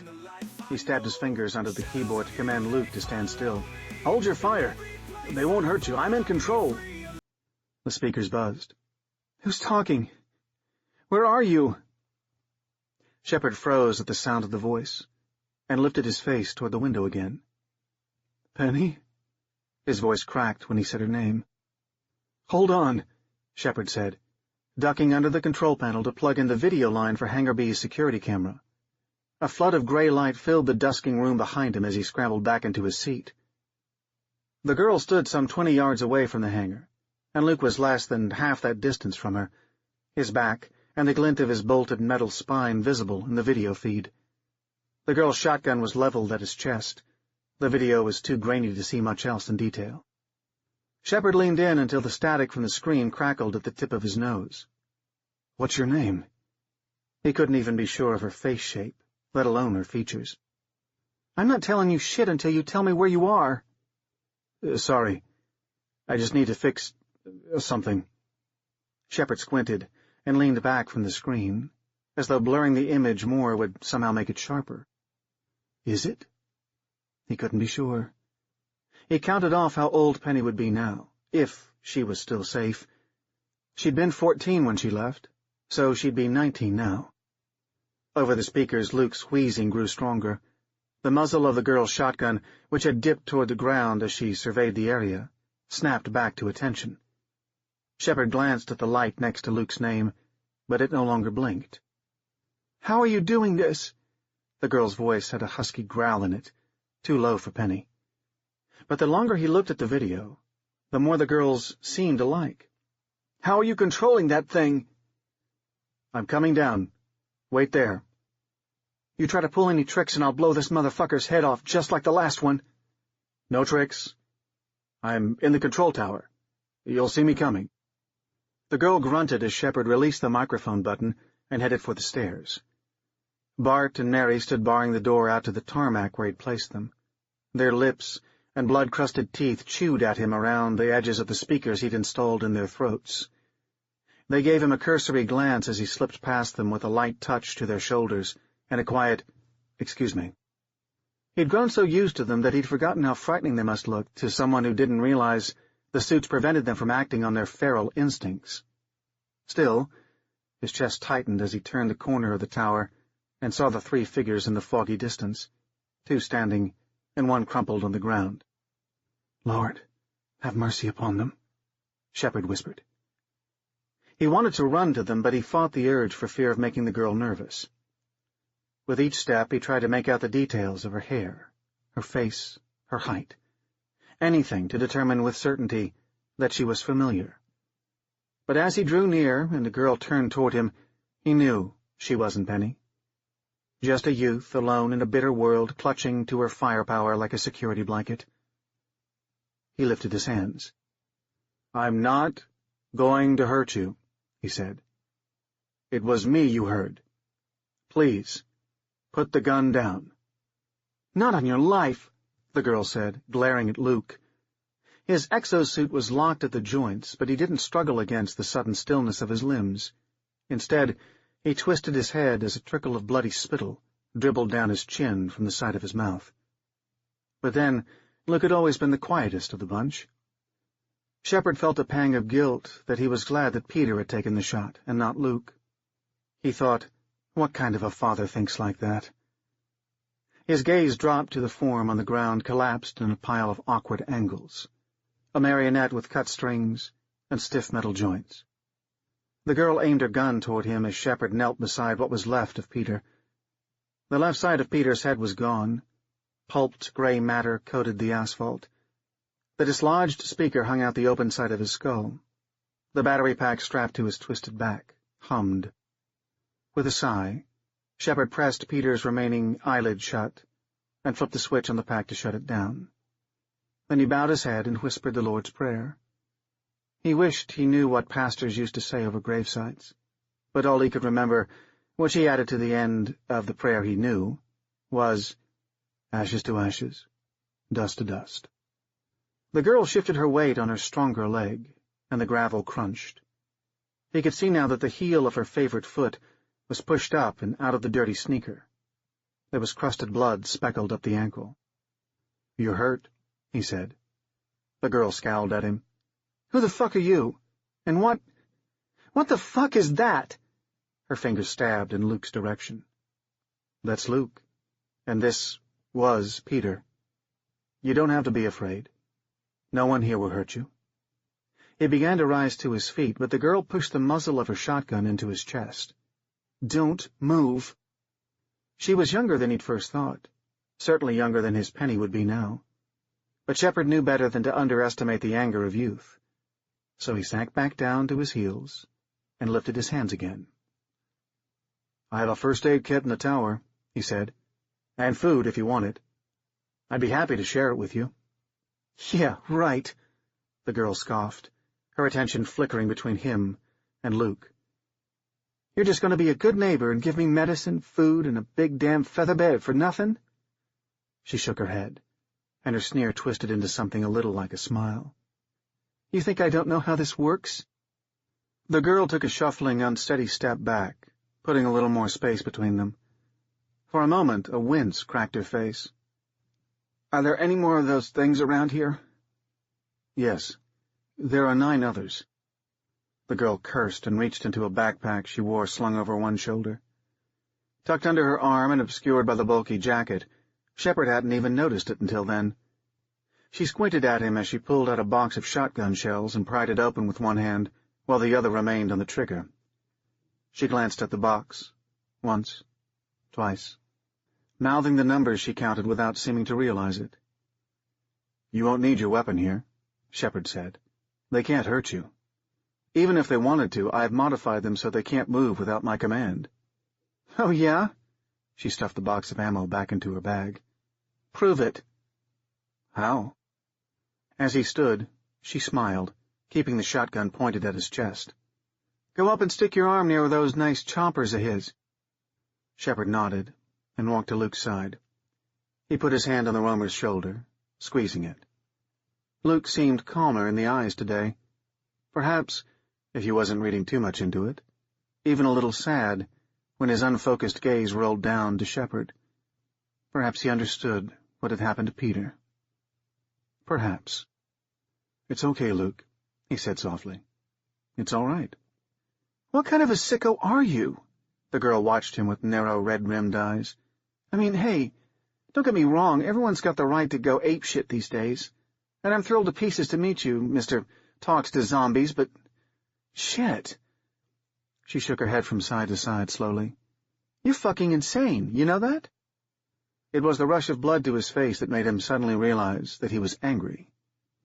It had been so long since he'd let himself feel like that, or screamed, or cursed, or broke things, or released all that pent-up energy inside of him. It was a thought that made him close his eyes and will the flames back into submission. Flames unchecked, like tempers, like pride, rose and consumed, driven only by selfish destruction. Tamed fire was much more productive. Patience, he reminded himself. It wasn't a virtue he'd had to practice lately. His flock of injured souls didn't know what they were doing, and it was easy to forgive them. Years had passed since he'd spoken to someone who could talk back to him, could curse at him, could shout at him. When he opened his eyes, he could see the girl for what she was, alone and scared, just like Penny had been. "Not insane," he said quietly. "Just—" If he listened too closely, he could almost hear Penny's scream still ringing in the dark coils of his inner ear, could almost feel the sting of her fingernails against his arms, his face, and the warmth of her spit in his eye. It made him shiver before he could stop himself. He looked up into Luke's bruised and bloodied face, the one empty eye socket that oozed milky pus, the broken teeth in his blackened gums, the spidery blue veins webbing his sagging jaw. How can I not pity them? They're misery incarnate. The muzzle of the shotgun clicked as it dipped down to the pavement. The girl squinted behind her, at the fringe of trees, and the orange haze of the sunset tinting the fog around them. She wobbled on her good leg, and the toes of her injured foot pushed against the ground to stabilize her. She gritted her teeth and sucked a sharp breath through them. She glanced back at him with a softened frown and cleared her throat. "Look, this is how this is going to work," she said. "I need that first aid kit, and a place to stay for the night. I've got my own food, if you don't want to share. I get that, so don't worry about it. I've got a little ammo I could give you in exchange, or—" The frown shifted to a hard, motionless expression that seemed to draw her eyes further back into her skull. "Or maybe we could work out something else." "I don't want anything from you," Shepard said. "I don't need anything." The girl hoisted the shotgun up so that its muzzle pointed toward the darkening sky, resting against her shoulder. "Sure you don't. Just name it. I'm not a prude, so you don't have to be embarrassed." Shepard looked at the scrawny girl and felt a pang in his chest. She'd been alone for a long time. Alone, and very conscious of it. Was Penny like this now? Hardened? Ruthless? Did she know how to pull herself back like that? To disconnect? To escape when there was no one to protect her? "I don't want anything from you," Shepard said.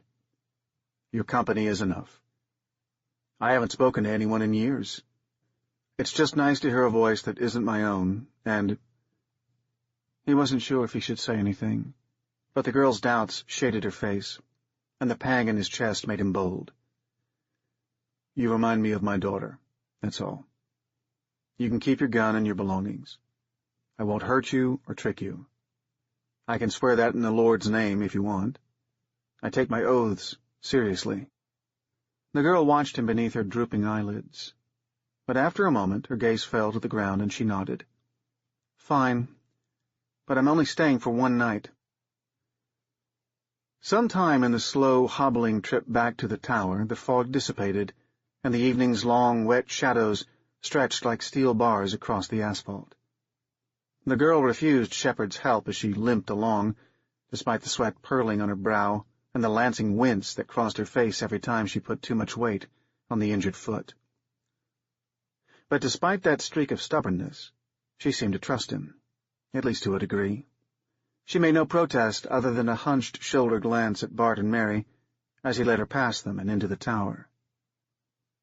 She didn't ask about the floors they bypassed, moving up to the second highest, and even allowed him to carry her up the final flight of stairs and into the furnished living room.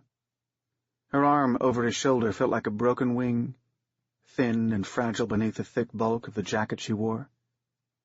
She was light, too, and for a moment he allowed his imagination to think she might be an angel, sent to give him some kind of message. He lowered her on the sofa he slept on and sat down beside her. A sigh whistled through her teeth as she gingerly slid her sneaker off, revealing the heel to ankle gash glistening with dark, oozing blood. "I was following the river," she said, as she settled back and moved her foot onto his lap for closer inspection. "There was a metal bracket or something. I don't know. It was hidden in the tall grass." She twitched when he put his finger near the inflamed laceration. The pale skin was red and swollen. Grains of dirt lined the tender edges. Yellow bruising spread out and up the leg.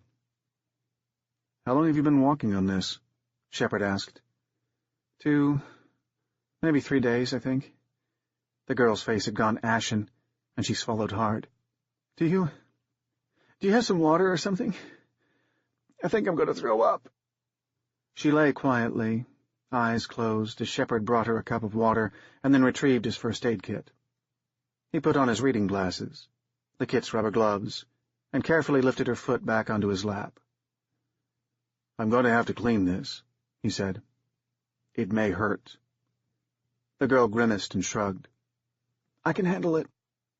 He used the antiseptic wipes to clean out the dirt and gathering pus. The girl's teeth clicked from time to time as she clenched them, but she said nothing. Not a curse, not a whine, not a whimper. But when he tossed the first wipe away, he saw that her cheeks were wet.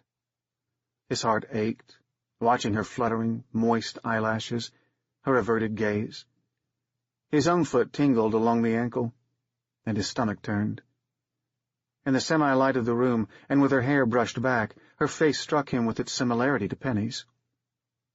In another lifetime, at another time, she could have been mistaken for a daughter of his. Maybe she and Penny might even have been friends, confused for sisters or twins, while shopping at the mall or volunteering at the hospital. The angle of her nose was like his. Her eyes, slightly wide-set and pale, could have been Anne's. Anne. Shepard looked down at the blood smeared on the rubber gloves, and the room suddenly spun. The last time he'd had blood that red, that fresh on his hands. His throat tightened. Little trickles of blood dripped down his palms and onto his pants. The antiseptic on the second wipe was wet, and its liquid blurred the red streaks on his fingers, turning them a softer, fading pink. He tried to be gentle as he continued, but judging from her occasional twitches and hisses of air, he knew he didn't always succeed. When had he last been near someone who could feel anything, could wince, could ache or sting or whisper curses under her breath? The skin he worked on blushed deeper with the irritation. His hands trembled. The silence between them, pierced only by her involuntary reactions to his touch against the wound, crept under his skin and festered into a film of nervous energy. "Where are you from?" Originally," he asked, noting the crack in his voice when he spoke. "Around here?" The fabric of the sofa hissed as she shook her head against it and sighed. "I can't really talk right now," she whispered. "I'm barely holding it in as it is." "Well, then I'll talk," Shepard said. "Sorry, it's just I haven't spoken to anyone in years, I think. I mean, I talk to my flock, but it's—" He paused, closed his eyes against the sudden flicker of a headache. He wanted to pinch the bridge of his nose, or press his palms against his suddenly burning eyes, but he could feel the slime of blood on his gloves between his fingers, could smell it thick in his nostrils. He wasn't sure when he'd started sweating, but suddenly he felt clammy and cold, and had to fight back a shiver. "It's not the same," he said, the words pushing themselves off his tongue and out of his lips before he had time to even think about what he was saying. "And it's just nice to know someone hears you. I mean, really hears you, instead of just, you know. I don't even know if they can understand me, and sometimes you just... Hey," he glanced at the girl. She was looking right at him, no hint of smirk or scowl on her face. "I get it," she said, so softly he almost couldn't hear it. "Talk if you need to. It's better than bottling this shit up." Shepard sat back and leaned his head against the wall behind him. He closed his eyes and tried to breathe slowly, deeply, imagining all the little particles that made up his body, his cells, his molecules, his atoms, his electrons, and the energy that, for the moment, gave him existence. That same energy that gave everything he could see or touch or smell or taste or hear substance, all of life. The same energy that made dirt, made trees, made animals, made Penny, made roamers, and likewise made planets, stars, galaxies, everything. He was awash in a sea of existence, and it was good. When he opened his eyes, the shivers had passed, and he felt calmer. "Though I walk through the valley of the shadow of death," he thought, "I shall fear no evil, for thou art with me. Thy rod and thy staff, they comfort me." He sighed and shook his head, once more leaning forward to apply the antiseptic wipe to the cut. "I'm sorry," he said, pleased to hear that his voice was steady. "I'm not normally so easily shaken. It's just that, at first glance, I really thought you might be my daughter. It got under my skin. That's all." The girl frowned, eyes closed. "Where is she?" "I don't know." "Alive?" "Don't know." He shook his head and tilted the foot toward him. The girl winced. "I'm sorry. I'm almost done." Shepard taped the wound closed with a series of adhesives and pressed a clean square of gauze over the spot, which he bound in place with an ace bandage. The girl sighed as he wrapped up the foot and rested her head back against the sofa arm. She sniffed and rubbed her jacket sleeve across her face. "Thanks," she said. "I don't think I could have done that myself." Shepard lowered her foot onto the sofa as he stood. "You really should stay off it for a few days. And I'm not just saying that so you'll hang around." He smiled, hoping she could sense his sincerity. "The cut needs to close up a little. The bandages won't hold under too much movement." The girl smirked. "Lucky you. What'll it cost me?"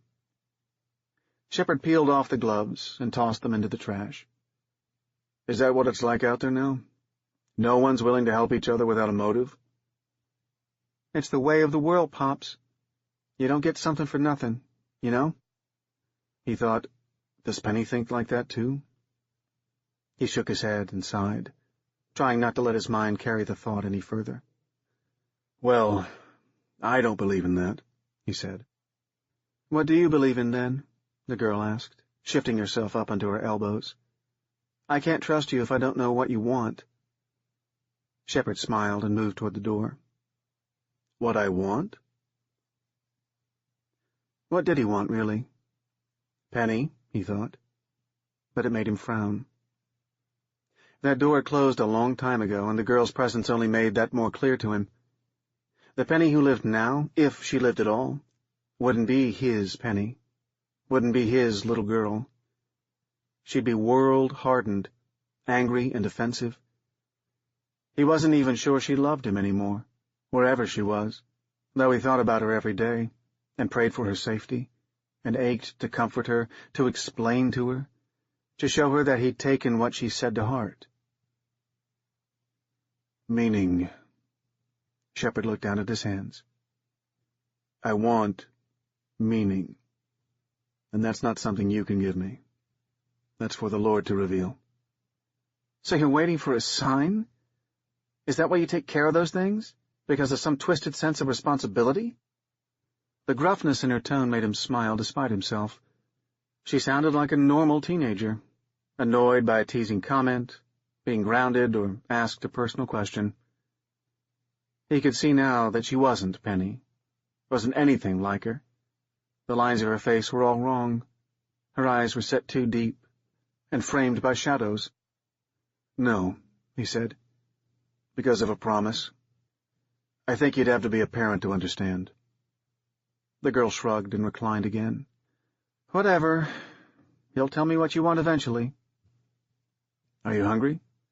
Again she shrugged. Sure. Rack up the bill. Shepard shook his head, but kept smiling. He brought her some of the prepackaged foods he collected from raiding the airport's vending machines, and the local convenience store, and a smoked piece of the salmon he'd caught earlier in the summer. They spoke only a little while eating, and that mostly about the choice of the airport as a safe house compared to the others she had seen on her travels. But by the time they finished the salmon and the snacks, the girl seemed more relaxed and even smiled as she scraped the last few smudges of pudding out of the plastic cup. Shepard stood and gathered up the trash, moving toward the door.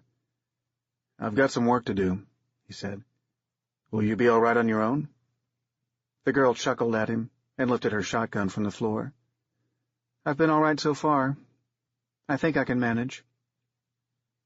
Shepard nodded, but then paused in the hall. What's your name? You never told me. The girl half smiled as she sucked the chocolate pudding off her finger. What was your daughter's name? Penny. Then call me Penny. Is your name Penny? The girl shrugged. Does it matter? Shadows are everywhere. There are large ones, cast by abandoned buildings on a sunny afternoon, and there are small ones, like the love fading out of a child's eyes.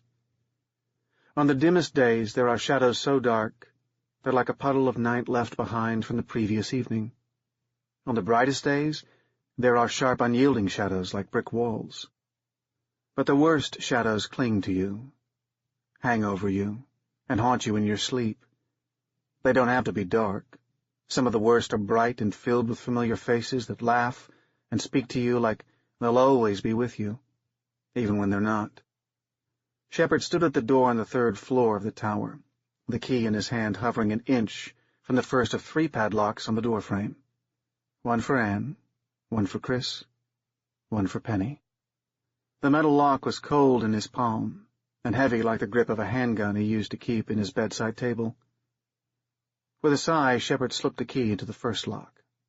Compared to the bright hallway he stood in, the room itself was shrouded by shadow. Even when he flicked the light switch, only one of the fluorescent bulbs turned on. Its pale white light seemed to touch only what was necessary and no more. A weak brush-stroke of illumination across the central table, the workbench, the shelves of plastic cartons filled with wires, bolts, metal piping, and tools. Car batteries he'd harvested from the long-term parking lot were piled in a plastic tub in the corner. Stains of red, brown, and black blossomed on the grungy tile floor around the table, spreading outward like grasping fingers. The odor that swept over him as he stepped inside made the gall rise in Shepard's throat, as it always did, and he pulled the paper mask up over his nose and mouth. Luke waited in the hallway, sputtering behind his speaker. His hands twitched against the bolts in his wrists as he held what was left of Peter. Shepard now took the remains himself, cradled the dead weight of the full-grown man as best he could, and carried him to the workroom table. He laid the body down gently and pushed the cord restraints off to the side, unnecessary for this operation. In all the confusion of meeting another conscious person, he had neglected Peter. Good Peter. The first. The rock. The trusty follower. Shepard pulled his stool up to the table and gingerly brushed back the matted, sticky hair on the good side of Peter's head. Death had been kind to Peter, even if its means had been abrupt and gruesome. Despite the bruising, the unhealing lacerations, the crusted blood at the corners of his cracked lips, Peter looked like a man again. Peaceful in death, despite his trials in life. Shepard closed his eyes and tried to block out what he could remember of Peter prior to this moment, tried to erase the sound of his moan, the snap of his teeth, the feral glow in his eyes.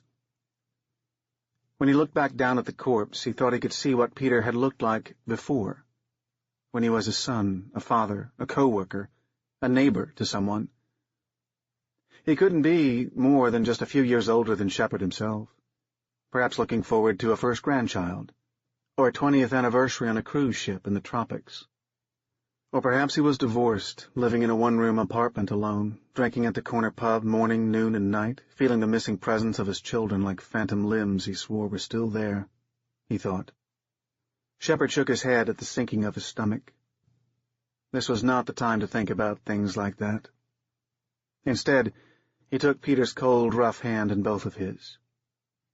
Shepard always thought Peter's hands looked like a carpenter's. Little crisscross scars danced up the sides and across the knuckles where a whittling knife might have pushed too hard against a knot of wood, slipped, and cut. "May you rest in peace, my friend," he said softly, squeezing Peter's hand. "Please, forgive me for not serving you better, and for what I must do now.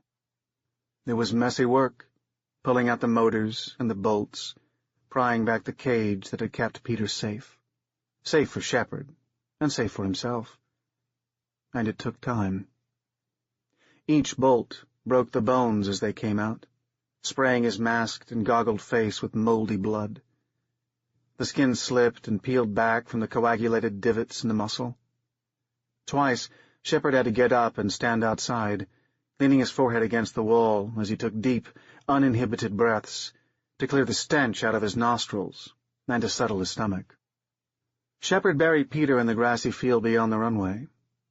Ringing the grave, Martha, Paul, Matthew, and Luke stood quietly, wheezing and gurgling. Peter's towel-shrouded body lay beside the grave. In the distance, Shepard could hear one or two roamers, their moans and shrieks amplified by the stillness of the river and the flat of the runway. His companions heard them too. Luke pushed his head forward, straining his neck and back against the metal restraints bolted into his flesh and bones. Martha's eyes rolled from side to side, and her wheezing intensified. She stiffened at a distant howl, and her throat rumbled with a muffled cry in return. "Stop it," Shepard whispered. "Stop it. You're better than them. You don't have to give in to the sickness." Paul gurgled at this, and a sludge of blood and bile oozed down his throat and dripped from his chin to the ground. Shepard hoisted himself up from the hole and laid the shovel aside. Peter's body was light, what was left of it, and Shepard carefully placed it in the bottom of the grave. There was a part of him that wished he could give Peter a proper burial, with a coffin and flowers and a minister's ordained prayers, but the close-hugging blanket of dirt would have to do. At least it would keep Peter's remains undisturbed by the gnawing teeth of free roamers. No, not free, Shepard reminded himself. They're controlled as much as my flock are. More, because they have nothing to live for, nothing to hope for beyond the torments of this world. Luke's gasping, grunting moans grew louder as Shepard shoveled dirt over Peter's corpse. Luke wheezed, and the metal restraints groaned as he pushed against them. Back in the control tower, Shepard knew the warning lights must be blinking, but he did not fear. He had given up on fear a long time ago. He withdrew the weathered, life-beaten New Testament from his back pocket and turned to a page marked with a blood-stained fingerprint. Seeing it made him pause, catch his breath, remembering all too well the crack of 9mm bullets entering the skulls of two very familiar heads that had borne faces twisted beyond recognition by the virus's grasp on the minds within. Once upon a time, Shepard thought, and his trigger finger ached. He should have realized then, what he knew now, that the roamers could be controlled, could be guided and helped, at least for a while. Luke quieted as he always did when Shepard read scripture to him. It warmed Shepard's heart to imagine that Luke was a God-fearing man, like himself, or had been before the virus trapped him in his body. Luke's desire to listen, or appearance of it, was the one shining example of hope, a quiet, patient sign that perhaps he wasn't completely insane for thinking they could still be helped. He was lying on the sofa, dry-eyed but shaking as he stared at the ceiling. Out of the corner of his eye, he could see the dark red streaks smeared down the wall and the lumps of the bodies where they'd fallen to the floor.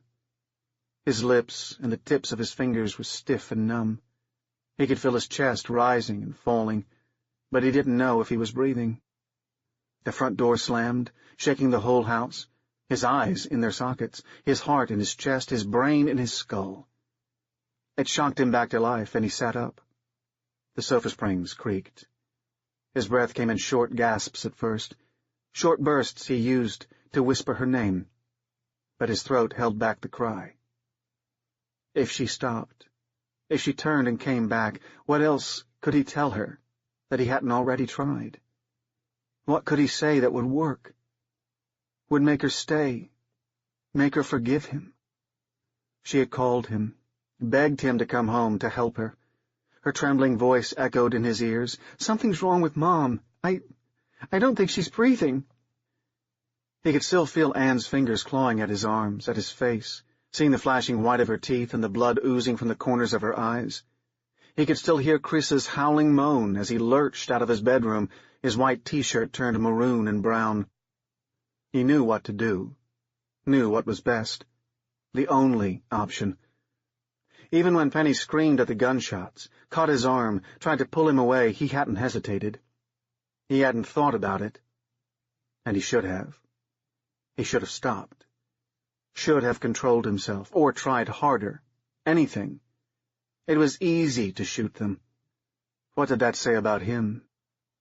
Clutching his head with his sticky hands, he felt a moan resonating in his chest.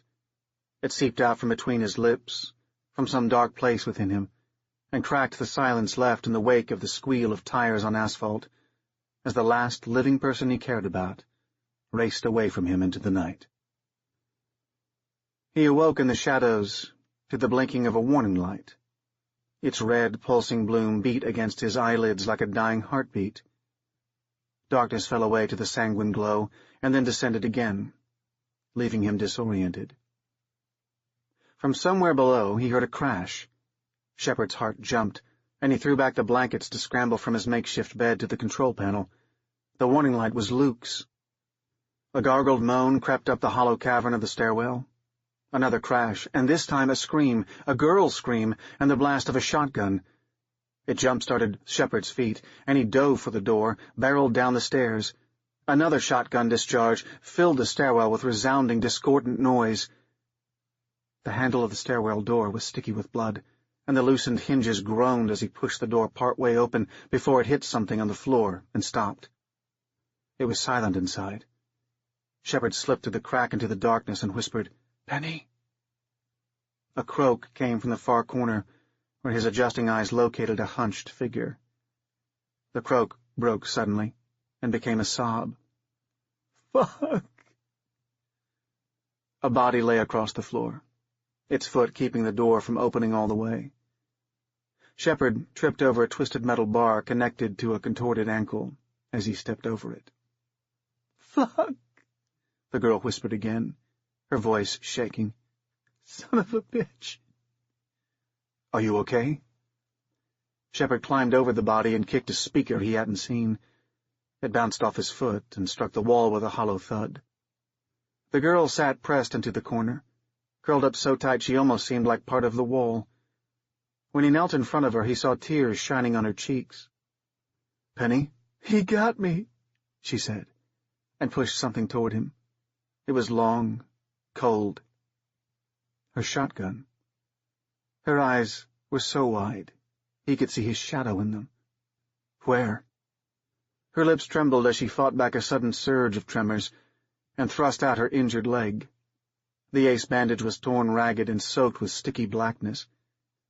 In the dark, he could only see the deep emptiness beneath the torn fibers where there should have been skin. Shepard set the gun on the floor next to what was left of Luke's skull, his hands cold and shaking as he turned the foot to examine it. It's not so bad, he said. We'll bandage it up and see. There's no saying it'll be infected. You may be fine. Stop it, the girl said from somewhere deep in her chest, growling up her throat. Fuck, Shepard.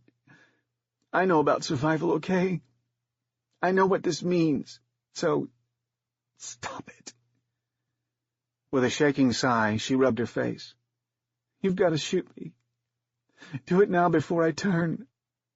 Shepard shook his head, unable to let go of the slender ankle, even as the blood from her wound dripped into the palm of his hand, trickled down his wrist. Penny jerked her leg back, pulling her knees up to her chest. She choked, and her eyes widened, the whites reflecting the light from the stairwell. There was a thin rim of red around them, red that melted away and ran down her cheeks with her tears. Please, she whispered. Please, Shepard. You have to do this for me. I'm begging you. Shepard shivered, and his hand fell upon the muzzle of the shotgun. I don't... Penny spasmed, her head cracking back against the wall. The impact and the sob that escaped her throat tightened his grip on the gun. Please, please, Shepard. Her voice caught in her throat, choking her again. This time, it took her a moment to swallow. She gagged, clutched at her throat. When the bubble burst, she gasped for air between clenched teeth. Her eyes rolled. Shepard stood, the shotgun weighing down his arm. I don't kill them, he whispered. I don't. I can't.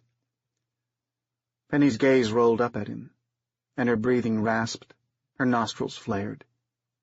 With a shudder, she fell back against the wall, eyelids fluttering, blood trickling from the corners of her mouth. Then she went still. Relaxed, calm. She looked just like Penny. Maybe it was Penny. Maybe it had just been too long, and he couldn't recognize her anymore. Shepard bent down beside her, touched her cheek with his rough fingertips. Every second he spent looking at her face, her eyes, her nose, her lips, her chin. Everything about her could have belonged to Penny. Sweetheart, he whispered, and she opened her blood-rimmed eyes. As Shepard stepped into the bathroom and locked the door behind him, he caught a glimpse of himself in the mirror, a masked and bloody creature tiptoeing into the darkness. It made him shiver, made the sticky spots on his hands and cheeks burn. Shaking, he tore off his dirty clothes, his mask, his goggles, and crouched on the tiled floor, his head in his hands. Every inch of him burned like he was lying naked on a bed of coals. There was blood on his hands, blood in his hair, blood on the floor, on his clothes, in his ears, in his nose. He could taste it, smell it, breathe it, feel it everywhere, like a thin film of filth that covered everything and everyone, no matter how many times you scrubbed, no matter how much you cleaned. He shivered, and heard his voice crack in the darkness, a pitiful whimper.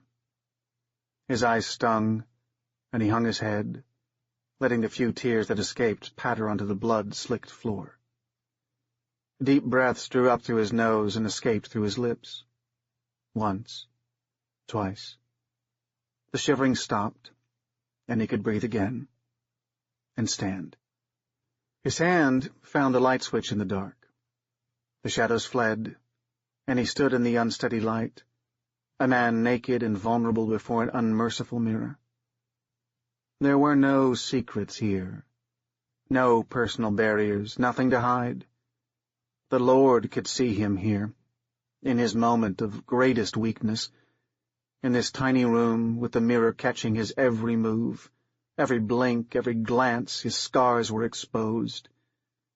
They ran up his arms, little lancing crescents of pale and pink tissue, to his shoulders, and stopped, though there were a few on his chest, and a notch of missing flesh at his hip.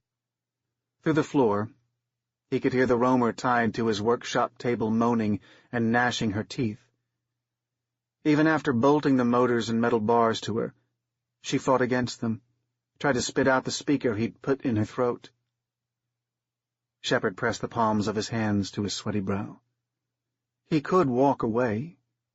He could leave. It would be so easy. No one would notice, much less care. His roamers would die eventually. So would he. The temptation was strong, but it awoke something within him. His hands fell to his sides, and he looked into his own eyes in the mirror. "The valley of the shadow of death," he thought.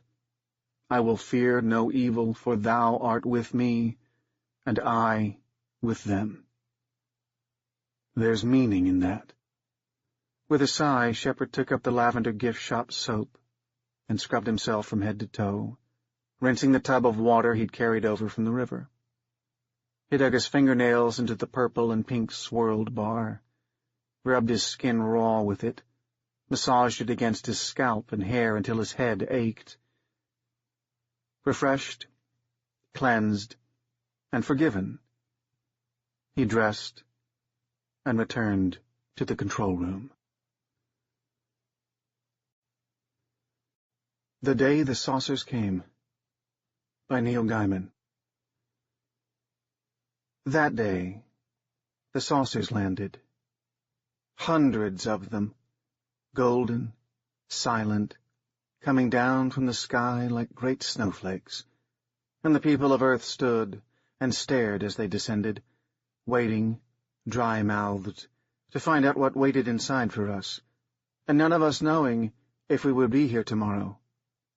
But you didn't notice, because that day, the day the saucers came, by some coincidence, was the day that the graves gave up their dead, and the zombies pushed up through soft earth, or erupted, shambling and dull-eyed, unstoppable, came toward us, the living, and we screamed and ran.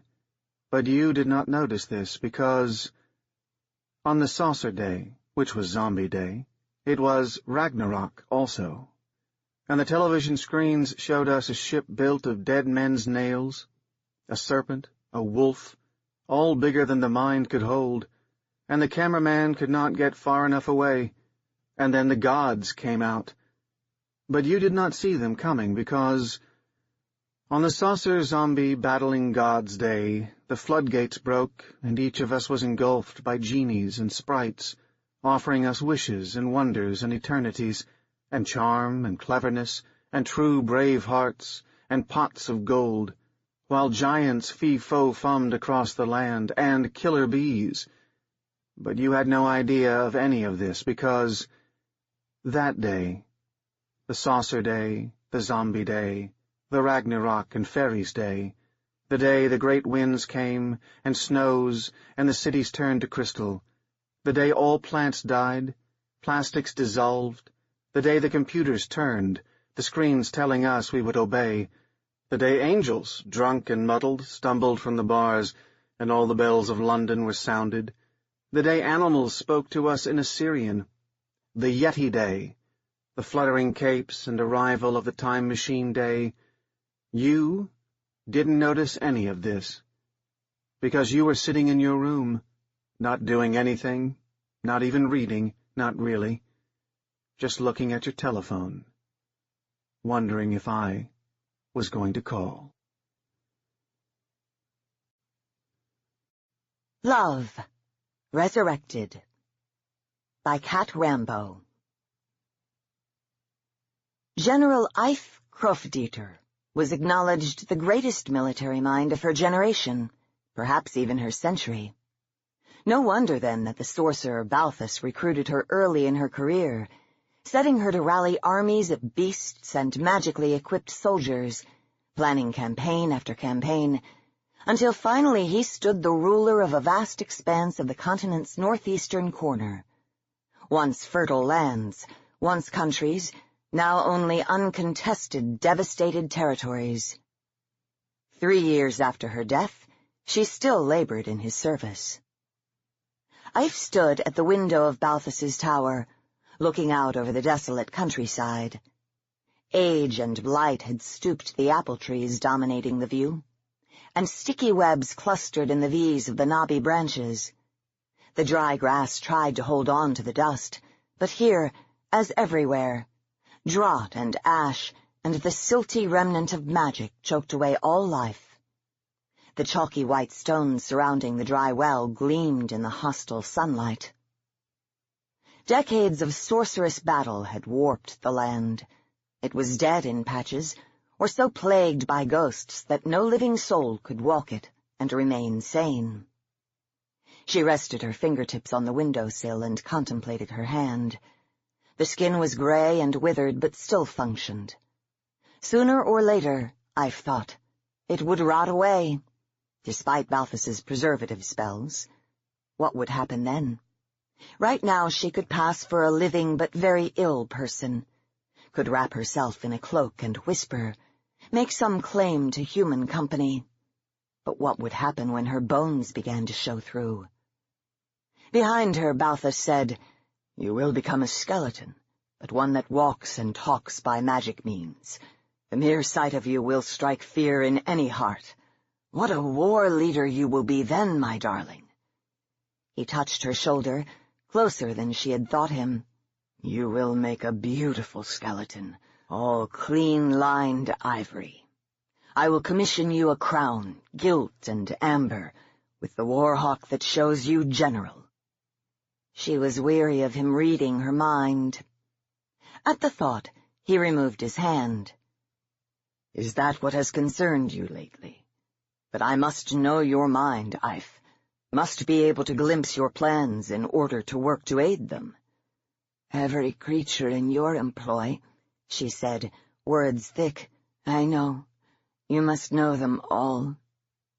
He let the room's silence gather, then ventured, "Perhaps." "Perhaps." She turned away from the window to contemplate him. She might be a monster, but he was little more. Yellowed skin stretched drum-tight over his bones. His long, wispy hair was tied back with an embroidered ribbon, the wrong color for the crimson robes he wore. Blotches and scars marked his hands, the relics of past experiments. An olive-green patch covered the heel of one hand, an irregular oval resembling old mold or lichen. He returned the gaze, eyes as glassy as an opium addict's. What spells he had laid on himself throughout the years? She wondered if he saw her as she truly was now, or did he let the memory of her slip over it like a mask, making him see her when the blood still coursed through her veins, instead of the slow seepage it engaged in now, as though begrudging her body its energy. "I will make you a charm," he said, his voice almost pleading, "one that keeps your thoughts hidden. No other man, woman, or beast in my employ has that privilege, but I will give it to you." And with that promise, she gave him her hand, her gray and withered hand, and let him lead her to bed. But again, she did not know whether he kissed her or the memory of what she had been to him. He kept his promise. The next day, beside her on the pillow he had left at dawn, a silver chain coiled, holding a dark gem, darker than death or the loss of memory. She put it around her neck and went to do his business. Since her transformation, all living things shied away from her. She had become accustomed to that. But the beasts accepted her more than the humans did. Most of them were creatures Balthus had created, sometimes by putting living things together to make something new, like the swan-winged woman that acted as scout and courier, or the great Catoblebus, blended of ox and wild pig and turtle and something Balthus would not name, whose breath withered whatever it struck. More often he transformed what he was given, stretching, pulling, augmenting, till something was created that the world had never seen before. If it showed promise that he could use it, he left it alive. She did not seek the beast's company deliberately, but rather, as a cat does, she would sit in a room where they were gathered, not part of the conversation, but letting it swirl around her. There, but not there. It reminded her of long-ago barracks chatter, the taunts and jibes and affectionate mockery of fellow soldiers. This day she sat in the corner near the fire, careful not to get too close, lest a spark singe her without her knowing, because her skin was dead now and only reported a little when pain struck it. Near her was the swan woman, who they called Leda, and the minotaur who guarded the stables, and a man-wolf who had once been one of her finest soldiers. He was the only one who had looked at her when she entered, his eyes glinting sly green in the firelight as he half nodded. She had not returned the gesture. "They say the falcon is making inroads near Barbarul," Leda said to the wolfman, who had refused any name other than Wolf. That news interested Ife. She had pursued the bandit chief who called himself the Falcon for almost a year now, and found him a more than adequate challenge. "What does he fight for?" the Minotaur demanded, his voice as heavy as a sack of gravel. "He leaves things worse than they are, with no sorcerer to look out over the land." "He must have magic of his own," Leda said. "Look at how he has escaped capture again and again." "They say it is no magic," Wolf said, "but rather something that dispels magic." Ife had spent much time contemplating the same question. What was the source of the Falcon's success? Spies sent to gather information never returned, were never heard from again. Subverted or killed, she hoped for their sake that it had been the latter. When Balthus finally captured the Falcon, it was inevitable, he would take him and his allies and make new things of them, things that they would not enjoy being, any more than she enjoyed the life he had given her. When she had first opened her eyes after her death, all she saw was Balthus's face, like the full moon in the sky above her. She had shuddered then, not understanding why she continued to breathe. She remembered dying. She remembered the cannonball slamming into her, the broken knitting needles of her ribs, bright stitches of pain sewing her garment. Reeling back on unsteady legs, something in her spine was wrong, was numb, slipping away, like retreating into sleep, defeated but not unhappily by dreams. It had been so restful. She realized she no longer had to breathe. "What have you done?" she tried to say, but Alphys's hand pressed her back implacably on the bed. "Rest, my dear," he said. "You are too valuable to me to be laid beneath the earth." Her heart, she realized, had not been revived with the rest of her. When Balthus had first recruited Ife, she had stood straight as a spear, muscular but tall, carrying herself like a willow tree. She kept her hair short then, in the manner of foot soldiers, even though she had risen much further in the ranks than that. Her only scar was a burn along her left forearm, where it had been caught by quickfire in a southern sea battle against raiders. They had heard of Balthus, of course. His demesne bordered the petty kingdom in whose service she battled. Rumors initially said he was a mage, but the stories had grown until they named what he really was, sorcerer, the sort that battled perpetually on these shores. The devastation had not yet spread across the continent. She had thought she could keep the kingdom safe for its queen regent. But in a single night, everything changed. When she awoke that morning, the first thing she noticed was the silence, then the smell of blood. She alone was alive. She went through the castle, opening door after door to look in, seeing a gaping wound like a second mouth on each throat, the pool of spilled blood, the flies already gathering. In the queen's chamber, grief nearly brought her to her knees. She had promised to protect the woman who lay there. Now all that was alive in this place was her. Why had she been spared? Had she been merely overlooked, or was there some reason? Finally, she had entered the throne room, expecting no one there. A red-robed man sat alive on the gilded chair, watching her approach. "Your fame has spread, Ife of the deadly sword and clever plan. I have come to collect you. Will you serve me, or must I coerce you?" His eyes were deceptively kind, her mind numb. Her fingers curled around the hilt of the dagger at her waist, felt the ridges of the leather wrapping on the pommel. But what use was steel against a sorcerer? At the time she agreed. She'd thought to catch him off guard, kill him when he was unwary. She watched for opportunities, made her plans. She could not hope to escape alive after slaying him, but it would be worth it, to avenge her queen. She waited patiently.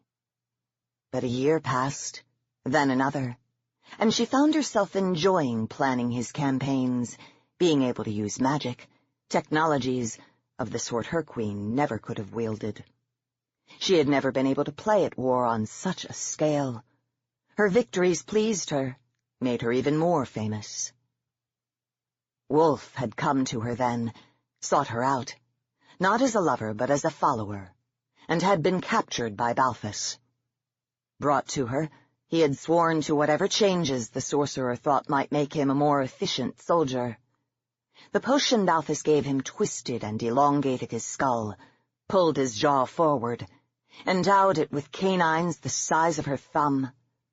All the while he had stared into her eyes, trusting her. By then, it all seemed normal. She'd been seduced by her pleasure in the puzzles Balthus had set for her. How to coax an enemy from a walled tower, how to keep supplies from the coast from reaching their destination. As though the mental chessboard had been expanded, the rules not changed but become more complex. Challenge after worthy challenge, and she overcame them all. And so when, the next night, he had kissed her, she had not resisted. She was not a virgin, nor was she the only person to find themselves in his bed. She thought he would miss her companionship. Perhaps it would keep her safe. Perhaps he'd hesitate to slay someone who'd touched him, cradled him, loved him. Had she known she would become so dear to him and that he'd imposed this existence on her, she would have tried to kill him that first moment in that echoing, empty throne room, even knowing it meant her death. This half-life dragged at her. She felt weary all the time, a chilled bone sluggishness of motion that belied the quickness of her thoughts.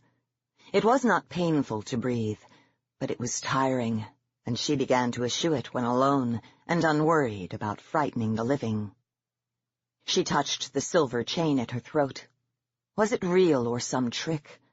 A trinket that did nothing but give her peace of mind. She thought, though, that he would deal squarely with her. Of all his creations, she was the most his.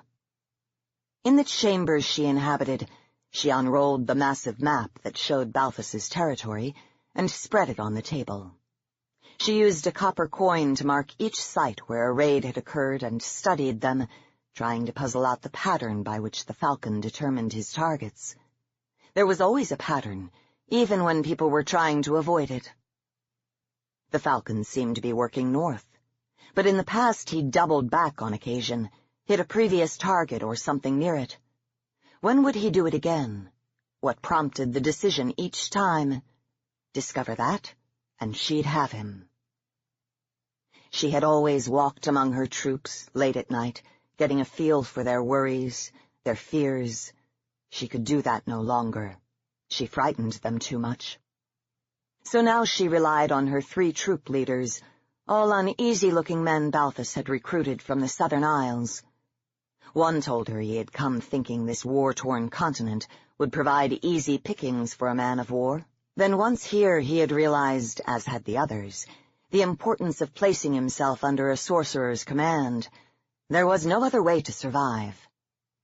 Unless you were a falcon, it seemed. Was it true? Was he a sorcerer himself? If so, only Balthus could catch him. But her employer, her lover, her resurrector, seemed more preoccupied with the waters to the north and skirmishes with the Pot King, who might actually be the Pot King's son, according to one set of rumors. "A minor bandit," Balthus said dismissively. "A troublesome one," she said. "He burned your granary at Vendish." A bold move, but a strategic one. Hungry troops were inefficient troops, whether human or beast. Balthus shrugged. "Is that not why I have you for matters of this sort?" Her fearsome nature had its advantages. She could not move easily among her soldiers, but she could walk the land around the castle. No creature would trouble her. No predator would sniff her and think food. No ghost would attack her, knowing her somewhat closer than kindred. Sometimes Wolf trailed her, never speaking but always guarding.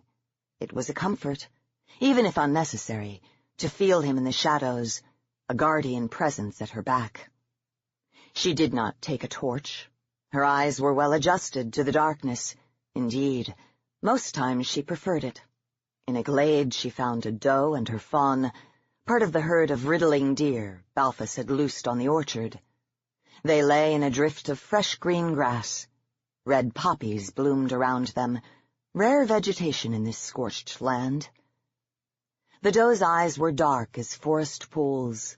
Her nostrils flared and her head jerked, testing the air, as Afe approached. But the wind reassured her. She settled back. The fawn spoke. How had Balthus managed that? The deer were his unique creation. He had wanted oracles, had not realized how enigmatic and troublesome they would prove. "Inside you is your worst enemy," it said. She did not move, but looked at the fawn, hoping for additional details. They were not forthcoming, but perhaps— A branch snapped under Wolf's foot in the underbrush. The wind changed. Jackknife sudden, doe and fawn were on their feet. They flickered away into the night, taking with them the answers she sought. She came back to her quarters, smelling of grass and thyme, knowing the boundaries were unchallenged except by the deer's troublesome words. She unslung her heavy cape, velvet folds as soft as a baby's earlobe. Her boots were black leather with gilt buckles.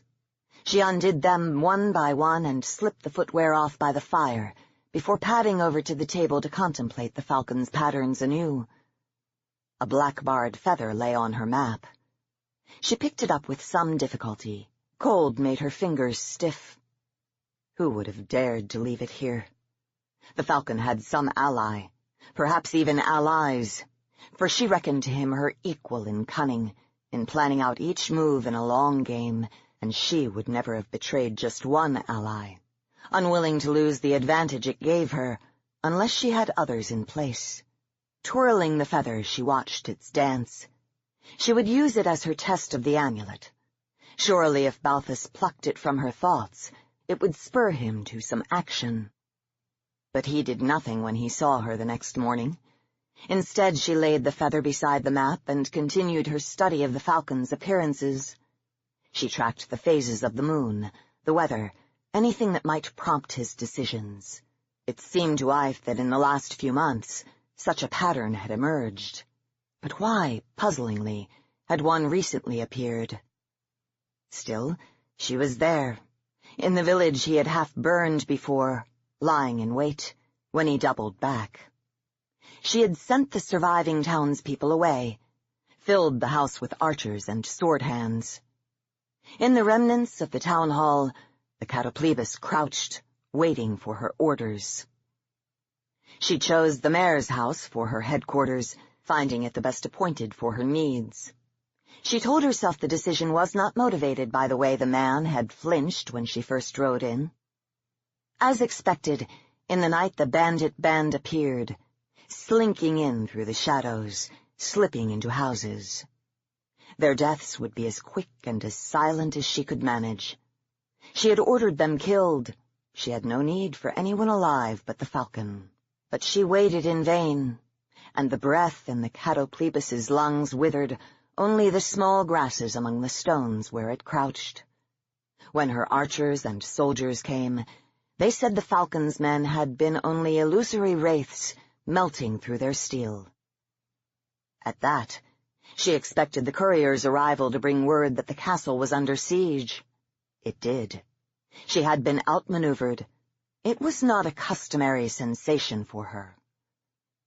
By the time she arrived, several dozen of Balthus's choicest beasts were dead, and a full troop's worth of seasoned mercenaries who would be difficult to replace. Balthus uttered no reproach, but she felt the weight of his unspoken disapproval and disappointment. For the first time, she wondered if there were worse things than the life he had given her. In the months that followed, she found herself experiencing another uncustomary sensation, irritation. She played a game where her opponent had her outwitted at every turn, as though he could read her mind, as Balthus once had. Her opponent taunted her. Every few days another feather appeared, laid atop her pillow, on the tray beside her breakfast, drifting on the windowsill. A marker in her book, turned a few pages beyond where she had been reading. She burned them in the fireplace, but said nothing to Balthus. Inside you is your worst enemy. What did that mean? The thought ate at her like a parasite. Was she at odds with herself? Was she overlooking the obvious, making mistakes she should have realized? She found herself outside her actions, watching them with a critical eye. She faltered sometimes.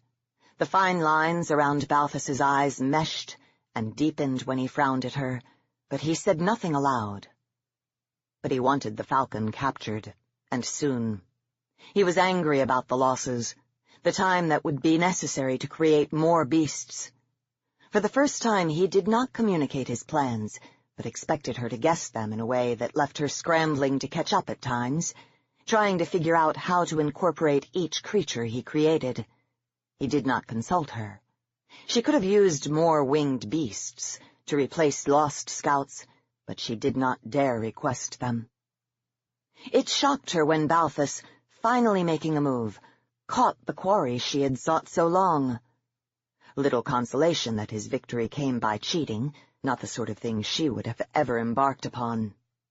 She could see why Balthus had moved with such efficiency, though. Was not all fair in war, as in love?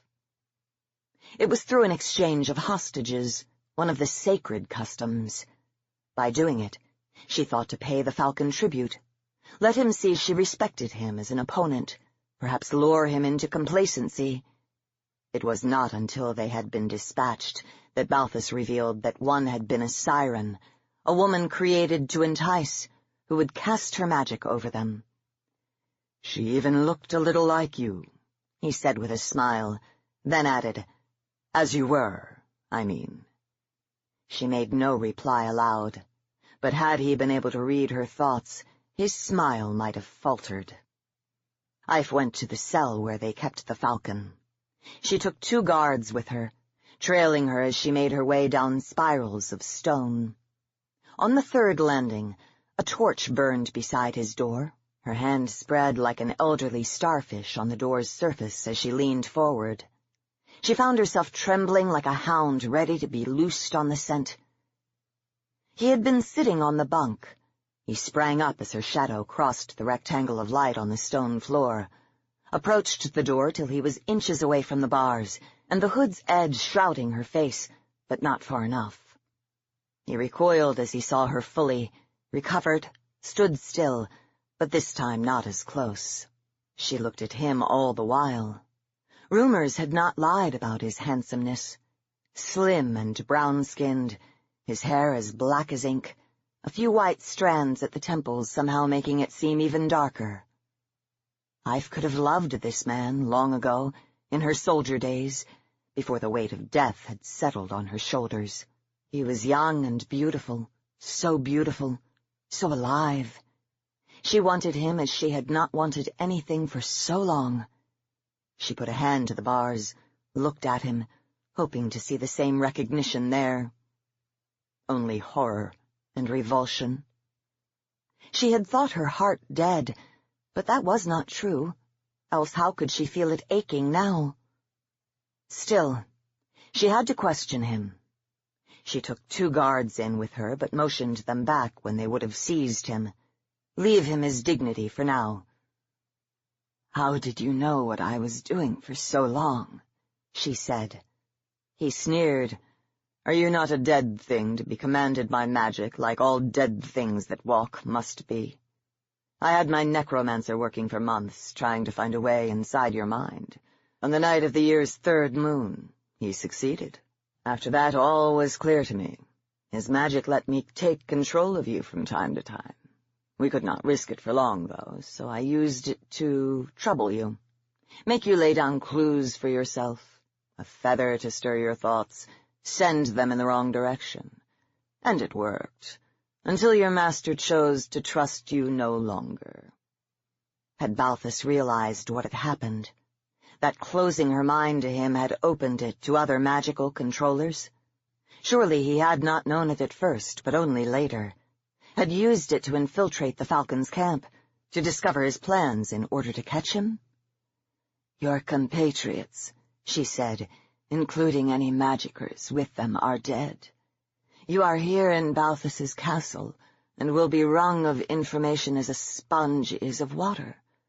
Will you yield it up easily, or will you force him to twist you hard?" She watched him as he considered her words. She thought that it would be hard to kill him, but she'd do it nonetheless. She had killed pretty men before, and seen many of them used to coaxing their way from women die as quick and efficiently as the ugliest man. Sometimes they were a little more theatrical about it all. He seemed like he would be the theatrical sort. She touched the silver chain. She had refused jewelry for so long. It was something that made you a target, or gave enemies a chance to grab at it. And here it had happened, just as she had always feared. Her worst enemy had been in her head, and it was not herself.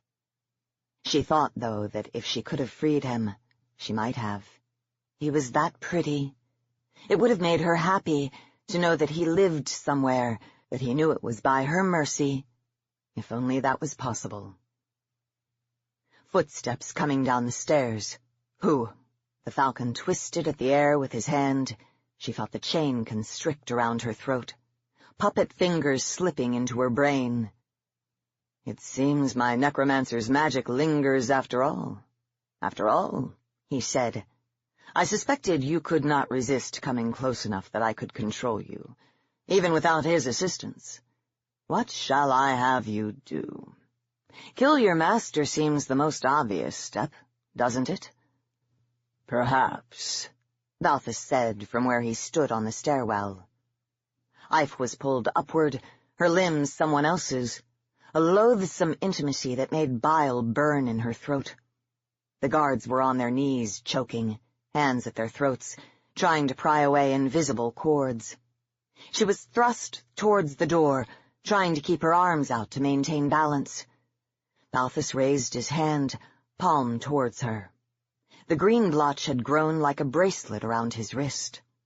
A blob of silvery liquid covered the center of his hand like the moon, pulling her forward, a mystical tide washing through her, making her heavy, restoring her to herself. She shuddered, shaking off the last of the netting over her senses. "You are not 1/16 as clever as you think you are, puppy," Balthus said. "Enough to rid you of your most powerful tool," the Falcon exclaimed. She twisted away as he flung something at her that dispersed in the air, a handful of motes. She felt it settling on her back and shoulders, saw red sparkling dust riding the breeze, falling on her gray skin, and setting it smoldering wherever it landed. Where was water? Anywhere close at hand. The privy pot in the cell was dry. The guards were recovering, as she had, and so she discarded the thought of quenching anything in their blood. Fire blazed along her skin, burning deep, too deep to extinguish. She staggered towards the door where Balthus stood. His face was stricken. She saw herself, a fiery angel, reflected in his pupils, saw the thick velvet of the cloak gone lacy with flame. She opened her mouth to appeal to him, and felt it fill with flaming dust, go hiss-flickering out, the heat stealing any chance at words. Fire and more fire, and then final darkness. Only to awake, agonized, Balthus's face above her yet again. Was that all that would ever be, from now on? She was bone now, bone and some sort of spectral invisible flesh that netted her limbs in order and gave her the power of sight. She moved her fingers and they clacked and clicked against the planes of her face as she tried to touch whatever held her together. Opposite her a standing mirror, green-lit, presenting her rippled and obscured as though drowning. Her skull, wavering in the reflection, capped with a tiara. A golden hawk, wings stretched out to cup the bone. Wolf was there past the mirror, pressed against the wall of the chamber, watching her with loyalty. Whatever she became, he would follow. It was reassurance. She would always be a leader, no matter what. Truly a monster now. She would have to give up some of her illusions, the pretense of meals and cosmetics and clothing. What good would armor be, except to hang on her as though she was some sort of display rack? "I have made you a present, my dearest," Balthus said. His fingers stroked her skull, bumped along her teeth. He released her and stepped aside. Undead, skin already graying. Ah, the fine dark hair, the silver strands like pen marks in reverse. The once piercing eyes now blue and cloudy marbles. Marbles full of hate and spite and helpless malice. Hers forevermore, her handsome toy, given her by her master, perhaps to torment, perhaps from love and an impulse to please. Would she ever know his motives? Would she ever understand if she was puppet or lover, source of amusement or font of something else? Endless days stretched before her, in which she would never find the answer. Present by Nicole Corner-Stace. Now the infection hits the news and Gabriella's mom babysits Jack, while Gabriella and her dad go to Walmart for supplies. When it isn't the end of the world, her parents are very local food, free-range, 100-mile diet types, but today the Walmart's the only place left open, and even Gabriella's mom makes that concession, though she won't set foot inside herself. As Gabriella's dad drives the 4 miles out of suburbia into town, Gabriella watches the boards go up in people's windows, the padlocks go on doors, the cases of soup cans disappear inside. Leaving, her dad had grabbed the reusable shopping bags, laughed a little derisive laugh at himself, said fuck it, and left them in the hall. On the way back, the pickup bed and also her lap and footwell full of shopping bags, cans of chili and chickpeas, boxes of cereal, jars upon jars of peanut butter, diapers, multivitamins, cases of ramen, granola, half a dozen can openers. She has a brief panic that they'd get home and the infection would have reached their house already. She'd find her mom gone empty-eyed and gore-mouthed, find Jack lurching instead of toddling. But her dad pulls into the driveway, and it's just like when she was a kid, helping him with groceries every Saturday after cartoons. Her mom coming out onto the doorstep to help relay stuff to the kitchen, like a fire brigade with pails of water to a burning house. Except now there's Jack perched on her hip. There's a kitchen knife stuck in her belt, and while they rush the bags inside, they're watching their neighbors over their shoulders, and their neighbors, rushing bags into their own houses, are watching Gabriella and her parents over theirs. Now she wakes up, stretches, says good morning to Jack waking up beside her, and something kicks her in the gut. She remembers what day it is. It's the first day of the future, and the sun comes through the cracks between the 2x4s across her window, shines down on her futon and Jack's race car pajamas, and the new huge red backpack resting against a bookcase. Her parents each have a backpack just like it upstairs. They packed them together last night. Each one is full of energy bars and Gatorade, a first aid kit, a flashlight, a pocket knife, pepper spray. Hers also has pull-up diapers and fruit snacks for Jack. Jack has a little backpack himself, and in it he has board books, matchbox cars, more fruit snacks. Each bag except Jack's has 2 full bottles of Advil and 1 of dirt-cheap vodka, in case the time comes and they can't bring themselves to use the knives. Gabriella's got Jack on the potty, and she's already pulling on her yoga pants and sneakers for their morning walk, before she remembers morning walks are not happening anymore. She's trying to decide whether she wants to brave taking Jack 4 doors up the road for playgroup anyway, when she hears something upstairs, something like footsteps, something not like footsteps. The not footsteps approach the basement door, begin descending, slow, uncertain, like whoever it is remembers there being something down here, something worth coming down the stairs for, but couldn't quite remember what it was, or why they wanted it to start with. But since she and Jack had moved from her childhood bedroom down to the finished basement, where there was room for his stuff, her parents never come downstairs that early in the morning, not when Jack might still be sleeping. "Mom?" she says, uncertain. Then another sound comes from midway up the stairs, a sound like maybe someone gargling mouthwash, only it sounds thicker than mouthwash, and it's like they're trying to talk through it, except that it keeps sloshing out when they try. For about 2 seconds she deliberates, hand held out to the door. Then her flight instinct starts firing. That pressure in the small of her back starts shooting through to her navel. Her legs start tensing, and the next thing she knows, she's got the backpack on one shoulder, Jack hoisted on the other, and she's taking the back door sideways, awkward, and it's hitting her in the ass on her way out, just like the saying says not to. She's forgotten Jack's backpack, all his board books, Dr. Seuss and Goodnight Moon and the Very Hungry Caterpillar. She wonders how the hell she's supposed to get him to sleep now. Now she's got Jack on her shoulders and going as slow as she can along the tree line back of town, staying off the roads, keeping a clear line of sight with the maples at her back.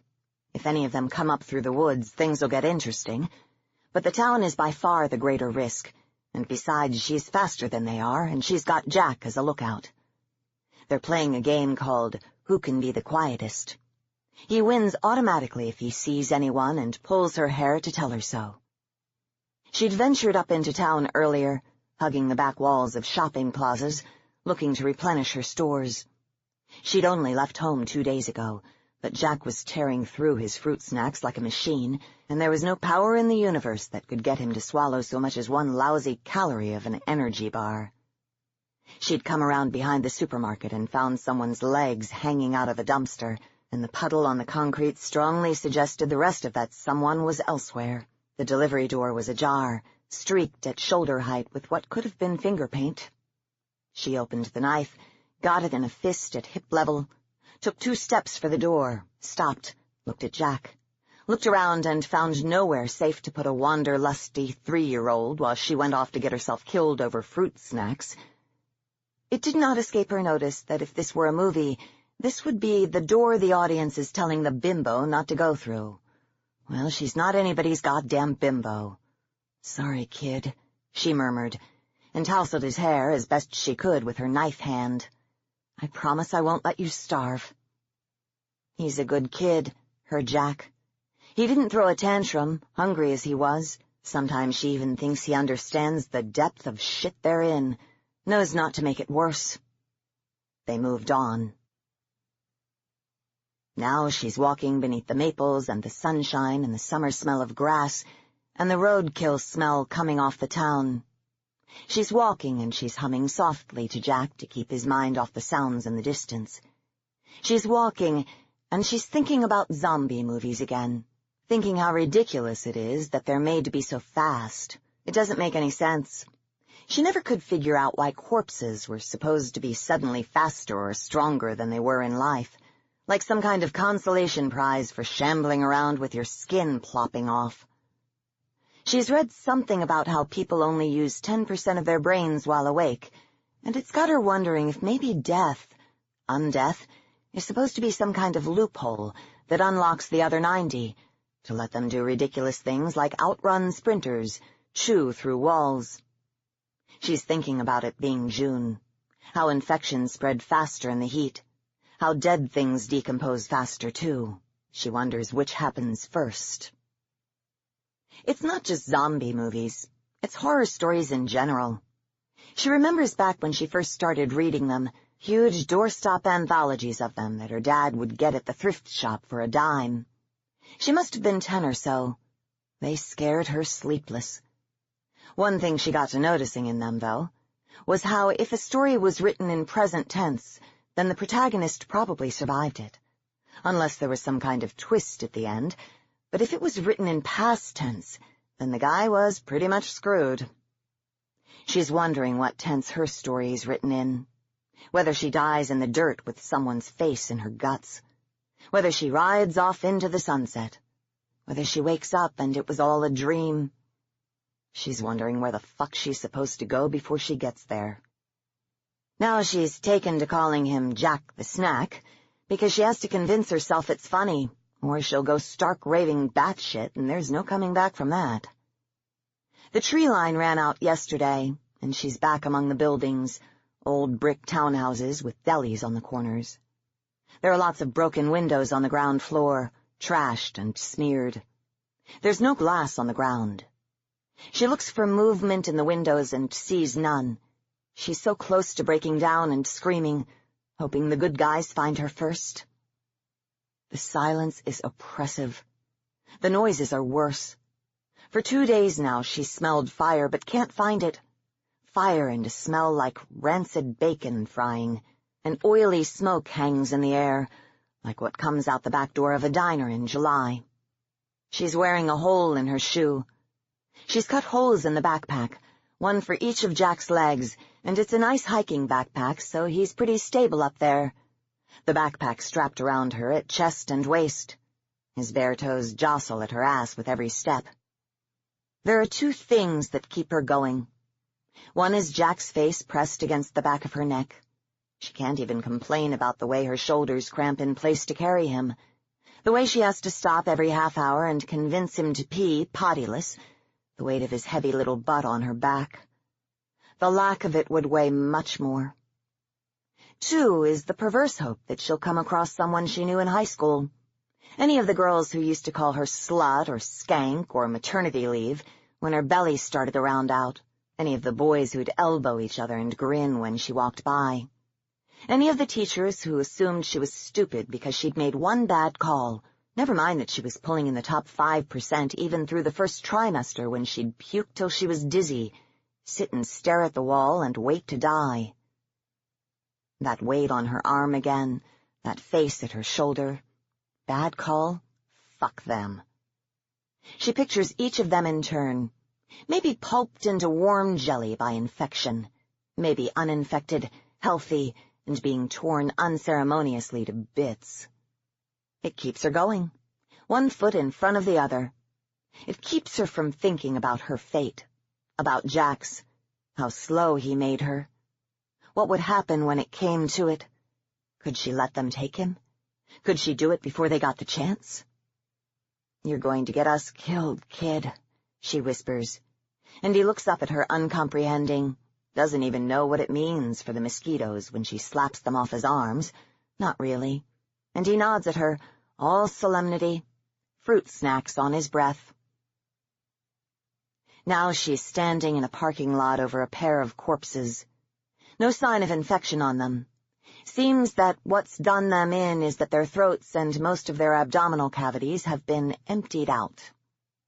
Last night she wiped the clots off someone's aluminum baseball bat, and now she's holding it at the ready while she tows the larger corpse.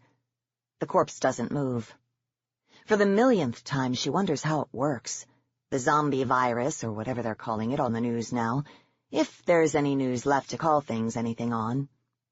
She doesn't understand why, when they attack you, there seems to be a magic threshold, on one side of which you get bitten and turn into one of them, on the other side of which you get bitten and die.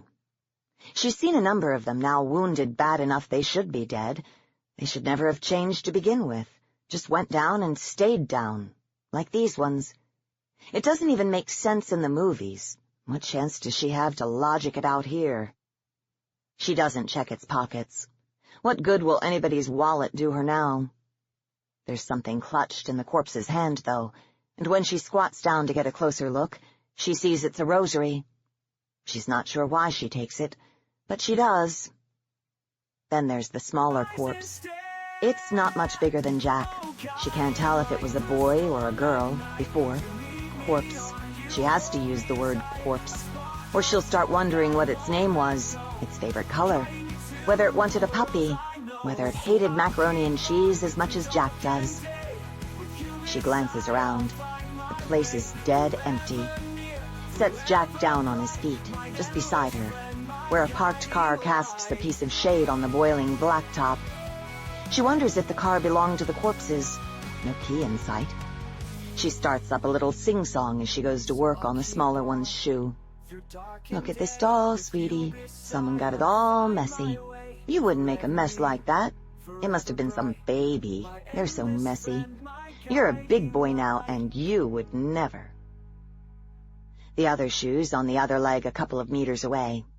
She waves the flies off, turns upon the bright green sock a calculating eye. Cold toes, she thinks inanely, and leaves it where it is.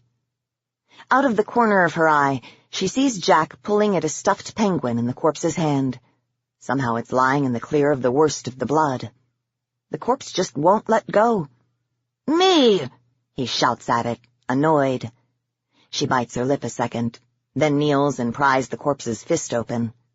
Wipes her fingers on her yoga pants and takes his free hand. They stand together, the three of them, looking down. "Say thank you," she whispers. "Thank you," he sings out, and plants a big kiss on the air. That night, she barricades them in somebody's cellar and reads Jack Goodnight Moon from memory, adding in a few extras. Good night, creepy stairs. Good night, dehydration headache. Good night, dead field mouse in the corner. Good night, race car pajamas that are getting sort of nasty. She keeps adding extras until whatever's happening in the distance stops. It's unlike anything she's ever heard or wants to hear again, and she has to keep on talking so he doesn't hear it too, babbling nonsense with her mouth right up next to his ear. He's always been so sensitive to others' pain. She can't so much as cut her nails in front of him, or else down goes his little brow into little furrows, and he's grabbing her hand and kissing it and saying, "Mommy-ow, mommy-ow." Still, she can't keep talking all night. He needs the sleep, and her throat's so very dry. The second she stops, he hears it, points toward the wall, toward outside, and asks. "Don't they sound silly?" she says. "Just some people being silly, making silly sounds. Let's snuggle." And they do.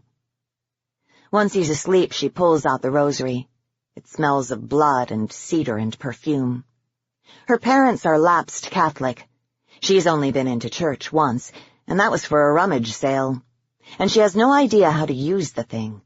Feels like a jackass for even framing the notion in those terms, but she finds herself counting the beads of it, one by one, keeping her thumb over the one she's just counted, just how she's teaching Jack to do so he doesn't count the same thing twice.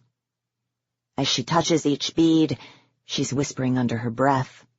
It's stupid. She knows it's stupid. It obviously didn't save the woman in the parking lot with the footprints tracking through her guts 4 feet to either side, but it keeps unspooling out of her. She's blubbering, and she can't make it stop. "Hail Mary, hail anybody. I could really use some help here. He's only 3 and he's run out of pull-ups, and I wanted to know what he'd grow up to be. I don't know where my parents are. I think they might be sick. I ran so I could save him, so I could save him from them. I'm running out of water. I don't know where I'm going. Is there anywhere I can go that's better? What will happen to us? I can't kill him. Don't make me kill him, but if it comes to it, let him go in his sleep. Just let him get the fuck out of here. They can have me. Just let him get out. Let him find a safe place. Don't make him do this. I'm 17. I wanted to be a marine biologist. I have a baseball bat and a fucking flashlight, and I can't do this. How can I do this? Every time I close my eyes, I see them pulling him away from me, and he's shrieking, "Mommy, all done. Mommy, Mommy, help." And what am I supposed to do? And I fucking can't. Now they've hit the farmland outside of town, out where she took Jack apple picking last fall. And this time of year, the strawberries are fruiting, acres of them. And she can't smell the fires from here, just the hay and the sun and the strawberries, and it strikes her for a dizzy moment that the listing world is righted. She steps over the few scraggly rows on the end and sets Jack down in the middle of a clump of berries, and they're huge, pristine, untouched, and swollen on the sun. She's found a pistol with 3 rounds in it, and it's jammed down in her waistband, and the aluminum bat doesn't leave her swinging hand. She keeps watch. Jack is picking berries and cramming them in with both hands, and the juice is running down his chin, and then she's down in the rows with him, one eye scanning, one hand picking. She only allows herself a moment. She needs to be alert, not drunk on summer and a belly full of sugar after days of crumbs. Jack, seeing this, pauses in cramming to offer up 2 berries, one in each fist, both bruised with clumsy picking. "Eat, Mommy," he says, red around the mouth and reaching out to her, and her breath hitches in her throat, and she knows that if she were in a movie, this'd be foreshadowing, or the calm before the storm. But then she starts laughing and laughing because she doesn't know what else to do with herself, except start screaming, and she can't do that. She has to make him believe it's a game, where he's going to lose it and then they're done. Anyway, it's almost funny. For the first time all week, he looks just like everybody else. Now it's raining, a light, sweet twilight summer rain, and she's holed up in the farm stand, and Jack is sleeping on her lap, his hair sticky with strawberry juice. And that's where they find her. She doesn't know where they came from, how they knew she was here, what they're even doing out so far on the county route, a good 10 miles from town. Only that she wakes and hears a noise outside, a sort of whistling sigh, which first she takes for wind, except there isn't any. Then she hears something dragging on the gravel of the parking lot, something heavy, and then the doorknob starts to slowly turn, and release, like it's being fumbled with a slippery hand. She'd locked it. She knows she'd locked it. Maybe the lock was faulty. Maybe Jack had unlocked it when she wasn't looking. Though when the hell was she not looking? It doesn't matter. She folds him to her chest and darts in low toward the doorknob, reaches out against all her instinct to flee, tries to turn the lock, but it won't turn, not while the doorknob's turning too. Jack starts to stir, to knuckle at his sleepy eyes. Still half asleep, he's going through his wake-up routine, and any minute he'll be peering up into her face, saying, "Boo, Mommy, play?" A low moan rises in her throat. She chokes it back, astonished. She'd sounded just like them. Even as she's ducking and running behind the counter for a chair to wedge beneath the doorknob, some part of her brain is flying out ahead of her, wondering why it is they make such a despairing sound, such a mournful, and what fucking right have they to mourn? She's got the chair under the doorknob and she's backing, but there are long shadows dragging across all the windows, not only the ones near the door. And now there's something pressed up against the nearest one, something like a stomped windfall plum the size of her face, and from somewhere else she hears the sound of breaking glass, and every drop of blood she owns freezes in that instant into shards. Awake now, Jack looks up at her, and he's got the wide-eyed, quivery look he gets at the doctor's office. Like if he stays as still and watchful as he can, the nurse with the needle won't know that he's there. And that look scares her even worse than she already is, terrorizes her into moving. She has to get him out. Has to.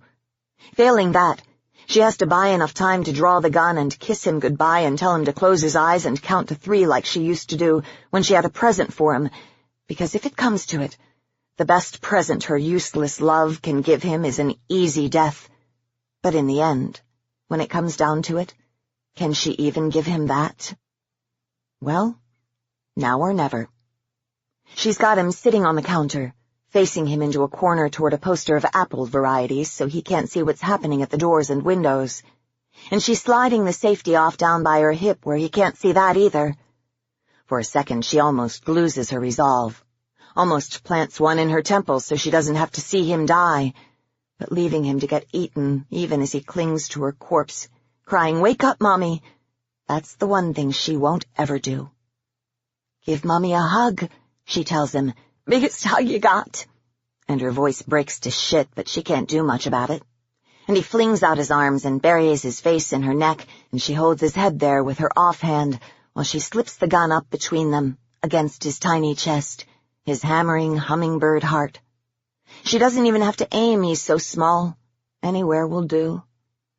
"I love you, sweetie," she whispers into his hair. "I'm so fucking sorry." And suddenly she knows she won't do it. Maybe she knew all along she wouldn't. Couldn't. Can't. She slings him up off the counter, back onto her arm. They're at the front door, they're at the back door, they're at the side door where the tractors unload the crates of melons in the summer, pumpkins in the fall. But it's at the front window where they've broken through.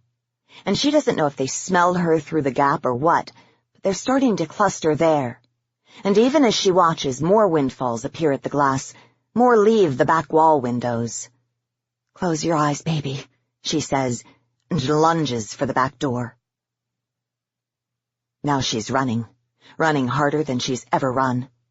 The evening's still warm, the sunlight slowly bleeding out, and they're still chasing her, but they're not quite closing. She's too fast. For now. She's leaking pretty badly from a long gash down one arm. One cheek is clawed across. Her trigger finger broke when one of them grabbed her gun and tore it free, taking the discharged bullet in the eye like a kiss. But what's really got her attention is the place on the front of her shoulder where a plug of flesh has been subtracted. She can't remember what happened there, but the wound is bone deep, and when she stops to dare a look at it, a tiny yellow thing falls tinkling to the road. She picks it up and sobs aloud. A tooth. How much time does she have? Not enough.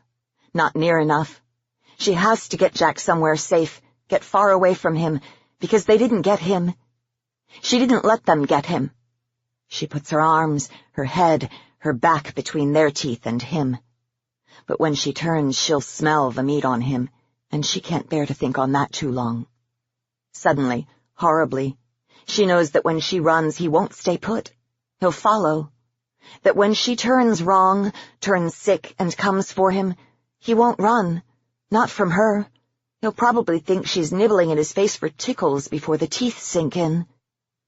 She has to think. She can't. The change is coming on her. The infection nosing through her veins toward her heart, her brain. Wherever it is, it sinks its roots. She's dizzy, clammy. Her ears are ringing. She's never been so hungry in her life.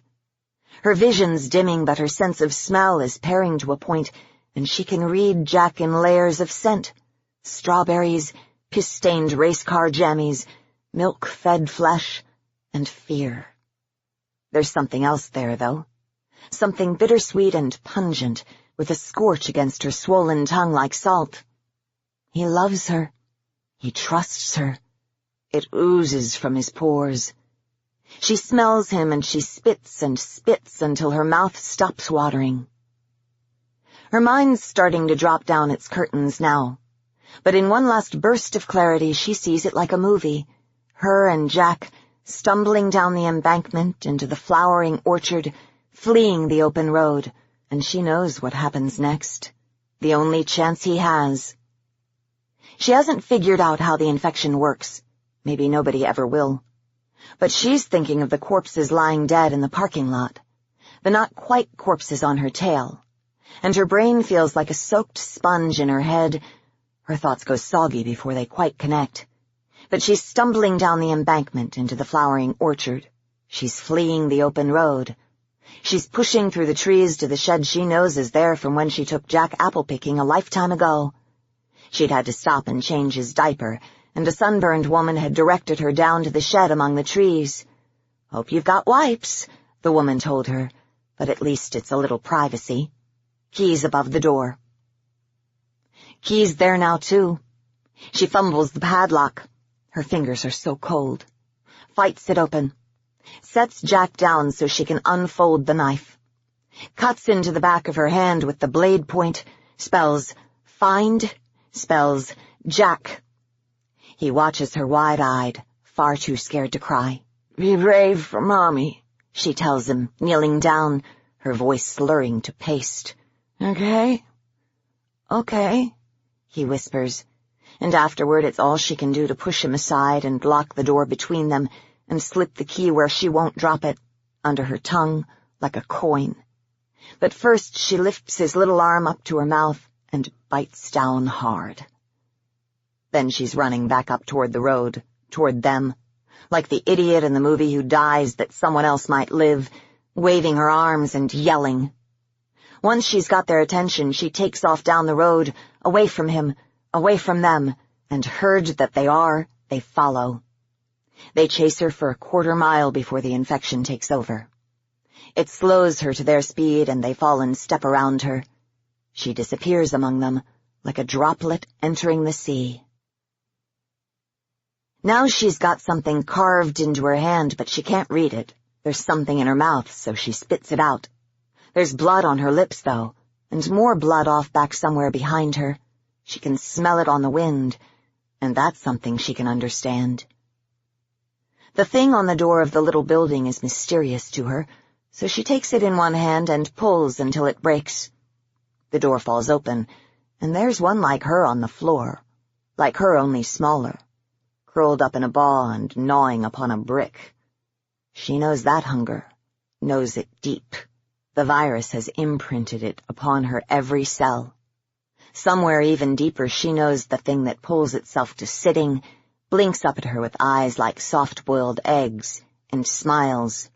"Brew, Mommy," it gurgles around the bolus of its tongue. "Mommy, play?" She can't carry it anymore. Her arm is ruined. But the fires of the town are distant. The others are so near, so strong, and it's been days since he got down and really walked. The Hunt. Before and the Aftermath. By Joe R. Lansdale. We rode the famous fast train out west, all the way from New York City. Went out there with men and women packed in all the cars, along with all our baggage and the guns, and they were good guns, too. All of us had good guns. And that was a perquisite. We had paid for the hunt, and our guides made sure we had the best of everything, and that included the guns. They wanted us to have good weapons, not only because we were about to hunt, and were paying heavily for the privilege, but because they thought if we had excellent weapons and ammunition, it was less likely that something might blow up in someone's face, killing them. And there were insurance policies, of course, but there's always trouble, and always challenges from the insurance, especially on these types of hunting expeditions. Part of the reason the hunting was so expensive was because the insurance the hunting company paid was very high. I brought along my wife, Livia, and we left the kids with their grandparents, my parents. It was a nice trip out, and there were excursions along the way, and we even did a bit of bird hunting in Arkansas. Stopped there for a couple of days and stayed in some cabins up in the mountains where the woods were thick. It was September, and there were some brisk mornings, some warm middays, and then at night there was the cool again. But it was never miserable. We spent the nights in the cabins, but before bedtime we all sat around a campfire that was prepared by our guides, and there was entertainment. Singers, and even some skits that weren't really all that good, but seemed a lot better under the circumstances. As I said, it was a nice trip. in that everything went smooth, but it wasn't good when it came to Livia and I. And considering all that had gone before, I didn't expect it to be. But it was good that the trip itself wasn't bad to make matters worse. At least we had that going for us, the smoothness of the trip. During the day, while we were in Arkansas, we hunted. Mostly we were done by noon, and when we came in, the guides would have the birds cleaned right away and put in the refrigeration car, and that night they would be our meal, that and some good beans and fresh-baked cornbread. Frankly, though I like shooting birds, I don't much care for the meat. But I ate it well enough, and by the end of the day, tromping around with the hunting dogs that had been provided by the Arkansas cabin owner where we stayed, I most likely could have eaten anything. I think I would have thought that cornbread was fine any time. I'm a big fan of cornbread. The first night in the Arkansas accommodations, Livia and I went to our cabin and decided to take showers since we smelled of smoke from the campfire. Livia wanted to go first. She began to undress. I watched her.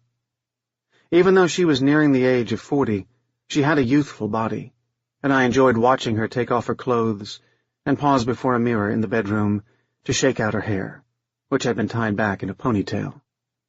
When she walked to the bathroom, I enjoyed the view, and was sorry that even though we were sharing a bed, we wouldn't be sharing one another. I wished then that I had things to do over, but I didn't. And it was my hope in time that we could reconcile things, and not just so we could have sex, but so we could have peace, and things would be like they used to be. And that was the purpose of the hunt. Time together, and reconciliation. Anyway, she showered and came into the room, and pulled a huge red nightshirt over her head, and without putting on panties, got into bed. A year ago that would have been a kind of silent invitation, but tonight I knew it was just a tease, something to make me feel bad about what I had done, and about what I wasn't going to get tonight because of it. And it had been that way every night, since she found out about the infidelity. That was 8 months ago. But things hadn't changed much in that time, except we could talk a little more civilly most of the time. I showered, and while in the shower I masturbated, thinking it would be a lot better to do that than to lie in the bed and think about what was under her nightshirt all night.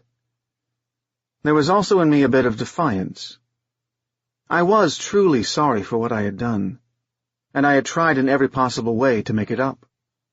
I didn't think just because I was sorry that it should be the end of the matter, as that kind of betrayal is serious, and nothing anyone can get over easily. I know I would have had problems, but damn it, I was trying, and I didn't seem to get points for trying. I felt she was enjoying punishing me a little too much. By the time I had satisfied myself and washed the results down the drain, I was feeling less bold, and understood exactly why she felt the way she did. I took a long time drying off and brushing my teeth, and by the time I got in bed, Livia was sound asleep. We stopped in Palo Duro Canyon in northern Texas, and that night there was a play about statehood. It was performed in a beautiful part of the mountains, and there were lots of lights, and there were horses and cowboys, and they rode the horses along the rim to the sound of brassy but inspiring music that seemed to be as loud as the canyon was normally silent. It was a good show, and it even included the changes that had occurred, and there were people dressed up like the dead people, shuffling along, and there were a few comic bits associated with it. And then it was over. As we were bussed back to where the tracks were, and where our hotel was, Livia said, "You know, that was hokey, but I really enjoyed it." "So did I," I said, though that wasn't entirely true. I had begun to see that Livia was looking at other men in a way she hadn't before. I don't know if it was because she was thinking about cheating to even up the score, or if what I had done had just opened her mind to someone other than me. Anyway, I had watched her, and I thought I had seen something in her eye when she was watching some of the male actors in the plays. They were all young, and most likely gay, I told myself, but still, Livia was watching. I felt certain of it. Nonetheless, I liked that she had spoken to me in that way, as it seemed natural, and for a few seconds it seemed as if she had forgotten all about being mad at me. But back in the room, we went straight to bed, and I lay there and looked at the ceiling for a long time. Eventually I heard Livia breathing evenly as she slept, and I turned and looked at her. There was enough moonlight through a part of the curtains to fall on her face and make her look angelic. I thought she was the kind of woman who could easily attract a much younger man, and I was the kind of man who, if I managed to keep my business and money, could most likely attract a younger woman, but only if they didn't know I was in debt. She had options, and I didn't have any real ones, just ones I might be able to lie about. I think that's what it had been about, the infidelity, a feeling that I was getting past it all and needed some assurance of my manhood. It hadn't been a classic sort of infidelity, and I told myself that because of the uniqueness of it, it didn't count. But if it had been the other way, Livia, instead of me, that had done it, I know I would have been insane with jealousy. I might have been better off had I had an affair and not just an encounter. An encounter I paid steeply for, both financially and emotionally. I hoped when we got to the hunt, everything would be better. That I could make it better, and she would accept that. I lay there and tried to think of all the clever things I could do to make her happy, but all of them were fantasy, and I knew none of them would work. We had a private car on the train with food and alcohol and most anything that we seriously needed. There would be the hunting car later, but on the way out and back, when we weren't stopped along the way at some sight or entertainment that was planned, we had the room and a fold-down berth, and it was all nice and clean and private. The humming of the train over the tracks had become soothing, and maybe that was why Livia was able to talk about it. She came at me with it out of nowhere, and it was the first time she hadn't yelled at me when she brought it up. Was it because I didn't satisfy you? I was sitting at the fold-down table with a drink of well-watered whiskey. I said, "Of course not." "Then why?" "I've told you, Livia." "Tell me again." "I've told you again, and again." "Make me believe it." I sat for a moment, gathering my energy for it. "I suppose it has to do with getting older. I didn't feel all that attractive anymore. I'm a little heavy, going bald. I wanted to feel that I could be with another woman." "But that woman. That doesn't work, Frank. She didn't want you back. She was paid for. And she was—" "I know," I said. "But it was the fantasy that she was someone who cared for me, and that it was a secret rendezvous. It was the idea of it, more than the actuality of it. It was stupid, but I did it and I'm sorry, and I am so sad it ever happened." "Childish." "Yes," I said. "Very much so. I know that now. But I just felt it might give me a boost, so to speak." "I don't give you a boost?" "You do." "I know I'm older. You look fantastic," I said. "It wasn't that, it was me." "And that's supposed to make me feel better?" "I don't think that— No. It won't make you feel better. But it's an answer, not an excuse. And it's the only one I have. There is no good answer. I was foolish. It's just that— I love you, Livia. But I just wasn't satisfied." "It wasn't like I didn't make love to you." "No," I said. "You did, but it wasn't all that passionate." "We're not 18 anymore." I guess that's what I wanted. Something more passionate, something that would make me feel 18 again. "The only thing that could make you feel 18 again is being 18, she said. "I know. I just wanted something besides the usual, you know? I don't mean that offensively, but I wanted to feel something akin to the old passion." Livia turned her head away from me when she spoke. "Why didn't you ask? We could have experimented." I hinted. "Hinted?" she said. "Isn't it men who always say that women don't say what they want? That they beat around the bush? Don't you always say, 'How am I supposed to know what you want if you don't ask?'" I suppose it is. No supposing to it. We sat silent for a long time. I didn't even pick up my drink. Do you think you can ever feel good about me again? I asked. That you can ever trust me? And feel that things are right again?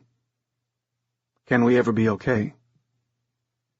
I don't know, Livia said. She went to the cabinet and pulled the latch and took out a glass and a bottle of some kind of green liquor.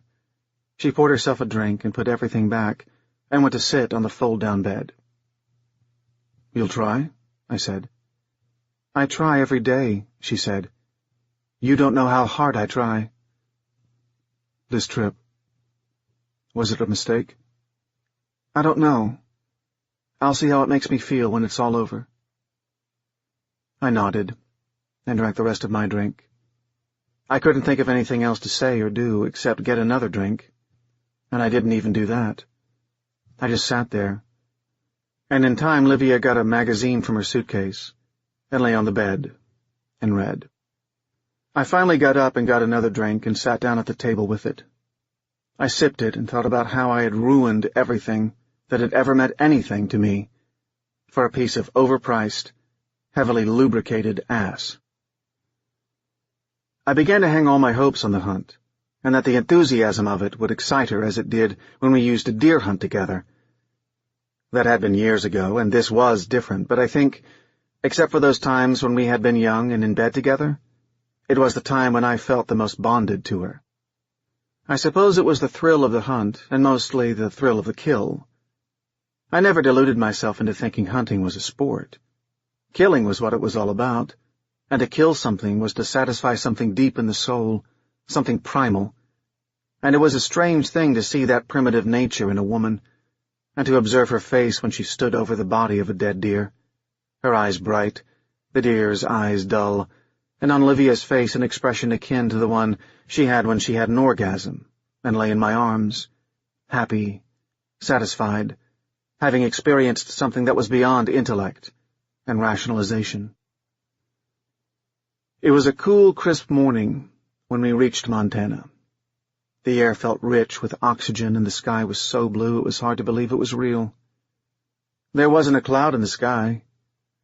By midday it would be relatively warm, if still jacket weather, but we would be in the hunting car, perched at the windows with our rifles, so it would be comfortable enough, stuffed as the car would be with other hunters, adrenaline and passion and the desire to kill.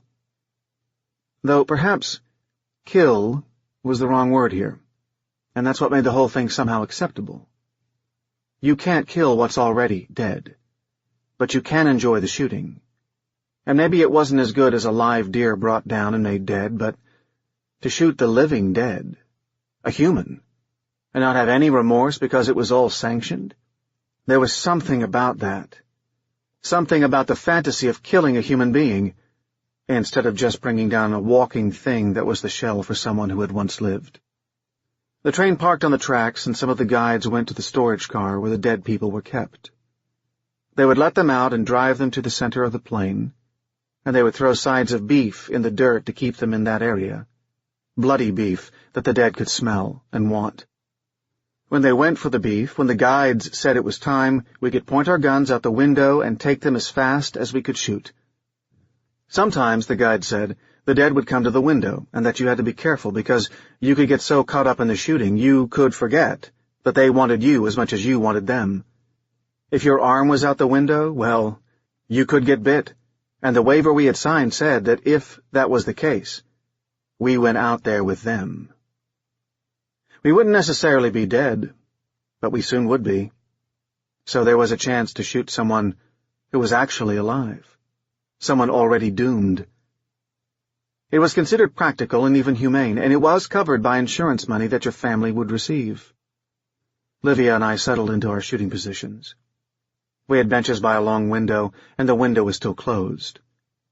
We were given our rifles. They were already loaded, and we were told to keep them pointed up, which, of course, we knew without being told. Everyone here had gone through the program on how to handle the weapons and how to deal with the dead, and Livia and I were already hunters, and we could shoot. I had paid dearly for this event, and I hoped it would make a difference.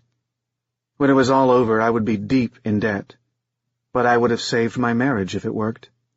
Money was easier to regain than it was to regain the loss of a good marriage. The guides came through and told us the basic rules again, gave us reminders, the same stuff I told you about, not getting so caught up in the kill that we forgot to watch for the dead slipping through, getting hold of us through the windows. They said everything was very safe, but that it had happened, and they would be outside, on the fringes, with weapons, to take down any of the dead that seemed to be getting through the line of fire and presenting a problem. My hands were sweating. Not from fear of the dead, or even anticipation of the shoot itself, but thinking how it would be between Livia and me when it was over. "What's she wearing?" Livia asked. I was startled out of my thoughts. "What?" I said, "What is she wearing?" I bought an orange jumpsuit for her. "How does she look?" "Dark hair, tall, well-built." "That could be me." "I suppose that had something to do with it," I said. "Her reminding me of you." "A dead woman?" I knew then my tact had backfired, and I could have kicked myself.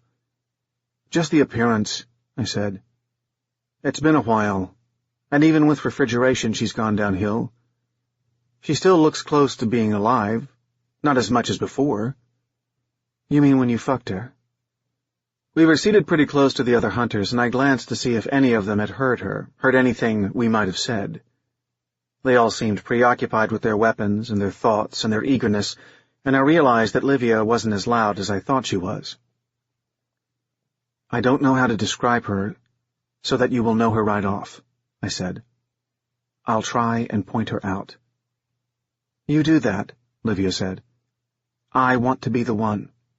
"I know. I thought maybe I'd want you to shoot her, just to show me it didn't matter, but then I thought that wouldn't do. I want to shoot her." "Of course it doesn't matter," I said. It wasn't like she was alive. "I want to shoot her," she said. "It could be anyone that shoots her," I said. "There's no guarantees it'll be you that gets her." "It better be me," Livia said. "You paid to fuck her. Now you've paid for me to shoot her. It better be me." "You don't just want to shoot her," I said. "You want to finish her. A shot through the head to destroy the brain." "Think I don't know that? Everyone knows that. And I can shoot. You know I can shoot." I couldn't say anything right. Everything I said was like stepping in shit and being forced to smell my shoe. "Yes," I said. "Of course you can shoot." The guides were moving back along the side of the rail car. "All right," one of them said.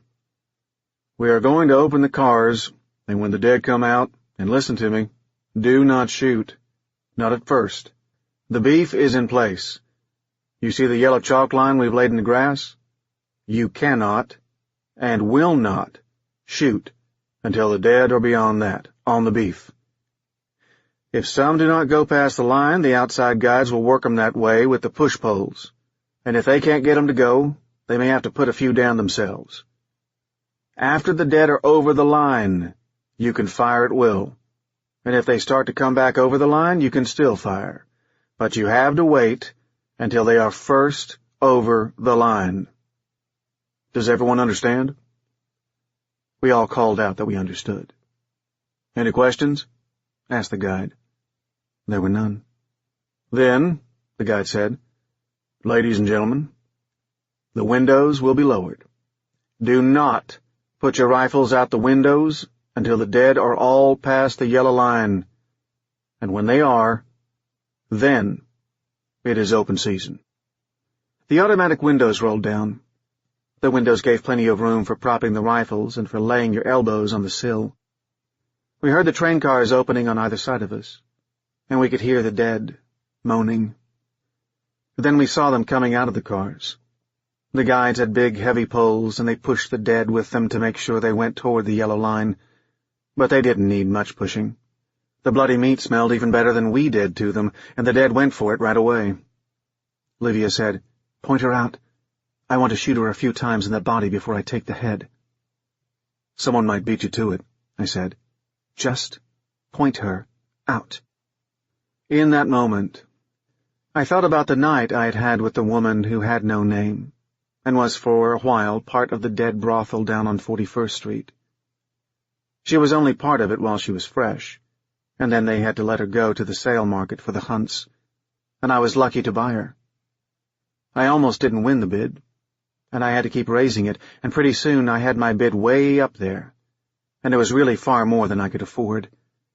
But I bought her for the hunt. But even then, she was just mine to place in the hunt, not mine or Livia's to shoot. That was up to circumstance. It was said many a husband or wife had bought their dead spouses to shoot at because of past grievances, and it even occurred to me Livia might turn the rifle on me. It wasn't a serious thought, but it passed through my head nonetheless. I thought about the dead woman now, of how she had been fastened to the bed, and her mouth was covered over with a leather strap, how she had writhed beneath me, not because she enjoyed or felt anything, but because she was trying to break loose, and she wanted to bite me. I could hear her grunting with savage hunger under the mask, and it was exciting to know what I was doing. I had paid for her with a charge card, and though the card didn't say brothel on it, Livia was able to figure it all out. It took her a while, but she got it doped out, and when she confronted me, I didn't even try to lie. I think on some level I had wanted her to find out. I'd wanted her to know. But the young woman beneath me that night at the brothel was still firm, and she wasn't falling apart. She hadn't been dead long, and what had killed her was heart failure, some inherited condition that took her out young. When she died, the dead disease took her over, and her mother sold her to the brothel then, had them come out and capture her and take her there. A few years back, such a thing would have been thought horrible, but now it happened all the time. It was part of the government plan to dehumanize them after they were dead, to make people think of them as nothing more than empty shells that walked, and were a threat, and were sometimes entertainment. It was an indoctrination that was starting to take hold. Yet, when I saw the dead out there, wandering over the line in all manner of conditions, some fresh, some with their skin falling off, some little more than skeletons with just enough viscera and flesh to hold them together, I felt sick. My parents had died but a few years before the flu came that caused so many to become what these poor people were, and I thought, if they had lived just another year, they might have been victims. They might be out there. Someone's parents, brothers, sisters, husbands, you name it, were out there. It was only luck that had caused us and so many others to take flu shots that year, and the flu shots saved us, even though there had never been a flu like this one. Just that simple thing, a flu shot, had saved many from dying and coming back. Those who hadn't taken the shot and got the flu, they got worse, died, and came back. All of this was running through my head, and then I saw the woman. She had on the orange jumpsuit I had bought for her, and she was staggering toward the meat on the other side of the line. "There she is," I said. "The orange jumpsuit." "There are a lot of orange jumpsuits," Livia said. "Not like this one," I said. "It's bright orange. She's off to the side, there. She has long black hair, very long, like yours. Like all the others, her back is to us." "I see her," Livia said. She lifted her rifle and fired right away. It was a miss, but she fired again and hit the woman in the back. The shot knocked the woman down. She got up rather quickly and started walking again toward the beef. "I want to see her face," Livia said. "It might not happen," I said. Livia fired again, hit the woman in the back of the right knee. It was a shot that not only knocked her down, but as she fell, her face turned toward us. It was still a good face, somewhat drawn, but still the face of someone pretty, who had once been very pretty in life. And then she caught another shot from Livia's rifle, this one in the face, just over the upper lip. The woman spun a little, and I think the blow from the heavy load made her neck turn in such a way that it snapped her spine. When she was on the ground, she began to crawl toward the smell of the meat again. Her head was turned oddly on her neck, and the side of her face dragged the ground as she went. "I want you to shoot her once," Livia said. "Then I'll make the kill. You shoot her in the body." Now there were explosions everywhere as the dead targets took hits, And even Livia's target, the woman I had fucked, was being shot at. Bullets were smashing into the earth all around her, and one took off part of her right foot. "You shoot her," Livia said. "You shoot her now." I fired and missed. "You better hit her," Livia said. I fired again, hit the woman in the body. She kept crawling. Livia just sat there, watching her crawl. "You want to finish her? Better hurry before someone else gets her," I said. Livia looked at me. Her eyes were cold. "You better hope no one else does," she said. She lifted her rifle and fired. The woman's head exploded. After that, we began to fire at will, and I think I blew the heads off 4, though someone else's shot might have taken one of them. I couldn't be sure. Livia hit at least 7 in the head and dropped them. She hit several more in the body and dropped them. Eventually, someone firing at the same targets got the head. When it was all done, the guys gathered up the bodies with hooks and carried them to a large and long pile of lumber that had already been laid out and had weathered some. They put the dead on the piles and poured gasoline all over it and set it on fire. When the fire was going, the rifles were gathered and stored, and we broke for cleanup and then dinner, just as the train was starting to move. Back in our little room, we could really smell the gun oil and the stink from the firing. We decided to shower and dress for dinner. There was to be a big formal dinner in the dining car tonight, a celebration of the completion of the hunt. On the way back, the train wouldn't stop, but would run full speed night and day until we arrived back east. Before I got in the shower, I looked at Livia, and she was obviously different, relieved, as if a poison had been drained from her. I went to the bathroom and undressed. It was tight in there, and the shower was close. I turned on the water and began to soap up and shampoo my hair. I heard the curtain slide back, and there was Livia, naked. She didn't smile at me. She didn't say a word. She got in and pulled back the curtain and took hold of me and got me ready, and then before I knew what was happening, I was inside of her, pushing her up against the shower wall, going at her for all I was worth. She was amazing, animal-like even. It was over quickly for both of us. We leaned together, panting. Then Livia was out of the shower and was gone, and I was left dazed and amazed, satisfied and confused. When I came out of the bathroom, drying myself with the towel, the lights were on, but Livia had already gone to bed. She was lying in our little bunk beneath the sheets, with her back to me, her face turned to the wall. The blanket was folded back to her feet.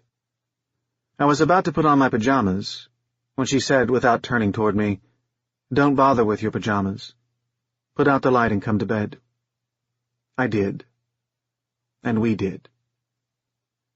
It was a great long night of love, and even as I mounted her and enjoyed her, and she squirmed beneath me and moaned, I couldn't help but somehow be reminded of that night with the woman we shot. Like that night, what Livia and I did was not so much making love as it was a pounding of each other's genitals. It was a savage pelvis fight that left bruises and redness and utter exhaustion. Later, lying beside Livia, holding her, listening to her breathe, I wondered how long it would be before things went back to the way they used to be.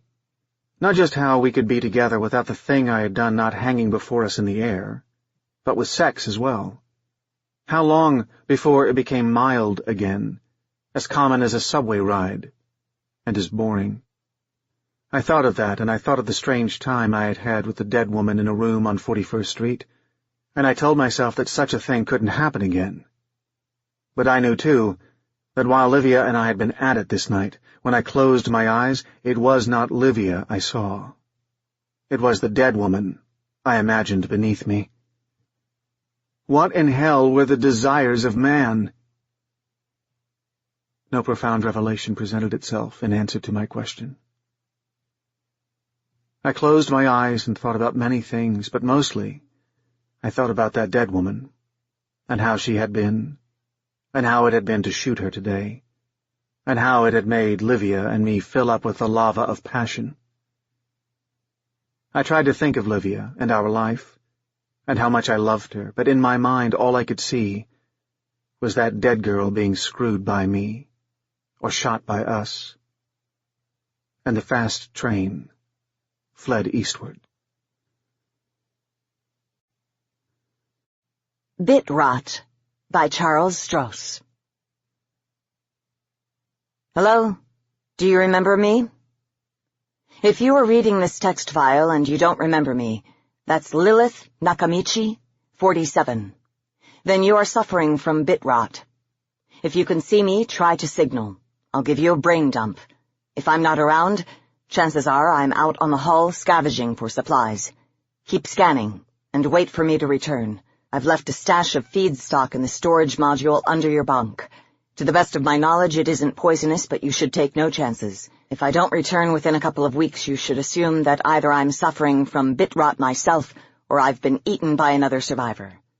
Or we've been rescued, but that's hopelessly optimistic. You're probably wondering why I'm micro-embossing this file on a hunk of aluminum bulkhead instead of recording it on a soul chip. Unfortunately, spare soul chips are in short supply right now on board the Lansford Hastings. Speaking of which, your bunk is in Module B14 on Deck C of Module Brazil, just inside the shielding around the number 6 fusion reactor, which has never been powered up and is mothballed during interstellar cruise, making it one of the safest places aboard the ship right now. As long as you don't unbar the door for anyone but me, it should stay that way. You and I are template sisters, our root identities copied from our parent. Unfortunately, along with our early memories, we inherited a chunk of her wanderlust, which is probably why we are in this fix. We are not the only survivors, but there's been a total breakdown of cooperation. Many of the others are desperate. In the unlikely event that you hear someone outside the hatch, you must be absolutely certain that it's me before you open up, and that I'm fully autonomous. I think Jordan's gang may have an improvised slave controller, or equivalent. It would explain a lot. Make sure I remember everything before you let me in. Otherwise, you could be welcoming a zombie. Or worse. It's nearly 4 centuries since we signed up for this cruise, but we've been running in slow time for most of it. Internal clocks cut back to 1% of real time. Even so, it's a long way to Tipperary, or Wolf 1061. Nearly 200 years to go until we can start the deceleration burn, assuming anyone's still alive by then. 6 subjective years in slow time aboard a starship, bunking in a stateroom the size of a coffin, all sounds high-pitched. All lights intolerably bright. It's not a luxurious lifestyle. There are unpleasant side effects. Liquids seem to flow frictionlessly, so you gush super runny lube from every leaky joint and orifice, and your mechanocytes spawn furiously as they try to keep up with the damage inflicted by cosmic rays. On the other hand, the potential rewards are huge. The long-ago mother of our line discovered this. She signed up to crew a starship, driven to run away from Earth by demons we long since erased from our collective memories. They were desperate for willing emigrants in those days, willing to train up the unskilled, unsure what to expect. Well, now we know. We know what it takes to ride the slow boat down into the hot curved space-time around a new star, to hunt the most suitable rocks, birth power sats and eat mine shafts, and survey and build and occupy the airless spaces where post-humanity has not gone before.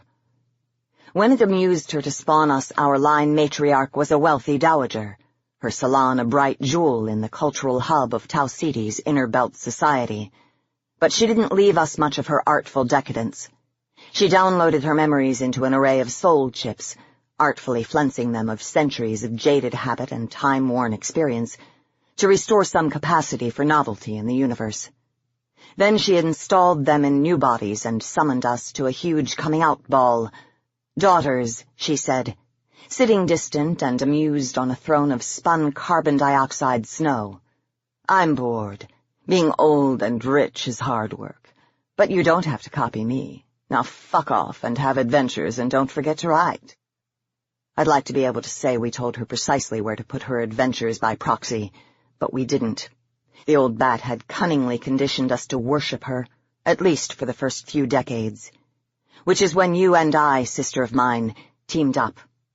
Some of our sibs rebelled by putting down roots, becoming accountants, practicing boredom. But we had the same idea. To do exactly what Freya wanted, except for the sharing bit. Go forth, have adventures, live the wild life, and never write home. Which is more than somewhat ironic, because I'd love to send her a soul-chipped memoir of our current adventure, so she could scream herself to sleep. Here are the bare facts. You, Lamashtu, and I, Lilith, worked our butts off and bought our way into the Lansford Hastings. LF was founded by a co-op, building it slowly in our spare time, in orbit around Haldane B, the largest of the outer belt Plutoids around Tau Ceti. We aren't rich. See also, bitch mother referenced above. And we're big, heavy persons, nearly 2 meters from toe to top of anthropomorphic head. But we have what it takes. They were happy enough to see 2 scions of a member of the first crew, with memories of the early days of colonization and federation. You'll be fine, Jordan reassured us after our final interview. We need folks with your skills. Can't get enough of them. He hurkled gummily to himself, signifying amusement. Don't you worry about your mass deficit. If it turns out you weigh too much, we can always eat your legs. He spoke on behalf of the board, as one of the co-founders. I landed a plum job, oxidation suppression consultant for the dihydrogen monoxide mass fraction. That's a fancy way of saying I got to spend decades of slow time scraping crud from the bottom of the tankage in Module Alba, right up behind the wake shield and micrometeoroid defenses. You, my dear, were even luckier. Someone had to go out and walk around on the hull, maintaining the mad dendritic tangle of coolant pipes running between the ship's reactors and the radiator panels, replacing components that had succumbed to secondary activation by cosmic radiation. It's all about the radiation, really. Life aboard a deep spacecraft is a permanent battle against the effects of radiation. At 1% of light speed, a cold helium atom in the interstellar medium slams into our wake shield with the energy of an alpha particle. But there's much worse. Cosmic rays, atomic nuclei traveling at relativistic speed, sleet through the hull every second, unleashing a storm of randomly directed energy. They'd have killed our squishy, wet forerunners dead, disrupting their DNA replicators in a matter of months or years. We're made of tougher stuff, but even so, prolonged exposure to cosmic rays causes secondary activation, and therein lies our predicament. The nice stable atoms of your hull absorb all this crap, and some of those nuclei are destabilized, bouncing up and down the periodic table and in and out of islands of stability. Nice stable argon-38 splits into annoyingly radioactive aluminum-26. Or worse, it turns into carbon-14, which is unstable and eventually farts out an electron, turning into nitrogen-14 in the process. Bonds break. Graphene sheets warp. Molecular circuitry shorts out. That's us. The mechanocytes our brains are assembled from use carbon-based nanoprocessors. We're tougher than our pink goo predecessors, but the decades or centuries of flight take their toll. Our ships carry lots of shielding, and lots of carefully purified stable isotopes to keep the feedstock for our mechanocyte assemblers as clean as possible, because nothing wrecks brains like the white noise onslaught of a high-radiation environment. Year of our voyage, 416. We're all in slow time, conserving energy and sanity as the stars crawl by at the pace of continental drift. We're running so slowly that there are only 5 work shifts to each year. I'm in the middle of my second shift, adrift in the bottom of a molten water tank, slowly grappling with a polishing tool. It's hard, cumbersome work. I'm bundled up in a wetsuit to keep my slow secretions from contaminating the contents of the tank, cabled tightly down against the bottom of the tank as I run the polisher over the gray metal surface of the tank. The polisher doesn't take much supervision, but the water bubbles and buffets around me like a warm breeze. And if its power cable gets tangled around a baffle fin, it can stop working in an instant. I'm not paying much attention to the job. In fact, I'm focused on one of the chat grapevines. Loris Pinknoise, who splits his time between managing the ship's selenium micronutrient cycle and staring at the stars ahead with telescope eyes, does a regular annual monologue about what's going on in the universe outside the ship, and his casual wit takes my mind off what I'm doing while I scrub out the tanks. Well, folks, this century sees us crawling ever closer to our destination, The Wolf 1061 binary star system, which means even further from civilized space. Wolf 1061 is a low-energy system, the two orange dwarf stars orbiting their common center of mass at a distance of a couple of million kilometers. They're not flare stars, and while normally this is a good thing, it makes it distinctly difficult to make observations of the atmosphere and surface features of 1061 able through Mike by reflected light.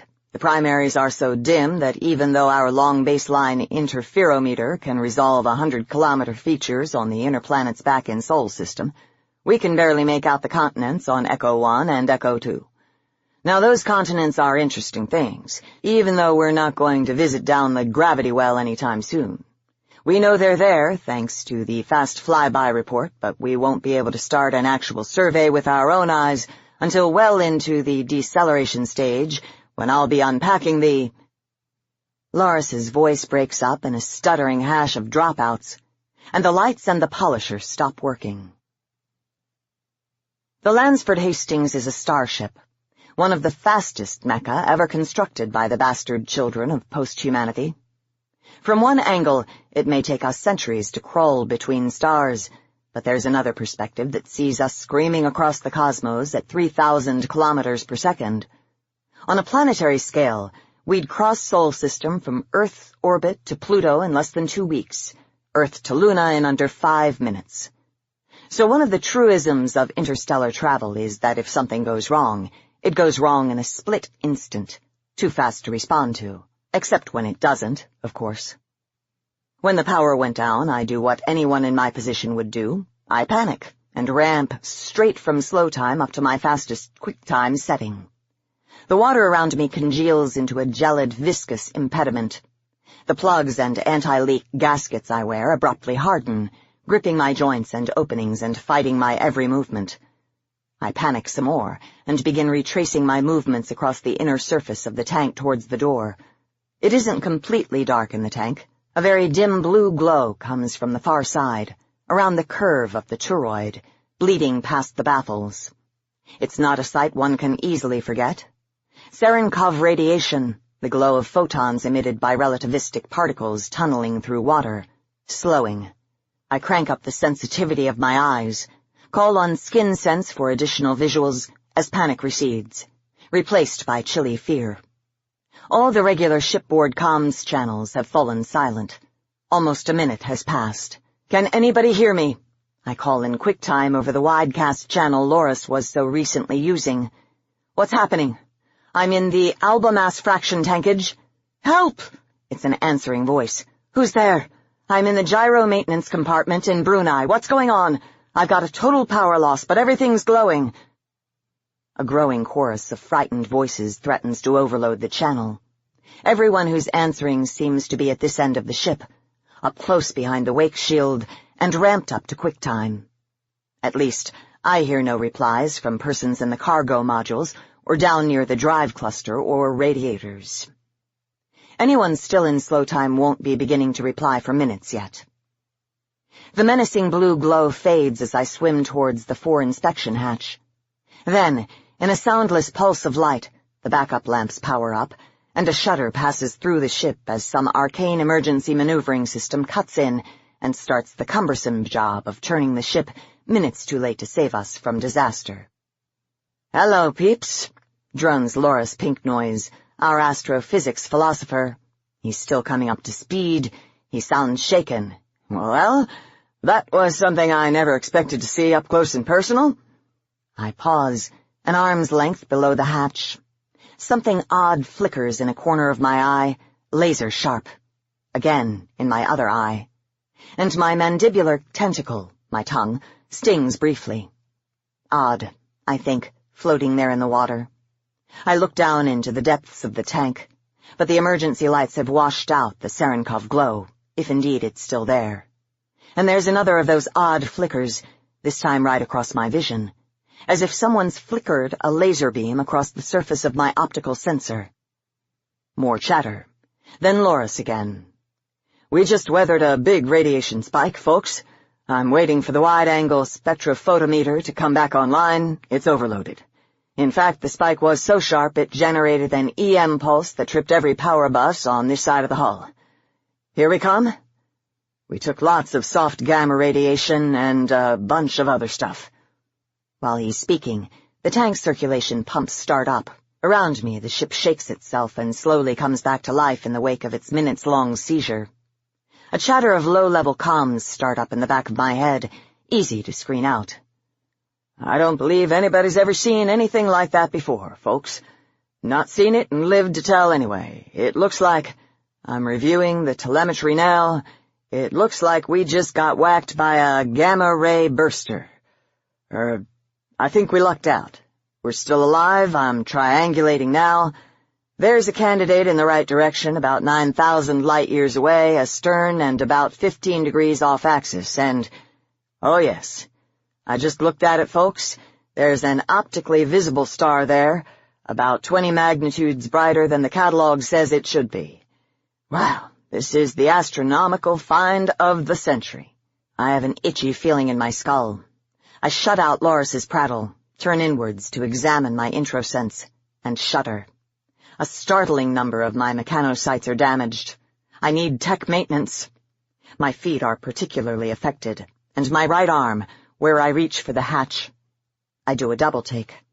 I'm floating in semi-darkness, inside a huge tank of water, one of the best radiation blockers there is. If I've taken a radiation pulse strong enough to cause tissue damage, what about everyone else? I look at the hatch and think of you, crawling around on the outside of the hull, and my circulatory system runs cold. Over the next hour, things return to a temporary semblance of normality. Everyone who isn't completely shut down zips up to QuickTime. Corridors are filled with buzzing, purposeful people and their autonomous peripherals, inspecting and inventorying and looking for signs of damage, of which there are many. I download my own checklists and force myself to keep calm and carry on, monitoring pumps and countercurrent heat transfer systems. Flight operations, the team of systems analysts who keep track of the state of the ship, issue periodic updates, bulletins reminding us of changed circumstances. And what a change there's been. We have been supremely unlucky. I'll let Loris explain. One of the rarest types of stellar remnant out there is what we call a magnetar, a rapidly spinning neutron star with an incredibly powerful magnetic field. Did I say powerful? You'll never see one with your naked photosensor. They're about 10 kilometers across, but before you got within 10,000 kilometers of one, it would wipe your cranial circuitry. Get within 1,000 kilometers and the magnetic field will rip your body apart. Water molecules are diamagnetic, so are the metal structures in your marrow, Techna. Close up, the field's so intense the atoms are stretched into long, narrow cylinders, and the vacuum of space-time itself becomes birefringent. Active magnetars are extremely rare, and most of the time they just sit where they are. But once in a while a starquake, a realignment in their crust, causes their magnetic field to realign. And the result is an amazingly powerful burst of gamma rays, usually erupting from both poles. And when the gamma-ray jets slam into the expanding shell of gas left by the supernova that birthed the magnetar, you get a pulse of insanely high energy-charged particles, one of which we flew through. Oops. To be flying along a corridor aligned with the polar jet of a magnetar is so unlikely as to be vanishingly implausible. A local supernova, now that I could understand. When your voyages are measured in centuries or millennia, it's only a matter of time before one of your ships falls victim. But a magnetar nearly 10,000 light-years away, that's the universe refusing to play fair. I touched your shoulder. Can you hear me, Lamashtu? She can't. Dr. Mechanic Woe gently pushed my arm away with one of their free tentacles. Look at her. I looked at you. You looked so still and calm, still frost-rimed with condensed water vapor from when the rescue team pulled you in through the pressure lock. You'd been in shutdown, drifting tethered to a hard point on the hull for over 3 hours. Your skin is yellowing, the bruised bloom of self-destructing chromatophores shedding their dye payloads into your peripheral circulation. One of our human progenitors, like the pale-skinned, red-haired female you resemble, would be irreversibly dead at this point, but we are made of sterner stuff. I refused to feel despair. "How bad is it?" I asked. "It could be worse." Woe shrugged, a ripplingly elegant wave of contraction curling out along all their limbs. "I'm mostly worried about her neural chassis. Did she leave a soul chip inside when she was out on the hull?" I shook my head. Leaving a backup chip is a common ritual for those who work in high-risk environments.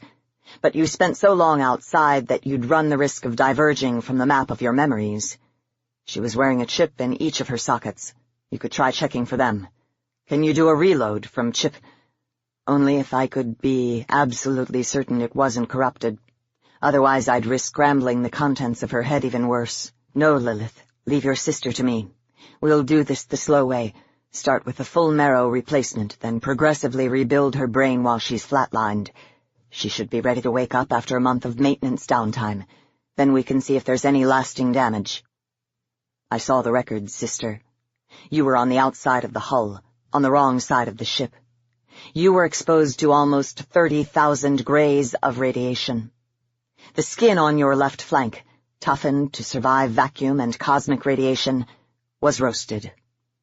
She should be all right for a while. I'll get around to her once I've checked on everyone else. What do you mean? I demanded.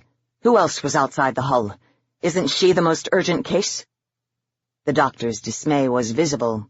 I'm afraid not. You underestimate how many people have sustained radiation damage. You were inside a reaction mass tank, were you not? You may be the least affected person on the entire ship. Everyone's been coming in with tech damage and odd brain lesions, memory loss, cognitive degradation, all sorts of stuff. Our progenitors didn't design us to take this kind of damage. I'm still working on a triage list. You're at the bottom of it. You're still basically functional. Your sister isn't in immediate danger of getting any worse, so... But she's dead. Of course she isn't going to get any worse. My outburst did not improve the doctor's attitude. I think you'd better go now, they said, as the door opened above me and a pair of hexapods from structural engineering floated in, guiding a third companion who buzzed faintly as he flew. I'll call you when your Sib's ticket comes up. Now leave. Dr. Mechanic Woe was trying to spare me from the truth, I think. Very few of us appreciated the true horror of what had happened. We thought it was just a violent radiation burst that had damaged systems and injured our techna, the self-repair cellules that keep the other modular components of our bodies operational, and manufacture more cellules when they die. At worst, that it had fried some of our more unfortunate company. But while gamma rays wreak a trail of ionization damage, cosmic rays do more. Secondary activation transmutes nuclei, turns friendly, stable isotopes into randomly decaying radioactive ones. The scratching, scraping flickers at the edge of my vision as I neared the escape hatch in the hydroxin tank was but the palest shadow of the white-out blast of noise that scrambled the minds and eyes of a third of our number. Those unfortunates who had birthed in modules near the skin of the ship, on the same side as the radiation beam. Functional for now, despite taking almost 1/10 of your borderline lethal shutdown dose, their brains are literally rotten with fallout. We're connectionist machines. Our minds and consciousness the emergent consequence of copying in circuitry the wet meat machine processes of our extinct human forebears. They never quite understood their own operating principles, but they worked out how to emulate them. Random blips and flashes of radioactive decay are the bane of nanoscale circuitry, be it electronic or spintronic or plasmonic. Our techna is nothing if not efficient. Damaged cellules are ordered to self-destruct, and new uncontaminated neural modules are fabricated in our marrow and migrate to the cortical chambers in head or abdomen, wherever the seat of processing is in our particular body plan.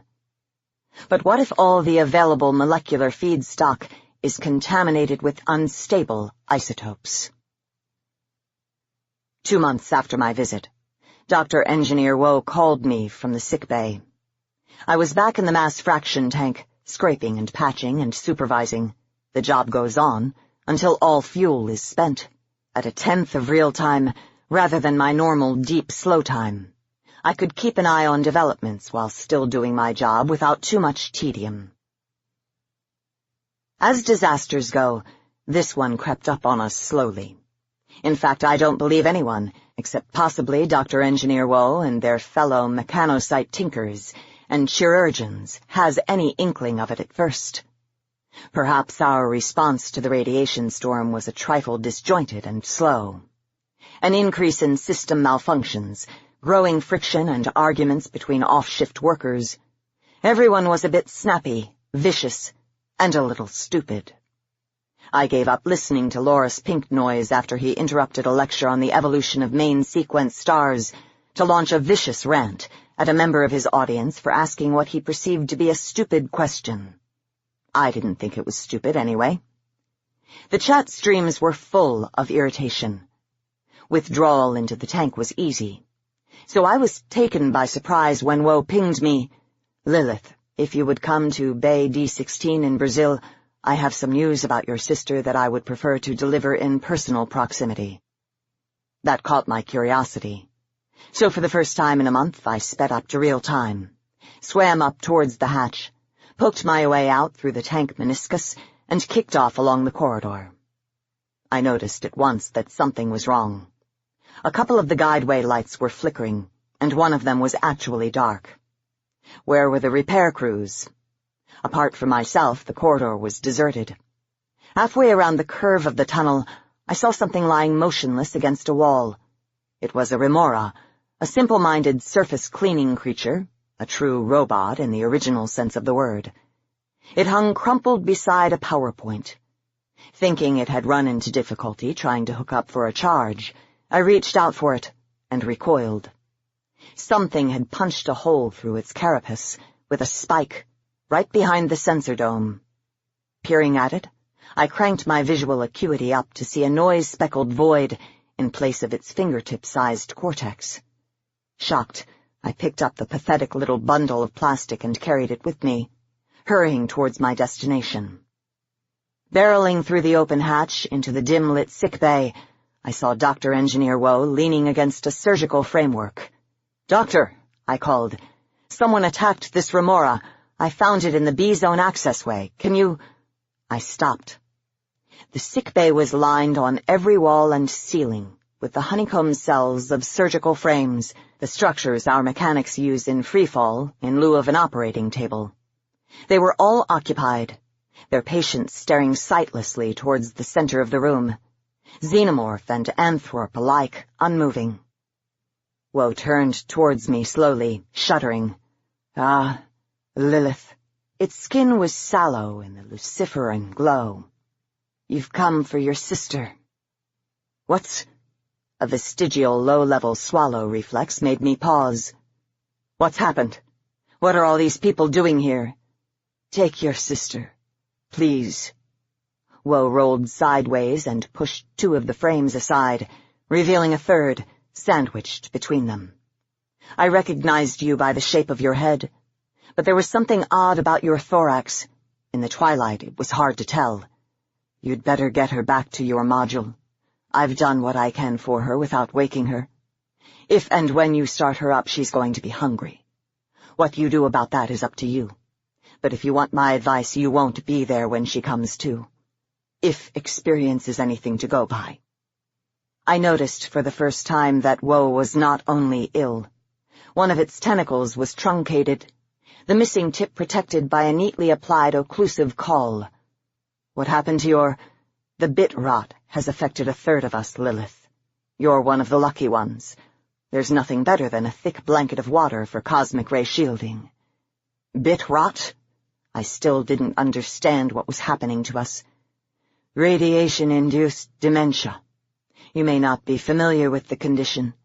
Dementia is a problem that used to affect our progenitors when their self-repair mechanisms failed. Decaying neural networks malfunction by exhibiting loss of short-term memory, disinhibition, mood swings, violence, even loss of motor control and death. In us, the manifestations are different. Our technique triggers a hunger reflex, searching for high-purity materials with which to build replacements for the damaged, purged mechanocytes, and our damage control reflex prioritizes motor control and low-level functions over consciousness. We are quite well designed, if you think about it. I've replaced your sister's techno with fresh marrow and mothballed it. She's stable for the time being. And if you can find her feedstock that isn't contaminated with short half-life nuclei, she'll be able to rebuild herself. But you should get her to a place of safety, and hide yourself, too. Why? I blinked stupidly. Because the techni shoved up her marrow is some of the last uncontaminated material on the ship. Will pointed out acidly, there are people on this ship who'll crack her bones to feed on it before long. If she stays here, I won't be able to protect her. But I looked around. Not all the silent occupants of the surgical frames were unconscious. Eyes glittering in the darkness tracked me like gun sights. Empty abdominal sacs, bare rib cages, manipulators curled into claws where Dr. Engineer Woe had flensed away the radiation-damaged tissue. The blend, insensate hunger of primitive survival reflexes, feed and repair, stared at me instead of conscious minds. Suddenly my numb feet, the persistent pins and needles in my left arm, acquired a broader perspective. "They're hungry," explained Woe. "They'll eat you without a second thought, because they've got nothing with which to think it. Not until they've regrown a neural core around their soul chip." It waved the stump of a tentacle at me. Jordan and Mirabelle have been rounding up the worst cases, bringing them here to dump on me. But they've been increasingly unforthcoming about events outside of late. I think they may be trying to keep themselves conscious by... A tentacle uncurled, pointing at the pathetic husk of my remora. "Take your sister and go, Lilith. Stay out of sight, and hope for rescue." Rescue? Eventually the most demented will die, go into shutdown. Some will recover, if they find feedstock. Once the situation equilibrates, we can see about assembling a skeleton crew to ensure we arrive. Then there'll be plenty of time to prospect for high-purity rare earth elements and resurrect the undead, if there's anything left to resurrect. "But can't I help?" I began. Then I saw the gleam in Woe's photoreceptor, the curl and pulse of tentacles, the sallow discoloration of its dermal integument. "You're ill too? Take your sister and go away," Woe hissed, and rolled upside down, spreading its tentacles radially around its surgical mouthparts. "Before I eat you, I'm so hungry." I grabbed your surgical frame and fled. I carried you back to our module without meeting anybody, for which I was happy. Once inside, I was able to turn up the light level and see what had happened. You were a mess, Lamashtu. Were I one of our progenitors, I would weep tears of saline to see you so. Ribs hollow, skin slack and bruised, eyes and cheeks sunken. Woe had split open your legs, exposed the gleaming metal of your femurs, the neatly diagrammed attachment points of your withered muscle groups. There was a monitor on the frame, and with the help system I managed to understand what it was telling me. Muscles damaged, skin damaged, but that wasn't all. Once upon a time our foremother bunked atop a nuclear reactor in flight from Mars to Jupiter. The damage here was worse. Your brain, there was not much there. 80% of it dissolved into mildly radioactive mush. Woe decanted it, leaving your cranial space almost empty. But your soul chip was intact. With your laid-down backup, given a few liters of inert, non-decaying minerals, you could grow a new cortex and awaken as from a dream of death. But where would I find such materials? I have an ionization sensor. As I swept it around the module, I saw that even our bed is radioactive. If you were to eat its aluminum frame and build a new brain from it, your mind would be a crazy patchwork of dropouts and irrational rage. I needed to find you pure feedstock. But according to Woe, the entire ship was as contaminated as if it had been caught in the near-lethal blast radius of a supernova, or flown for 250,000 years close to the active core of our galaxy. There was one obvious place to look for pure feedstock, of course, inside the cortical shells of those survivors who were least affected by the magnetar burst. Inside my head were people like me. What did Woe say about the symptoms? Anger and disinhibition first. Loss of coordination only late in the day. I ought to be able to trust those who aren't angry or hungry. But I looked at you and wondered how many of them would also have friends or lovers to nurse. Any friendly face might be a trap. Even a group of rational survivors working together might. I shook my head. Trying to second-guess the scale of the breakdown was futile. There might be other places where feedstock could be found, deep inside the core of the ship. The never-used, mothballed fusion reactors. They would be well shielded, wouldn't they? Lots of high-purity isotopes there. And with enough working brains and hands, surely we could repair any damage long before they were needed for deceleration. The cold equation seemed simple. With enough brains, we can repair almost any damage. But with a skeleton crew of senile zombies, we were doomed. So I collected a bunch of tools and left you to go exploring. The darkened corridors and empty eye-socket spaces of the Lansford Hastings public spaces are silent. The chatter and crosstalk of the public channels muted and sparse. They've been drained of air and refilled with low-pressure oxygen. Nitrogen is transmuted too easily to carbon-14, I guess. There's no chatter audible to my electrosense. Anyone here is keeping quiet. I pass doors that have been sealed with tape, sprayed over with a symbol that's new to me, a red Z in a circle. Evidence that the dementia cleanup teams have been at work here, but for the most part the ship appears to be empty and devoid of life, until I reach the F-deck canteen. Eating is a recreational and social activity. We may be able to live on an injection of feedstock and electrolytes and a brisk fuel cell top-up, but who wants to do that? The canteen here mainly caters to maintenance workers and technicians, hard-living folks. In normal circumstances, it'd be full of social diners. I hesitate on the threshold. These circumstances aren't normal, and the diners aren't social. There's a barricade behind the open hatch. Flensed silvery bones, some of them drilled and cracked, woven together with wire twisted into sharp-pointed barbs. A half-dissected skull stared at me with maddened eyes from inside the thicket of body parts, mandible clattering against its upper jaw. It gibbers furiously at the terahertz frequencies, shouting a demented stream of consciousness. Eat, want meat, warm body, food body, look. Chew 'em, chomp 'em, cook 'em down, give me, feed me. Whoops, I think, as I grab for the hatch rim and prepare to scramble back up the tunnel. But I'm slow, and the field expedient intruder alarm has done its job. 3 of the red-sprayed hatches behind me have sprung open, and 6 mindlessly slavering zombies explode into the corridor. I don't waste time swearing. I can tell a trap when I stick my foot in one. Someone who isn't brain-dead organized this, but they've picked the wrong deckhand to eat. You and I, Lamashtu, we have inherited certain skills from our progenitor Freya, and she from a distant, unremembered Sib called Juliet, that we do not usually advertise.